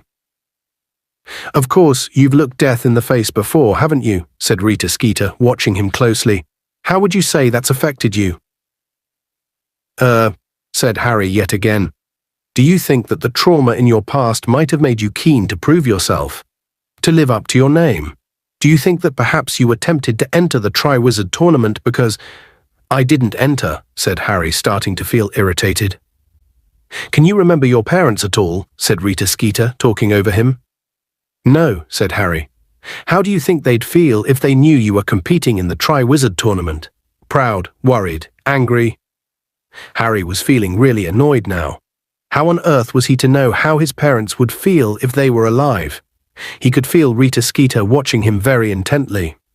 Frowning, he avoided her gaze and looked down at words the quill had just written. Tears fill those startlingly green eyes as our conversation turns to the parents he can barely remember. "I have not got tears in my eyes," said Harry loudly. Before Rita Skeeter could say a word, the door of the broom cupboard was pulled open. Harry looked around, blinking in the bright light. Albus Dumbledore stood there, looking down at both of them, squashed into the cupboard. "Dumbledore!" cried Rita Skeeter with every appearance of delight, but Harry noticed that her quill and the parchment had suddenly vanished from the box of magical mess remover, and Rita's clawed fingers were hastily snapping shut the clasp of her crocodile skin bag. "How are you?" she said, standing up and holding out one of her large, mannish hands to Dumbledore. "I hope you saw my piece over the summer about the International Confederation of Wizards conference." "Enchantingly nasty," said Dumbledore, his eyes twinkling. "I particularly enjoyed your description of me as an obsolete dingbat." Rita Skeeter didn't look remotely abashed. "I was just making the point that some of your ideas are a little old-fashioned, Dumbledore, and that many wizards in the street—" "I will be delighted to hear the reasoning behind the rudeness, Rita," said Dumbledore with a courteous bow and a smile. "But I'm afraid we will have to discuss the matter later. The weighing of the wands is about to start, and it cannot take place if one of our champions is hidden in a broom cupboard." Very glad to get away from Rita Skeeter, Harry hurried back into the room. The other champions were now sitting in chairs near the door, and he sat down quickly next to Cedric, looking up at the velvet-covered table where 4 of the 5 judges were now sitting: Professor Karkaroff, Madame Maxime, Mr. Crouch, and Ludo Bagman. Rita Skeeter settled herself down in a corner. Harry saw her slip the parchment out of her bag again, spread it on her knee, suck the end of the quick quotes quill, and place it once more on the parchment. "May I introduce Mr. Ollivander?" said Dumbledore, taking his place at the judges' table and talking to the champions. "He will be checking your wands to ensure that they are in good condition before the tournament." Harry looked around and with a jolt of surprise saw an old wizard with large pale eyes standing quietly by the window. Harry had met Mr. Ollivander before he was the wand maker from whom Harry had bought his own wand over 3 years ago in Diagon Alley. "Mademoiselle Delacour, could we have you first, please?" said Mr. Ollivander, stepping into the empty space in the middle of the room. Fleur Delacour swept over to Mr. Ollivander and handed him her wand. He said. He twirled the wand between his long fingers like a baton, and it emitted a number of pink and gold sparks. Then he held it close to his eyes and examined it carefully. "Yes," he said quietly, 9.5 inches inflexible rosewood and containing dear me. "An heir from the Aead of Avela," said Fleur, "one of my grandmothers." So Fleur was part Vela, thought Harry, making a mental note to tell Ron. Then he remembered that Ron wasn't speaking to him. "Yes," said Mr. Ollivander. "Yes, I've never used Vela hair myself, of course. I find it makes for rather temperamental wands, however, to each his own. And if this suits you—" Mr. Ollivander ran his fingers along the wand, apparently checking for scratches or bumps. Then he muttered, "Orchideus," and a bunch of flowers burst from the wand tip. "Very well. Very well. It's in a fine working order," said Mr. Ollivander, scooping up the flowers and handing them to Fleur with her wand. "Mr. Diggory, you next." Fleur glided back to her seat, smiling at Cedric as he passed her. "Ah, now, this is one of mine, isn't it?" said Mr. Ollivander with much more enthusiasm as Cedric handed over his wand. "Yes, I remember it well. Containing a single hair from the tail of a particularly fine male unicorn, must have been 17 hands. Nearly gored me with his horn after I plucked his tail. 12.25 inches ash pleasantly springy. It's in fine condition. You treat it regularly." "Polished it last night," said Cedric, grinning. Harry looked down at his own wand. He could see finger marks all over it. He gathered a fistful of robe from his knee and tried to rub it clean surreptitiously. Several gold sparks shot out of the end of it. Fleur Delacour gave him a very patronizing look, and he desisted. Mr. Ollivander sent a stream of silver smoke rings across the room from the tip of Cedric's wand, pronounced himself satisfied, and then said, "Mr. Crumb, if you please." Victor Crumb got up and slouched, round-shouldered and duck-footed, toward Mr. Ollivander. He thrust out his wand and stood scowling, with his hands in the pockets of his robes. Said Mr. Ollivander, "this is a Grigorovitch creation, unless I'm much mistaken. A fine wand maker, though the styling is never quite what I, however." He lifted the wand and examined it minutely, turning it over and over before his eyes. "Yes, hornbeam and dragon heartstring," he shot at Crumb, who nodded. "Rather thicker than one usually sees, quite rigid, 10.25 inches avis." The hornbeam wand let off a blast like a gun, and a number of small twittering birds flew out of the end and through the open window into the watery sunlight. "Good," said Mr. Ollivander, handing Crumb back his wand, "which leaves Mr. Potter." Harry got to his feet and walked past Crumb to Mr. Ollivander. He handed over his wand. "Ah, yes," said Mr. Ollivander, his pale eyes suddenly gleaming. "Yes, yes, yes. How well I remember." Harry could remember too. He could remember it as though it had happened yesterday. 4 summers ago, on his 11th birthday, he had entered Mr. Ollivander's shop with Hagrid to buy a wand. Mr. Ollivander had taken his measurements and then started handing him wands to try. Harry had waved what felt like every wand in the shop, until at last he had found the one that suited him, this one, which was made of holly, 11 inches long, and contained a single feather from the tail of a phoenix. Mr. Ollivander had been very surprised that Harry had been so compatible with this wand. "Curious," he had said, "curious."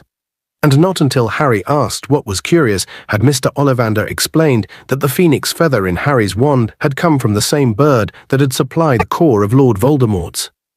Harry had never shared this piece of information with anybody.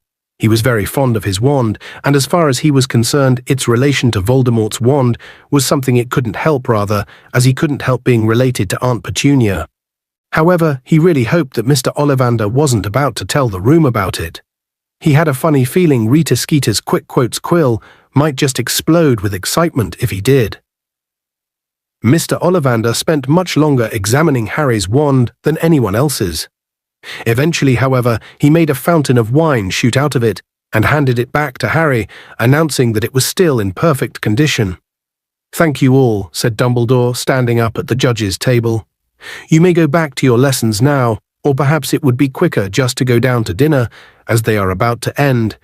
Feeling that at last something had gone right today, Harry got up to leave, but the man with the black camera jumped up and cleared his throat. "Photos, Dumbledore, photos," cried Bagman excitedly. "All the judges and champions, what do you think, Rita?" Yes, let's do those first," said Rita Skeeter, whose eyes were upon Harry again. "And then perhaps some individual shots." The photographs took a long time. Madame Maxime cast everyone else into shadow wherever she stood, and the photographer couldn't stand far enough back to get her into the frame. Eventually she had to sit while everyone else stood around her. Karkaroff kept twirling his goatee around his finger to give it an extra curl. Crumb, whom Harry would have thought would have been used to this sort of thing, skulked, half hidden, at the back of the group. The photographer seemed keenest to get Fleur at the front, but Rita Skeeter kept hurrying forward and dragging Harry into greater prominence. Then she insisted on separate shots of all the champions. At last, they were free to go. Harry went down to dinner. Hermione wasn't there. He supposed she was still in the hospital wing, having her teeth fixed. He ate alone at the end of the table, then returned to Gryffindor Tower, thinking of all the extra work on summoning charms that he had to do. Up in the dormitory, he came across Ron. "You've had an owl," said Ron brusquely. The moment he walked in, he was pointing at Harry's pillow. The school barn owl was waiting for him there. "Oh, right," said Harry. "And we've got to do our detentions tomorrow night, Snape's dungeon," said Ron. He then walked straight out of the room, not looking at Harry. For a moment, Harry considered going after him. He wasn't sure whether he wanted to talk to him or hit him. Both seemed quite appealing, but the lure of Sirius's answer was too strong. Harry strode over to the barn owl, took the letter off its leg, and unrolled it. "Harry, I can't say everything I would like to in a letter. It's too risky in case the owl is intercepted. We need to talk face to face. Can you ensure that you are alone by the fire in Gryffindor Tower at 1 o'clock in the morning on the 22nd of November? I know better than anyone that you can look after yourself, and while you're around Dumbledore and Moody, I don't think anyone will be able to hurt you. However, someone seems to be having a good try. Entering you in that tournament would have been very risky, especially right under Dumbledore's nose. Be on the watch, Harry. I still want to hear about anything unusual. Let me know about the 22nd of November as quickly as you can." Chapter 19, The Hungarian Horntail. The prospect of talking face-to-face with Sirius was all that sustained Harry over the next fortnight, the only bright spot on a horizon that had never looked darker. The shock of finding himself school champion had worn off slightly now, and the fear of what was facing him had started to sink in. The first task was drawing steadily nearer. He felt as though it were crouching ahead of him like some horrific monster, barring his path. He had never suffered nerves like these. They were way beyond anything he had experienced before a Quidditch match, not even his last one against Slytherin, which had decided who would win the Quidditch Cup. Harry was finding it hard to think about the future at all. He felt as though his whole life had been leading up to, and would finish with, the first task. Admittedly, he didn't see how Sirius was going to make him feel any better about having to perform an unknown piece of difficult and dangerous magic in front of hundreds of people. But the mere sight of a friendly face would be something at the moment. Harry wrote back to Sirius, saying that he would be beside the common room fire at the time Sirius had suggested, and he and Hermione spent a long time going over plans for forcing any stragglers out of the common room on the night in question. If the worst came to the worst, they were going to drop a bag of dung bombs, but they hoped they wouldn't have to resort to that. Filch would skin them alive. In the meantime, life became even worse for Harry within the confines of the castle, for Rita Skeeter had published her piece about the Triwizard Tournament, and it had turned out to be not so much a report on the tournament as a highly coloured life story of Harry. Much of the front page had been given over to a picture of Harry. The article, continuing on pages 2, 6 and 7, had been all about Harry. The names of the Beauxbatons and Durmstrang champions, misspelled, had been squashed into the last line of the article, and Cedric hadn't been mentioned at all. The article had appeared 10 days ago, and Harry still got a sick, burning feeling of shame in his stomach every time he thought about it. Rita Skeeter had reported him saying an awful lot of things that he couldn't remember ever saying in his life, let alone in that broom cupboard. I suppose I get my strength from my parents. I know they'd be very proud of me if they could see me now. Yes, sometimes at night I still cry about them. I'm not ashamed to admit it. I know nothing will hurt me during the tournament because they're watching over me. But Rita Skeeter had gone even further than transforming his ERs into long, sickly sentences. She had interviewed other people about him too. Harry has at last found love at Hogwarts. His close friend, Colin Creevey, says that Harry is rarely seen out of the company of one Hermione Granger, a stunningly pretty, muggle-born girl who, like Harry, is one of the top students in the school. From the moment the article had appeared, Harry had had to endure people's Slytherins, mainly quoting it at him as he passed and making sneering comments. Want a hanky, Potter, in case you start crying in Transfiguration? Since when have you been one of the top students in the school, Potter? Or is this a school you and Longbottom have set up together? Hey, Harry. Yeah, that's right. Harry found himself shouting as he wheeled around in the corridor, having had just about enough. I've just been crying my eyes out over my dead mum, and I'm just off to do a bit more. No, it was just you dropped your quill. It was Cho. Harry felt the colour rising in his face. Oh right, sorry, he muttered, taking the quill back. Good luck on Tuesday, she said. I really hope you do well. Which left Harry feeling extremely stupid. Hermione had come in for her fair share of unpleasantness too, but she hadn't yet started yelling at innocent bystanders. In fact, Harry was full of admiration for the way she was handling the situation. Stunningly pretty? Her? Pansy Parkinson had shrieked the first time she had come face to face with Hermione after Rita's article had appeared. What was she judging against a chipmunk? Ignore it, Hermione said in a dignified voice, holding her head in the air and stalking past the sniggering Slytherin girls as though she couldn't hear them. Just ignore it, Harry. But Harry couldn't ignore it. Ron hadn't spoken to him at all since he had told him about Snape's detentions. Harry had half hoped they would make things up during the 2 hours they were forced to pickle rats' brains in Snape's dungeon. But that had been the day Rita's article had appeared, which seemed to have confirmed Ron's belief that Harry was really enjoying all the attention. Hermione was furious with the pair of them. She went from one to the other, trying to force them to talk to each other, but Harry was adamant. He would talk to Ron again only if Ron admitted that Harry hadn't put his name in the Goblet of Fire and apologized for calling him a liar. I didn't start this, Harry said stubbornly. It's his problem. You miss him, Hermione said impatiently. And I know he misses you. Miss him, said Harry. I don't miss him. But this was a downright lie. Harry liked Hermione very much, but she just wasn't the same as Ron. There was much less laughter and a lot more hanging around in the library when Hermione was your best friend. Harry still hadn't mastered summoning charms. He seemed to have developed something of a block about them, and Hermione insisted that learning the theory would help. They consequently spent a lot of time poring over books during their lunchtimes. Victor Crumb was in the library an awful lot too, and Harry wondered what he was up to. Was he studying, or was he looking for things to help him through the first task? Hermione often complained about Crumb being there, not that he ever bothered them, but because groups of giggling girls often turned up to spy on him from behind bookshelves, and Hermione found the noise distracting. He's not even good-looking, she muttered angrily, glaring at Crumb's sharp profile. They only like him because he's famous. They wouldn't look twice at him if he couldn't do that wonky feint thing. Wronski feint, said Harry through gritted teeth. Quite apart from liking to get Quidditch terms correct, it caused him another pang to imagine Ron's expression if he could have heard Hermione talking about wonky feints. It is a strange thing, but when you are dreading something and would give anything to slow down time, it has a disobliging habit of speeding up. The days until the first task seemed to slip by, as though someone had fixed the clocks to work at double speed. Harry's feeling of barely controlled panic was with him wherever he went, as ever-present as the snide comments about the Daily Prophet article. On the Saturday before the first task, all students in the 3rd year and above were permitted to visit the village of Hogsmeade. Hermione told Harry that it would do him good to get away from the castle for a bit, and Harry didn't need much persuasion. "What about Ron, though?" he said.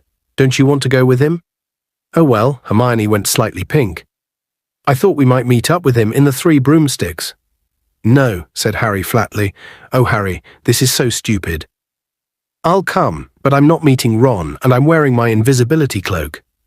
"Oh, all right then." Hermione snapped, "But I hate talking to you in that cloak. I never know if I'm looking at you or not." So Harry put on his invisibility cloak in the dormitory, went back downstairs, and together he and Hermione set off for Hogsmeade. Harry felt wonderfully free under the cloak. He watched other students walking past them as they entered the village, most of them sporting Support Cedric Diggory badges. But no horrible remarks came his way for a change, and nobody was quoting that stupid article. "People keep looking at me now," said Hermione grumpily as they came out of Honeyduke's sweet shop later, eating large cream-filled chocolates. "They think I'm talking to myself." "Don't move your lips so much then." "Come on, please just take off your cloak for a bit. No one's going to bother you here." "Oh yeah?" said Harry. "Look behind you." Rita Skeeter and her photographer friend had just emerged from the Three Broomsticks pub. Talking in low voices, they passed right by Hermione without looking at her. Harry backed into the wall of Honeydukes to stop Rita Skeeter from hitting him with her crocodile skin handbag. When they were gone, Harry said, "She's staying in the village. I bet she's coming to watch the first task." As he said it, his stomach flooded with a wave of molten panic. He didn't mention this. He and Hermione hadn't discussed what was coming in the first task much. He had the feeling she didn't want to think about it. "She's gone," said Hermione, looking right through Harry toward the end of the street. "Why don't we go and have a butterbeer in the Three Broomsticks? It's a bit cold, isn't it?" "You don't have to talk to Ron," she added irritably, correctly interpreting his silence. The Three Broomsticks was packed, mainly with Hogwarts students enjoying their free afternoon, but also with a variety of magical people Harry rarely saw anywhere else.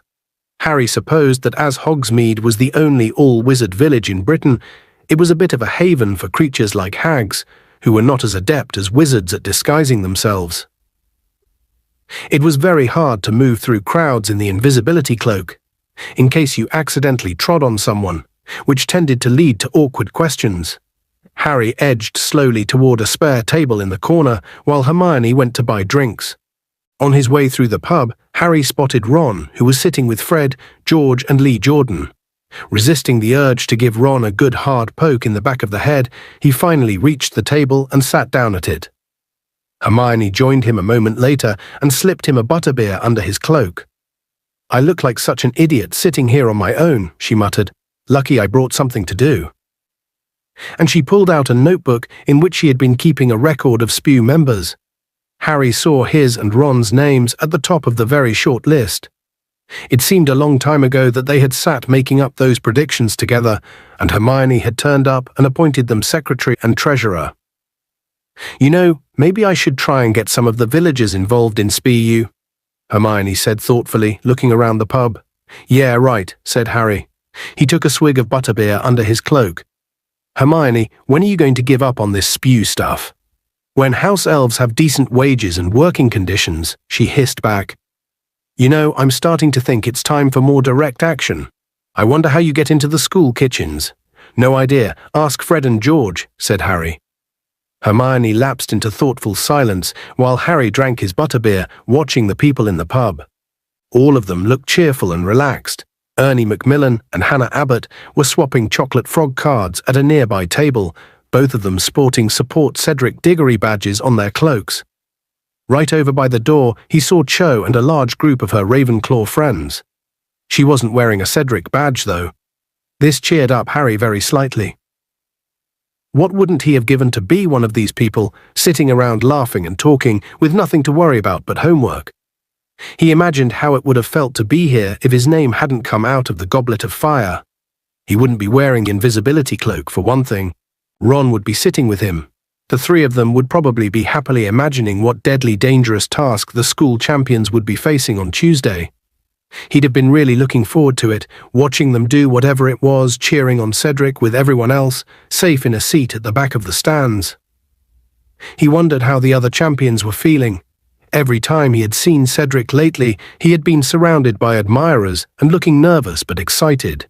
Harry glimpsed Fleur Delacour from time to time in the corridors. She looked exactly as she always did, haughty and unruffled, and Crumb just sat in the library, poring over books.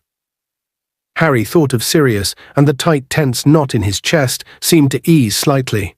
He would be speaking to him in just over 12 hours, for tonight was the night they were meeting at the common room fire, assuming nothing went wrong, as everything else had done lately. "Look, it's Hagrid," said Hermione. The back of Hagrid's enormous shaggy head, he had mercifully abandoned his bunches, emerged over the crowd.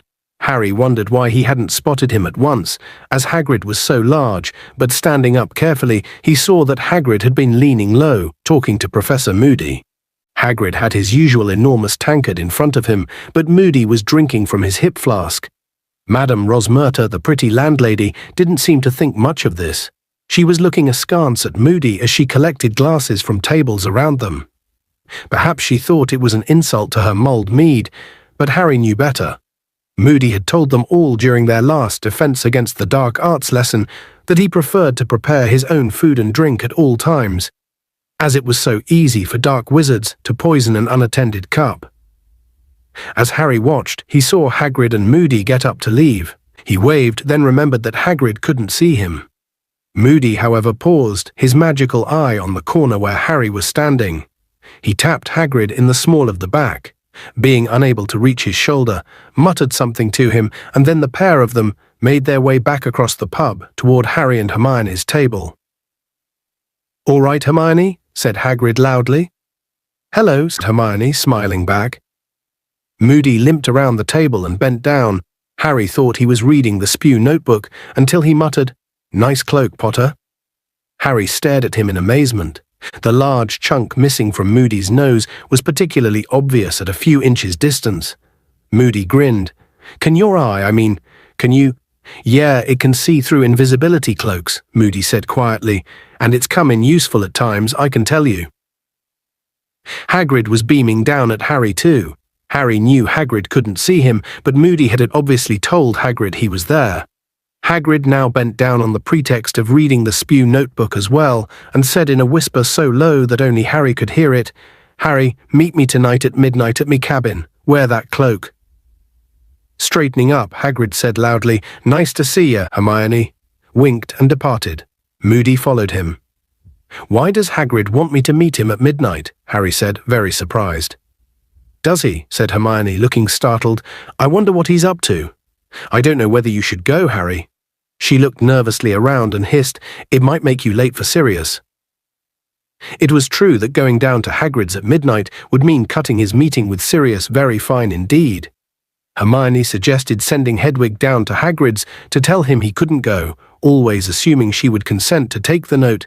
Of course, Harry, however, thought it better just to be quick at whatever Hagrid wanted him for. He was very curious to know what this might be. Hagrid had never asked Harry to visit him so late at night. At 11:30 that evening, Harry, who had pretended to go up to bed early, pulled the invisibility cloak back over himself and crept back downstairs through the common room. Quite a few people were still in there. The Creevy brothers had managed to get hold of a stack of Support Cedric Diggory badges and were trying to bewitch them to make them say Support Harry Potter instead. So far, however, all they had managed to do was get the badges stuck on Potter Stinks. Harry crept past them to the portrait hole and waited for a minute or so, keeping an eye on his watch. Then Hermione opened the fat lady for him from outside as they had planned. He slipped past her with a whispered, "Thanks," and set off through the castle. The grounds were very dark. Harry walked down the lawn toward the lights shining in Hagrid's cabin. The inside of the enormous Beauxbatons carriage was also lit up. Harry could hear Madame Maxime talking inside it as he knocked on Hagrid's front door. "You there, Harry?" Hagrid whispered, opening the door and looking around. Yeah, said Harry, slipping inside the cabin and pulling the cloak down off his head. What's up? Got summat to show you, said Hagrid. There was an air of enormous excitement about Hagrid. He was wearing a flower that resembled an oversized artichoke in his buttonhole. It looked as though he had abandoned the use of axle grease, but he had certainly attempted to comb his hair. Harry could see the comb's broken teeth tangled in it. What are you showing me? Harry said warily, wondering if the Scroots had laid eggs or Hagrid had managed to buy another giant three-headed dog off a stranger in a pub. Come with me. Keep quiet and keep yourself covered with that cloak, said Hagrid. We won't take Fang. He won't like it. Listen, Hagrid, I can't stay long. I've got to be back up at the castle by 1 o'clock. But Hagrid wasn't listening. He was opening the cabin door and striding off into the night. Harry hurried to follow and found, to his great surprise, that Hagrid was leading him to the Beauxbatons carriage. Hagrid, what? Shh, said Hagrid, and he knocked 3 times on the door bearing the crossed golden wands. Madame Maxime opened it. She was wearing a silk shawl wrapped around her massive shoulders. She smiled when she saw Hagrid. Ah, Hagrid, it is time. Bong sewer, said Hagrid, beaming at her and holding out a hand to help her down the golden steps. Madame Maxime closed the door behind her. Hagrid offered her his arm, and they set off around the edge of the paddock, containing Madame Maxime's giant winged horses, with Harry, totally bewildered, running to keep up with them. Had Hagrid wanted to show him Madame Maxime? He could see her any old time he wanted. She wasn't exactly hard to miss. But it seemed that Madame Maxime was in for the same treat as Harry, because after a while she said playfully, "Where is it you are taking me, Hagrid?" "You'll enjoy this," said Hagrid gruffly. "Worth seeing, trust me. Only don't go telling anyone I showed you, right? You're not supposed to know."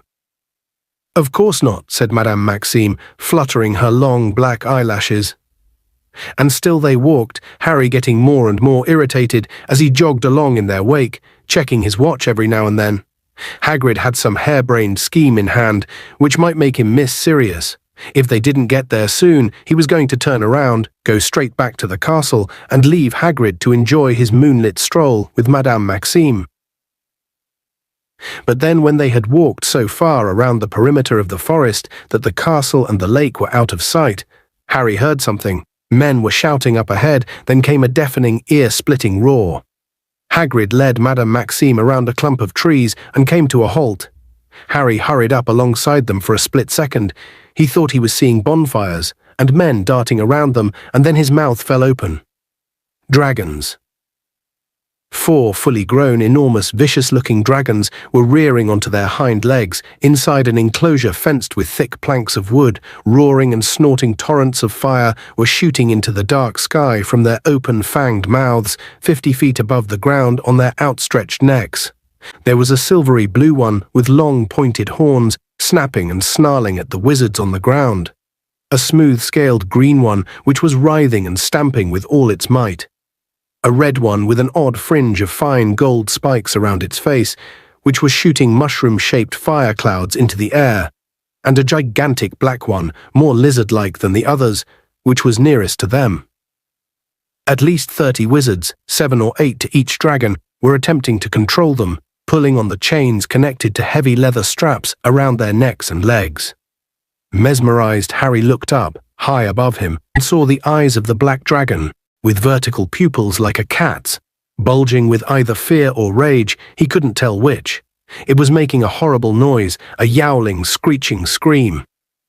"Keep back there, Hagrid," yelled a wizard near the fence, straining on the chain he was holding. "They can shoot fire at a range of 20 feet, you know. I've seen this horntail do 40. "Isn't it beautiful?" said Hagrid softly. "It's no good," yelled another wizard. "Stunning spells on the count of 3. Harry saw each of the dragon keepers pull out his wand. "Stupefy," they shouted in unison, and the stunning spells shot into the darkness like fiery rockets, bursting in showers of stars on the dragon's scaly hides. Harry watched the dragon nearest to them teeter dangerously on its back legs. Its jaws stretched wide in a silent howl.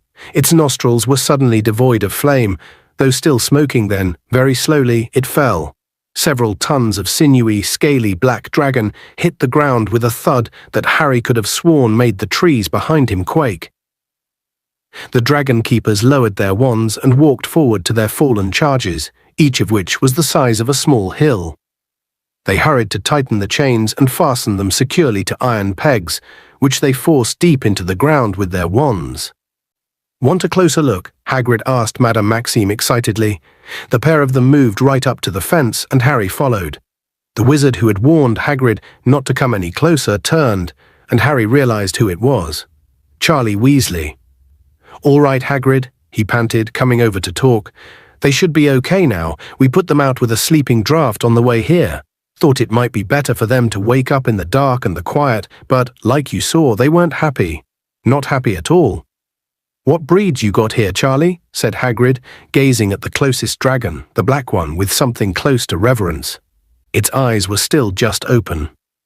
Harry could see a strip of gleaming yellow beneath its wrinkled black eyelid. "This is a Hungarian horntail," said Charlie. "There's common Welsh green over there. The smaller one a Swedish short snout. That blue-grey and a Chinese fireball, that's the red." Charlie looked around. Madame Maxime was strolling away around the edge of the enclosure, gazing at the stunned dragons. "I didn't know you were bringing her, Hagrid," Charlie said, frowning. "The champions aren't supposed to know what's coming. She's bound to tell her student, isn't she?" "Just thought she'd like to see 'em," shrugged Hagrid, still gazing enraptured at the dragons. "Really romantic date, Hagrid," said Charlie, shaking his head. "4," said Hagrid, "so it's one for each of the champions, is it? What have they got to do, fight 'em?" "Just get past them, I think," said Charlie. "We'll be on hand if it gets nasty, extinguishing spells at the ready. They wanted nesting mothers. I don't know why, but I tell you this, I don't envy the one who gets the horntail. Vicious thing. Its back end's as dangerous as its front. Look." Charlie pointed toward the horntail's tail, and Harry saw long bronze-colored spikes protruding along it every few inches. 5 of Charlie's fellow keepers staggered up to the horntail at that moment, carrying a clutch of huge granite-grey eggs between them in a blanket. They placed them carefully at the horntail's side. Hagrid let out a moan of longing. "I've got them counted, Hagrid," said Charlie sternly. Then he said, "How's Harry?" "Fine," said Hagrid. He was still gazing at the eggs. "Just hope he's still fine after he's faced this lot," said Charlie grimly, looking out over the dragon's enclosure. "I didn't dare tell Mum what he's got to do for the first task. She's already having kittens about him." Charlie imitated his mother's anxious voice. "How could they let him enter that tournament? He's much too young. I thought they were all safe. I thought there was going to be an age limit." She was in floods after that Daily Prophet article about him. "He still cries about his parents. Oh, bless him, I never knew." Harry had had enough, trusting to the fact that Hagrid wouldn't miss him. With the attractions of 4 dragons and Madame Maxime to occupy him, he turned silently and began to walk away, back to the castle. He didn't know whether he was glad he'd seen what was coming or not. Perhaps this way was better. The first shock was over now. Maybe if he'd seen the dragons for the first time on Tuesday, he would have passed out cold in front of the whole school, but maybe he would anyway. He was going to be armed with his wand, which just now felt like nothing more than a narrow strip of wood against a 50-foot-high, scaly, spike-ridden, fire-breathing dragon. And he had to get past it, with everyone watching. How? Harry sped up, skirting the edge of the forest. He had just under 15 minutes to get back to the fireside and talk to Sirius, and he couldn't remember ever wanting to talk to someone more than he did right now, when, without warning, he ran into something very solid. Harry fell backward, his glasses askew, clutching the cloak around him. A voice nearby said, "Ouch! Who's there?" Harry hastily checked that the cloak was covering him and lay very still, staring up at the dark outline of the wizard he had hit. He recognized the goatee. It was Karkaroff. "Who's there?" said Karkaroff again, very suspiciously, looking around in the darkness. Harry remained still and silent. After a minute or so, Karkaroff seemed to decide that he had hit some sort of animal. He was looking around at waist height, as though expecting to see a dog. Then he crept back under the cover of the trees and started to edge forward toward the place where the dragons were. Very slowly and very carefully, Harry got to his feet and set off again, as fast as he could without making too much noise, hurrying through the darkness back toward Hogwarts. He had no doubt whatsoever what Karkaroff was up to. He had sneaked off his ship to try and find out what the first task was going to be. He might even have spotted Hagrid and Madame Maxime heading off around the forest together. They were hardly difficult to spot at a distance, and now all Karkaroff had to do was follow the sound of voices, and he, like Madame Maxime, would know what was in store for the champions. By the looks of it, the only champion who would be facing the unknown on Tuesday was Cedric. Harry reached the castle, slipped in through the front doors, and began to climb the marble stairs. He was very out of breath, but he didn't dare slow down. He had less than 5 minutes to get up to the fire. Balderdash, he gasped at the fat lady who was snoozing in her frame in front of the portrait hole. If you say so, she muttered sleepily without opening her eyes, and the picture swung forward to admit him. Harry climbed inside. The common room was deserted, and judging by the fact that it smelled quite normal, Hermione had not needed to set off any dung bombs to ensure that he and Sirius got privacy. Harry pulled off the invisibility cloak and threw himself into an armchair in front of the fire.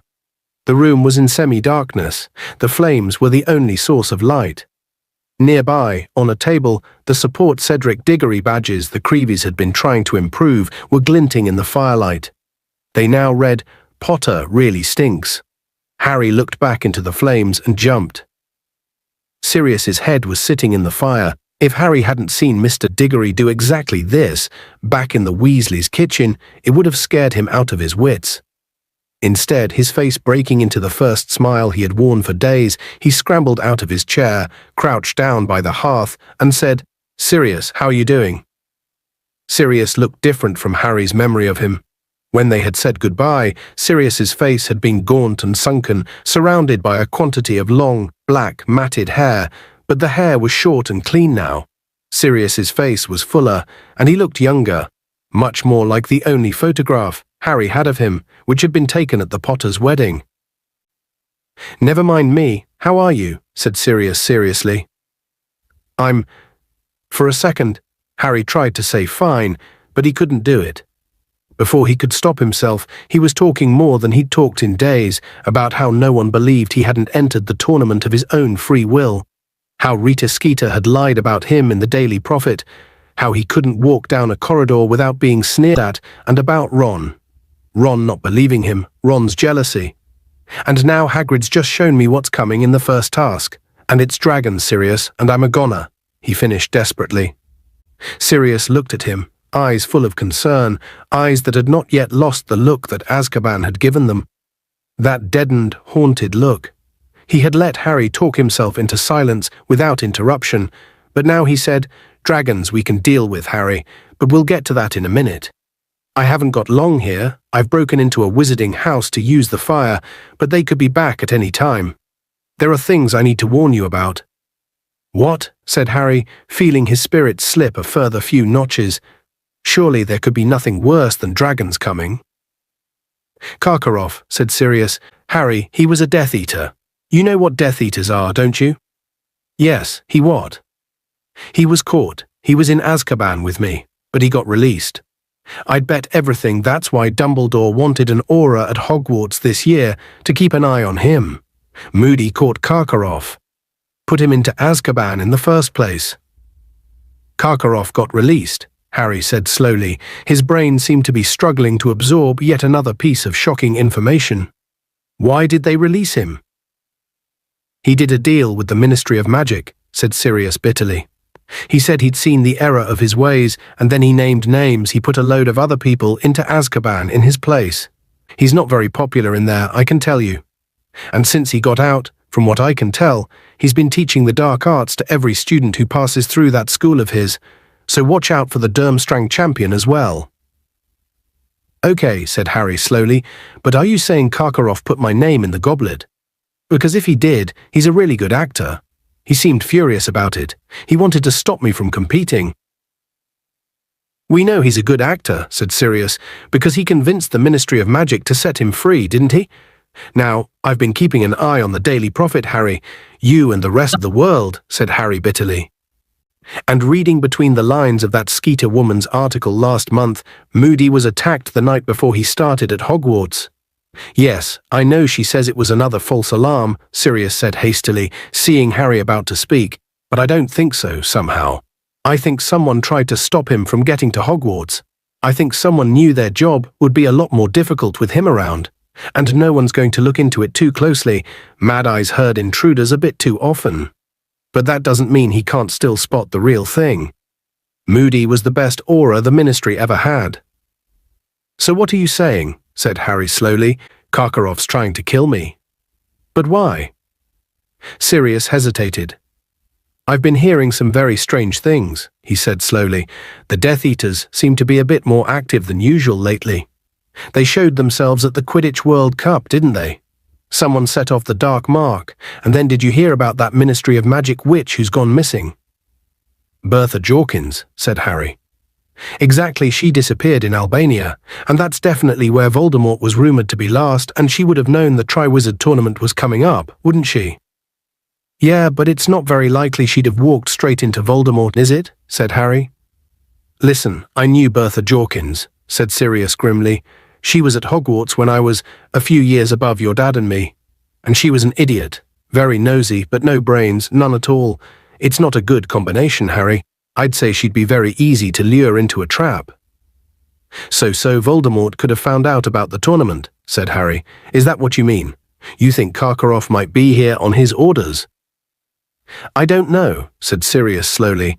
I just don't know. Karkaroff doesn't strike me as the type who'd go back to Voldemort unless he knew Voldemort was powerful enough to protect him. But whoever put your name in that goblet did it for a reason, and I can't help thinking the tournament would be a very good way to attack you and make it look like an accident.